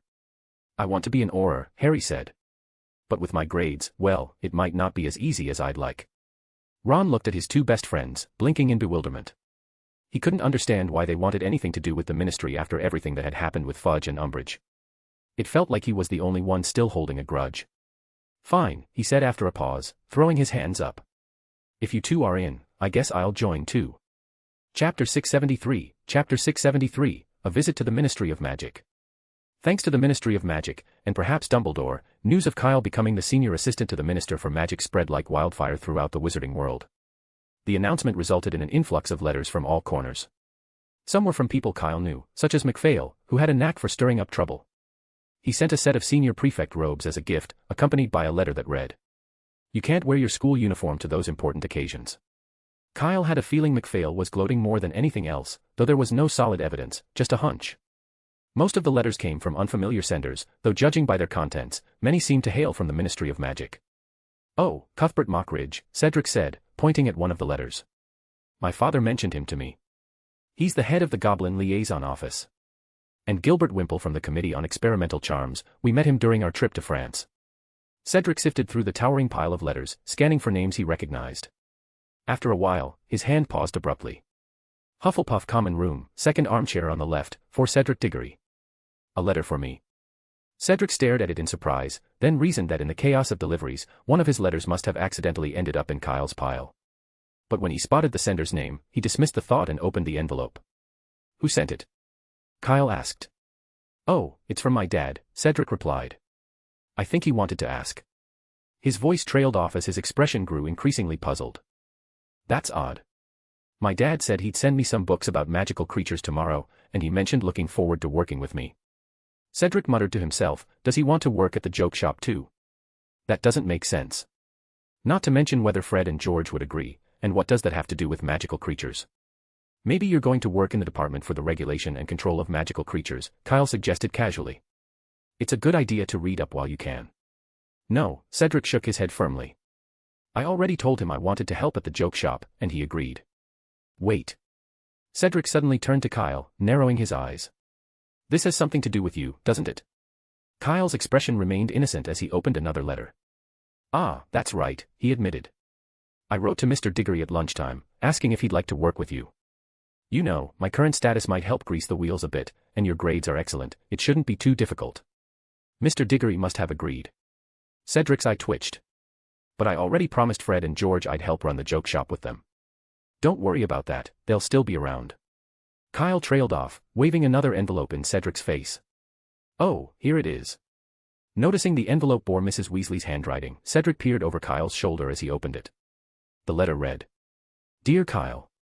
I saw today's paper and the commendation it contained. I was genuinely happy but not surprised because I know you are perfectly capable of doing the job.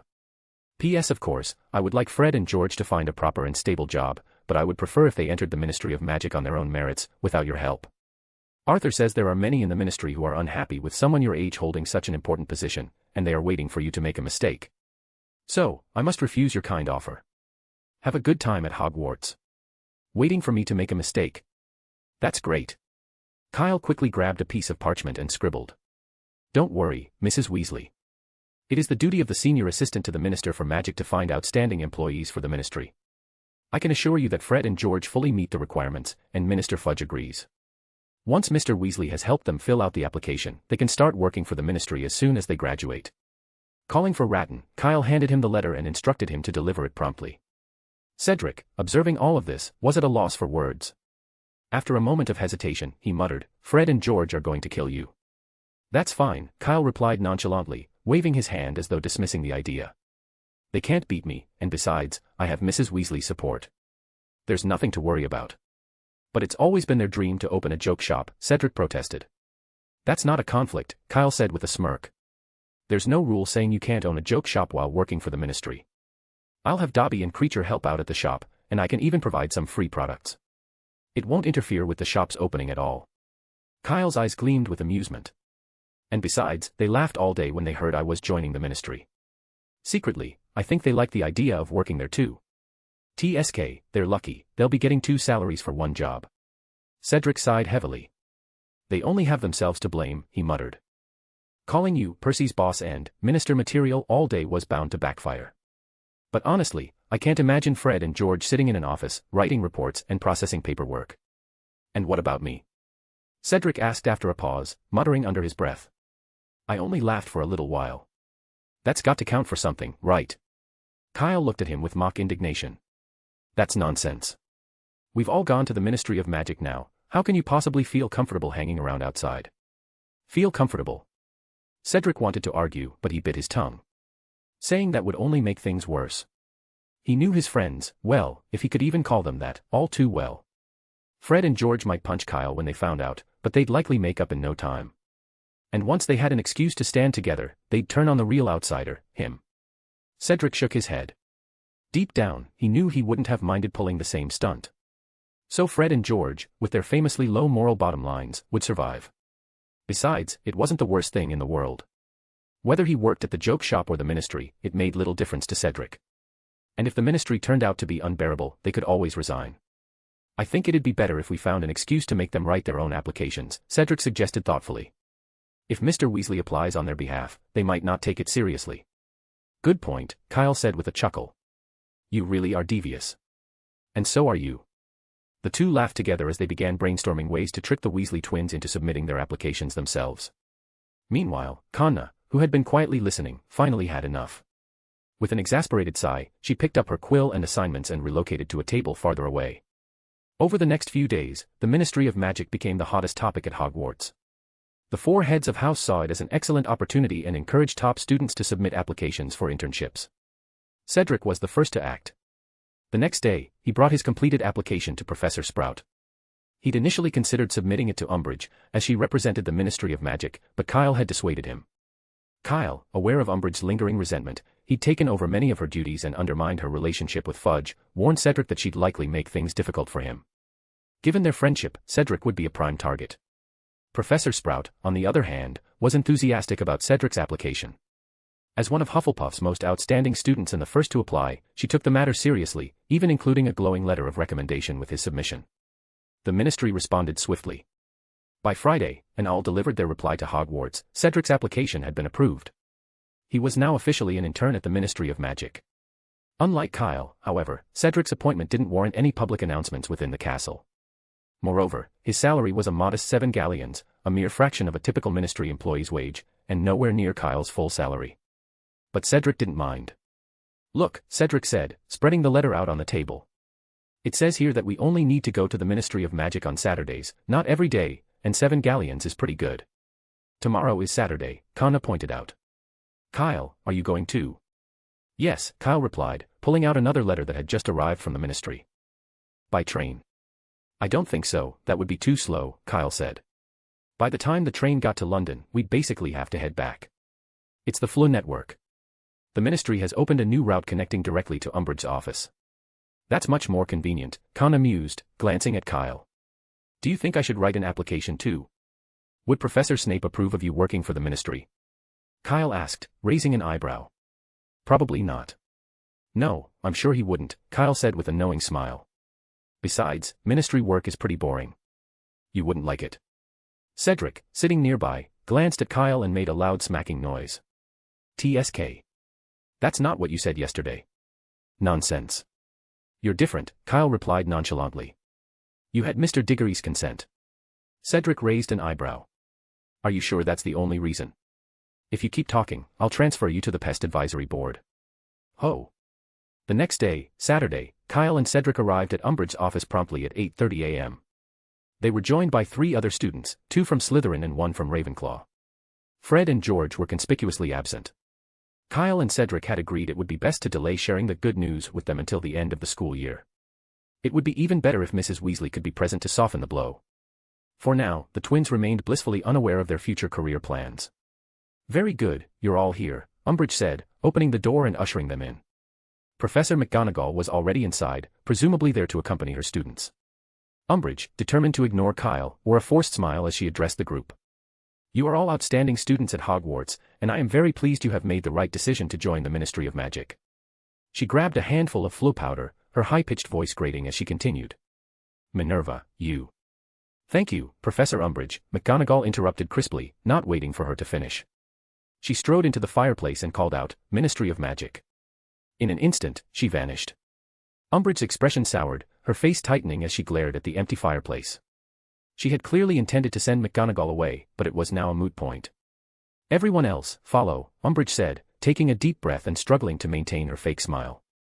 When the group arrived at the ministry via the fireplace, they spotted Professor McGonagall standing not far away, accompanied by Minister Fudge. "Welcome, welcome," Fudge said warmly, striding toward them. "Oh, Minister, you've come to meet us personally," Umbridge gushed, her voice higher and more shrill than usual. The 2 Slytherins in the group looked visibly flattered by Fudge's presence. "You are all the future hope of the Ministry of Magic, so of course, I had to come myself," Fudge said, beaming. "Come along, I don't suppose you can wait to get started." He led the group toward the lift, enthusiastically pointing things out along the way. "That's the registry, where every visitor has to register their wand. Of course, you don't need to. That's the Fountain of Magical Brethren, where all the proceeds go to St. Mungo's." As they walked, various ministry employees greeted Fudge, and he responded to each with a friendly word or nod. "I don't often come to the Great Hall," Fudge confided as they entered the lift. "It's always so crowded and lively, it takes forever to get away. I'd much rather spend my time working." "That's because you're so dedicated to your work, Minister," Umbridge chimed in eagerly. "Still, I'd say you should make time for yourself." "I'll try," Fudge replied with a gracious smile. At the back of the lift, Professor McGonagall pressed her lips into a tight line, resolutely pretending she hadn't heard any of it. "I should have let Snape come instead," she thought grimly. Since the lift was nearly empty, each stop meant a student had reached their destination. 4th floor, Department for the Regulation and Control of Magical Creatures. "That's me," Cedric said, waving at Kyle. "I'll see you tonight." "See you tonight," Kyle replied. Cedric stepped out, followed by Professor McGonagall, leaving Kyle, Fudge, and Umbridge as the lift ascended further. "How did it feel?" Fudge asked Kyle with a grin. Were you surprised when you saw the job announcement? Surprised? Kyle echoed. I was shocked. I thought it was a prank. A prank? Certainly not. Fudge laughed. This is an unprecedented initiative. We had many applicants, but we decided that the OWL results of fifth-year students and above would serve as a key criterion. The lift arrived at the top floor, stopping in front of a door with a polished brass plaque that read, Office of the Minister's Personal Assistant. Here's your office, as promised, Fudge said, opening the door. Then he turned to Umbridge. By the way, Dolores, those students are visiting the ministry for the first time. They're bound to have questions and need guidance. As their professor, I think it would be appropriate for you to assist them. Umbridge, who had been preparing to follow Fudge inside, froze mid-step, her eyes wide with disbelief. Is there a problem? Fudge asked, tilting his head. No, not at all, she stammered, her voice trembling slightly. I'll go right away. Thank you for your trouble, Fudge said dismissively, already stepping into the office without a backward glance. Kyle, lingering by the door, caught Umbridge's seething glare.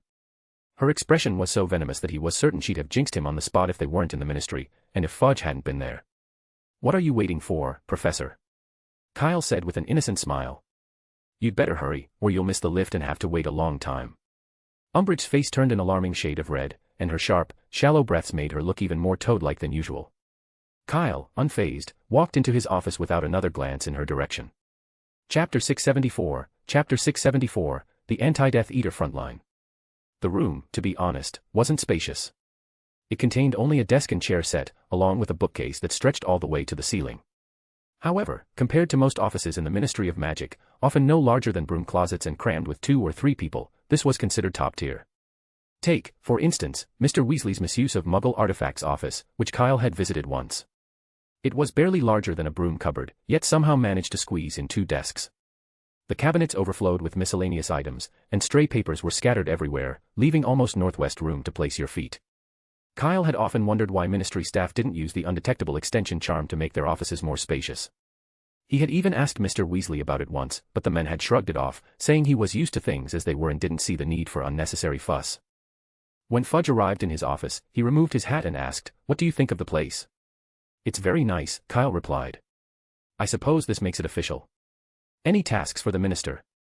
"Not exactly tasks," Fudge said, toying with his hat. "You're still in your 6th year, so your study should remain your priority." Kyle didn't believe him. Fudge wouldn't have let Umbridge leave without reason. There was clearly something he wanted to say. Besides, Kyle was being paid 150 galleons a month, which meant he wasn't taking the money for nothing. Fudge wasn't known for being generous. Cedric's meager 7 galleons was proof enough of that. So Kyle remained silent, waiting for Fudge to continue. Sure enough, after a moment, Fudge asked, as though offhandedly, "I heard Albus mention that you saved Harry Potter during the last event of the Triwizard Tournament."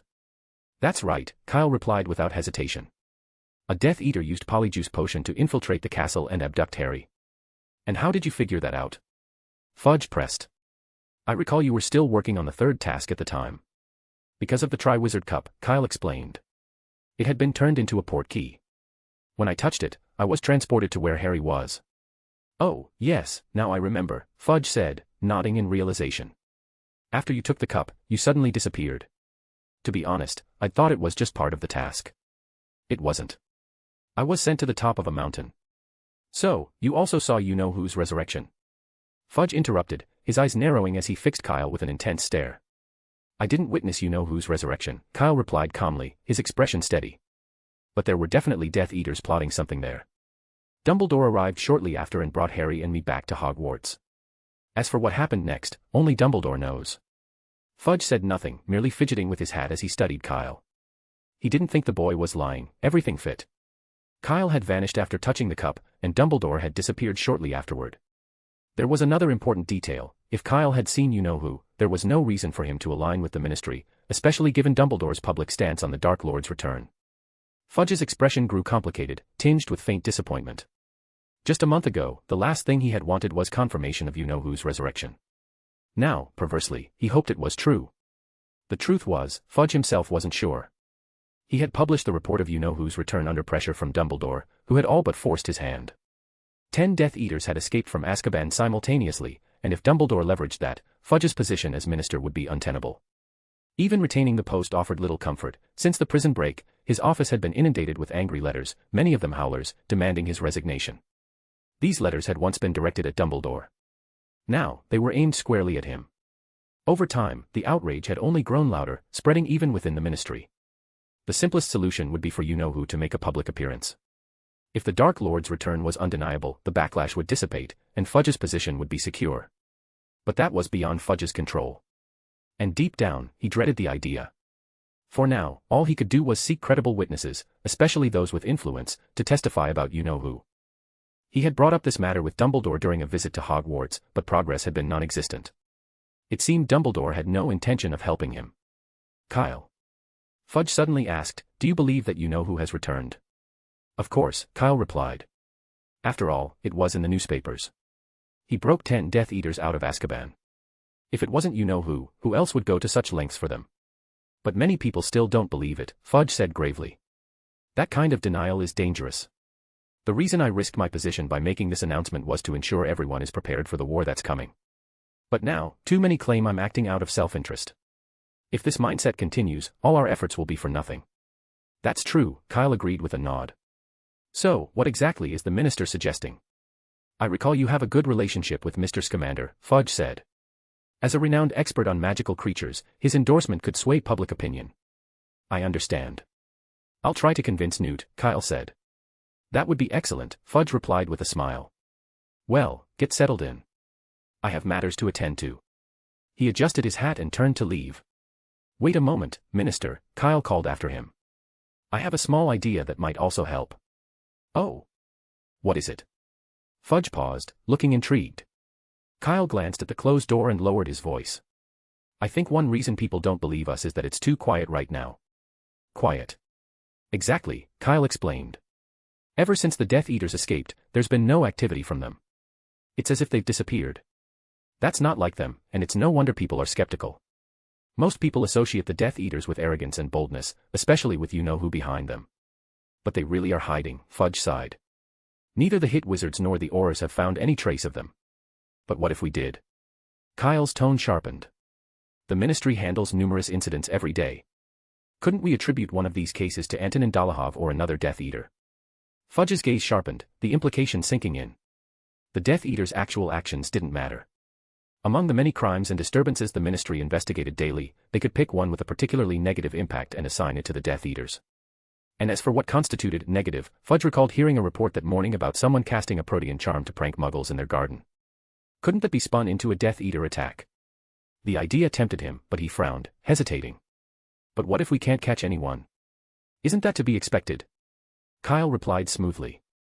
Death Eaters are notoriously difficult to apprehend. Simply claiming they were involved will be enough to put the public on alert. Fudge's eyes lit up, and he removed his hat again, pacing as he considered the idea. Do you think it's better to have hit wizards or Aurors investigate such cases? Neither, Kyle said firmly.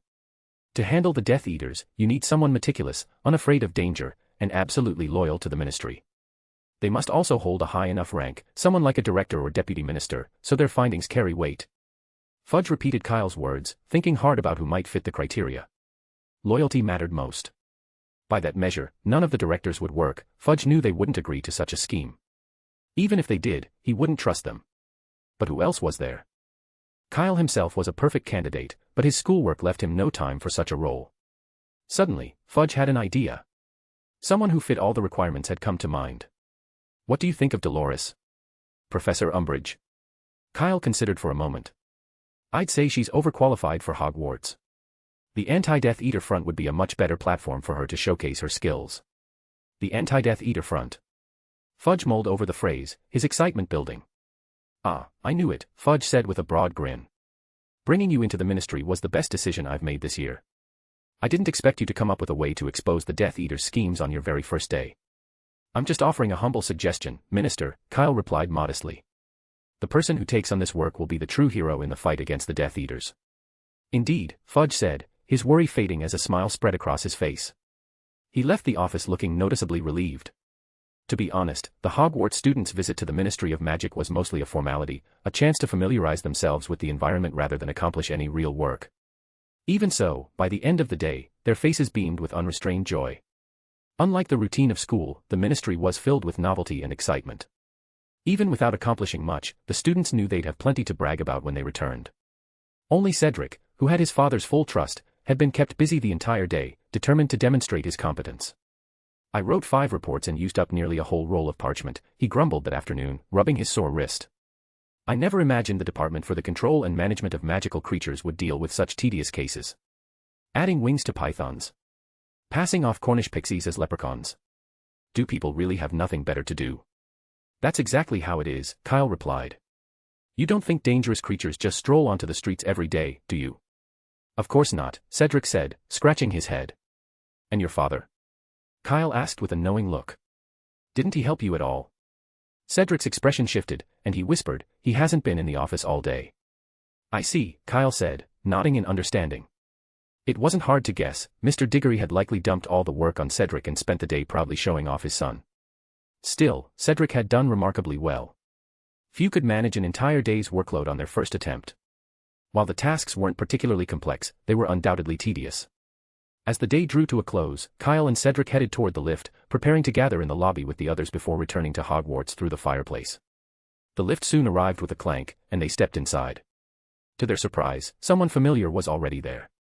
"Long time no see, Percy," Kyle greeted politely. It truly had been a while since Kyle had seen Percy. According to Fred, Percy had severed ties with the Weasley family after their move to 12 Grimmauld Place. Worse, he had even returned the Christmas sweater Mrs. Weasley had lovingly knitted for him. Fred and George had been livid, vowing to teach Percy a lesson the next time they saw him. Kyle found Percy's behavior distasteful, but he didn't want to meddle in family matters. Out of courtesy, he greeted Percy, but he had no intention of engaging further. Cedric didn't even bother with a greeting, standing silently beside Kyle. The atmosphere in the lift turned awkward, a heavy silence filling the space. Percy, standing in the corner, looked conflicted. He seemed on the verge of speaking but couldn't quite bring himself to. It wasn't until the lift reached the foyer and Kyle and Cedric stepped out that Percy finally spoke. "Please wait." The two stopped and turned back. "Congratulations, Kyle," Percy said, forcing a stiff smile. Envy flickered briefly in his eyes. "I heard you've been made senior assistant to the minister." "That's impressive. I'm also an assistant, so I'm happy to be working with you." "Thanks," Kyle replied casually. "But I'll only be here once a week, so I doubt we'll have much opportunity to work together." Percy's smile faltered. He hadn't expected Kyle to brush him off so bluntly. Of course, he'd considered this possibility, especially after returning Mrs. Weasley's Christmas sweater, but it still stung. What Percy hadn't anticipated was Kyle's meteoric rise to senior assistant to the Minister for Magic, a position that made him nearly a direct superior. Desperately searching for a way to salvage the conversation, Percy turned to Cedric. "I'm with the Department for the Control and Management of Magical Creatures," Cedric said politely, cutting Percy off before he could say more. "If you'll excuse us." Kyle glanced across the lobby at Professor McGonagall, who was motioning for the group to gather. "We're heading back to Hogwarts now." "Wait," Percy blurted, his voice tinged with desperation. "I know I've made mistakes. Mum was right, I should have trusted Dumbledore. Could you help me talk to them?" "Sorry, we can't do that," Kyle interrupted firmly. "If you want their forgiveness, you'll need to ask for it yourself." He continued, "Mr. Weasley works on the 2nd floor. You're just 1 floor apart, you could easily find time to speak with him." I wouldn't know what to say," Percy admitted, blushing. "I've done so many terrible things. They must be furious with me." "They are," Kyle said bluntly. "Fred and George have sworn to give you a good hiding. And at Christmas, Charlie was ready to storm the ministry and teach you a lesson himself. Ginny and Mrs. Weasley barely managed to stop him." "That's fair," Percy muttered, his voice filled with remorse. "I deserve it." Just then, the other lifts arrived, and a crowd of people spilled into the foyer, filling the previously quiet space with chatter and activity. Professor McGonagall waved again, signaling for the students to gather. "Look, Percy," Kyle said, "there's nothing we can do to help you. If you're serious about apologizing, go to Mr. Weasley. He'd never turn you away, no matter what's happened." With that, Kyle and Cedric walked over to join the others. Once everyone was accounted for, Professor McGonagall led the group to the fireplaces, and they returned to Hogwarts. Chapter 675, Umbridge got fired. After the group returned to Hogwarts, Fred and George hurried over to them, their faces alight with mischief. In an exaggerated tone, Fred asked, "So, Mr. Minister for Magic-to-Be, are you pleased with the office Fudge has arranged for you? Did he give you his own office?" George chimed in. "If you keep this up, you might become minister before you graduate," Fred added, laughing. The two of them giggled as they continued. Then you'll be famous. No need to go to school anymore. And you can hand out your own NEWT certificates. Fred suddenly grinned wider. Just don't let Percy see you, or he'll be camping out on your doorstep. He abruptly stopped mid-sentence, his grin faltering. In a nonchalant tone, he added, sorry, forgot he doesn't live at home anymore. That's good, isn't it, said George. At least we don't have to deal with him sticking his head around the corner every time we pass the stairs, telling us to keep it down. Actually, said Kyle, glancing at the twins, we ran into him on the way back, in the same lift. Oh, good, Fred said, his grin returning. So, did you give him a good hiding for us? Or turn him into a flobberworm? George suggested eagerly. We've always wanted to do that, Fred added. How could we? It's the Ministry of Magic, Kyle replied. If I tried, the Aurors wouldn't even have to leave their desks to cart me away. Then we'll do it when he's not at the ministry, George muttered through clenched teeth. Kyle shrugged. I have the feeling he's regretting it and wants me to apologize to Mrs. Weasley on his behalf. Oh. Fred scoffed. If he really wants to apologize, he should do it himself, not get someone else to play messenger. He knows where Dad's office is, George added. He can't have forgotten that. Kyle, you didn't say you'd help him, did you? Fred asked sharply. Of course not, Kyle said. In fact, I told him exactly what you just said. Good. The twins seemed satisfied but showed no interest in continuing the conversation about Percy. Their attention shifted as they spotted Cedric at the back of the group. You owe us an explanation, Cedric, Fred called out, striding over with George. They flanked Cedric, one in front and one behind, in mock menace. George clenched his fists dramatically. We agreed to open a joke shop together. So why did you go and take a job at the Ministry of Magic? Fred narrowed his eyes and leaned closer. If your explanation isn't good enough, well, let's just say, you're done for. Cedric gave a nervous laugh and glanced toward Kyle for a moment. It's complicated, he began hesitantly. But I can promise you this, after graduation, we'll definitely be able to work together. Fred and George froze, caught off guard. Of all the responses they had anticipated, this wasn't one of them. Did Cedric mean he wouldn't be working at the Ministry of Magic after graduation? If so, why take the job now? Surely, it wasn't for the meager 7 galleons a month. It didn't make any sense. You're not lying to us? Fred pressed, stepping closer to Cedric. Of course not, I swear, Cedric replied, though his eyes shifted away from Fred's piercing gaze, betraying his unease. Luckily, Professor McGonagall entered the castle just then, and Fred and George dropped the matter, following her with curious glances instead. At dinner, the students who had visited the ministry earlier that day quickly became the center of attention throughout the Great Hall. It was rare for students to join the Ministry of Magic before graduation, and now, suddenly, 5 had done so. Naturally, this sparked widespread curiosity and conversation. It's no big deal, Malfoy announced loudly from the Slytherin table. They only take people with OWL results. I'll definitely be joining the ministry after this year. You know, my father is quite close with Minister Fudge. He smirked smugly, clearly enjoying the attention. Meanwhile, at the Gryffindor table, the same topic was being discussed, albeit with a different tone. Don't be upset, Hermione, Harry said, glancing at her. She had been unusually quiet all evening. It's just because you didn't take your OWLS in 5th year. You'll definitely be accepted next year. I know, Hermione replied with a sigh. But that's not why I'm upset. Then why are you so angry? Ron asked through a mouthful of sausage. You've been in a bad mood since this morning. Haven't you noticed? Hermione said, putting down her fork sharply. The ministry accepted 5 students. They selected people from the other 3 houses, but not a single one from Gryffindor. So what?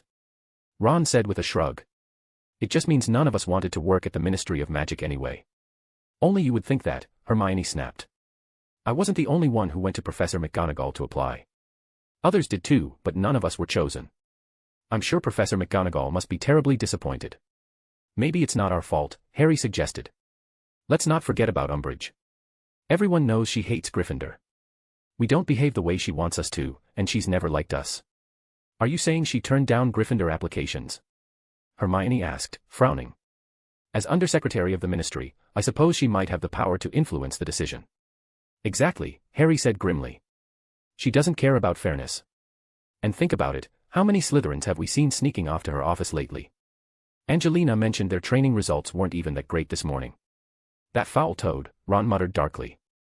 I wish the headmaster would just chuck her out of here. Even if everyone wants that, it's not likely, Hermione said in a hushed voice. She's still a representative of the Ministry of Magic. Even if she's no longer the High Inquisitor, the Headmaster doesn't have the authority to dismiss her outright. The three of them exchanged a heavy sigh. None of them could have imagined that Ron's seemingly impossible remark would actually come true the very next day during their visit to Hogsmeade. Umbridge has been fired. Inside the Three Broomsticks, Professor McGonagall, who was quietly enjoying a drink and chatting with Hagrid, instinctively turned her head when a loud exclamation pierced the air beside her. "Don't be so loud, Potter.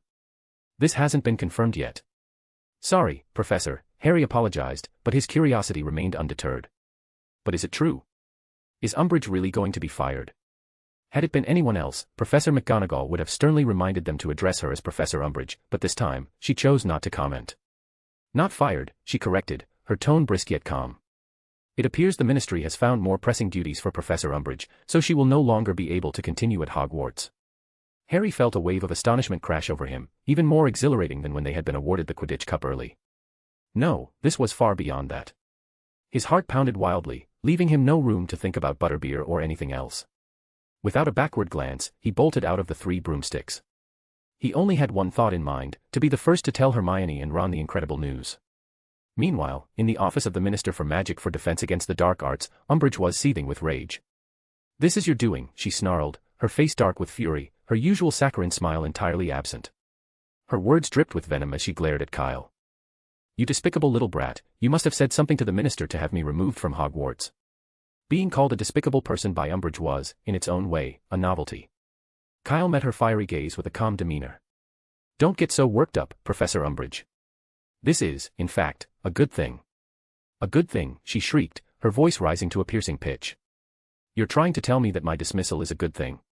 The more she dwelled on it, the angrier she became. Her fury boiled over as she bellowed, "Because of you, I lost my position as High Inquisitor. Because of you, I can't even keep my job as Defense Against the Dark Arts Professor. And you call that a good thing?" Her hand shot to her wand, yanking it out with a flourish. She aimed it directly at Kyle, her voice shaking with rage. "Why are you always against me?" Kyle, however, had anticipated this reaction. Calmly, he slid his hand into the sleeve of his robe, making a subtle motion. A second later, Umbridge's wand flew from her grip, spinning through the air before landing neatly in Kyle's hand. "I told you, Professor Umbridge, don't be so nervous," Kyle said patiently. "This really is a good thing. And besides, you're not being expelled, you're being given a more important role." Umbridge, on the verge of exploding, felt mocked by Kyle's words. Her voice rose into a furious roar. "You're lying. I haven't received any notification. This matter is still under wraps, so naturally you wouldn't have been notified yet," Kyle replied calmly. "In fact, there won't be any formal written notification. When you return to the Ministry of Magic, Minister Fudge will personally inform you." "You're not lying?" she asked in a lower voice, her skepticism evident. "You're leaving Hogwarts, aren't you?" "Why would I need to lie?" Kyle shrugged nonchalantly. "Forget it. It seems you don't want to know. Just consider this me meddling." He tossed her wand casually onto a nearby table and turned to leave. "Wait." Umbridge ignored her wand and hurried to stop him, trotting after him anxiously. "You need to explain yourself."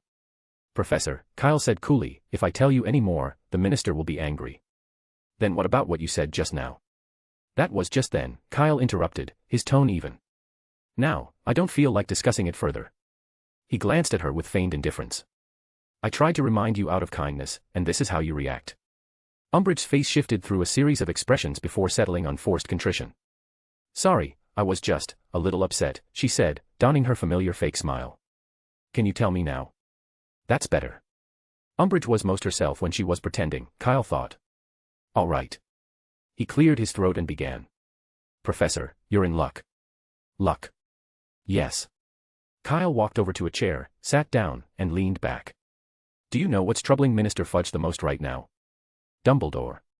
Umbridge guessed. "No." Kyle shook his head. "Given the current situation, Dumbledore has no chance of competing for the position of Minister for Magic in the near future. Naturally, the attitudes of the other professors are irrelevant too. That means your presence at Hogwarts is no longer necessary." Kyle didn't wait for her to respond before continuing. "It's the Death Eaters. After their escape from prison, they've gone into hiding, doing absolutely nothing. This has made the Ministry's earlier public statements look like a complete joke. Now, a lot of people are starting to question whether you know who has actually returned. They've been sending angry letters to the Minister, demanding answers." "How dare they?" Umbridge fumed. How can they doubt the Ministry of Magic? Interesting. She's only concerned that the Ministry is being doubted, Kyle noted, rather than reaffirming the truth of its claims, as she used to. Clearly, she doesn't fully believe it either. Kyle didn't point this out and pressed on. Exactly. But there's nothing the Ministry can do about it. It's been over a week since the breakout, and no significant action has been taken. Naturally, people are skeptical. That's why we need to act now. The Minister needs to set an example, just like 10 years ago, to demonstrate the Ministry's absolute opposition to the Death Eaters. And what does that have to do with me? Umbridge asked, frowning. Haven't you figured it out yet? Kyle tapped the table with mild impatience. If we're going to take action against the Death Eaters, we need intelligence on them. Either due to her rise to the rank of undersecretary or her innate shrewdness, Umbridge seemed to grasp Kyle's meaning immediately. Exactly, Kyle said with a thin smile. This has to be kept absolutely confidential.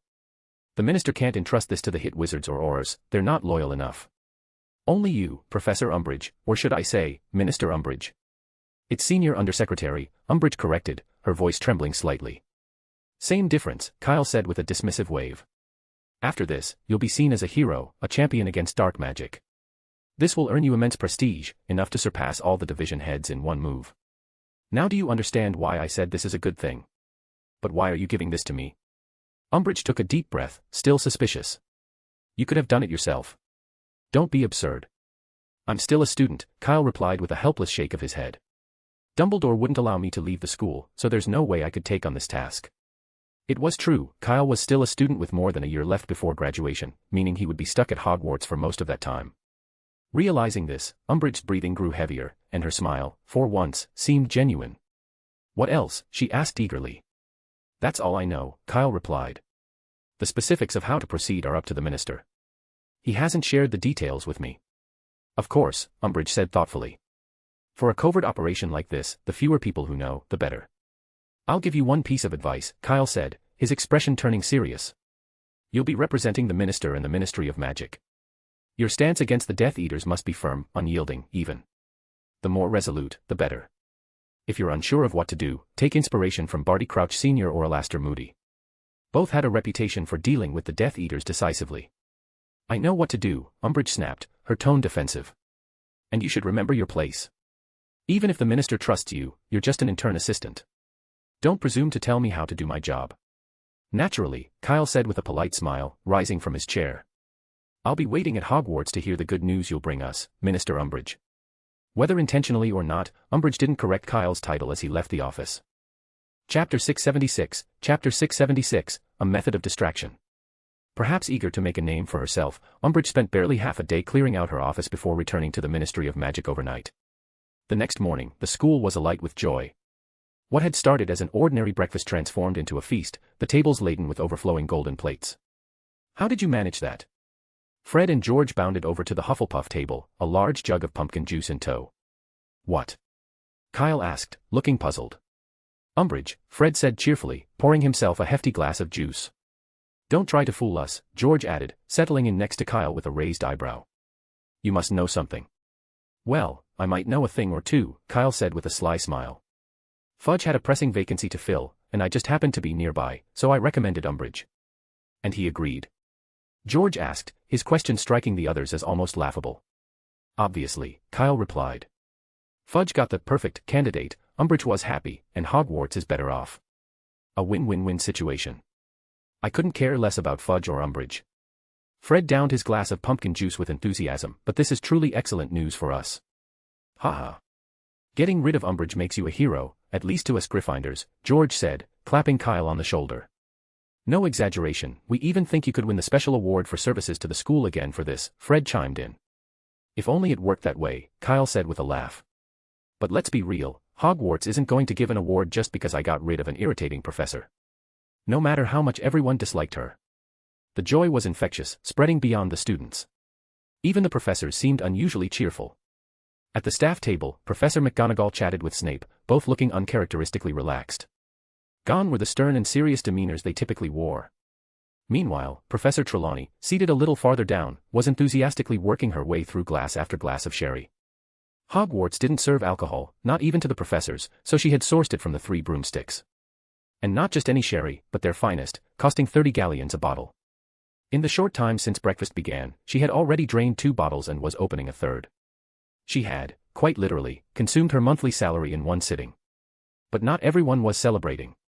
Tonks sat at the staff table with a blank expression, her face devoid of any trace of a smile. The reality of the situation weighed heavily on her. With Umbridge gone, it was only logical that she, the assistant professor, would step into the role. The thought alone made her stomach churn. The infamous curse of the Defense Against the Dark Arts position loomed large in her mind, and suddenly the juicy steak on her plate tasted like dry straw. No, she muttered under her breath, abruptly standing up and leaving the Great Hall. She was determined to write to Fudge and Dumbledore. Anyone could take the cursed job, but it wasn't going to be her. The list of past professors haunted her thoughts. Moody, the famously cautious and powerful Auror, had been ambushed after just 1 year of teaching. Sirius, tortured by Death Eaters, had barely survived 6 months on the job. Even Lupin, the lucky exception, hadn't escaped unscathed. Though he had survived, he'd ended up in the hospital wing after being badly injured during his tenure. Reports said several of his bones were broken, and he had been wrapped in bandages for days before he could walk again. That was Lupin, a werewolf with thick skin and enhanced durability. If even he couldn't endure unscathed, what chance did she have? If Dumbledore had been involved in restraining Lupin during his transformation, that would have explained the injuries. But the Headmaster's skill made it impossible to believe he would have resorted to such heavy-handed measures. And the other professors? They certainly weren't capable of causing such damage. Yet, Lupin had still been injured. This position was cursed, plain and simple. Tonks shook her head, unwilling to take the risk. Even if she couldn't be reassigned, Hogwarts needed to find someone else.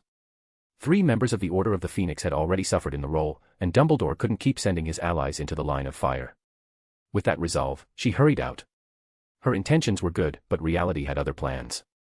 A week later, she received a curt reply from the Ministry of Magic. The ministry was understaffed and unable to find a replacement for the Defense Against the Dark Arts position at the moment.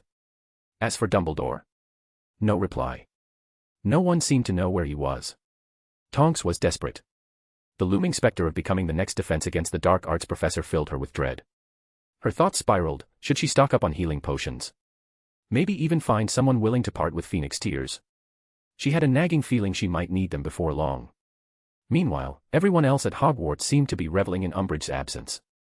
The atmosphere was so jubilant, it felt like Christmas every day, relaxed, cheerful, and carefree.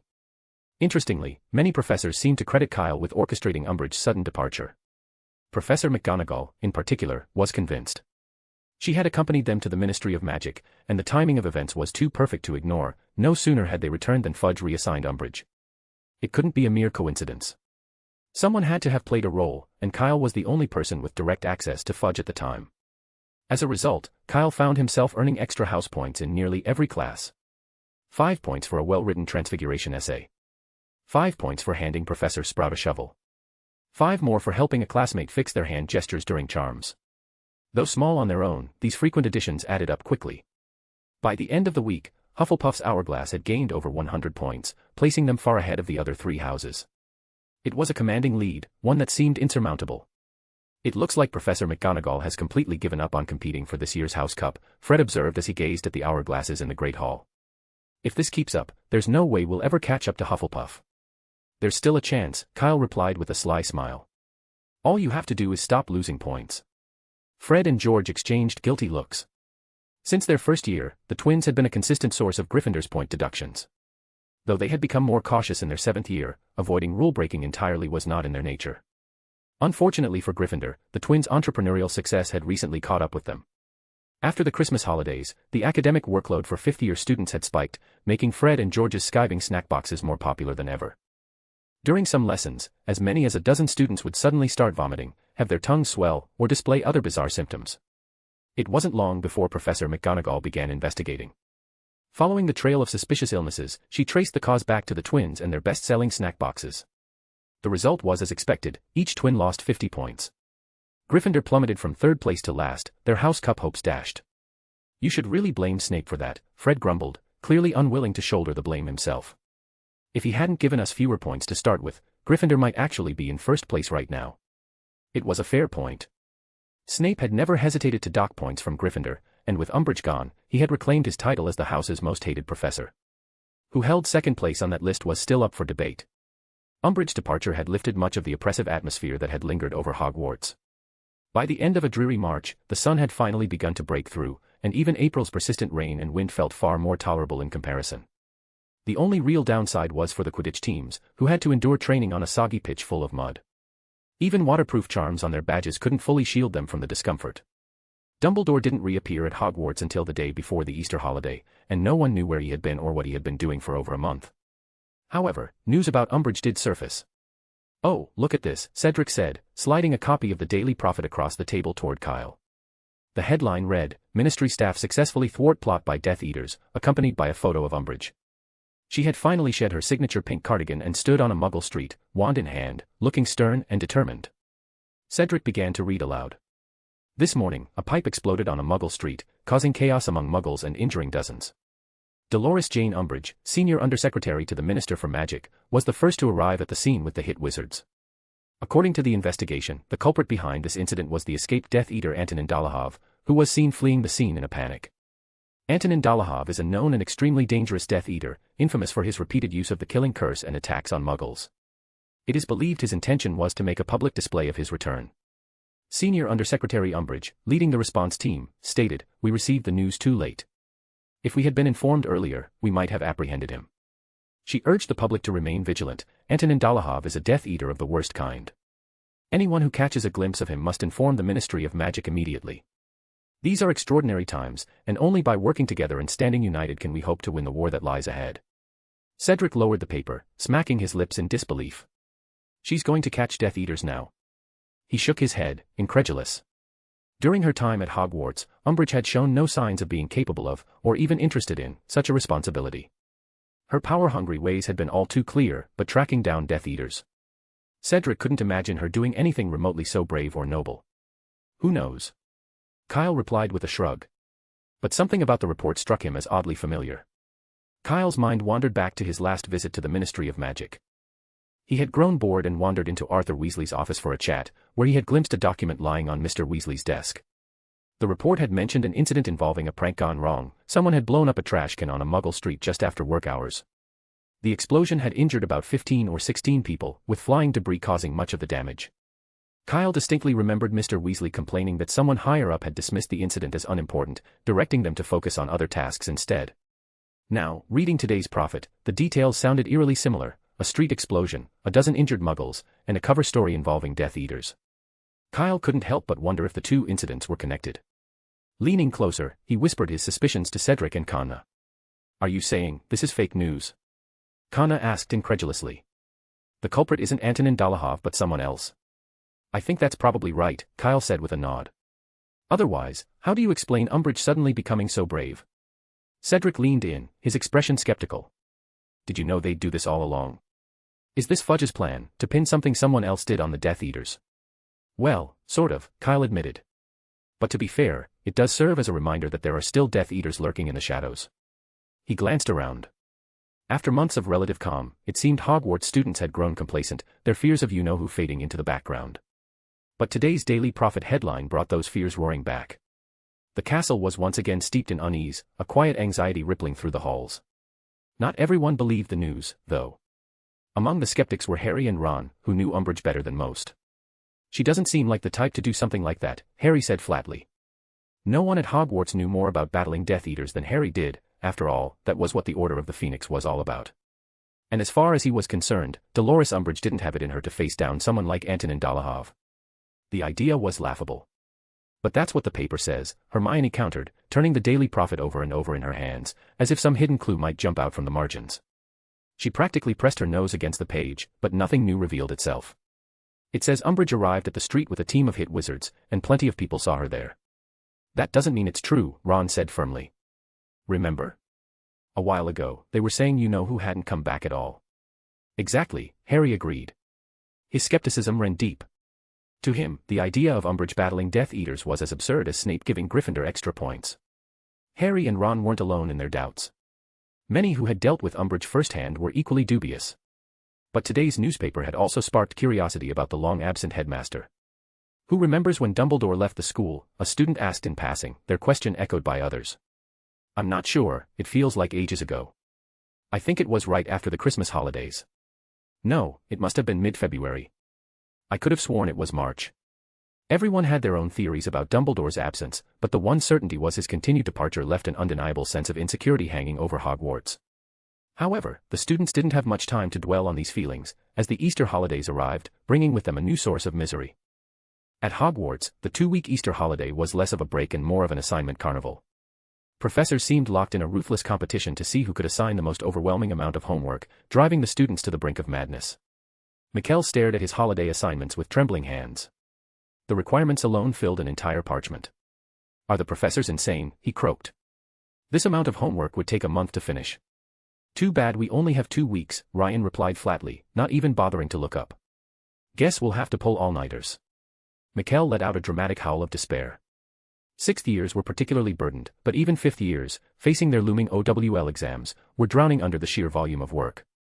Hermione had initially planned to organize a few more DA meetings over the holiday, but after seeing the length of the assignment list, she crumpled her carefully made schedule into a ball and tossed it aside. It was impossible. No one had the energy for anything beyond homework, a fact proven by Harry and Ron's current state. The two sat slumped in armchairs in the Gryffindor common room, staring into space as if petrified. "What's the point of calling it a holiday?" Ron asked hoarsely, his voice devoid of hope. "I think the professors are trying to make us forget about you-know-who and the Death Eaters," Hermione muttered, glaring at her own parchment. "Well, they've succeeded," Harry sighed. "For the next 2 weeks, the only thing we'll be able to think about is homework." Ron suddenly perked up and turned to Hermione with a pleading look. "You're the only one who can save us now," he said desperately. "You should write your assignments yourselves." Hermione began, but her resolve faltered as she glanced at the list again. "Okay, I'll try to help, but you'd better not count on me doing everything." "Of course not," Ron and Harry said in unison, nodding eagerly. "We've even cancelled Quidditch practice." In fact, their team captain, Angelina Johnson, had spoken to them about this earlier. As a 7th year preparing for the NEWT exams, she was juggling a heavier workload than anyone else. Chapter 677, Careers in the Wizarding World. Due to the heavy workload, something unusual happened during this year's Easter holidays. Not a single student at Hogwarts decided to go home. The Hogwarts Express waited at the platform all morning, but no one boarded. Everyone, by sheer coincidence, chose to stay at school. This had never occurred in previous years. The library quickly became the most popular spot, filling up by 8 o'clock each morning. Arriving late meant scrambling to find another place to work, armed with borrowed reference books. But that was far less convenient. The professors' assignments weren't just abundant, they required extensive knowledge from various subjects. 1 or 2 reference books rarely sufficed. Often, students had to interrupt their work to make additional trips to the library. As a result, many began waking up earlier and earlier, especially 5th and 7th year students, who were often found waiting outside the library by 6 o'clock. A holiday, indeed, but one more exhausting than regular classes. Madness, the whole school has gone mad. Early one morning, McGonagall and Ryan grumbled in the dormitory while pulling on their robes. "Now we have to get up an hour earlier just to barely snag a spot in the library. I've never been up this early before." McGonagall muttered irritably, glancing at Kyle, who was just sitting up in bed. "Why aren't you dressed yet?" "Never mind, I'm not waiting for you." "Do you even need a spot in the library, if there's still room, that is?"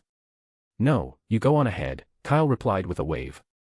"I just applied to the Ministry of Magic for practical activities, so I don't have to do my homework." McGonagall, halfway out the door, froze and turned back stiffly. "What did you just say?" His voice rose sharply, resembling a goose with its neck pinched. "No homework." And the professors agreed. "Well, most of them agreed," Kyle said, stretching. "It's a serious matter, and even the minister approved, so there was no reason for the professors to refuse." For a moment, McGonagall and Ryan felt as though their stomachs had been filled with lemons, their expressions sour and twisted. "It must be nice to work for the Ministry of Magic," came Michael's begrudging comment. "Although it's not a job I particularly like, I have to admit it comes in handy at times," Kyle said with a faint smile. "Keep at it, and one day you might have the same opportunity." "Huh." McGonagall snorted dismissively. Without another glance, he and Ryan left the dormitory. Kyle might be exempt from homework, but they weren't. Any further delay would cost them their seats in the library. The dormitory grew quiet after they departed. When Kyle eventually wandered down to the common room, he found it packed with students busy at their desks. Every armchair was occupied, and the tables, once laden with snacks and drinks, were now buried under heaps of books and parchment.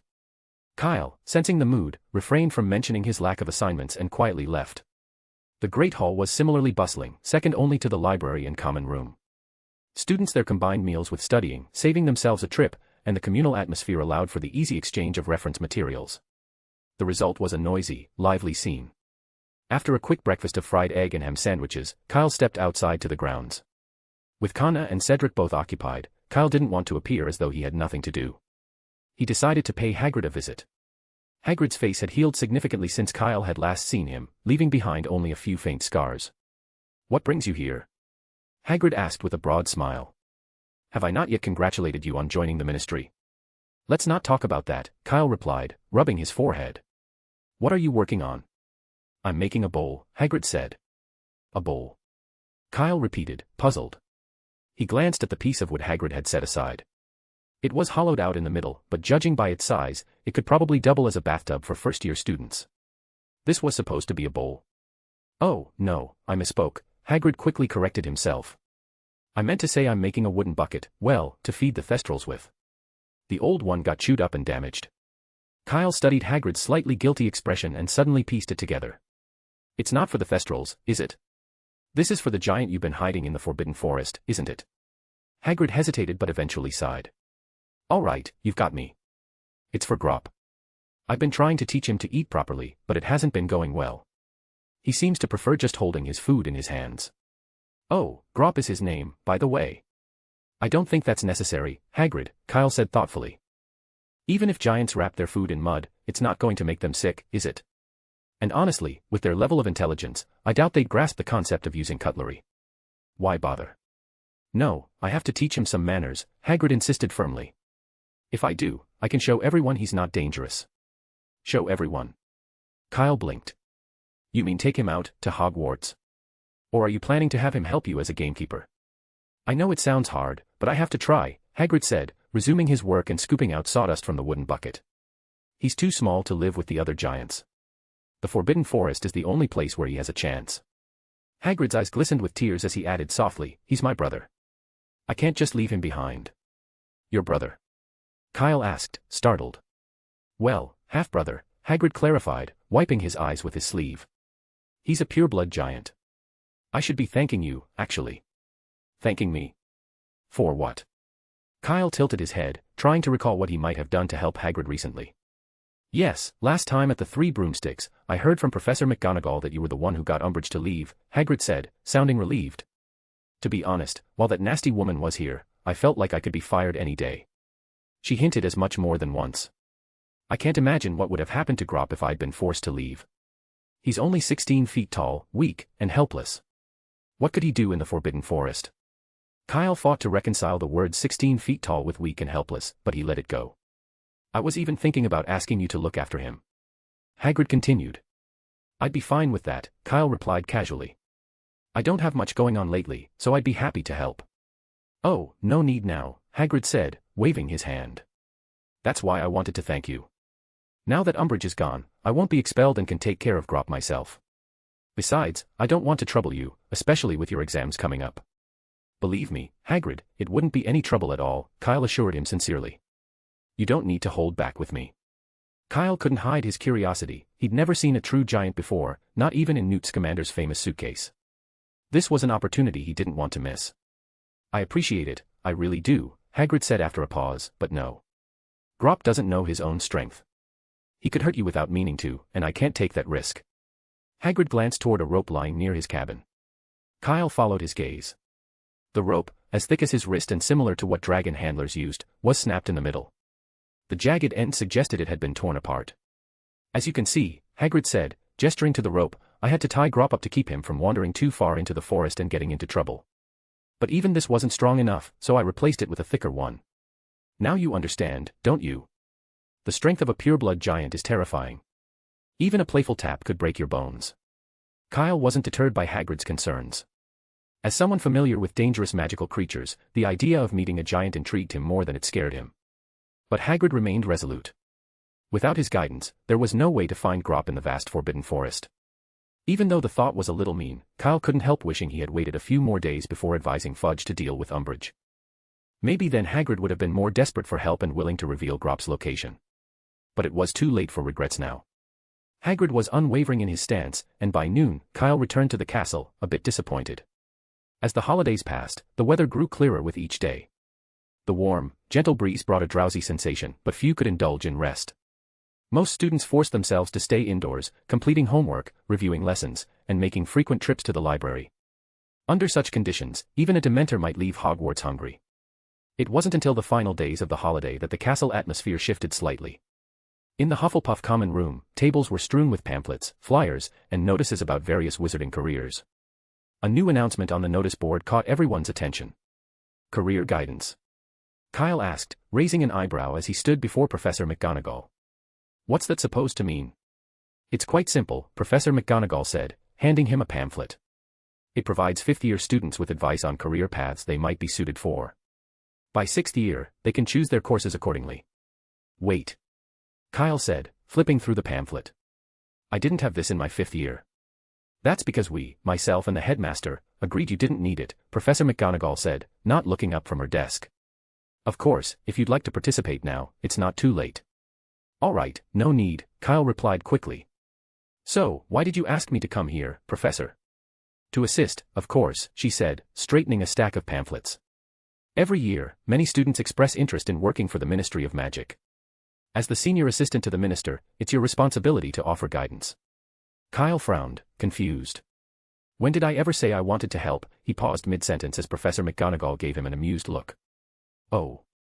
Kyle remembered how, not long ago, he had used his ministry position as an excuse to avoid homework by claiming it was for practical activities. No wonder she had signed off on it so easily.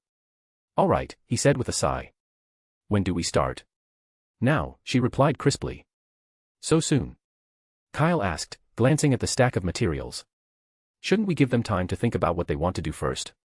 The notice only went up this morning, most people probably haven't even finished reading the pamphlets yet. That's fine, Professor McGonagall said. The timing is staggered. Most students will come after the holidays, but there are always a few who want guidance immediately. No sooner had she spoken than a knock came at the door. A fifth-year Gryffindor girl entered. Kyle recognized her vaguely but couldn't recall her name. She seemed eager yet uncertain as she explained her dilemma. She wanted to work at the Ministry of Magic but couldn't decide between the Department of Magical Accidents and Catastrophes and the Department of International Magical Cooperation. I suggest the Department of International Magical Cooperation, Professor McGonagall said after listening carefully. Your grades are strong and well-rounded, with no major weaknesses. Plus, I understand you speak French, which is a requirement for that department. Yes. The girl said, hesitating. But I think the Department of Magical Accidents and Catastrophes would be more challenging, and less boring. Kyle couldn't help but smile. Classic Gryffindor. Professor McGonagall turned to him, silently inviting his input. Actually, Kyle said, the Department of International Magical Cooperation isn't boring at all. But if you're set on the Department of Accidents, you'll need 2 NEWTs in Charms and Transfiguration, with grades of exceeds expectations or higher. It's a strict requirement, so I'd suggest focusing on those subjects in 6th year. The girl nodded excitedly, thanked them both, and left. Not long after, another student arrived, a boy torn between becoming a healer at St. Mungo's or working at Gringotts Wizarding Bank. While Professor McGonagall advised him, Kyle idly flipped through the career pamphlet in his hands. He was surprised by the sheer variety of jobs available in the wizarding world. Cursebreaker at Gringotts, which offered thrilling opportunities abroad, required expertise in Transfiguration, Charms, and Arithmancy. Healer at St. Mungo's required proficiency in potions, herbology, transfiguration, charms, and defense against the dark arts. Muggle liaison didn't demand much, just a certificate in Muggle studies. Some careers were even more unusual. Mycologist. Owl breeder. Broomstick tester. Potions taster. Troll security trainer. One pamphlet in particular caught Kyle's attention. It advertised opportunities at a dragon reserve, featuring vivid illustrations of dragons in flight and a wizard astride a broomstick. Are you looking for a challenging job? Do you want to tame and work with the most powerful magical creatures? Soar through the skies and experience the world from a new perspective. If you have what it takes, join us. Kyle couldn't help but be impressed by how enticing it sounded. He wondered if this was the very brochure that had inspired Charlie Weasley to head to Romania. Chapter 678, Norbert in Trouble. In addition to his meetings in Professor McGonagall's office, Kyle was also tasked with visiting the offices of Professors Flitwick and Sprout. After all, each house had students interested in joining the Ministry of Magic. For Slytherin, however, Snape didn't seem to think his students needed Kyle's advice, which saved him a significant amount of time. For several days, Kyle was busy shuttling between the 3 heads of houses' offices, often even during class hours. The professor seemed unconcerned about him missing lessons, so it wasn't until 3 days into the new term that Kyle finally walked into a classroom again. "You're late," Snape said, his tone colder than the February chill in the dungeons. "Sorry, I just came from Professor Flitwick's office," Kyle explained. "I thought he'd already spoken to you." "Ah, yes," Snape drawled, his voice dripping with mockery. "Senior Assistant to the Minister for Magic, such an impressive title for someone who hasn't even graduated." "Remarkable." Kyle could feel the sarcasm but didn't reply. "What are you waiting for? Do you need me to tell you where to sit?" Snape added sharply.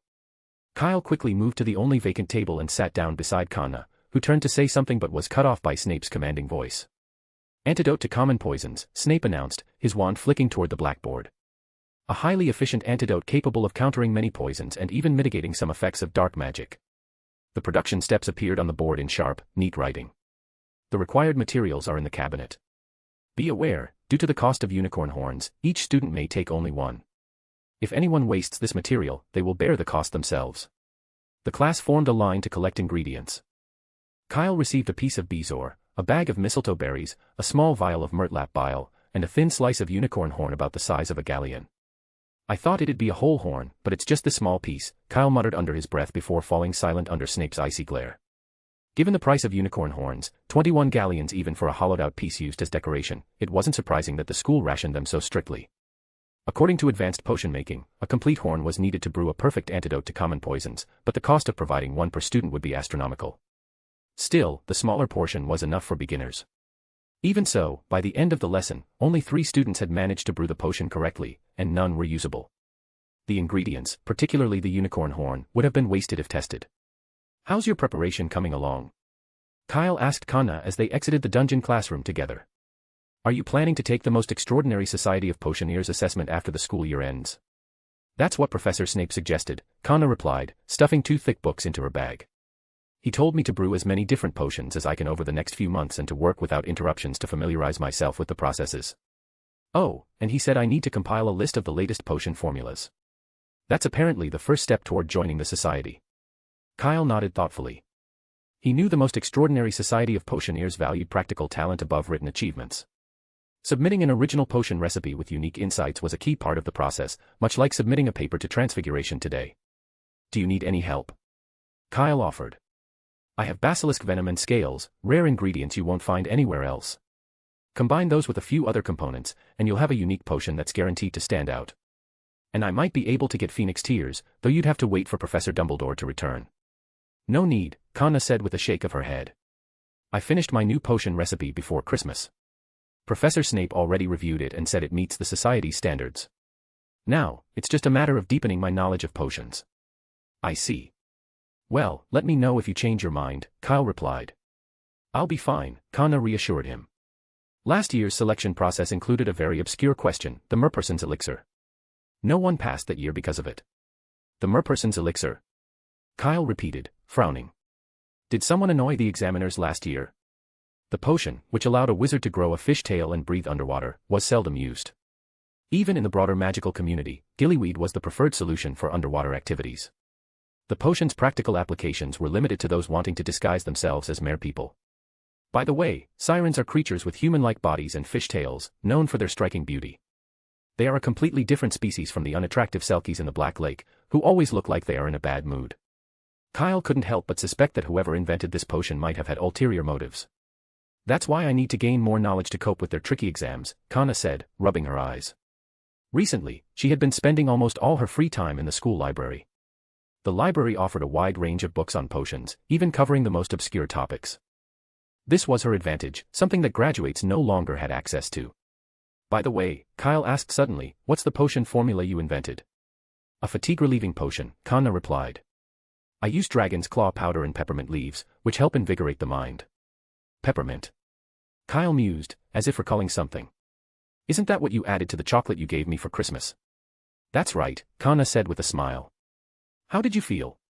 "It's more effective than Baruffio's brain elixir," Kyle admitted, smiling back. "At least I didn't feel drowsy at all today. Baruffio's brain elixir could help with concentration and staying awake, but after 2 hours, it left people utterly drained, as if they had finished an intense workout."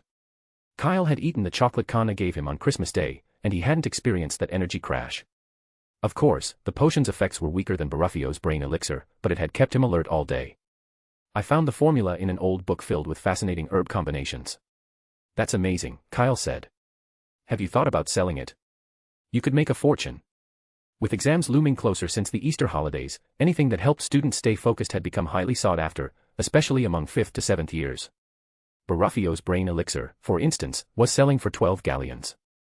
The problem was that products like Baraffio's brain elixir, which enhanced wisdom and memory, were considered cheating tools, much like Felix Felicis. They were banned for use during exams, and any student caught with them risked having the product confiscated, a significant financial loss. Kanna's new potion, however, didn't have those issues. It simply kept people from feeling drowsy, which was exactly what sleepy students needed. Since it was newly invented and not yet classified as a banned substance, it wouldn't be confiscated even if discovered. It was perfect. Forget it, Kanna said with a smile. I still have to study, and I don't have time to brew potions. I only made some for my friends. She pulled a small bottle from her bag and handed it to Kyle. This is for you. The bottle contained a translucent, light blue potion. When opened, it emitted a faint minty aroma mixed with a delicate sweetness, reminiscent of sunflower stalks. It was a far cry from the bitter, astringent taste of Baraffio's brain elixir. You don't need much at a time, Kanna explained. This bottle should last about a week. Unfortunately, dragon's claw powder is hard to find, and I didn't brew it perfectly. In the end, I only managed to make 6 bottles. She began listing the recipients. Cedric and the Weasley twins are in their 7th year, so they could use it. Cho, too. And the last bottle will go to Hermione, she's in her 5th year, and the OWL exams are really important. Kyle's expression grew a little strange. What did you say was hard to find? Dragon's claw powder, Kanna replied. It's not sold in Hogsmeade, and I've used up all the stock from Professor Snape's private cupboard.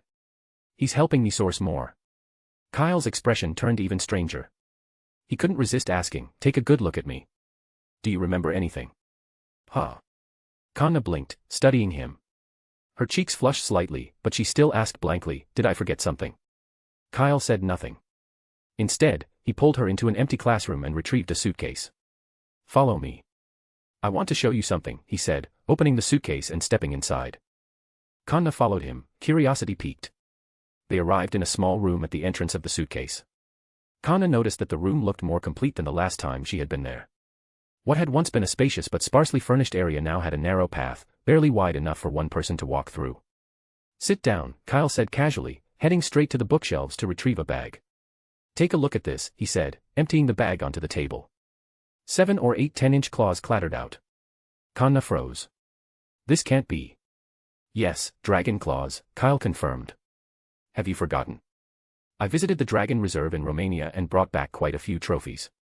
I know, Kanna replied, still dazed. But I thought you only brought back teeth and scales. Dragons don't just bite each other when they fight, Kyle said with a smirk. Their claws are stronger and don't break as easily as their teeth, so I didn't find as many of them. Is this enough? If not. Kyle glanced toward the door. Norbert was likely eating or sleeping, and Kyle figured it wouldn't hurt to tease the mooncalf or trim Norbert's claws a little if needed. No, this is plenty, Kanna said quickly. Dragon claw powder only needs a tiny amount, 1 claw can be used about 5 times. Then it's all yours. Kyle pushed the claws toward her. If you need more, just let me know. All of it for me? Kanna asked, surprised. Aren't you keeping some for yourself? I don't need this stuff, Kyle shrugged nonchalantly. And even if I did, I could always get more later. Meanwhile, Norbert, who had been chasing the mooncalf, suddenly stopped and leapt onto a nearby cliff, scanning the area suspiciously. He sensed a malicious intent, as though someone was scheming against him. Norbert's gaze swept over the sleeping black cat on the ground. With a disdainful snort, he exhaled a small flame. That weak little thing couldn't possibly challenge him. Turning his attention to a cave nearby, Norbert's expression grew serious. He was sure the culprit was there. The big snake that lived in the cave had once given him a look so terrifying that his wings had gone limp, nearly sending him plummeting from the sky. Annoyed by the memory, Norbert flapped his wings and flew to the cave. Tilting his head back, he built up his strength and unleashed a blast of flames at the entrance. A loud hiss came from within, followed by a dull thudding sound, as though something was attempting to emerge but was blocked. Satisfied with his show of dominance, Norbert roared triumphantly and returned to playing with the mooncalf. By this time, Kyle and Kanna had already left the suitcase, unaware of the commotion inside. Kanna made her way to the dungeons to ask Snape for help grinding the dragon claws into powder. The task required precise magical techniques that neither she nor Kyle possessed. Snape, though, had the expertise. Kyle didn't accompany her. He figured Snape might be less cooperative with him around and was sure the professor would make some snide remark. Instead, Kyle decided to use the time to distribute the potions Kana had made. Cedric and Cho accepted theirs without much fuss. The Weasley twins, however, lit up with excitement when they heard about the potion's effects. "Listen to me, Kyle, this stuff is going to make a fortune," Fred exclaimed, clutching the bottle. "Do you know how many people have been trying to get their hands on Baruffio's brain elixir lately?" "That Ravenclaw, Carmichael, already sold a few bottles," George added. "But all of them got confiscated by Professor Flitwick in the end," Fred said, laughing. Kyle shook his head. "Don't even think about it. This potion is for Kana's test for the most extraordinary society of potioneers. It's best not to let it get out before then. Just use it yourselves." The twins calmed down at his words. Though the promise of galleons was tempting, they knew Kana's test was far more important. Besides, if they sabotaged Kana's plans, Professor Snape might very well throw them into a cauldron, and Kyle would likely seal the lid for good measure. Kyle also handed Hermione her share of the potion. She hesitated, her expression conflicted. "Using a potion before an exam feels like cheating," she said. "Even if it's not officially on the banned list." Kyle had expected this. With a shrug, he said, "That's fine. If you don't want it, give it to Harry and Ron. It'll help them stay awake long enough to read a whole book." He paused, smirking. "Just make sure they don't tell anyone about it." "I think they'd prefer a potion that turns knowledge into pumpkin juice so they wouldn't have to read," Hermione said, shaking her head. "But thank you anyway. I'll take care of it." She added thoughtfully, "If Kana passes the test for the most extraordinary society of potioneers, maybe this potion will inspire me to work harder." Hermione took a deep breath, reflecting on her house's supposed qualities. The school claimed each house valued distinct traits, but she wasn't so sure anymore. Kyle and Cedric were exceptional, and she had long come to terms with their abilities. But now there was Kana, who was on track to set a record as the youngest member of the most extraordinary society of potioneers. So perhaps Hufflepuff wasn't just about loyalty and hard work. Maybe, just maybe, it was the house that truly represented intelligence. Chapter 679, Bellatrix and Umbridge. As May began, the weather grew steadily clearer, with the sky as bright and blue as the forget-me-nots swaying in the breeze. Not long before, Hufflepuff had played their second Quidditch match, achieving a landslide victory against Slytherin. Slytherin had attempted to mimic Ravenclaw's strategy, using their numerical advantage to trap Kyle, who flew in his firebolt. However, Slytherin lacked Ravenclaw's star player, Cho Chang, and Kyle easily broke through Montague and the others' formation with the firebolt's unmatched speed. The sluggish Nimbus 2001s were no match and could hardly keep up with him. The game turned into a dazzling solo performance, with cheers from the stands barely pausing. Half an hour later, Cedric caught the golden snitch right under Malfoy's nose, locking the score at 360-10. This resounding win placed the Quidditch Cup firmly within Hufflepuff's reach. They now held a commanding lead in points, and just a few goals in their final match would secure the title. The Hufflepuffs were elated, celebrating their imminent triumph. Not everyone shared their joy. From the stands, Snape observed Kyle at the center of the crowd, his expression dark and brooding as though lost in some private grievance. When the players landed, Snape let out a dismissive snort and strode back to the castle without a word. After the match, however, reality set in. With exams looming ever closer, the Hufflepuffs' excitement lasted only a day before they had to bury themselves in their heavy workloads again. 3 days later, on the first weekend of May, the sixth-year students gathered in the Great Hall for another apparition lesson. As before, practice freely, Twycross instructed. Yet enthusiasm was scarce. Recent practices had been fraught with splinching accidents, some severe enough to leave parts of students' bodies temporarily behind. Though Professor McGonagall had expertly restored everyone, the disturbing incidents had made many students apprehensive, slowing their progress. Some, however, remained unaffected. A sharp pop drew Twycross's attention as Kana landed precisely in the wooden circle 5 feet away. He clapped enthusiastically. "Excellent. 5 weeks without a single mistake," he praised with a broad smile. "No need to return, you've mastered apparition. Just wait for the exam in a month." "Thank you, Professor," Kana replied cheerfully. Under the envious gazes of her peers, she ran over to Kyle, who was practicing on the other side of the hall. In fact, Twycross had given up monitoring Kyle after the very first lesson, rewarding him with a large bag of sweets, which Kyle had promptly shared with everyone, including the professor. "I've mastered it," Kana announced. "Congratulations," Kyle said at the same time, and the two laughed as they left the Great Hall together. "How are those dragon's claws holding up?" Kyle asked as they walked.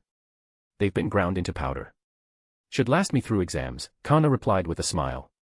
She handed him a small box. "Oh, this is for you." "What's in it?" Kyle asked. "No idea. Professor Snape told me to give it to you," Kanna said nonchalantly. Kyle froze mid-reach. "It's not frog brains or rat spleens, is it?" "Don't be ridiculous," Kanna said, rolling her eyes. "Professor Snape wouldn't give you something like that." "It's not impossible," Kyle muttered under his breath. Given his recent domination over Slytherin, it wasn't far-fetched to imagine Snape holding a grudge. "Huh." Kanna narrowed her eyes suspiciously. "What are you thinking?" "Nothing." "Nothing at all," Kyle coughed, hastily taking the box. Under her sharp gaze, he steeled himself and opened it. To his relief, the contents were not as alarming as he'd feared. Inside lay a collection of eggshell fragments and a pristine unicorn horn. Kyle's breath caught as he recognized the horn, its golden spirals unmistakable. Such an item was rare and expensive. The 6 eggshell fragments were equally remarkable. 3 were a glimmering silver, almost like finely crafted metal, only Akami eggshells had this distinct sheen. The other 3 were orange with striking red streaks, their colors vivid and bold. "Ashwinder eggshells," Kyle murmured, his surprise deepening. These weren't ordinary items, they were nearly as valuable as a unicorn horn. Altogether, the contents of the box were worth at least 100 galleons. Snape, giving him something so expensive? It didn't sit right. Was it April Fool's Day? No, that had been a month ago. Scratching his head, Kyle turned to Kanna. "Kanna, I think these are for you." "Of course not," Kanna replied firmly. "Professor Snape specifically told me to give them to you." "Huh." Kyle frowned at the box in his hands, his thoughts spinning. After a moment, the realization struck him. The contents of the box were worth just over 100 galleons, the same price as the dragon's claw he had given Kanna. It added up. TSK. With a resigned sigh, Kyle closed the box and tucked it away. "All right, I get it. Thank Professor Snape for me." "Did he say anything else?" Kanna hesitated, glancing away. In truth, when Snape had handed her the box, he had gritted his teeth and warned her to stay away from Kyle. But she chose not to mention that, especially since she had removed a note that had been attached to the box before bringing it here. "I don't think so," she said lightly. Kyle shook his head, unconvinced, but let it go. "Fine. I'll take these, then. Just don't forget to thank him for me." "Okay," Kanna nodded. "Oh, and here," Kyle said, pulling out a small, crumpled object about the size of his palm. "Give this to Professor Snape for me." Kanna took the object, examining it with a raised brow. "What is this?" "Snake skin." "Something like that," Kyle replied with a grin. "It's basilisk skin. Just tell him it's from me. Professor Snape will like it." The next day, Kyle was preparing to head to the Ministry of Magic as usual to goof off. However, the moment he stepped out of the Hufflepuff common room, he froze. Snape stood in the outer corridor like a shadowy specter, his piercing gaze locking onto Kyle. Without a word, Snape grabbed him by the arm and pulled him aside. "You really have the basilisk?" Snape growled, his face as stormy as ever.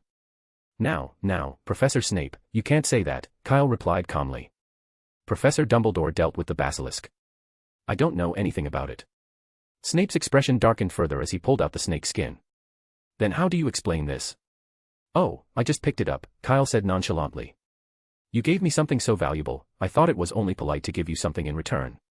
If you don't like it, no problem, I'll take it back." He reached for the skin. Instinctively, Snape pulled it out of reach. Kyle's hand grasped at empty air. "You." Snape's face shifted between suspicion and greed before he finally muttered, "Do you have more of this?" "Hand it over." "No," Kyle said quickly. "But Professor Dumbledore entrusted the basilisk to Mr. Scamander. If you want more, you could ask him." Snape's complexion turned ashen. If he'd known where Newt Scamander was, he wouldn't have bothered interrogating Kyle. "How about this?" Kyle offered with a wry smile. "I can contact Mr. Scamander on your behalf. He might still have a stash of skins. What do you think? I'll even have Kanna deliver them to you." "No need," Snape snapped, his tone icy. "And you, stay away from her." Without another word, he turned on his heel and stalked away, his cloak billowing behind him like an ominous shadow. Kyle watched him go, shaking his head with a helpless shrug. All this over a Quidditch match, he muttered to himself. The score wasn't even that bad. I let Slytherin score at least once. What a petty person. Ahead of him, Snape abruptly stopped mid-stride, his back stiffening. Just as he seemed ready to whirl around, Harry and Ron came barreling down the stairs on their broomsticks, narrowly avoiding a collision with the professor. "What do you think you're doing?" Snape barked, his face twisted with irritation. We were just heading to the Quidditch pitch, Harry said, his voice barely above a whisper. We're training today. Before you explain, you'll apologize, Snape interrupted coldly. 5 points from Gryffindor. Oh, sorry, Harry said quickly. No manners, Snape said, dragging out the words with exaggerated disdain. Another 5 points from Gryffindor. Fine. Sorry, Professor Snape, Harry repeated through clenched teeth. Snape sneered. And since chasing and playing on the stairs is forbidden, that'll be 5 more points. Harry's fists clenched at his sides, his teeth grinding as he stared at Snape. He wanted nothing more than to punch the smirk off the professor's face, but he forced himself to hold back. Snape seemed almost disappointed by Harry's restraint but turned away, his mood oddly improved after docking 15 points from Gryffindor. He swept toward the dungeons, ignoring Harry and Ron's livid expressions. He must be picking on us because of that Quidditch match, Ron grumbled as soon as Snape was out of earshot. I heard Montague and the others got a serious dressing down, and Malfoy, Cedric caught the snitch right in front of him. Snape must have been livid. Hearing this, Harry's anger began to fade. He thought back to the match, easily the most thrilling he'd ever seen. With Slytherin trailing by over 300 points, the energy in the stands had been electric, and Harry hadn't stopped cheering the entire time. He'd even bought a Hufflepuff flag, waving it so much his arm had ached for days afterward.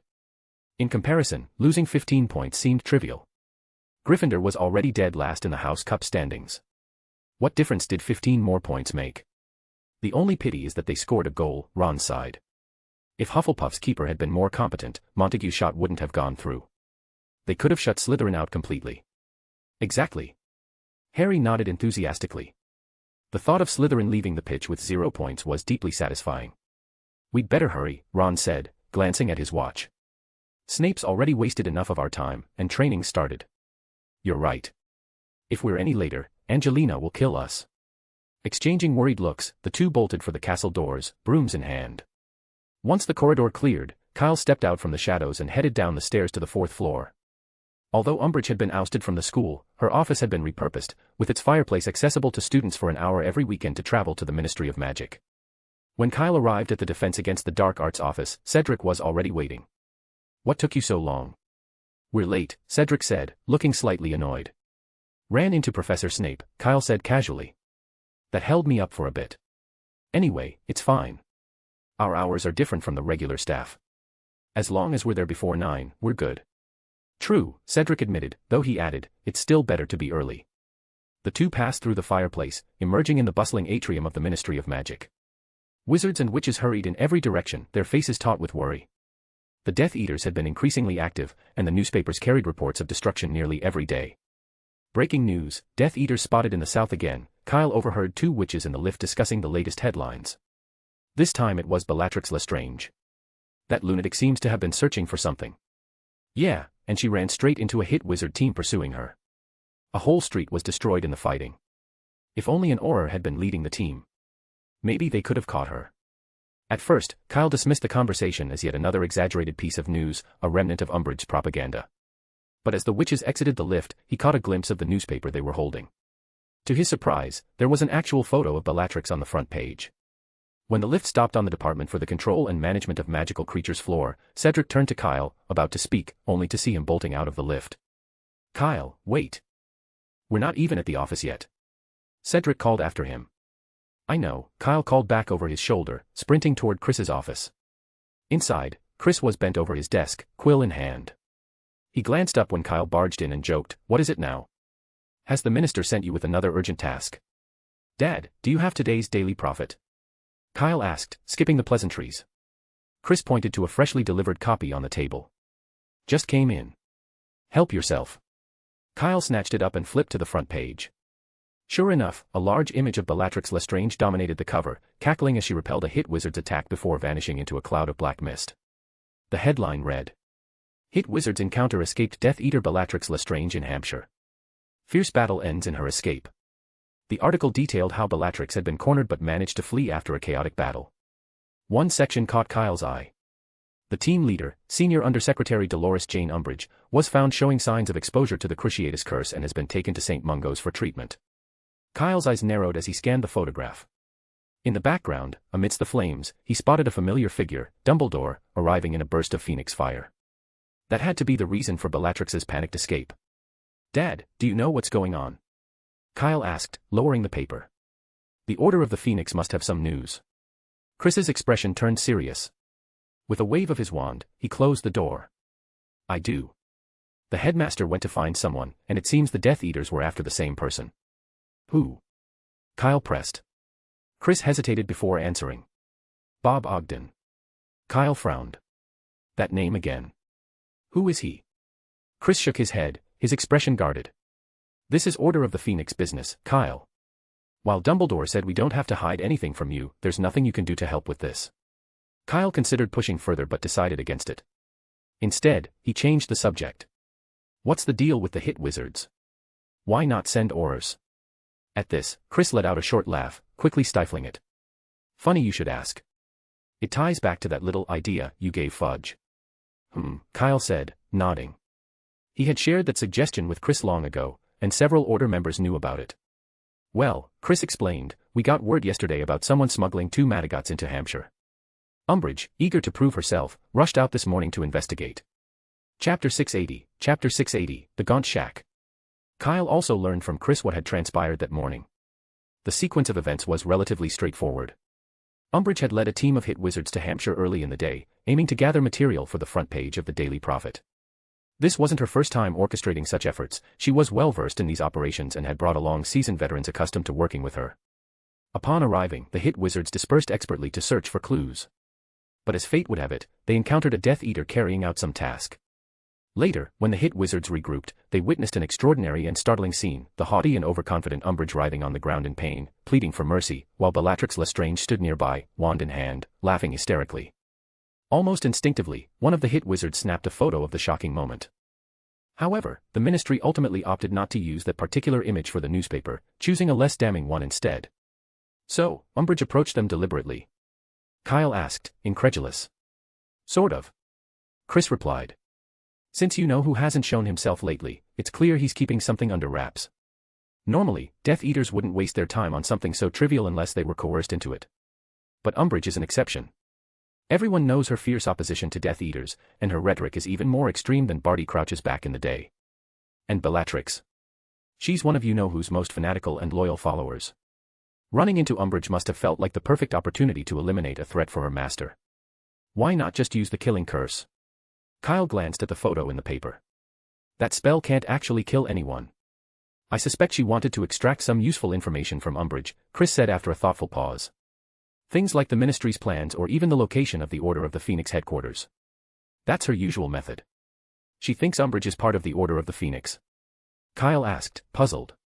Chris gave him a strange look, clearly surprised by the question. What do you think? He said dryly. Is there anyone who seems more like a member of the Order of the Phoenix than Umbridge? Well, I suppose that's true, Kyle muttered. Considering Umbridge's recent actions, she did seem to embody the qualities of an Order member more than some of its actual members, like Sirius or Moody. This impression was only reinforced by her alignment with Dumbledore, the last figure featured prominently in the paper.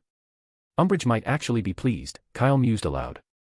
Overnight, she's suddenly an important member of the Order of the Phoenix. It fits with her promise to fight to the death against the Death Eaters in the paper. Chris shook his head but remained silent.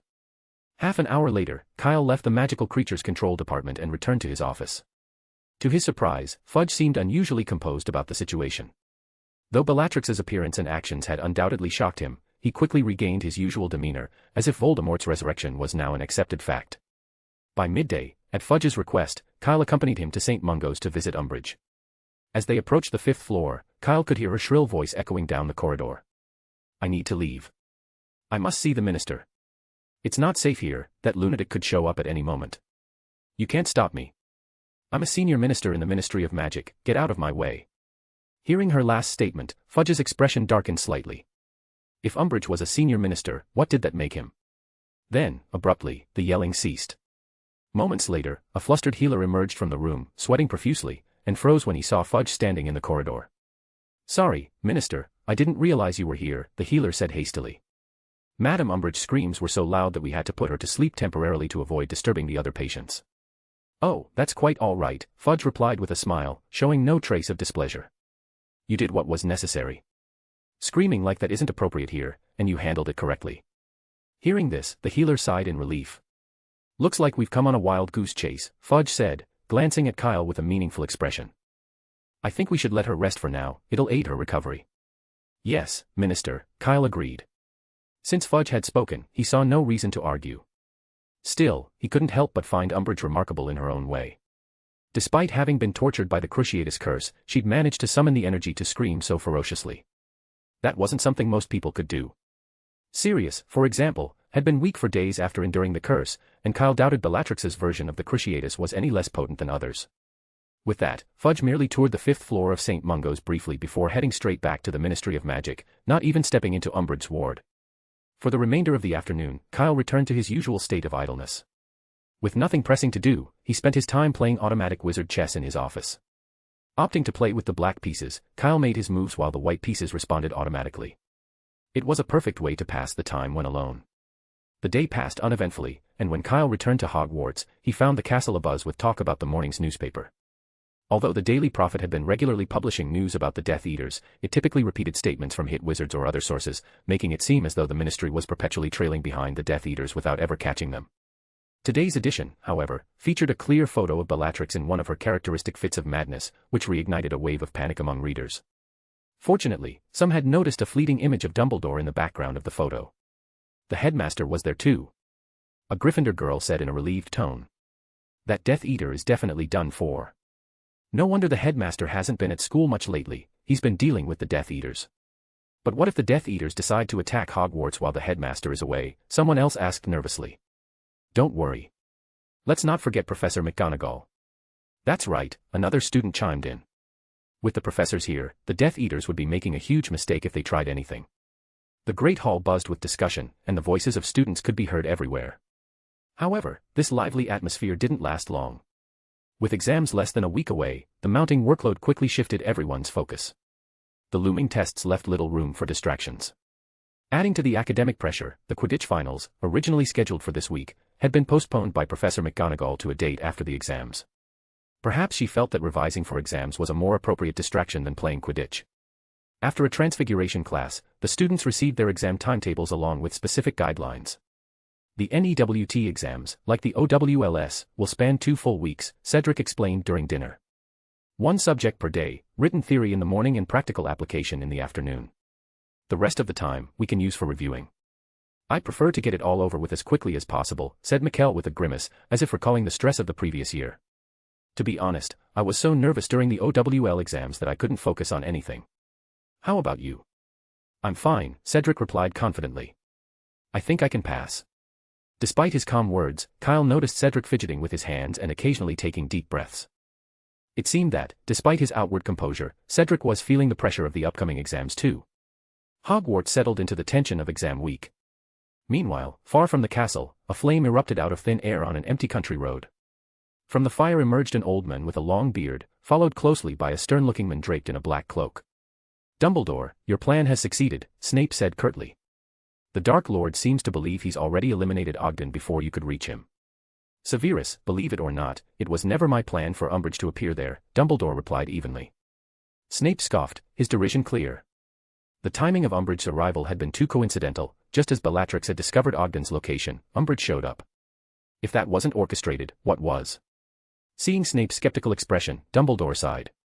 He knew it was futile to argue, even though he was telling the truth. It really had been a coincidence. With more pressing matters to attend to, he let the issue drop.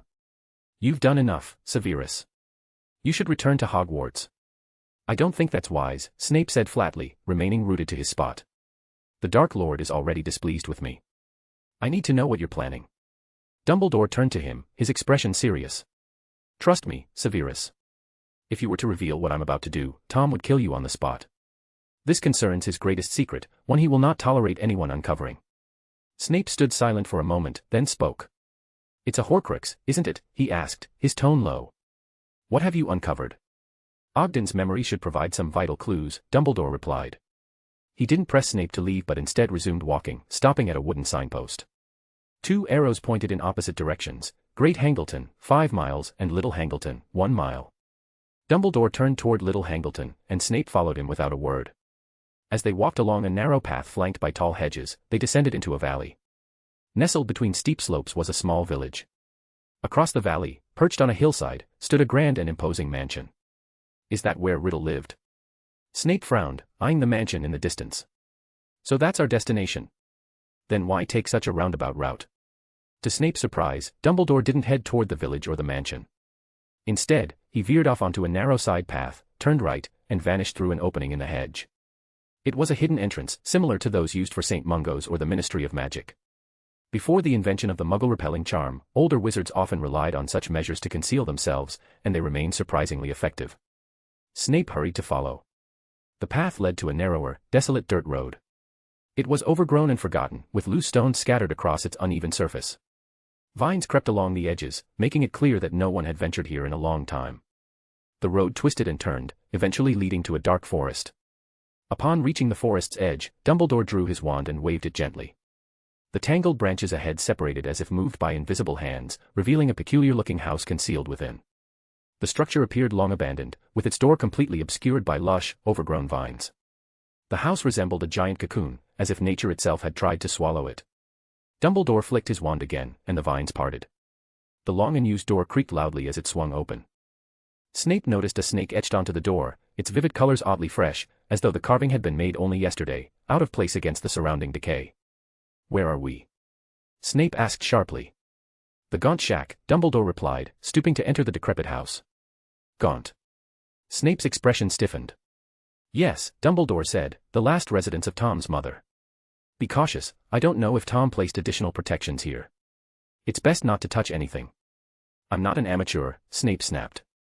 Bob Ogden, Dumbledore continued as they stepped inside, a former member of the Department of Magical Law Enforcement, once came here on official business. That's how I learned of this place.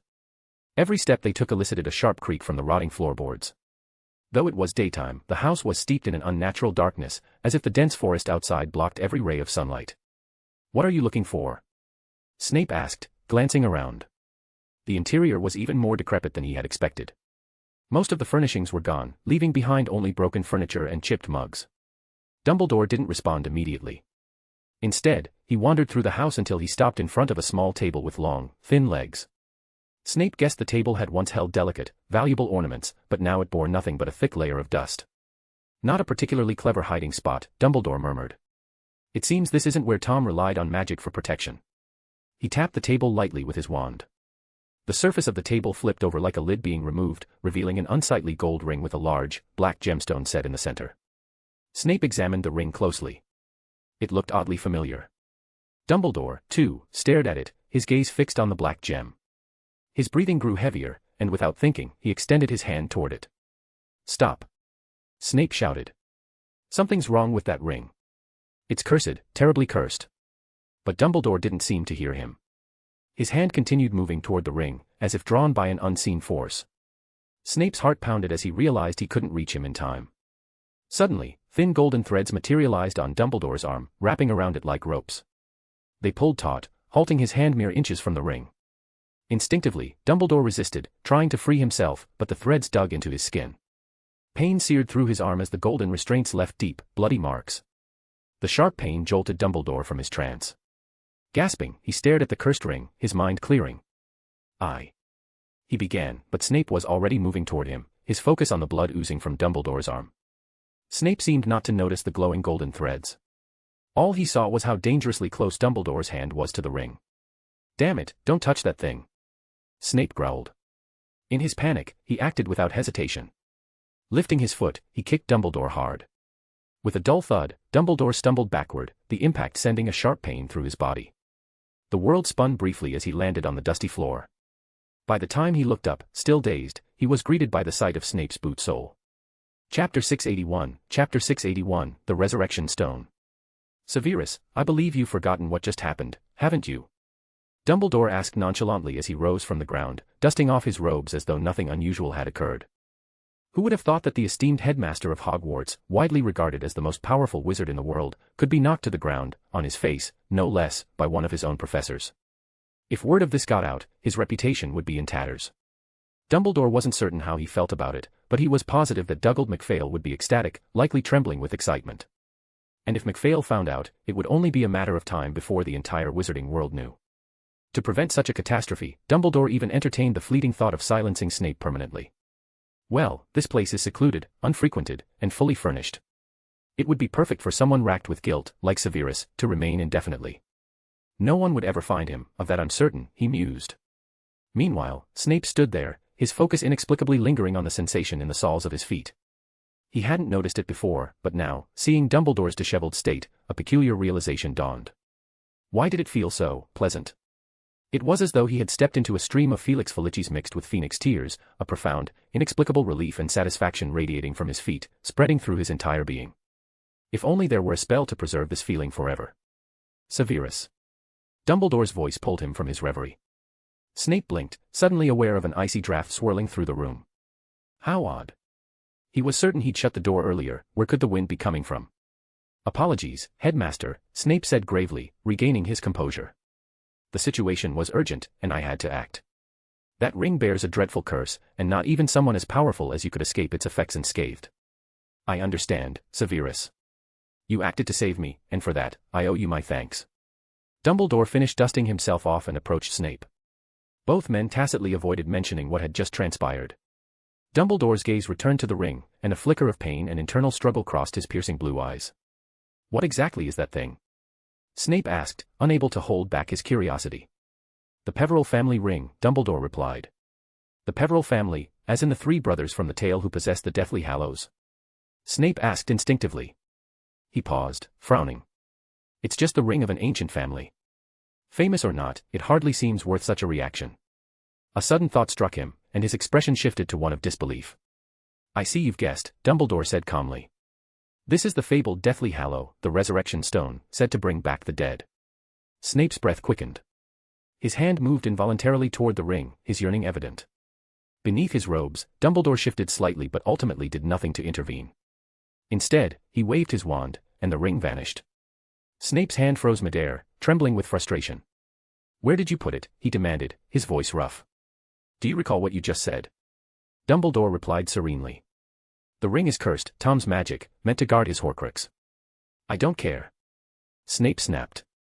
There's only one curse. I could bear it. If I took it, you wouldn't need to worry about it anymore. Isn't that enough? I understand your thoughts, Severus. But Lily is gone. The resurrection stone cannot truly bring her back. Dumbledore's calm gaze met Snape's. Besides, have you considered Kanna? I believe she is preparing for her most extraordinary Society of Potioneers examination, isn't she? Snape's breathing slowed. His voice dropped to a murmur. Perhaps she'd be fine without me. I'm certain she would, Dumbledore said with a faint smile. Kyle is an admirable young man, and together they... Silence. Snape roared, cutting him off. For reasons he couldn't quite articulate, his desire to touch the accursed stone abruptly dissipated. You must try to accept it, Severus, Dumbledore said gently. They truly are a good match. And I must warn you, your objections are futile. You know this to be true. If you say one more word, Snape interrupted coldly, I will ensure the Daily Prophet publishes every detail of your recent humiliation. For once, Dumbledore said nothing. A heavy, peculiar silence filled the gaunt shack. After an indeterminate amount of time, Snape broke the heavy silence. Well, how did you manage to come to your senses? He asked. I noticed that your hand paused at the critical moment. Otherwise, I wouldn't have been able to catch up. That, Dumbledore began, extending his arm and studying the bloodstains that stubbornly lingered, is the most astonishing part. I never imagined that a promise I made long ago would actually save my life. What kind of promise? Snape asked, unable to suppress his curiosity. He had assumed the injuries were merely a result of the curse. A magical contract, Dumbledore explained. It prevents me from even thinking about using a Horcrux. Because of this restriction, I cannot touch the resurrection stone. It, too, is one of Tom's Horcruxes. You knew the Dark Lord would turn the resurrection stone into a Horcrux. Snape frowned. This was part of your plan all along, wasn't it? A precaution you prepared before coming here. No, I didn't know, Dumbledore replied, shaking his head. And the contract has existed for years. If not for today's events, I might have entirely forgotten about it. Years. Snape's confusion deepened. Who would craft a magical contract for such a purpose? Dumbledore wasn't reckless, but this seemed almost absurd. It was Kyle, Dumbledore said suddenly.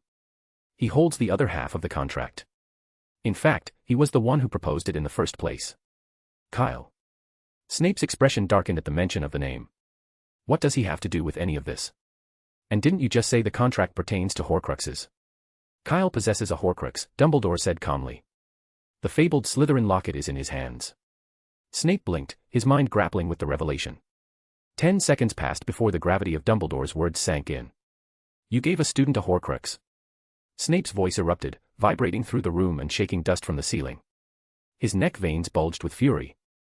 How dare you entrust such a dangerous object to a child? What if it's cursed? What if someone touches it accidentally? What were you thinking? Judging by his expression, Snape looked one impulsive step away from kicking Dumbledore again. Calm down, Severus, please, Dumbledore interjected quickly. I've already examined it thoroughly. There is no curse on the locket, nor any dark magic that could harm Kana. I assure you. Snape's anger dimmed slightly at the mention of Kana's safety. You'd better be right, he muttered, his tone still sharp. For all he cared, Kyle could deal with the consequences himself. Kana's well-being, however, was non-negotiable. So, this contract, Snape said with a sneer, was initially meant to bind Kyle to something, wasn't it? How ironic that it ended up saving your life. It is rather ironic, Dumbledore agreed, a faint smile tugging at the corners of his mouth. But I must clarify, this was entirely Kyle's idea. I had no intention of binding him through magic. You expect me to believe that Kyle foresaw the Resurrection Stone becoming a Horcrux? Snape's voice rose again, skepticism clear in his tone. I don't believe he did, Dumbledore murmured, his gaze drifting back to the faint bloodstains on his arm.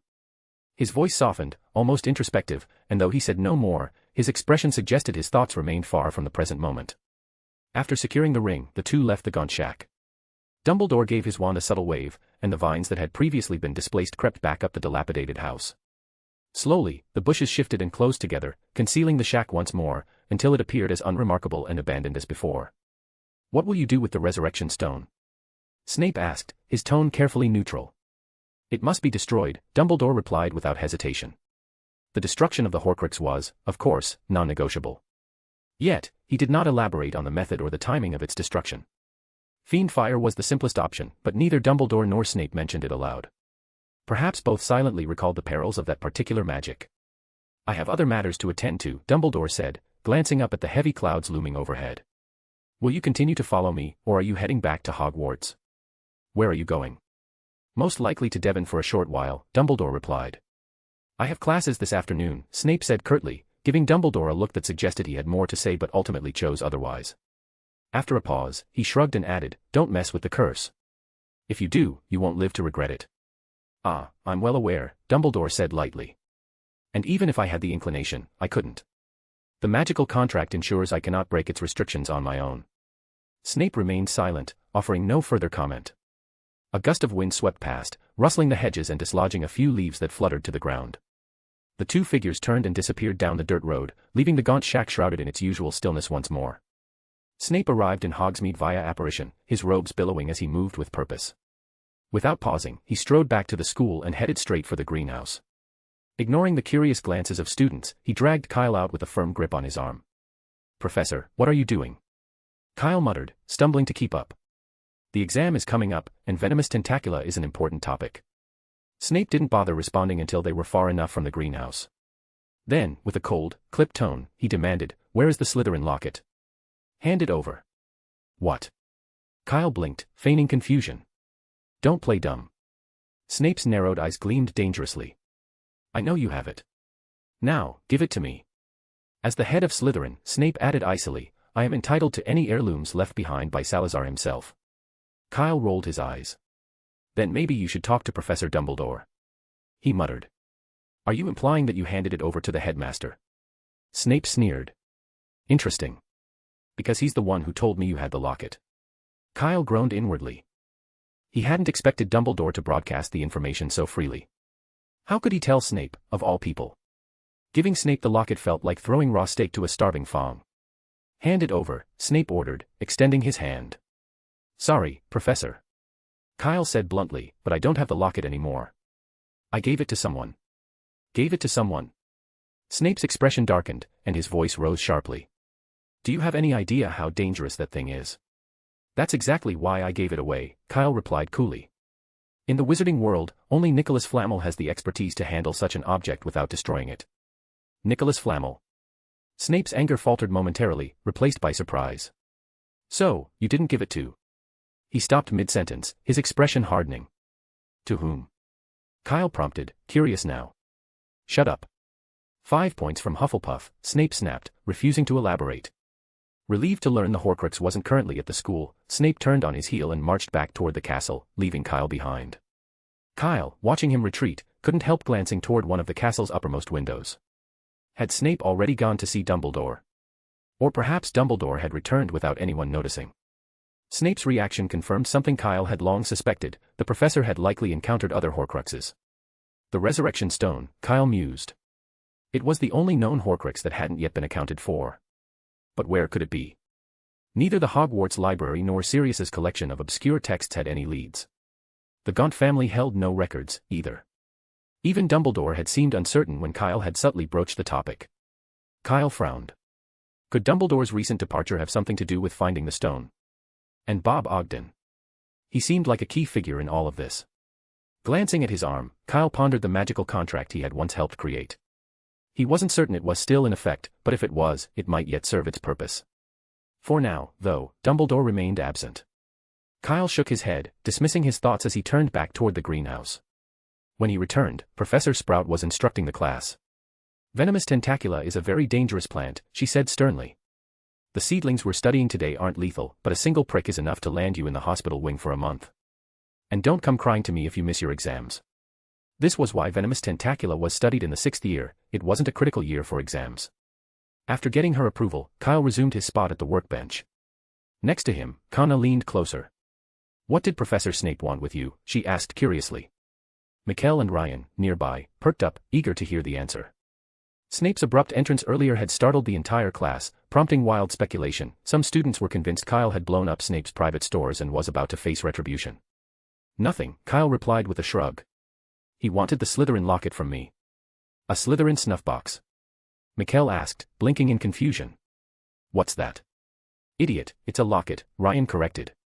It's supposedly one of the founder's relics, one for each house. Gryffindor has the sword, Ravenclaw has her diadem, and Hufflepuff has the golden cup. But they've all been lost for centuries. No one's actually seen one. That's amazing. Michael's eyes lit up, but then he turned to Kyle with suspicion. Wait, if that's true, why would Snape come to you for it? Who knows? Kyle said, slipping on his dragon-hide gloves. Maybe someone said something to him. That person must be trying to frame you. Mikkel said indignantly. That's awful. Yes, I agree, Kyle said, nodding in agreement. Chapter 682, Final Exams. On the first Sunday of June, Dumbledore, absent from Hogwarts for quite some time, finally returned. That evening, he entered the Great Hall during dinner, accompanied by a group of elderly witches and wizards. The unexpected visitors immediately drew the attention of the students. Who are they? I think they're the examiners. I know. That's Professor Marchbanks, the oldest member of the Ministry of Magic's Wizarding Examinations Authority. A buzz of speculation rippled through the hall. Kyle's gaze instinctively fell on Dumbledore's hands. To his relief, while they still appeared dry and wrinkled, resembling straw encased in skin, they hadn't turned black, and no strange rings adorned his fingers. Kyle exhaled softly, reassured. His attention shifted to the other wizards accompanying Dumbledore. Professor Tofty, an unsteady old wizard, seemed the most frail. Though he looked ancient, he had only recently celebrated his 100th birthday and was considered relatively young in this company. Kyle remembered him from the previous year's charms and herbology exams. Professor Marchbanks, on the other hand, appeared unchanged.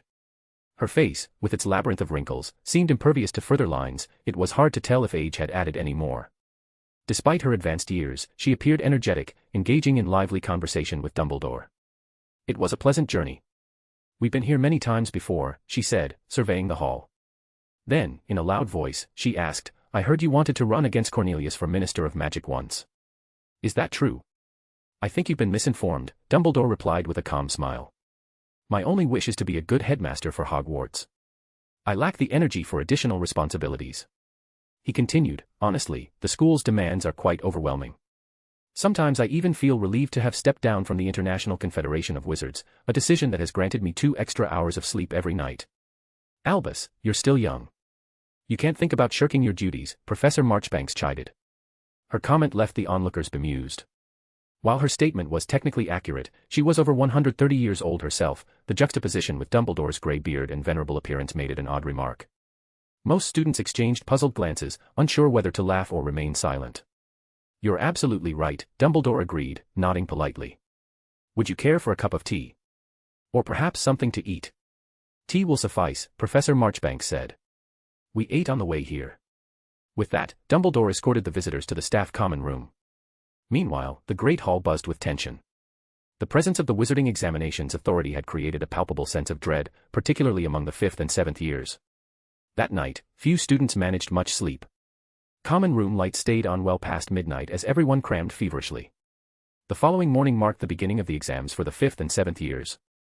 At breakfast, Justin sat clutching a book, muttering under his breath, while Susan and Hannah, seated nearby, quizzed each other from the standard book of spells to ensure they had memorized it correctly. "What do you guys have first today?" Kyle asked as he slid into a seat beside Cedric. "Charms," Cedric replied. Even Cedric seemed on edge, his hand trembling slightly as he spread jam on his bread. "Hang in there," Kyle said, giving Cedric an encouraging pat on the shoulder before heading to class. The 6th-year exams were scheduled a week after those for the 5th and 7th years, ensuring all students finished at the same time. However, to prevent cheating during the 5th year's OWLs, the professors enforced strict measures, including taking attendance 3 times in nearly every class to ensure no one left unnoticed. This vigilance was particularly intense for students with outstanding grades like Kyle and Kana. During a transfiguration lesson, Professor McGonagall seemed so focused on them that she nearly took a seat beside them to observe more closely. After class, part of the corridor leading to the OWL examination room was cordoned off, with lines drawn on the floor by wands to track anyone crossing unauthorized. By midday, 3 students had been penalized, each losing 20 points. If they had been 6th years, the consequences would have been harsher, with points deducted even more severely and possible detention. For Kyle, the days that followed were no easier. Professors appeared to target him in every class, assigning tasks seemingly designed to confirm his identity and abilities, likely to ensure he wasn't an imposter under the influence of Polyjuice Potion. "It feels like they're the ones sitting for exams, but why do I feel like I'm the one in the exam room?" Kyle muttered after their final transfiguration class on Friday. Throughout the week, he had been made to perform numerous challenging charms daily, revisiting almost everything he had learned and even venturing into spells beyond the standard curriculum. In the most recent transfiguration lesson, Professor McGonagall had required him to demonstrate 3 transfiguration spells, even though one was a second-degree transfiguration spell that was only taught in 7th year. "If I were a professor, I'd do the same thing," Kana said matter-of-factly. "They're making sure you're not helping any 5th-year students cheat on their OWLs. Who could I possibly help?" Kyle shrugged. "It's not like Harry or Ron could afford my appearance fee. So you would help if they could pay you?" Kana raised an eyebrow. "No way." "I was joking," Kyle replied, shaking his head. "Besides, Professor Marchbanks may be old, but her eyesight is still sharp, and she has plenty of experience. Even Tonks, a metamorphmagus, couldn't fool her, let alone Dumbledore. I'd have to be out of my mind to try helping someone cheat." Incidentally, Tonks had returned to the Ministry of Magic on the first day of exams, and the other assistant, Twycross, had other commitments and couldn't attend. This left Professor McGonagall covering defense against the dark arts for the week. Snape had been keen to take on the role, but Dumbledore seemed to have vetoed the idea. Recently, Snape had been walking around with a perpetually sour expression, as if everyone owed him 100 galleons. With no exams scheduled over the weekend, most students took the opportunity to catch up on their studies. Kyle had intended to speak with Dumbledore but wasn't sure if the headmaster was avoiding him or had left the castle again. He had knocked on the door on the 8th floor for half the day without receiving a response. Without the password, the gargoyle guarding the entrance to the headmaster's office refused to budge. Frustrated, Kyle grabbed a painting from elsewhere in the castle and affixed it to the gargoyle's head with a permanent sticking charm. "Come back here, you despicable thief. You nasty little sneak," bellowed Sir Cadogan, whose portrait had been forcibly relocated. Ignoring the knight's protests, Kyle made his way back to the Hufflepuff common room. The atmosphere there was the most studious it had been all year, with the sounds of recitation and reading filling every corner. Still, exceptions remained, like Mikkel and Ryan, who sat in a corner, completely unbothered, engrossed in a game of wizard chess. "We're revising too," Mikkel said with a straight face. "Because only when I'm playing chess does my brain feel active enough, and the sound of everyone else revising just flows into my ears automatically." Kyle blinked at Michael's earnest expression. This so-called method of revision was unlike anything he had ever heard before. It was truly an eye-opener. By Monday, exams for the other grades had begun as well. The first subject for the 6th years was charms. The theory exam was as straightforward as ever, and Kyle completed it in just 20 minutes. Unfortunately, he wasn't allowed to leave early and had to sit quietly until the exam period ended. The practical exam followed, and as Kyle waited in line to enter the exam room, he noticed a group of fifth-years descending the stairs. It seemed their exam had already finished. When his turn came, Professor Flitwick glanced at him briefly and marked a large circle on the parchment. "Well, you've passed," he said with a cheerful smile. "I've tested you on everything I could think of over the past week, and you handled it all without trouble. Didn't you?" Kyle nodded, a little amused. "Good. Now, go fetch the next person." Kyle took a leisurely stroll around the classroom before stepping out. Later that afternoon, the Transfiguration exam awaited. Unlike Flitwick, Professor McGonagall was much stricter. While she also awarded Kyle a perfect score as soon as he entered the room, she still made him go through all the formalities. On Tuesday, during the potions exam, Kyle felt confident in the antidote to common poisons he had brewed. However, with Snape glaring at him coldly throughout the process, Kyle couldn't be certain he'd receive a high mark. Snape's piercing gaze felt less like an assessment of his skills and more like a personal vendetta, likely tied to his failed attempt to substitute for defense against the dark arts. Wednesday's Ancient Runes exam had the smallest group of students, with fewer than 10 participants. Professor Babbling appeared utterly uninterested in supervising, her head bobbing as though she were on the verge of sleep. Cheating wasn't much of a concern anyway, as the exam content was so obscure it wouldn't help to look up answers in the textbook.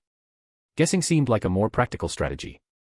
For defense against the dark arts, the Wizarding Examinations Authority sent a substitute invigilator since the teaching assistants were unavailable. A plump witch with a constant smile oversaw the exam. Despite her friendly demeanor, she was quick to catch rule breakers. She apprehended 3 students attempting to bring magical contraband into the exam room. One of them had hidden a magical item in the sole of his shoe. "You've been walking too lightly on your left foot. It's obvious you're hiding something there," she said kindly but firmly. "Take it out and dispose of it now, or I'll have to mark you as cheating if you enter the room." The student flushed red, hung his head, and slunk into the next classroom, his plans thwarted. The final exam was History of Magic. The monotony of this subject had remained unchanged over 6 years, making it almost emblematic of Hogwarts. Surviving this dreary exam marked the end of the grueling exam season. Yet, an unusual incident occurred during the 5th year's History of Magic exam. Harry Potter had reportedly fainted in the middle of the test, muttering unintelligible phrases. Potter kept saying, "Stop, don't touch him, run." Susan recounted outside the castle grounds as she described the scene. "He looked like he'd fallen asleep and started dreaming. Mr. Tofty wanted to take him to the hospital wing, but Potter insisted he was fine," she added. "It's probably just stress," Hannah suggested with a sigh. "I've been having nightmares too, dreams about failing every exam. That sort of pressure is terrifying." Despite the oddity of the incident, it didn't attract much attention. With exams finally over, everyone was eagerly anticipating the upcoming 2-month holiday, and not even Harry or Voldemort could dampen their spirits. Kyle, however, was unsettled. After hearing about the incident, he headed straight to the headmaster's office on the 8th floor. The portrait he had affixed to the gargoyle's head was gone. The gargoyle seemed amused, shrugging as though mocking him. Kyle narrowed his eyes, briefly considering whether to replace the portrait with a toilet seat. Before he could act, the gargoyle sprang aside, revealing the passageway behind it. Startled but not wasting any time, Kyle hurried up the spiral staircase. As he ascended, faint voices echoed from the office above. Reaching the oak door, he paused, the voices now clearer. "Headmaster, I really saw it. Voldemort has Sirius, and he's planning to steal something from the Department of Mysteries." "Calm down, Harry." Dumbledore shook his head, cutting him off gently. "As far as I know, Sirius is currently elsewhere, assisting Alastair. He hasn't been captured by Voldemort. He's safe." "But..." Harry started, looking distressed, as though he wanted to argue further. At that moment, the oak door creaked open, and Kyle stepped into the office. "Oh, I was wondering when you'd arrive," Dumbledore said, glancing at him with a faint smile. "To be honest, I'm not much of a fan of Sir Cadogan. He's a bit too spirited. Perhaps next time you could select a less boisterous painting." "I will," Kyle replied with a small nod. "Good," Dumbledore said, turning his attention back to Harry. "Now, Harry, I suggest you take some time to walk the grounds with your friends and enjoy the approaching holidays. As I said, Sirius is safe. And don't forget why I asked you to study occlumency. Perhaps this vision is precisely what Voldemort wants you to see." Harry let out a reluctant sigh, seeming to suppress his frustration. "Okay. Goodbye, Headmaster." With that, he turned and left the office, closing the door behind him. Once Harry was gone, Kyle frowned. "Professor, didn't Harry already learn occlumency? How is he still having these dreams?" "I don't think he followed my advice to study it more deeply," Dumbledore replied, his tone tinged with mild disappointment. "And occlumency at a basic level isn't very effective. So, what he saw, was it fake?" It could have been real, Dumbledore admitted, drumming his fingers lightly on the desk. In fact, I haven't been able to contact Sirius or Alastor directly. For now, I must wait for their reply. Why not use a phoenix? Kyle asked, glancing over at Fawkes, perched nearby. You need to understand something, Kyle. Dumbledore shook his head. A phoenix is not a messenger. It can only deliver letters to a known location.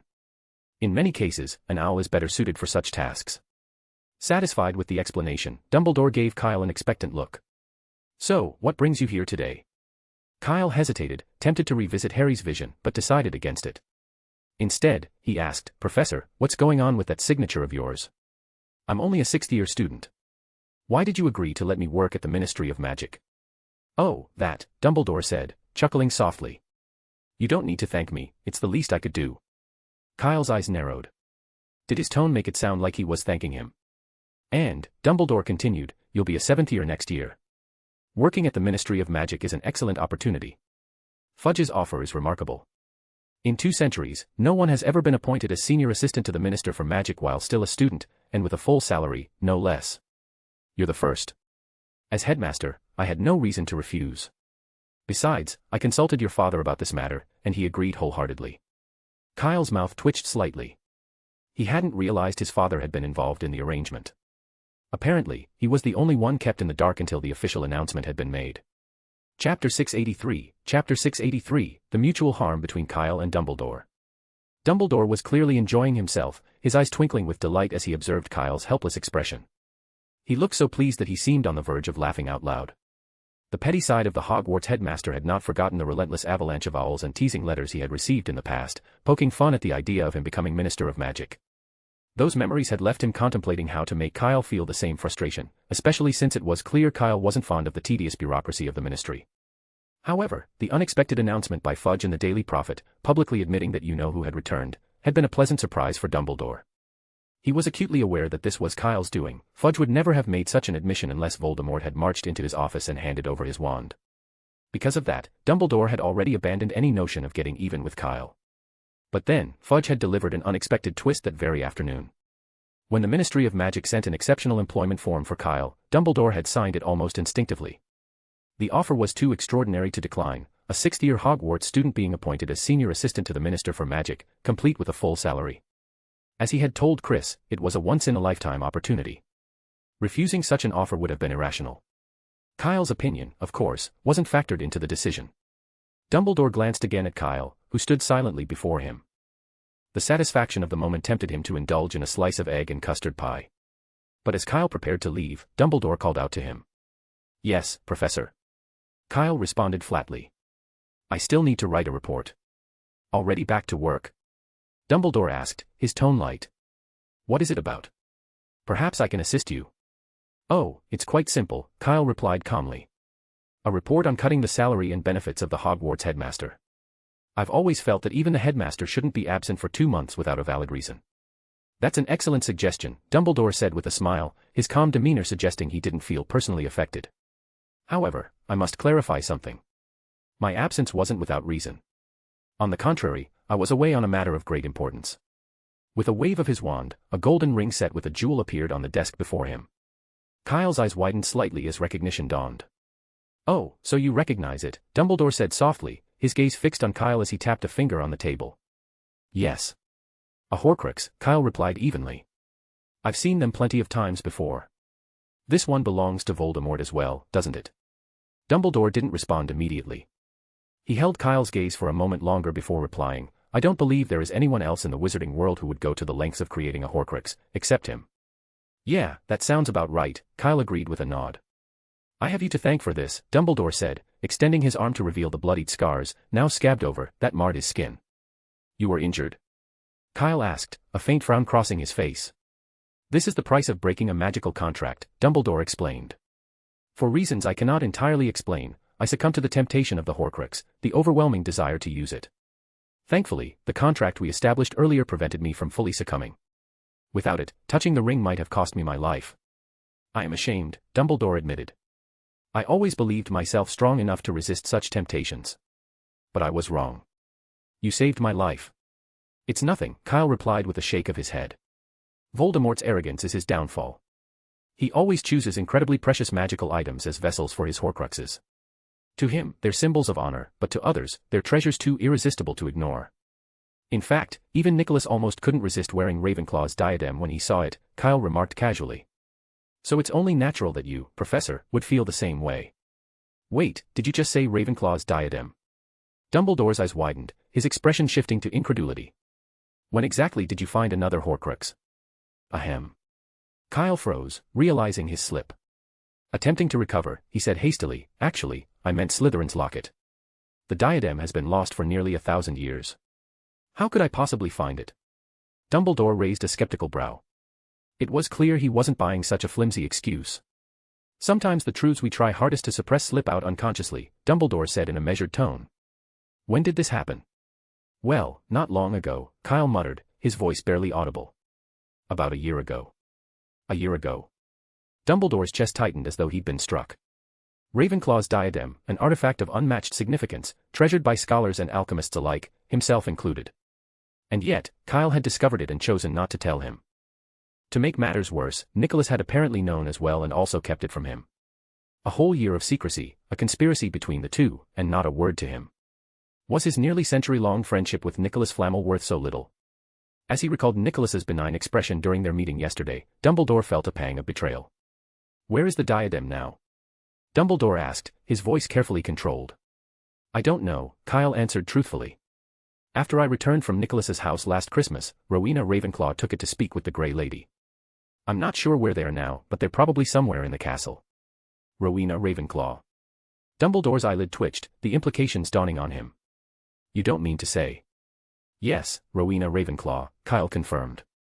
One of the founders of Hogwarts. Part of her consciousness is attached to the diadem. Both Nicholas and I have spoken with her, she's very insightful. We had some fruitful discussions. Dumbledore's hand slammed onto the table with a thud. For a moment, the light in his piercing blue eyes dimmed, and he seemed lost in thought. Are you all right, Professor? Kyle asked, genuine concern in his voice. I'm fine, Dumbledore replied stiffly, quickly regaining his composure. Despite the profound regret of missing an opportunity to converse with Rowena Ravenclaw herself, Dumbledore took solace in knowing the diadem was still within the school. There was still a chance to see it, and possibly her. This revelation also resolved another lingering question in his mind. Perhaps Kyle's insistence on creating magical contracts to safeguard against Horcruxes wasn't overcautious after all. Dumbledore now believed that anyone aware of Horcruxes and determined to pursue them should bind themselves with similar protections. The temptation posed by an artifact like the diadem, imbued with the consciousness of one of the founders, was undeniable. Still, one question remained unanswered. How could Voldemort have chosen such a priceless item to serve as a Horcrux? Did he not realize it harbored a fragment of Rowena Ravenclaw's consciousness? Dumbledore doubted Kyle was lying, especially given Nicholas's involvement.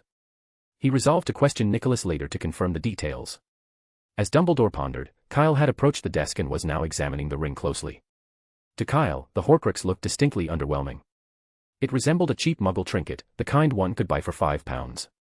The single gemstone, which might once have been its only redeeming feature, was marred by a small crack, as though it had been carelessly dropped and damaged. Professor. Kyle asked quietly, you didn't destroy the Horcrux by splitting it with the Gryffindor sword, did you? Of course not, Dumbledore replied, shaking his head. The Gryffindor sword is sharp, but it cannot destroy a Horcrux. The crack in the stone was already there.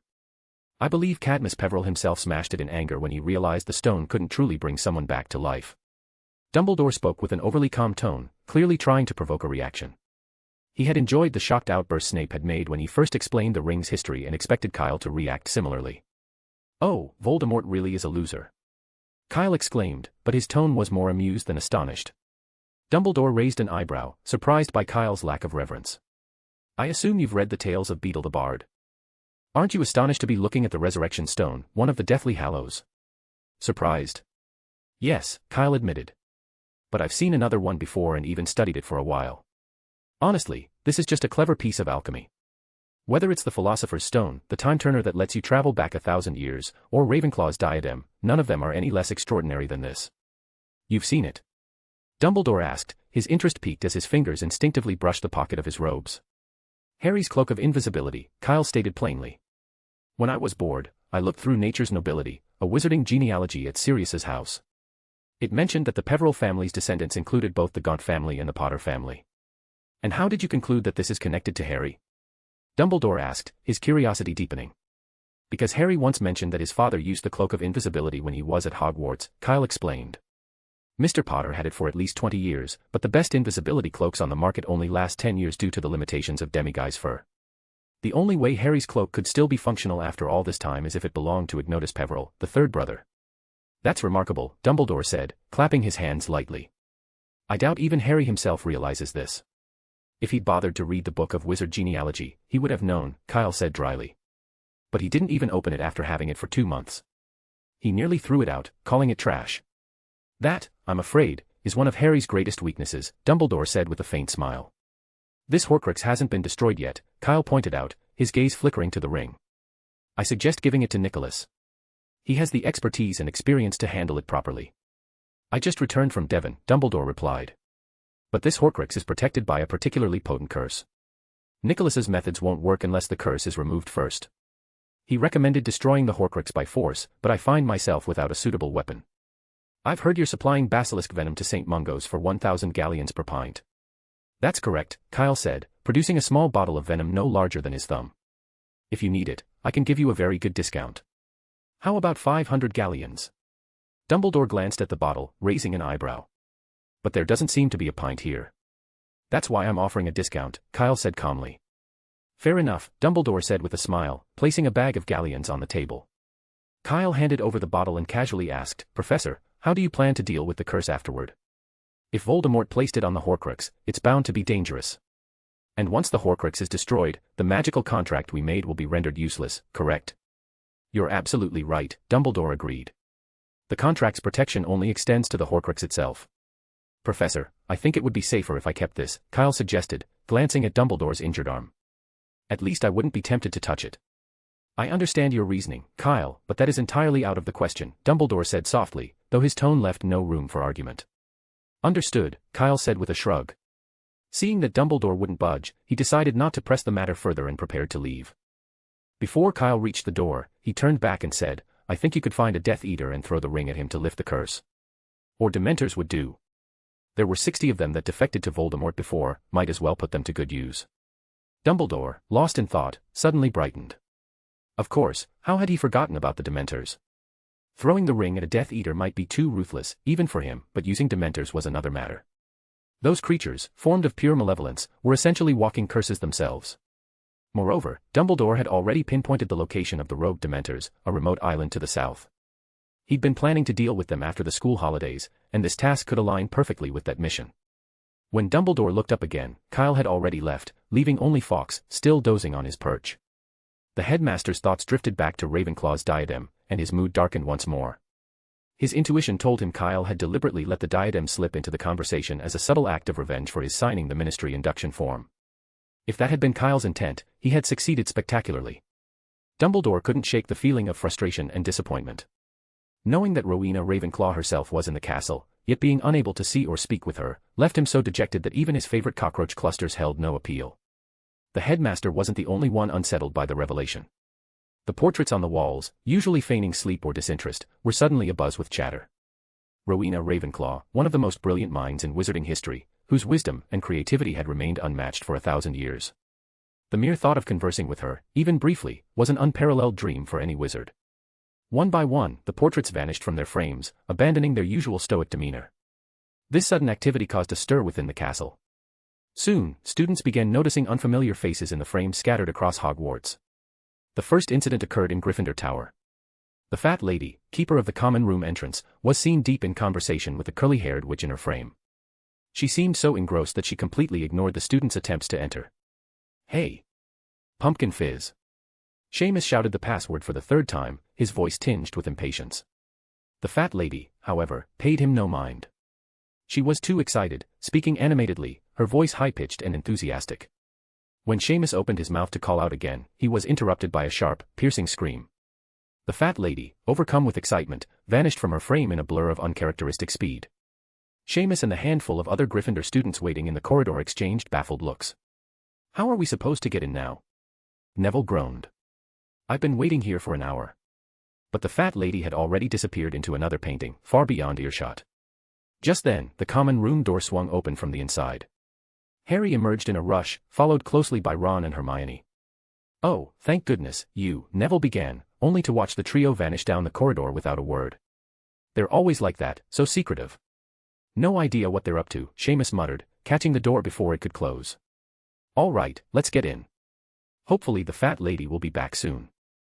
I'm not spending the next few days locked out here." With that, he ducked through the passage into the common room.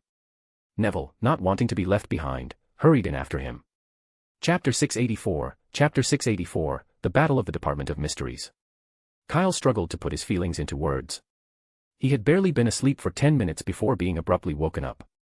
"Fred, George, you'd better have a good explanation," he muttered, sitting up and rubbing his face in an attempt to shake off his grogginess. It was surprising enough to see the Weasley twins in the Hufflepuff dormitory. As for Mikkel and Ryan, their beds were conspicuously empty. No doubt they were still in the common room playing wizard chess, having announced their intention to pull an all-nighter.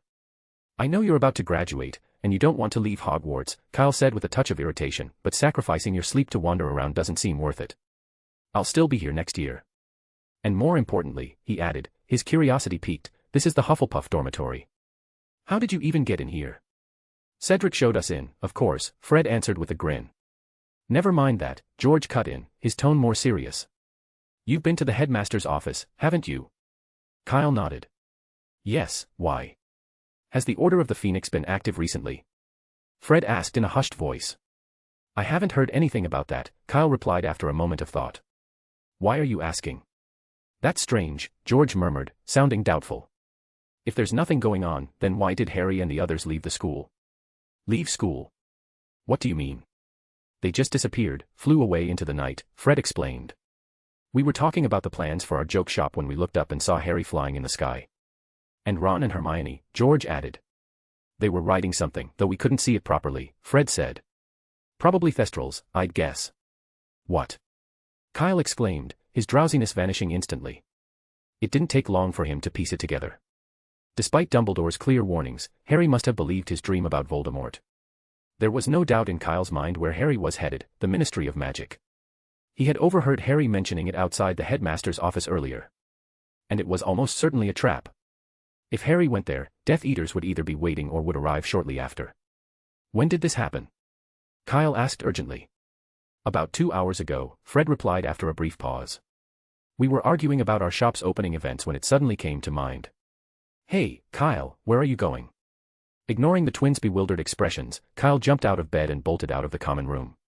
As he dashed toward the 8th floor, he unexpectedly ran into Dumbledore, who stood near the entrance to the Gryffindor common room. "Professor," Kyle called out, rushing over. He quickly relayed everything Fred and George had told him. "I already know," Dumbledore said quietly, his face unusually pale. "Not long ago, I received confirmation that Sirius is safe and sound. I was on my way to tell Harry, but it seems I was too late. I believe they must have left while I was destroying the Horcrux. So what do we do now?" Kyle asked urgently. "Are we going to the Ministry of Magic?" "I will go," Dumbledore replied firmly. "You'll be safest here at the school." "No," Kyle said, shaking his head resolutely. "They're heading to the Department of Mysteries. My mum works there." Dumbledore hesitated. He wanted to reassure Kyle, to tell him that his mother, Diana, was perfectly safe. But the words wouldn't come. If their roles were reversed, Dumbledore knew he wouldn't be able to stay behind based solely on someone else's assurances. "It's okay, Professor," Kyle said quickly, his voice steady. "As long as the opponent isn't Voldemort, those Death Eaters are no match for me." "The Death Eaters are not as weak as you think, Kyle," Dumbledore replied seriously. "Many of them were once the most skilled wizards of their time, forged by the brutality of war." Kyle didn't argue. Instead, he opened his suitcase, revealing its contents with a practiced motion. Dumbledore sighed. Fine." In just a moment, he seemed to change his mind. "Take my hand," he said. Kyle immediately grabbed Dumbledore's arm. Fawkes flew in from a distance, landing gracefully on Dumbledore's shoulder. A familiar sensation of spinning overtook them, and the corridor with its portraits vanished. When Kyle opened his eyes, they were standing in a dark, foreboding passageway. "Are we at the Ministry of Magic?" Kyle asked, forcing his eyes to focus and swallowing down the queasy feeling in his stomach. "Yes," Dumbledore replied, looking intently toward the black door at the end of the corridor. "This is the entrance to the Department of Mysteries. I don't think we're too late, they should still be inside." Kyle stepped forward quickly, but paused when he noticed Dumbledore had not followed. Instead, the headmaster stood motionless, wand drawn, his gaze fixed on the far end of the corridor. "So, you truly are here, Tom," Dumbledore said coldly. From the shadows emerged a tall, thin figure in a black hood. His snake-like red eyes gleamed with malice. "Ah, Dumbledore." Voldemort's voice was as chilling as ever, dripping with mockery. Kyle felt an icy shiver down his spine but had no time to dwell on it. Dumbledore and Voldemort raised their wands simultaneously, and the narrow passage exploded with a clash of green and red light. The walls shook, and the air seemed to crackle with magical energy. Seizing the moment, Kyle dashed to the black door, pushed it open, and slipped inside. The door shut behind him, cutting off the sounds of the duel outside as if they had never existed. Breathing heavily, Kyle steadied himself. Dumbledore could hold his own against Voldemort. The real threat was ahead, and he needed to focus on the Death Eaters inside the Department of Mysteries. Unlike the eerie silence of his last visit, the space was alive with chaos, screams, explosions, and the sounds of spells clashing echoed faintly through the chambers. As he ventured deeper, Kyle came upon the Hall of Prophecy, a vast space lined with towering shelves of glowing orbs. In the middle of the room, Harry stood with his wand in one hand and a crystal prophecy globe in the other, facing off against a woman with wild, tangled hair. "Where's Sirius?" Harry demanded, his voice trembling with anger.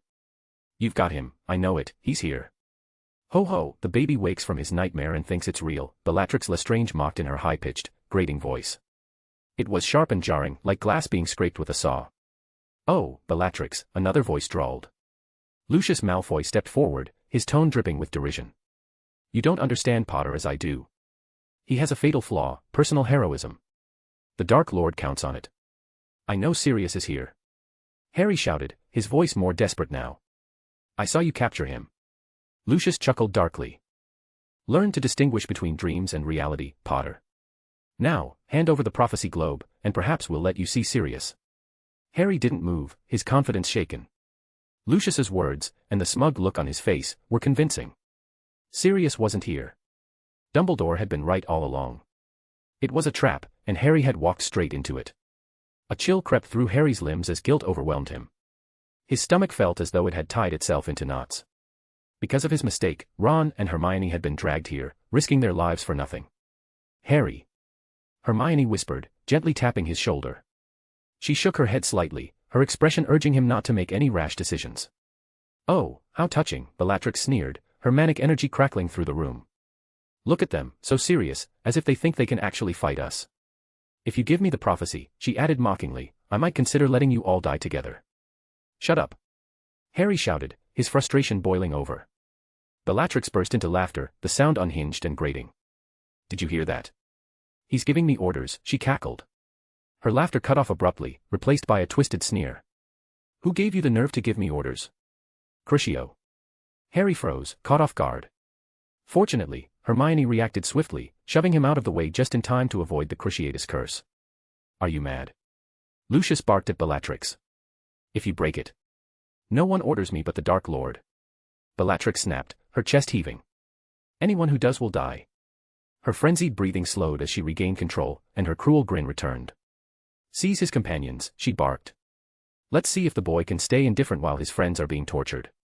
Don't even think about it." Sirius's voice rang out as he burst into the room, wand aimed directly at Bellatrix. Confringo. The spell hit its mark, sending Bellatrix hurtling backward into a towering shelf of prophecy balls. The impact triggered a cascade, shattering dozens of orbs, their contents spilling forth like a ghostly rain of milky white figures. Countless murmured voices filled the room, overlapping so chaotically that no one could discern the words. "Run!" The shout came from two more figures bursting into the room, Moody and Mr. Weasley. Moody moved to block the advancing Death Eaters, while Mr. Weasley ushered Harry and his friends toward the nearest door. "Mr. Weasley, what are you doing here?" Harry asked, his voice laced with shock. "We got a message from Dumbledore and came as fast as we could," Mr. Weasley answered quickly. "But Harry, you shouldn't have come." "Arthur's right," Sirius said as he caught up with them. "Even if you came here to save me, I have to say it, this was far too reckless.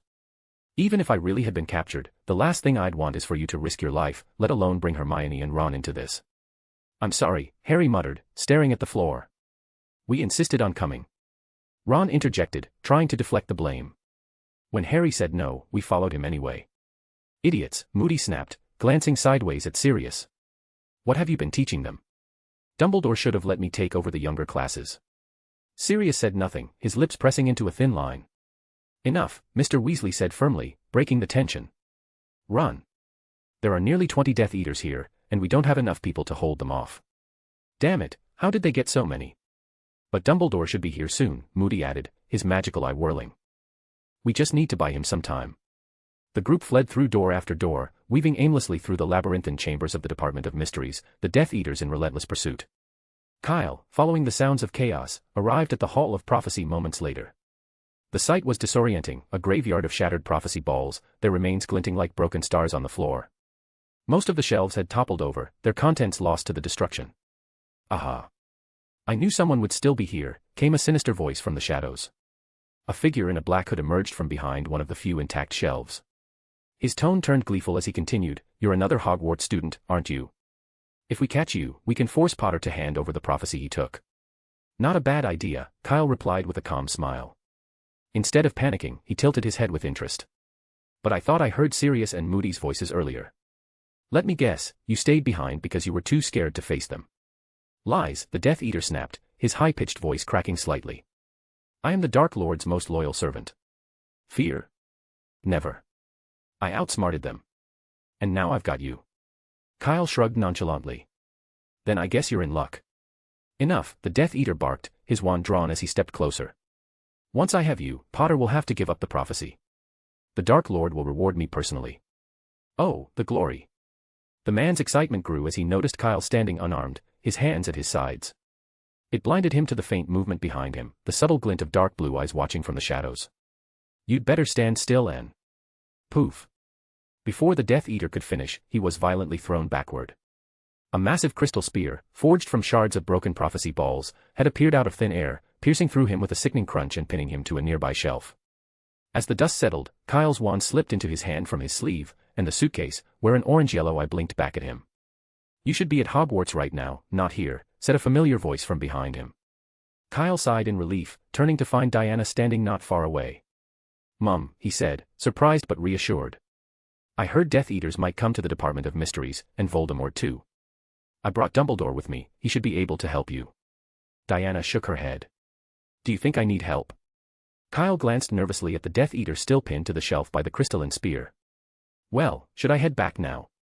"Forget it," Diana said with a resigned sigh. "It's even more dangerous outside the Department of Mysteries right now."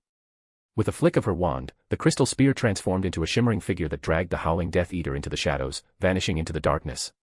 "Didn't your father tell you?" Diana asked as she approached. "Unspeakables are absolutely safe in the Department of Mysteries. Even if Voldemort were to turn this place upside down, he wouldn't find us." No, he never mentioned it," Kyle admitted. Diana narrowed her eyes, and for a brief moment, a cold glint flashed in them. Kyle quickly realized he might have inadvertently implicated Chris and hurried to change the subject with a sheepish grin. "Mum, are you okay dealing with the Death Eaters?" "Why should we care?" Diana replied indifferently. "This place seems important," Kyle said, gesturing toward the Hall of Prophecy, which was in utter disarray. Shattered orbs and toppled shelves littered the floor, creating a chaotic mess. "Oh, that," Diana said dismissively, waving her wand. Instantly, the room began to restore itself. Shelves stood upright once more, and unbroken prophecy balls reappeared, filling their original spots. Only those directly involved in a prophecy can retrieve the corresponding prophecy ball from the Department of Mysteries, Diana explained. "If anyone else tries, the prophecy balls can't be permanently destroyed. They'll repair themselves, just like this. And even if someone breaks them, they won't hear the actual prophecy." "Ah, I see," Kyle said, nodding in understanding. It explained why the Death Eaters had caused so much destruction without anyone from the department intervening. They simply didn't care. They talked for a while longer, but Diana noticed Kyle's frequent glances toward the door on the far side of the room. "Want to help?" she asked. "Yeah," Kyle admitted. "Since I'm already here, I might as well do something useful." "Are you sure?" Diana asked, raising an eyebrow. "There are quite a few Death Eaters here, and a Wampus cat isn't going to make much of a difference. Besides, I can't assist you directly for certain reasons." "That's okay. I've got more than just a Wampus cat," Kyle said confidently as he opened his suitcase. A shadow darted out and rubbed its massive head affectionately against Kyle's hand. Diana's eyes widened slightly. "A Nundu." Before she could say more, a massive black dog with 3 heads struggled out of the suitcase. "Fluffy," Diana muttered, recognizing the giant 3-headed dog. Kyle grinned. I borrowed him when we passed the Forbidden Forest for a care of magical creatures lesson. He's grown a bit, hasn't he? Fluffy was indeed much larger than before, one of his legs was now nearly as tall as Kyle himself. Diana's attention shifted to another scaly head that briefly emerged from the suitcase. It sneezed 2 small streams of fire before retreating back inside. A Norwegian Ridgeback, Diana said, pinching the bridge of her nose. I borrowed that too, Kyle said with a smile. Last time, you told me not to take on the Death Eaters directly and to use my advantages. So I prepared. Oh, and I have a basilisk, he added matter-of-factly. But it can't distinguish between friend and foe, so I didn't let it out. Wouldn't want to accidentally harm anyone on our side. Diana rubbed her forehead, sighing deeply. She had indeed advised him to use his advantages, but this level of preparation was not what she had in mind. What's wrong? Kyle asked innocently. Isn't this enough? Put the Nundu back, Diana said firmly, her patience thinning. The Nundu, known for its potential to wipe out entire regions, was no safer than a basilisk, it was far more catastrophic. Oh. Kyle obediently scooped up the protesting Nundu and stuffed it back into the suitcase. Diana's heart skipped a beat again as she watched her son nonchalantly handle one of the most dangerous magical creatures in existence. Finally, without another word, she pointed to a door on the right. Go through there, she said, her tone exasperated. Keep going, and you'll find them. Chapter 685, Who Said I Came Alone? In a room resembling a grand conference hall, the Death Eaters caught up with Harry and the others, who were desperately trying to escape. Stop! Bellatrix cried, flinging a spell that hit Ron, who was lagging behind. He collapsed to the ground, and she swiftly grabbed him, locking his neck in a chokehold. Gotcha, you running rats, Bellatrix said gleefully, her eyes darting toward Harry. Guess how long he'll last under Cruciatus? I remember the Longbottoms holding out for 3 hours. Such sweet screaming. She glanced down at Ron, still struggling in her grasp. Can you outlast them? I hope so, she muttered, her grin widening. Leave me alone, Ron said shakily, his legs trembling in terror, but his voice remained steady. Leave me alone, Harry. The prophecy must not fall into you-know-whose hands. Bellatrix raised her wand, aiming directly at Ron's head. Crucio, she yelled. Ron let out a gut-wrenching scream and curled into a ball under the assault of the curse. Ron! Mr. Weasley shouted in anguish, struggling to free himself from the grip of 2 Death Eaters holding him back. Seeing Ron in agony and hearing Mr. Weasley's frantic cries, Harry hesitated before reluctantly raising his hand, offering the prophecy globe. No, Harry. The Death Eaters won't keep their word. Mr. Weasley roared. They'll kill Ron the moment they get it. No, no, no, we'll let him go, said a masked Death Eater, stepping forward to snatch the globe from Harry's hand. A sinister sneer twisted his lips. Let go, then kill. Stupefy.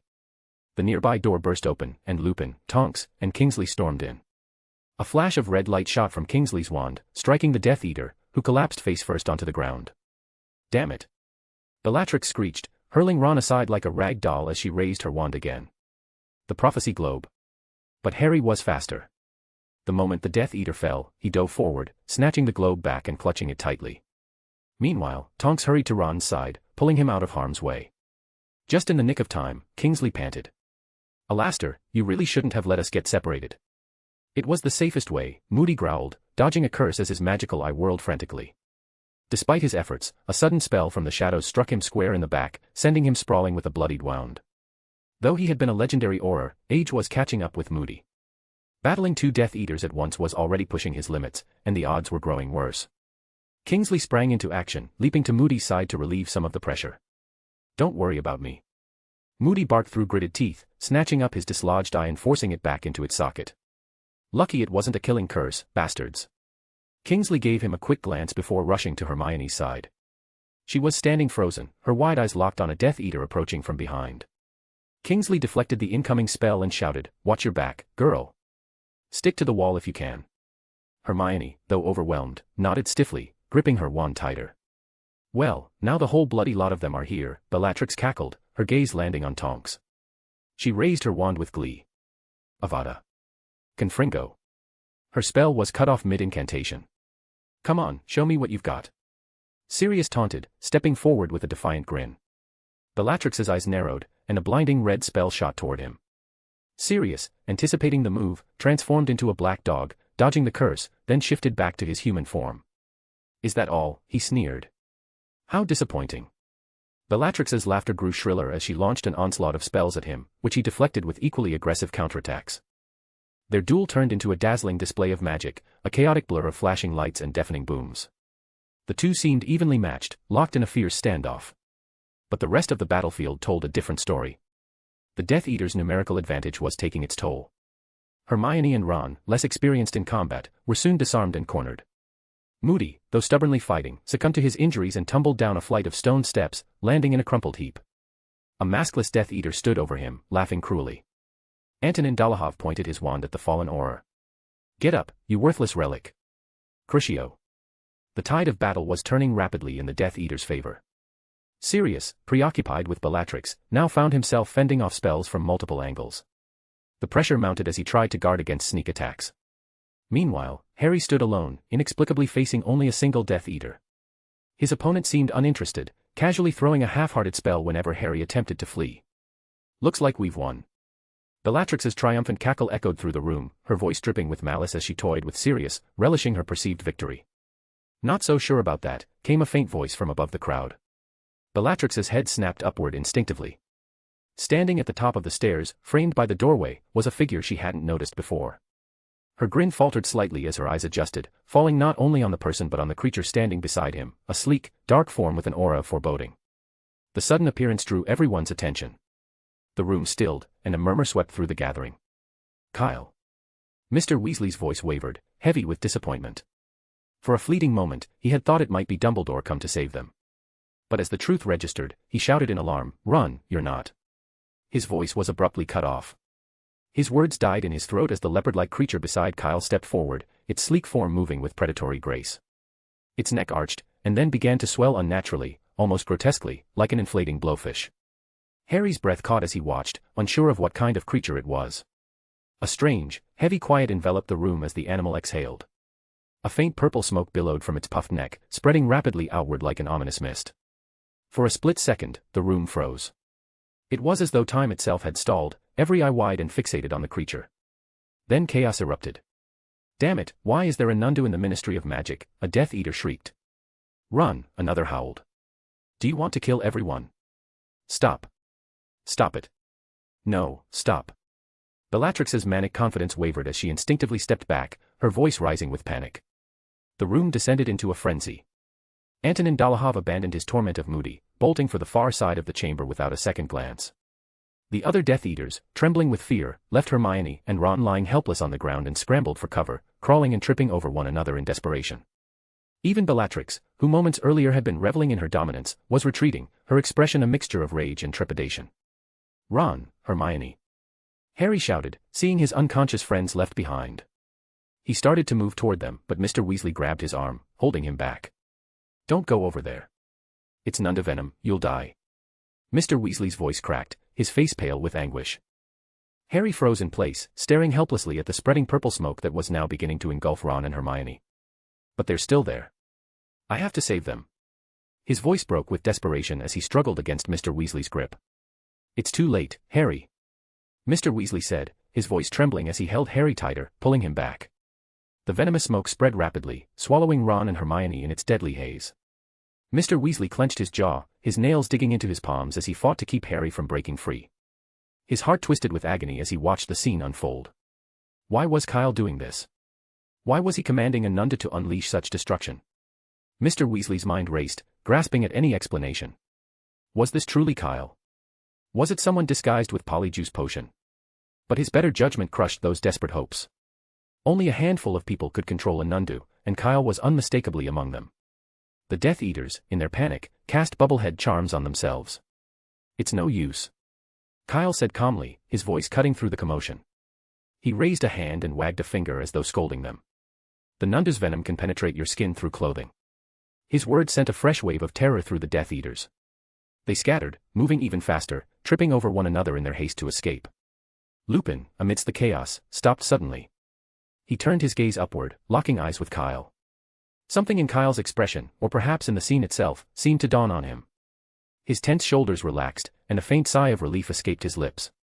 Without another word, Lupin stood motionless, letting the purple smoke wash over him. "Remus."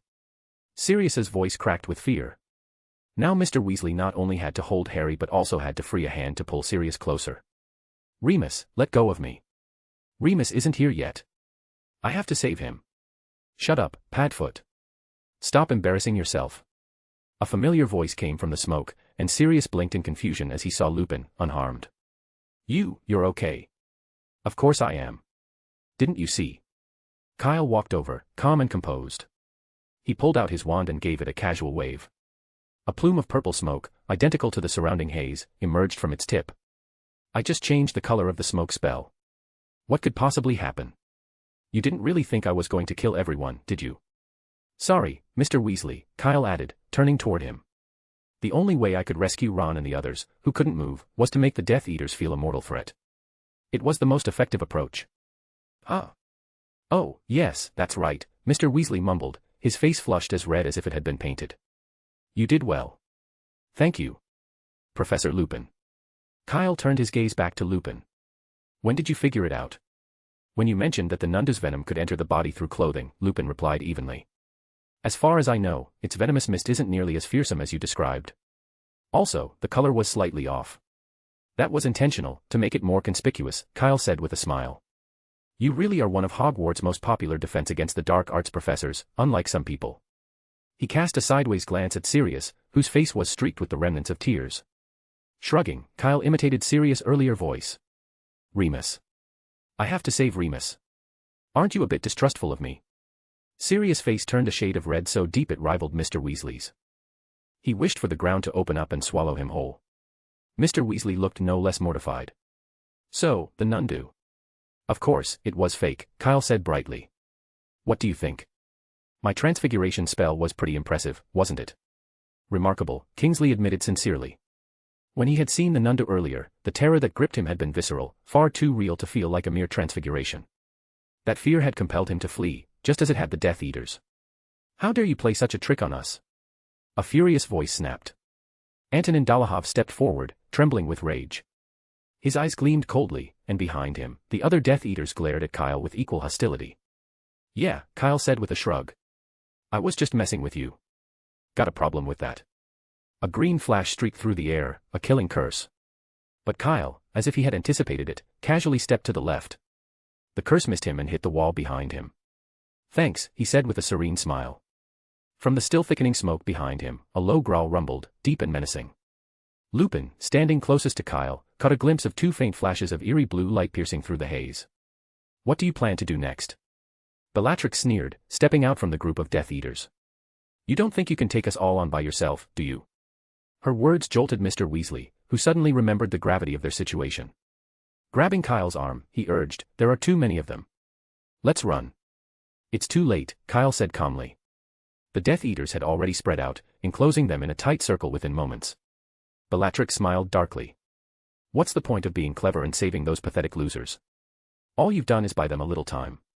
We'll catch them again soon enough. And as for you, I'll enjoy torturing you with the Cruciatus Curse, not just for a day, but for a whole year. Gee, it's been a while, Bella.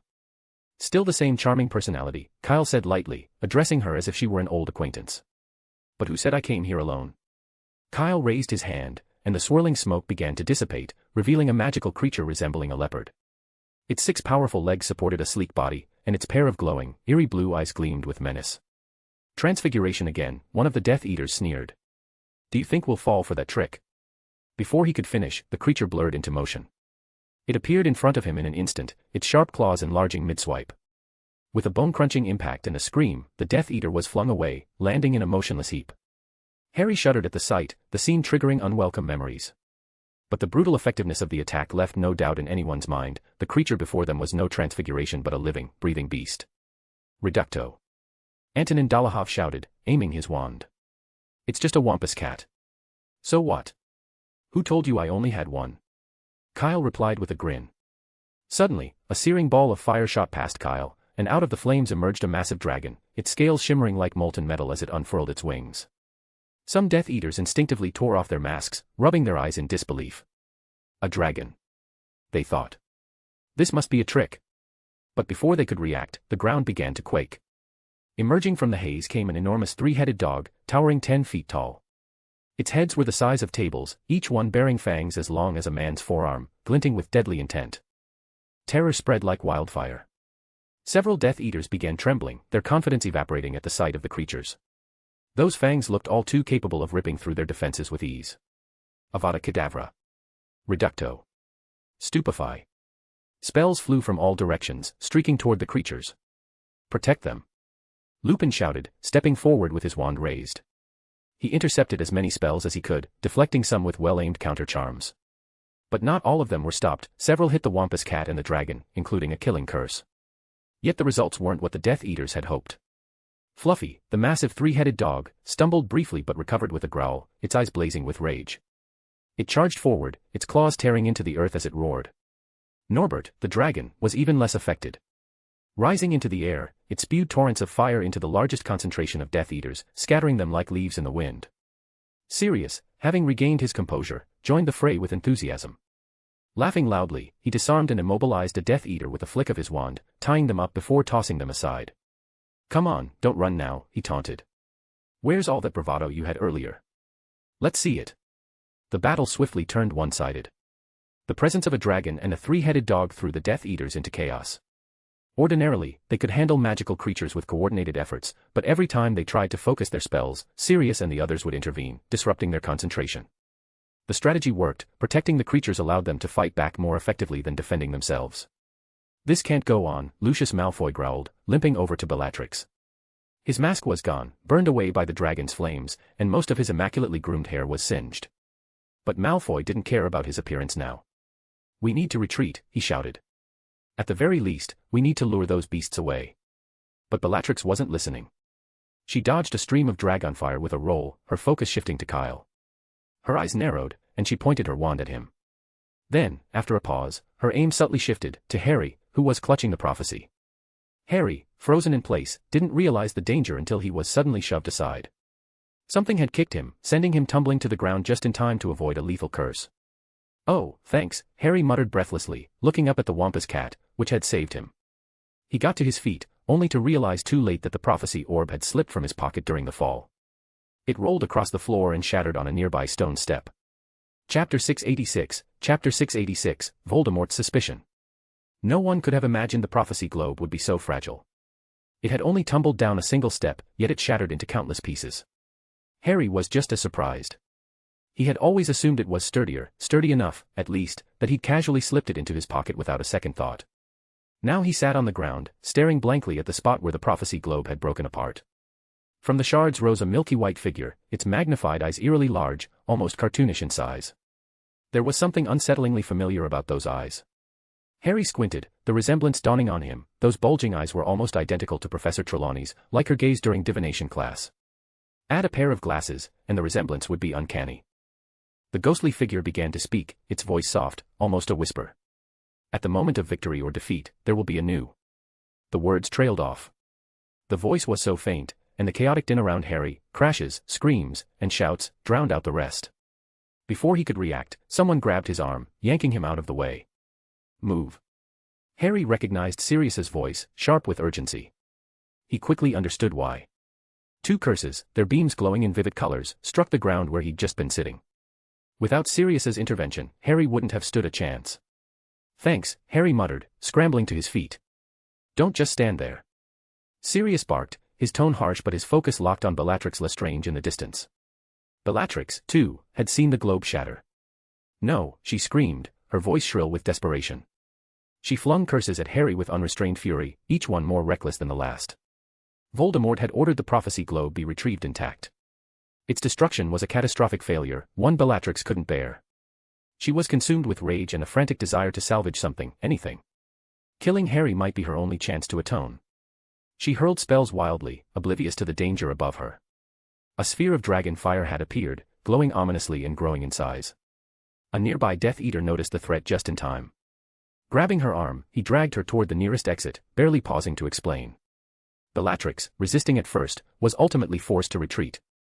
As the door slammed shut behind them, Bellatrix's voice echoed through the room, shrill and full of anguish. "I'll kill him. I'll kill him. Master, I tried, I did my best. Don't punish me." Her retreat had immediate consequences. The remaining Death Eaters faltered.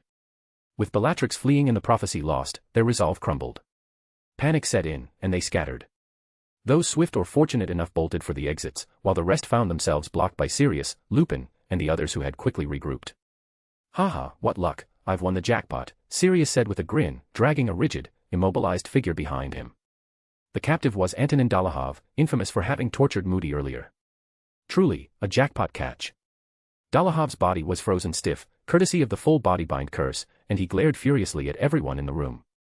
Not that anyone paid his glare any mind. "I think we should keep him and hand him over to Alastor when he wakes up," Lupin suggested, his tone calm but firm. Lupin himself had his hands full, quite literally, with another Death Eater. This one was tall and lean, slumped heavily in his grip. "McNair," Kingsley interjected, nodding at the unconscious figure. "A member of the Committee for the Disposal of Dangerous Creatures. I should have expected him to be among the Death Eaters." The battle was now all but over. Realizing they had no chance of escape, the remaining Death Eaters had dropped their wands and surrendered. The fight had drained their resolve, leaving them with no choice but to submit. Just a couple of minutes later, a heavy thud sounded, followed by a cloud of dust rising into the air. Fluffy, the massive three-headed dog, had staggered back to Kyle and collapsed on the ground. The creature bore clear signs of the fight, scorch marks across its fur and a deep gash on the leftmost head that oozed blood onto the floor. Despite its formidable resistance to most spells, even Fluffy couldn't withstand a concentrated barrage of magic from a dozen Death Eaters. "You've worked hard, Fluffy," Kyle said, crouching down to pet the middle head's chin. Immediately, the other two heads nudged in, eager for attention. They jostled and snapped at each other playfully, each vying for Kyle's hand. Meanwhile, Norbert swooped down from above and landed nearby. The dragon, thanks to its ability to fly and unleash powerful long-range attacks, was in much better shape than Fluffy. If anything, Norbert looked slightly dissatisfied, as if the battle hadn't been challenging enough. "Amazing," Lupin said, tilting his head in astonishment. "I never thought I'd see a three-headed dog and a dragon inside the Ministry of Magic." Then, after a moment's thought, he added with a wry smile, "What's even harder to believe is that they're so docile." On instinct, Lupin reached out to stroke Fluffy's fur. But as his hand moved closer, the leftmost head turned sharply, baring its teeth and growling low. Lupin quickly withdrew his hand, a sheepish look on his face. "Maybe not so docile," he admitted. "At least, not to anyone but you, Kyle." The rest of the group began to gather around. Harry, noticing the Wampus cat nearby, made his way over to it. Bowing slightly, he said with genuine gratitude, "Thank you." He remembered vividly how the Wampus cat had kicked him out of harm's way when Bellatrix had fired the killing curse. The sensation of that powerful yet familiar shove still lingered in his mind. The Wampus cat responded with a subtle nod, its calm demeanor unchanged. Harry's attention then shifted to Fluffy and Norbert. Something about the three-headed dog stirred a memory, tugging at the edges of his thoughts. This. Could it be Hagrid's Fluffy? Harry asked tentatively. Three-headed dogs were rare, and the only one he'd ever seen was back in his first year, Hagrid's pet, used by Dumbledore to guard the Philosopher's Stone. But the Fluffy he remembered was much smaller than the massive creature before him. "Yes, it's Fluffy," Kyle confirmed with a nod. "I borrowed him from the Forbidden Forest recently, just in case." Kyle gave Fluffy another affectionate pat on the chin before reaching for the suitcase he'd brought. "All right, back inside. I'll prepare a big meal for you tomorrow." At the mention of food, Fluffy immediately started drooling. Norbert, unimpressed, gave Fluffy a disdainful glance before diving into the suitcase first. The cramped space outside was hardly comfortable for him, the suitcase's enchanted interior offered far more room. Kingsley stared unblinkingly at Kyle's suitcase. After the dragon and the three-headed dog had disappeared inside, he finally spoke. "What is your relationship with Mr. Newt Scamander?" Kyle glanced up. "He was kind of my mentor when it came to magical creatures." "A good relationship?" Kingsley pressed. "Well, it was okay," Kyle replied with a nod. Kingsley smacked his lips, his expression unreadable. It all made sense now, the inexplicable sense of familiarity he'd felt when looking at the suitcase. He could already picture the Aurors adding another name to their list of high-priority individuals to monitor. Not because Kyle wasn't trustworthy, far from it. Even Dumbledore placed unconditional trust in Kyle, and Kingsley wasn't one to doubt the Headmaster's judgment. But this wasn't about trust. No Auror would feel completely at ease with someone casually carting around a dragon. And the dragon wasn't the only concern. Kyle's suitcase also housed a Wampus cat, a three-headed dog, and who knows what else, each a Class 5X magical creature, capable of causing widespread panic if unleashed. Even now, Kingsley felt he was risking his career by tacitly aiding in hiding them. "Oh, don't get me wrong," Kyle said, clearing his throat. "I borrowed all of these. The three-headed dog is from Hogwarts Forbidden Forest, and the Wampus cat belongs to Newt." I'll return them all in due time. Oh. Kingsley responded blankly, his skepticism showing. Well, we should head out too, Mr. Weasley interjected, looking around the room. Where are the injured? They're here, too, Kyle said, patting the suitcase with a faint smile. Don't worry, they're safe. The group turned as one to stare at the suitcase, their expressions a mix of disbelief and unease. Mr. Weasley's mouth twitched, as though he wanted to argue but decided against it. Technically, Kyle was right, the injured were safe inside the suitcase, if one could overlook being surrounded by creatures like a dragon and a three-headed dog. What about the Death Eaters? Kyle asked. Should we put them in the suitcase too? It'd be easier. No need. Leave it to me, Kingsley replied quickly, his voice almost hurried. With a wave of his wand, he conjured a long rope and used it to securely bind the captured Death Eaters, who had already been disarmed. Then, with another flick of his wand, he dragged the restrained prisoners along behind him. Kyle said nothing, simply observing as Kingsley took charge. The group headed toward the nearest door. Sirius and Lupin led the way, wands drawn as they cautiously pushed the door open. Fortunately, the Death Eaters who had fled earlier weren't lying in wait on the other side. Still, no one let their guard down. Sirius and Lupin continued to scout ahead, wands at the ready, while Kyle instructed the Wampus Cat to stay with them for added security. As they walked, Mr. Weasley couldn't help but glance at Kyle. Kyle, shouldn't you be at Hogwarts? How did you end up here? Oh, Fred and George spotted Harry flying off on a thestral and told me, Kyle explained. I went to Professor Dumbledore, and he's the one who brought me here. Harry blinked in surprise and looked back at Kyle. We were discovered. Kyle raised an eyebrow. What's the problem? Most people can't see thestrals, but that doesn't mean they can't see the people riding them. He paused, then added, if you'd waited a little longer, Dumbledore would have told you Sirius was safe. Harry's head dropped, shame evident on his face. Sirius, walking just ahead, glanced back at Harry as if wanting to say something. But Lupin stopped him with a small shake of his head. Now wasn't the time. Harry had acted recklessly. Charging into the Ministry without a plan had put everyone in danger. The group had stumbled headfirst into the Death Eater's trap, forcing everyone onto the defensive. If Kyle hadn't arrived when he did, things could have ended in disaster. With over 20 Death Eaters, the odds of fighting back had been non-existent. It would have only been a matter of time before they were overwhelmed. Lupin shuddered at the thought, a chill running down his spine. This couldn't be allowed to happen again. I'm sorry, Harry said, his head bowed, speaking sincerely. I will never do it again. You'd better remember what you said today, Lupin responded without turning around. Okay, Remus. Seeing the tension in the room, Mr. Weasley stepped in to smooth things over.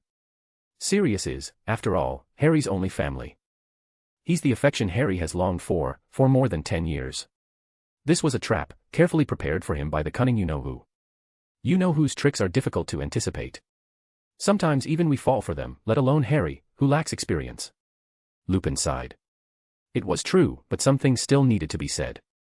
Oh, yes, Mr. Weasley shifted the topic slightly. Kyle, you mentioned earlier that Dumbledore brought you here. Well, the Phoenix brought us directly from Hogwarts to the Ministry of Magic by apparition, Kyle replied. By Merlin, what was Dumbledore thinking, bringing students to such a dangerous place? Mr. Weasley trailed off, his gaze shifting to the suitcase in Kyle's hand. Strictly speaking, Kyle was likely far more dangerous than the Death Eaters at the moment. Choosing not to dwell on it, he continued, so where is Dumbledore? Why didn't he come with you? Yes. Sirius, who was walking ahead, couldn't help but interject, if he'd been there, Bellatrix definitely wouldn't have escaped. That crazy woman is far too dangerous. Mr. Weasley nodded in agreement. If Dumbledore had been there, he could have exposed Malfoy's true identity himself. Earlier, Mr. Weasley had caught a glimpse of the unmistakable platinum blonde hair, poorly concealed by a mask or hood. It was clear Malfoy had been among them. That, Kyle said calmly, is because Professor Dumbledore is still outside the Department of Mysteries, fighting Voldemort. Without exception, everyone stopped in their tracks. What are you talking about? Sirius nearly shouted. You know who is at the Ministry of Magic? Yes, Kyle replied, I ran into him on the way here. Professor Dumbledore and Voldemort. Us and the Death Eaters. It's only fair, isn't it? Harry felt a wave of guilt crash over him, but no one was paying him any attention now. The group stood in silence for a moment before continuing, their expressions considerably more serious. The return trip was uneventful. They encountered no Death Eaters blocking their way, it seemed the attackers had fled and chosen not to remain in the Department of Mysteries. With his excellent memory, Lupin quickly led the group back to the Black Rotunda, where the corridor leading to the elevators began. Then, Lupin and Sirius froze simultaneously. If Kyle's words were true, this area was just outside the battlefield between Dumbledore and Voldemort. Was it really safe for them to proceed? Would they end up distracting Dumbledore? Before they could consider further, a door to the right opened suddenly, revealing the corridor to the lift. Everyone tensed, but they soon realized the corridor was empty. Neither Dumbledore nor Voldemort was in sight. Sirius, Lupin, and Kingsley cautiously stepped forward, only to gasp at the scene before them. The corridor looked as though it had been ravaged by countless blasting curses. The walls on both sides were nearly destroyed, the floor was littered with debris, and a massive hole gaped in the ceiling. Now, no one doubted Kyle's claim. Fortunately, the lift was intact. Mr. Weasley stepped forward to test it. "It works," Mr. Weasley said, stepping into the lift first. Harry and Kyle followed, with Sirius and Lupin close behind. Kingsley stayed behind, choosing to guard the captured Death Eaters, as it was safer for everyone if they remained under supervision. The adults quickly agreed that Kyle and Harry should be escorted out of the Ministry as soon as possible. Sirius jabbed the button for the main hall. "Hurry up, damn it. Can't this thing go any faster?" The lift clattered upward, groaning under the strain, before halting abruptly at the main hall. The doors slid open, and the first sight to greet them made Sirius stop in his tracks. Dumbledore and Voldemort were standing face to face. "Oh no." Sirius muttered in dismay. "Why did I let them come up? They should have stayed with Kingsley in the Department of Mysteries." Kyle peeked out from behind Lupin's back, his eyes wide as he surveyed the scene. The battle appeared to be at a pause. Dumbledore and Voldemort stood on opposite ends of the once majestic hall, which now lay in ruins. The grandeur of the Great Hall had been shattered, its gleaming surfaces scarred by the battle. The central fountain statue was broken, with pieces scattered across the floor. Half of the centaur statue lay nearby, while a little farther off, the head and pointed ears of the wizard figure were visible amid the wreckage. A lone Death Eater knelt before Voldemort, trembling, Bellatrix Lestrange. "Bellatrix, you've failed me again, haven't you?" Voldemort's cold red eyes remained fixed on Dumbledore as he spoke, his voice a venomous whisper. "Months of planning, and yet my Death Eaters disappoint me once more." "I'm sorry, my lord," Bellatrix cried, crawling pitifully to Voldemort's feet. "Please, don't punish me." "Silence, Bellatrix." Voldemort's gaze never wavered from Dumbledore. "This is the third time you've failed me, and you know what?" His tone was mocking yet filled with menace. "Someone got here before you. He was weak, but he brought me interesting news. Apparently, you deliberately attacked Harry Potter, who was carrying the prophecy. And that Kyle fellow," Voldemort continued, his voice dripping with suspicion, "he seems to know you quite well, doesn't he? Even the three-headed beast deliberately avoided attacking you too harshly." "No. That's not true." Bellatrix hissed, her face a mask of horror. "Master, I swear to you, I'm your most loyal servant. I was and I am." "I used to believe that too," Voldemort said, his voice chillingly calm. "But your actions, they've made me doubt." Bellatrix collapsed, trembling violently on the ground. "No, my lord, I haven't. I would never." Dumbledore stood silently to the side, watching the scene unfold without interfering. His sharp eyes took in every detail, from Bellatrix's desperate pleas to Voldemort's carefully chosen words. Almost everyone in the wizarding world knew Bellatrix Lestrange as Voldemort's most devoted follower, fierce, unhinged, and fanatically loyal. Yet here she was, being openly accused by her master. Dumbledore's brow furrowed slightly. Something about this scene felt strangely familiar to him. It wasn't until Kyle's name was mentioned that realization dawned. Kyle. Dumbledore's expression shifted almost imperceptibly. "Then it's fine." But still, something nagged at him. The accusations and their delivery felt too blatant, almost staged. While Voldemort was notoriously distrustful, his quick acceptance of this apparent betrayal seemed oddly out of character. Was this confrontation genuine? Or were they performing, for his benefit? Chapter 687, After the Battle. The infighting among Voldemort and the Death Eaters was a fascinating spectacle, but unfortunately, it didn't last long. Voldemort's attention soon shifted to the group emerging from the elevator. His piercing gaze moved through Dumbledore and landed squarely on Kyle and Harry.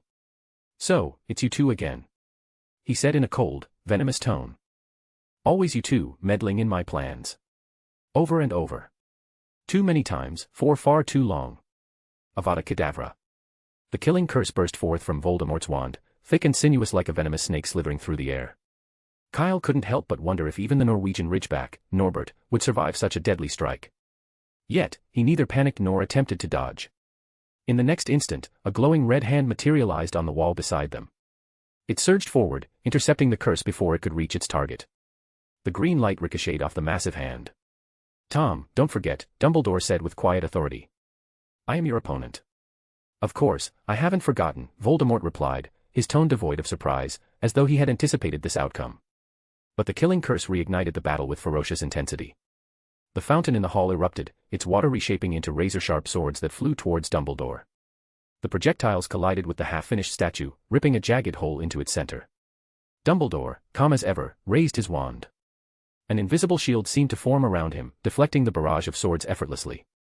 Then, with a subtle flick of his wrist, he directed the water back towards Voldemort. This time, the projectiles were even more forceful and precise. Voldemort conjured a gleaming silver shield to counter the attack.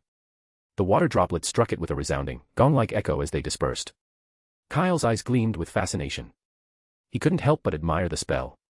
While Dumbledore's mastery of magic was undeniable, it was the tangible, silver shield that captivated Kyle most. Professor Lupin, do you know what kind of magic that is? Kyle asked in a hushed tone. Huh. Lupin blinked, momentarily caught off guard by the question amidst the chaos. His gaze darted towards Voldemort before shaking his head. I'm not sure. It resembles the shield charm but seems far more advanced, possibly enhanced with ancient runes. Got it, Kyle murmured, already pulling out his wand.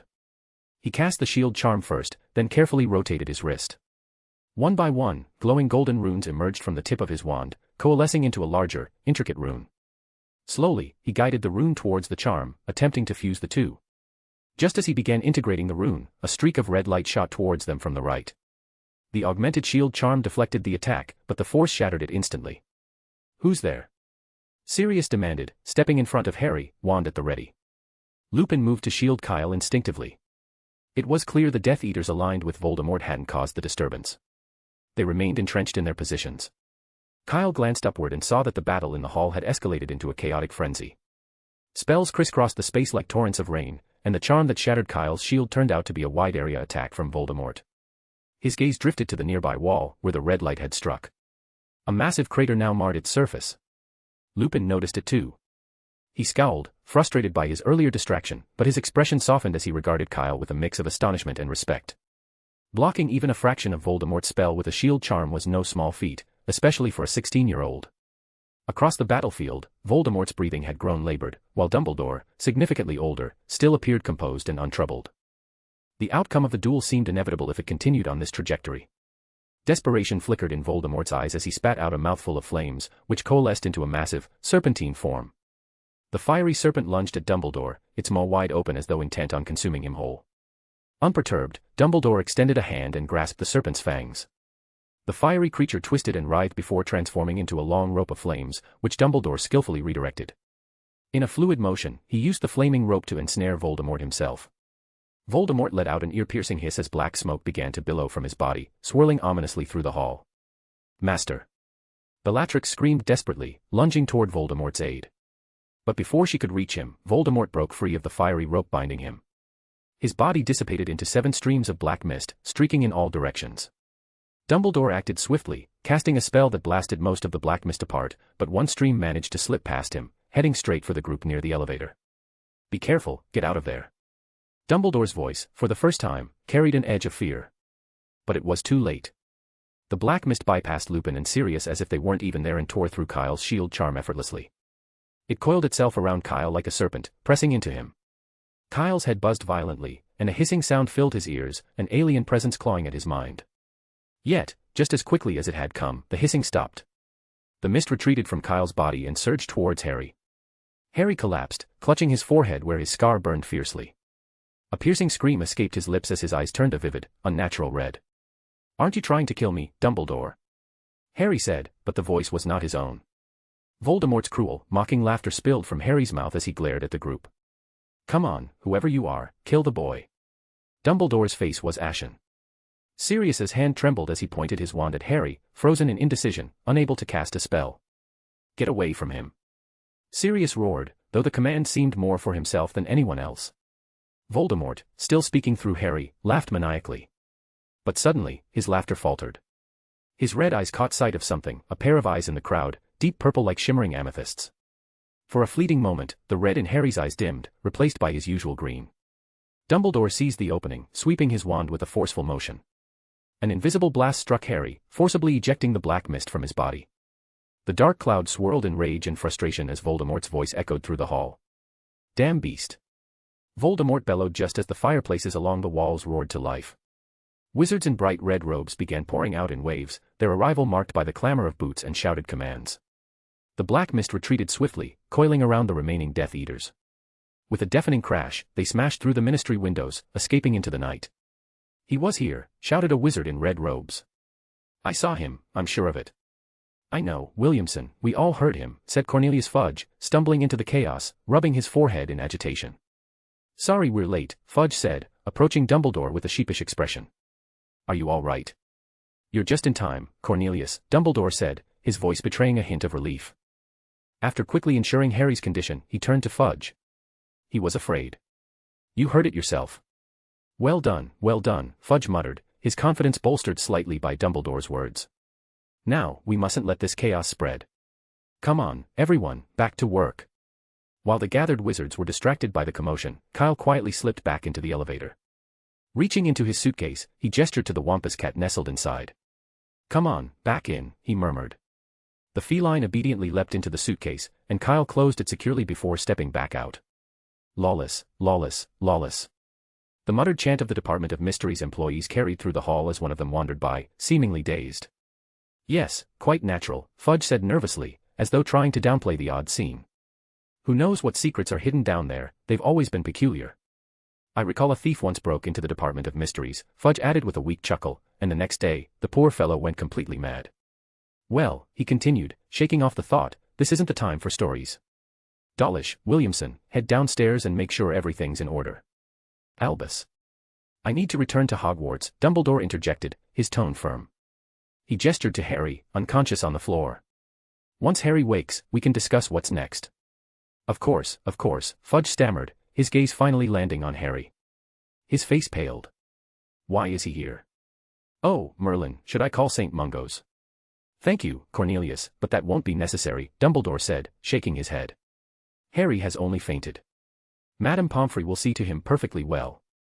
However, I'll need your permission to use a portkey." "No problem at all," Fudge replied with a nervous nod. Dumbledore picked up a golden fragment from the debris, a piece shaped like a centaur's leg, and tapped it with his wand. "Portus," he murmured. The fragment glowed blue for a moment before settling back into stillness. "Here we are." He slipped the makeshift portkey into Harry's hand. "Anyone who wishes to return to Hogwarts, place your hand on it." Kyle was the first to step forward, followed by Sirius, Lupin, and Mr. Weasley. They all placed their hands on the portkey. "Ready?" Dumbledore asked. 1, 2, 3. In an instant, the wrecked Ministry of Magic vanished. A swirl of light and sound engulfed them as they were whisked away, leaving Fudge and the chaos of the Ministry behind. Once they returned to Hogwarts, Sirius immediately took Harry to the hospital wing. The others followed closely behind. The hospital wing quickly became a hive of activity. Harry lay on the bed nearest the door, flanked by Ron, Hermione, Tonks, and Moody. "What on earth happened?" Madame Pomfrey gasped, her expression one of deep concern as she rummaged through the shelves for a potion. My, they even have marks from the Cruciatus curse. This can't be the Imperius curse." As she spoke, she cast a quick glance at Dumbledore, seemingly startled by his presence. Sitting beside Ron, Mr. Weasley anxiously asked, "How is he?" "He's okay. It didn't last long, so he should recover," Madame Pomfrey reassured him, approaching with a bottle of potion. "But I still recommend a visit to St. Mungo's. To be honest, I'm not particularly skilled at treating the effects of the Cruciatus curse. Here's some calming draft, it will make him feel better." "Thank you," Mr. Weasley said, carefully administering the potion to Ron with a wave of his wand. Moments later, Ron's furrowed brow eased, and he began to snore softly. Lupin used the same method to give Moody his treatment. Once everyone had been attended to, Dumbledore turned to Madame Pomfrey. "Thank you, Poppy. Would you mind giving us a moment alone?" Madame Pomfrey pursed her lips, clearly displeased. However, after a brief hesitation, she nodded. "Be quick about it. The patients need rest, and so do you." "We will," Dumbledore replied with a warm smile. As soon as Madame Pomfrey left, Sirius couldn't hold back any longer. "What's wrong with Harry?" he asked urgently. "He's fine, isn't he?" "Of course, Sirius," Dumbledore assured him. "He suffered a shock but should wake up soon." No sooner had Dumbledore finished speaking than Harry stirred. Slowly, he opened his eyes, blinking against the light. Looking around, he realized he was no longer in the Ministry's main hall. Where am I? He croaked. In the hospital wing at Hogwarts, Sirius said gently. No wonder it looked so familiar, Harry thought, wincing as a sharp pain shot through his forehead. Turning his head, he saw Ron and Hermione in the beds beside him, with 2 Aurors stationed farther away. How are they? He asked, ignoring the burning in his scar. Don't worry. Everyone's fine, Sirius reassured him. That's good, Harry murmured, pressing his hand to his scar. What just happened? That's what I was going to ask, Sirius replied. I think it was another form of the Imperius curse, Dumbledore said softly, even darker than the original unforgivable curses. If Voldemort is given enough time, he can force his way into your body. Harry shivered as he remembered the sensation, a red-eyed monster holding him down, controlling his every move. Thanks to you, we were able to buy some time, Dumbledore continued, turning to Kyle. It wasn't me, it was a Wampus cat, Kyle said modestly. I was going to ask, Dumbledore said, his tone slightly sharper. When did you acquire a Wampus cat? I don't recall any such creatures in the Forbidden Forest. I borrowed it from Newt, Kyle admitted. To help Harry learn occlumency. Yes, Harry interjected, shivering again. It wasn't exactly a fond memory. I see, Dumbledore said with a nod. Wait. Sirius looked between them, bewildered. What does this have to do with Wampus cats? Don't you ever read? Lupin asked, exasperation evident in his voice. Harry couldn't help but feel a pang of familiarity. Hermione had given him and Ron that exact look countless times while helping them study for exams. Do you think I've had time to read? Sirius retorted, his chin jutting out defensively. Lupin sighed and explained, Wampus cats are extraordinary magical creatures. They can run faster than most broomsticks, and their piercing blue eyes can see into a person's soul. They're natural legilimens, which makes them ideal for teaching occlumency.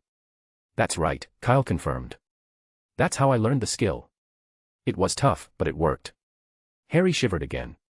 Kyle's modesty didn't do justice to the experience. Tough didn't begin to describe it.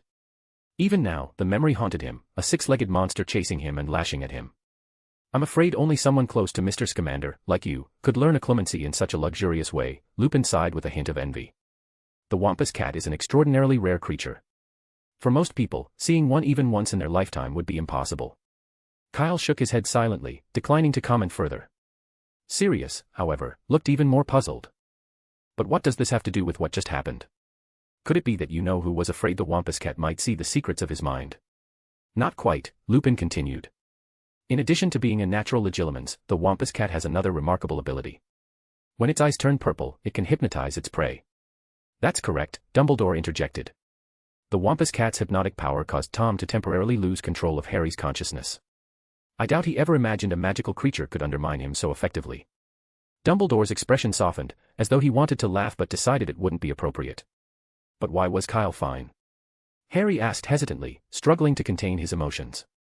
I'm sorry, Kyle, I don't mean to pry, but I saw the black mist swirl around you. That's because of occlumency, Dumbledore explained, his tone growing more serious. At the time, Voldemort was extremely weak, and he couldn't break into Kyle's mind. Even if he had been at full strength, I suspect Kyle's defenses would have held. But I can do occlumency too, Harry said reflexively. Everyone in the hospital wing turned to look at him, their expressions tinged with disbelief. Even Hermione, who had just woken up, groaned and covered her face as if she couldn't bear to watch. I have a question, Harry, Dumbledore asked calmly. Since Christmas, have you practiced occlumency on your own? No, Harry admitted, stammering and turning red. Not only had he not practiced, but he had also returned the occlumency books to the library. That is the answer, Dumbledore said, his gaze steady. As far as I know, Kyle's study of occlumency has continued uninterrupted for 3 years. Harry's face grew even hotter, and he dropped his gaze to the floor, unable to respond. It was no wonder Voldemort had been unable to overpower Kyle, while Harry had stood no chance. I suggest you do the same in the future, Harry, Dumbledore advised. I will, Harry replied, nodding resolutely. Dumbledore was right, he needed to dedicate himself to mastering occlumency to prevent a repeat of what had happened today. If anyone had been hurt because of his failure, he would never forgive himself. Well, that's enough for today, Dumbledore said, rising to his feet. But Professor, I still don't understand. Harry began, but Dumbledore gently shook his head. There's no need to rush. You can ask me tomorrow. If we continue to disturb your rest, Madame Pomfrey will surely throw us out, he said with a faint smile. But you're the headmaster. Harry protested. No, here in the hospital wing, the headmaster's authority carries little weight, Dumbledore replied, his eyes twinkling. With that, he turned and made his way toward the door. Get some rest. Sirius and Mr. Weasley lingered, reluctant to leave, but after a moment's hesitation, they followed Dumbledore out of the room. Chapter 688, The Hidden Part of the Prophecy. I should never have agreed with Fudge to come to Hogwarts and teach defense against the dark arts. The next morning, the hospital wing stirred as everyone woke up. Tonks lay in her bed, glancing at the bandages wrapped tightly around her. I knew this day would come, she murmured, resigned. Just look at Alastair. It's been a year since he left, and he still hasn't shaken the curse. Don't be ridiculous, said Moody, seated beside her. Being an Auror means getting injured is part of the job. What does that have to do with the defense against the dark arts curse? Then why is Kingsley fine? Tonks shot back, her lips pursed. Because he's strong enough, Moody replied sharply. Whether it's Kingsley, Remus, or Sirius, when they're at the peak of their powers, they have the energy and reflexes to fight off Death Eaters. His tone grew heavier as he leaned closer. And the same goes for you. You're too laid back and not using your strengths to their full potential. As a natural-born metamorphmagus, fighting head-on with enemies is the stupidest thing you could do. Why not take on the appearance of a Death Eater instead? And what about your vigilance? When you first joined the Aurors, I reminded you countless times to always be ready to cast a shield charm in combat. The ward felt like a classroom as Moody began listing Tonks's past mistakes, leaving her cheeks flushed with embarrassment.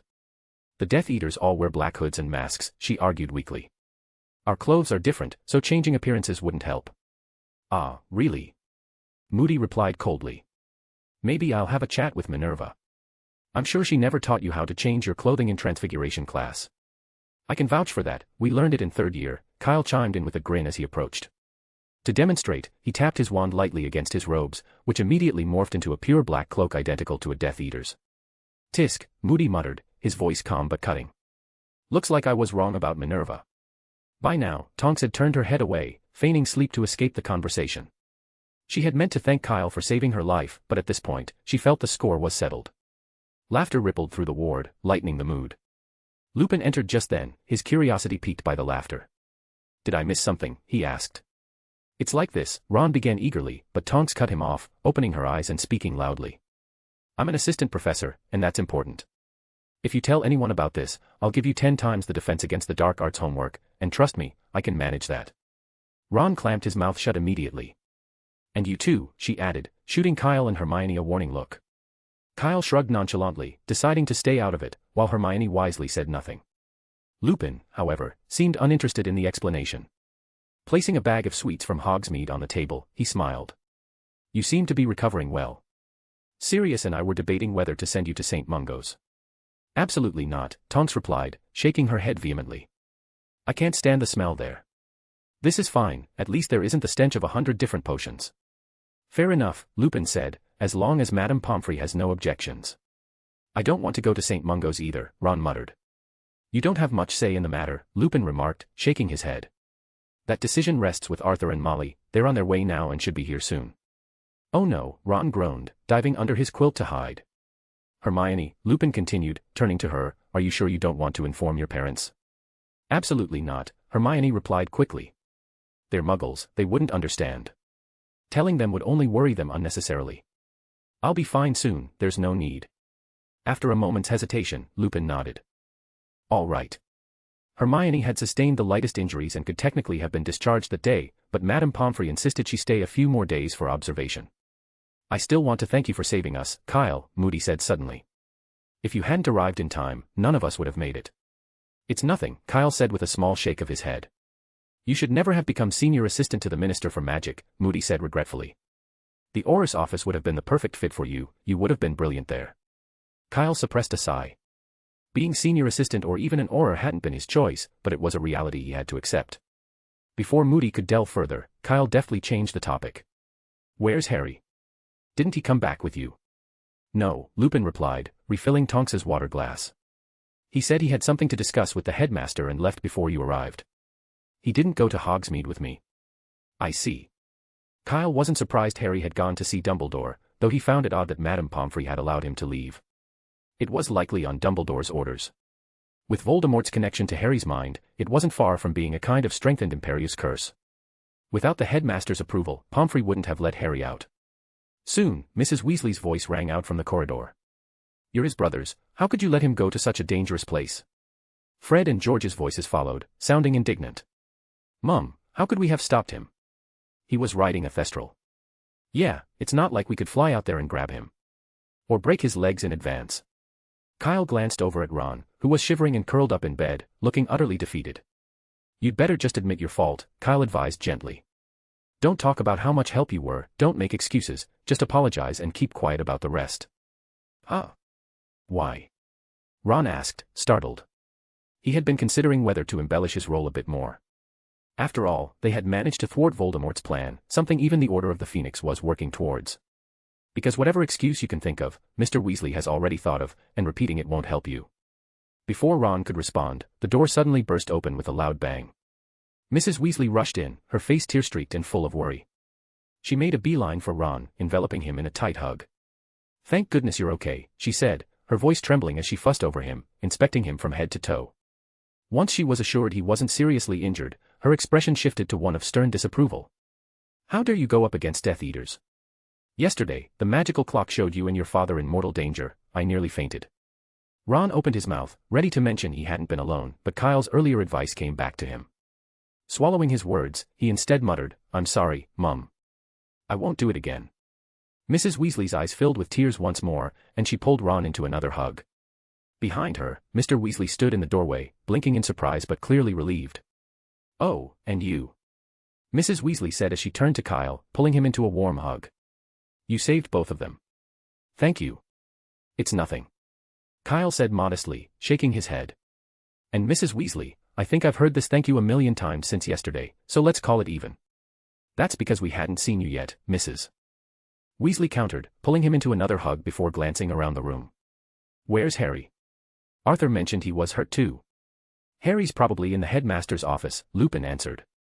He said he had some questions for Dumbledore. Meanwhile, in the headmaster's office, Harry looked away from the swirling, silvery blue figure above the pensive. Silence filled the room. The portraits on the walls remained still, their usual commentary absent. Not a word was spoken. Professor Dumbledore. Harry's voice broke the stillness, soft and hesitant. Is this the complete prophecy? Yes, Dumbledore confirmed with a solemn nod. I don't understand. What does it mean? Harry's thoughts circled back to the words he had just heard from the figure in the pensive. The one with the power to vanquish the Dark Lord approaches, born to those who have thrice defied him, born as the 7th month dies, and the Dark Lord will mark him as his equal. It means, Dumbledore said gravely, that the only person with the power to defeat Voldemort was born at the end of July nearly 16 years ago. Harry felt as though an invisible weight pressed on his chest, making it hard to breathe. That person is me. A wild thought flitted through his mind, absurd and impossible. But he quickly shook his head. How could he be Voldemort's equal? It didn't make sense. Dumbledore sighed deeply. If you focus only on the first part of the prophecy, it may not necessarily be you, he said softly. That year, 2 boys were born at the end of July. One was you, and the other was Neville Longbottom. What's more, both of your parents were members of the Order of the Phoenix, and both defied Voldemort 3 times and lived to tell the tale. But if Neville also fits the prophecy, why does it point to me? Harry frowned, struggling to grasp the distinction. That, Dumbledore said slowly, is where the second part of the prophecy becomes crucial. Voldemort himself would mark his enemy as his greatest threat. In other words, he chose you, not Neville. But, Professor, Harry stammered, still trying to wrap his mind around it, there must be some mistake. I'm no match for Voldemort. He can even control me so easily. Perhaps not as easily as you think, Dumbledore replied, raising his wand. The swirling figure above the pensive reformed into a shimmering silver light. You possess a power Voldemort does not. It was this power that compelled you to save Sirius in the Department of Mysteries last night.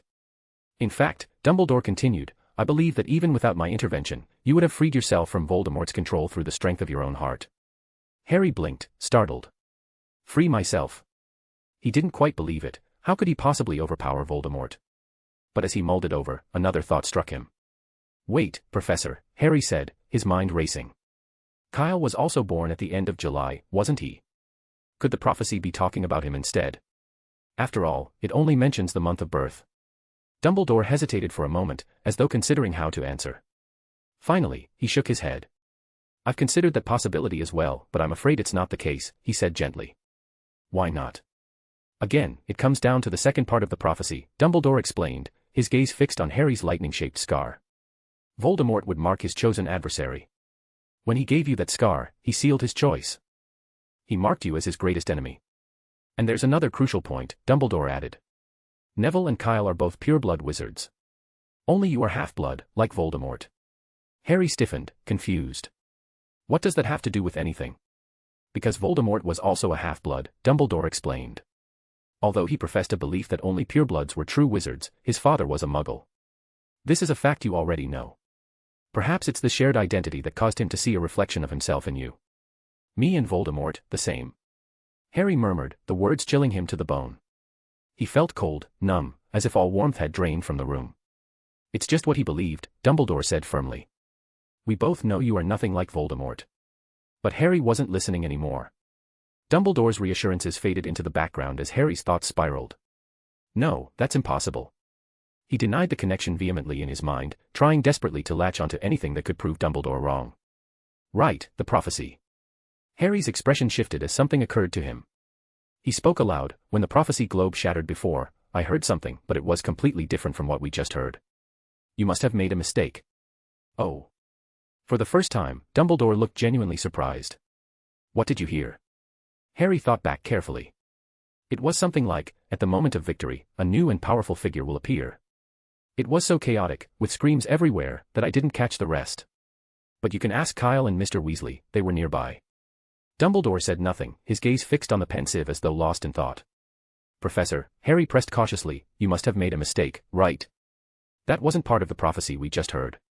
The strange thing, Harry, Dumbledore said after a pause, is that it is actually there. With a wave of his wand, the silvery figure reappeared in the pensive. The one who can vanquish the Dark Lord approaches. The familiar words filled the room again. Harry, ready to argue, opened his mouth, but Dumbledore raised a hand to stop him. Wait a moment, Dumbledore said.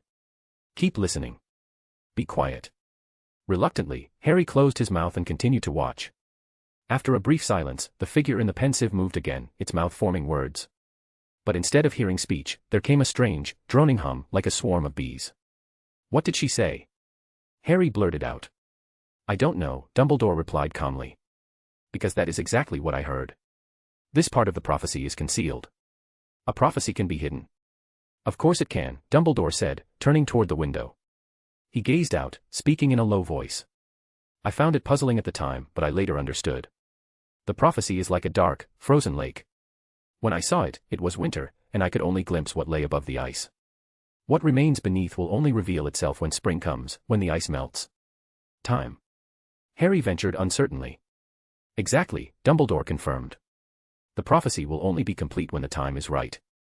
He turned back toward Harry. Are you certain you don't remember what came after that? Harry racked his brain, then shook his head, frustrated. I'm sorry, Professor. It was chaos, there was screaming everywhere. I couldn't hear clearly. That's all right, Dumbledore said gently, nodding. Perhaps we were never meant to hear the prophecy in full. Another silence fell over the office. This time, however, Harry noticed something different. The figures in the portraits, who had been feigning sleep earlier, were now wide awake and whispering to each other. Their quiet murmurs indicated that even they were intrigued by this elusive prophecy. After a long pause, faint noises drifted in from outside the office. Voices could be heard in the distance, students heading toward the Great Hall for lunch. Realizing the time, Harry felt a pang of hunger. The unanswered questions swirling in his mind had distracted him all morning, and now he felt lightheaded, his legs weak. Oh, has it been so long already? Dumbledore said with a smile. If you have nothing else pressing, I suggest you go to the Great Hall for lunch. Today's menu includes pork cutlets and eggplant pie, both of which I personally recommend. But don't overeat, you'll need to save your energy for the competition this afternoon. Competition? Harry echoed, confused. The Quidditch match, Dumbledore reminded him. Have you forgotten? This afternoon is the Gryffindor-Hufflepuff final. The winner will take the Quidditch Cup. Oh! Harry exclaimed, suddenly remembering. The match had originally been scheduled for early June but had been postponed for reasons no one had explained. Goodbye, Professor. Harry said hastily, turning to rush out. Before he reached the door, however, he stopped abruptly and turned back. Professor, can Ron be released from the hospital early? He's our keeper, and we need him. You'll need to ask Madame Pomfrey, Dumbledore said with a touch of humor, but I doubt she'll allow it. You might want to start looking for a replacement keeper.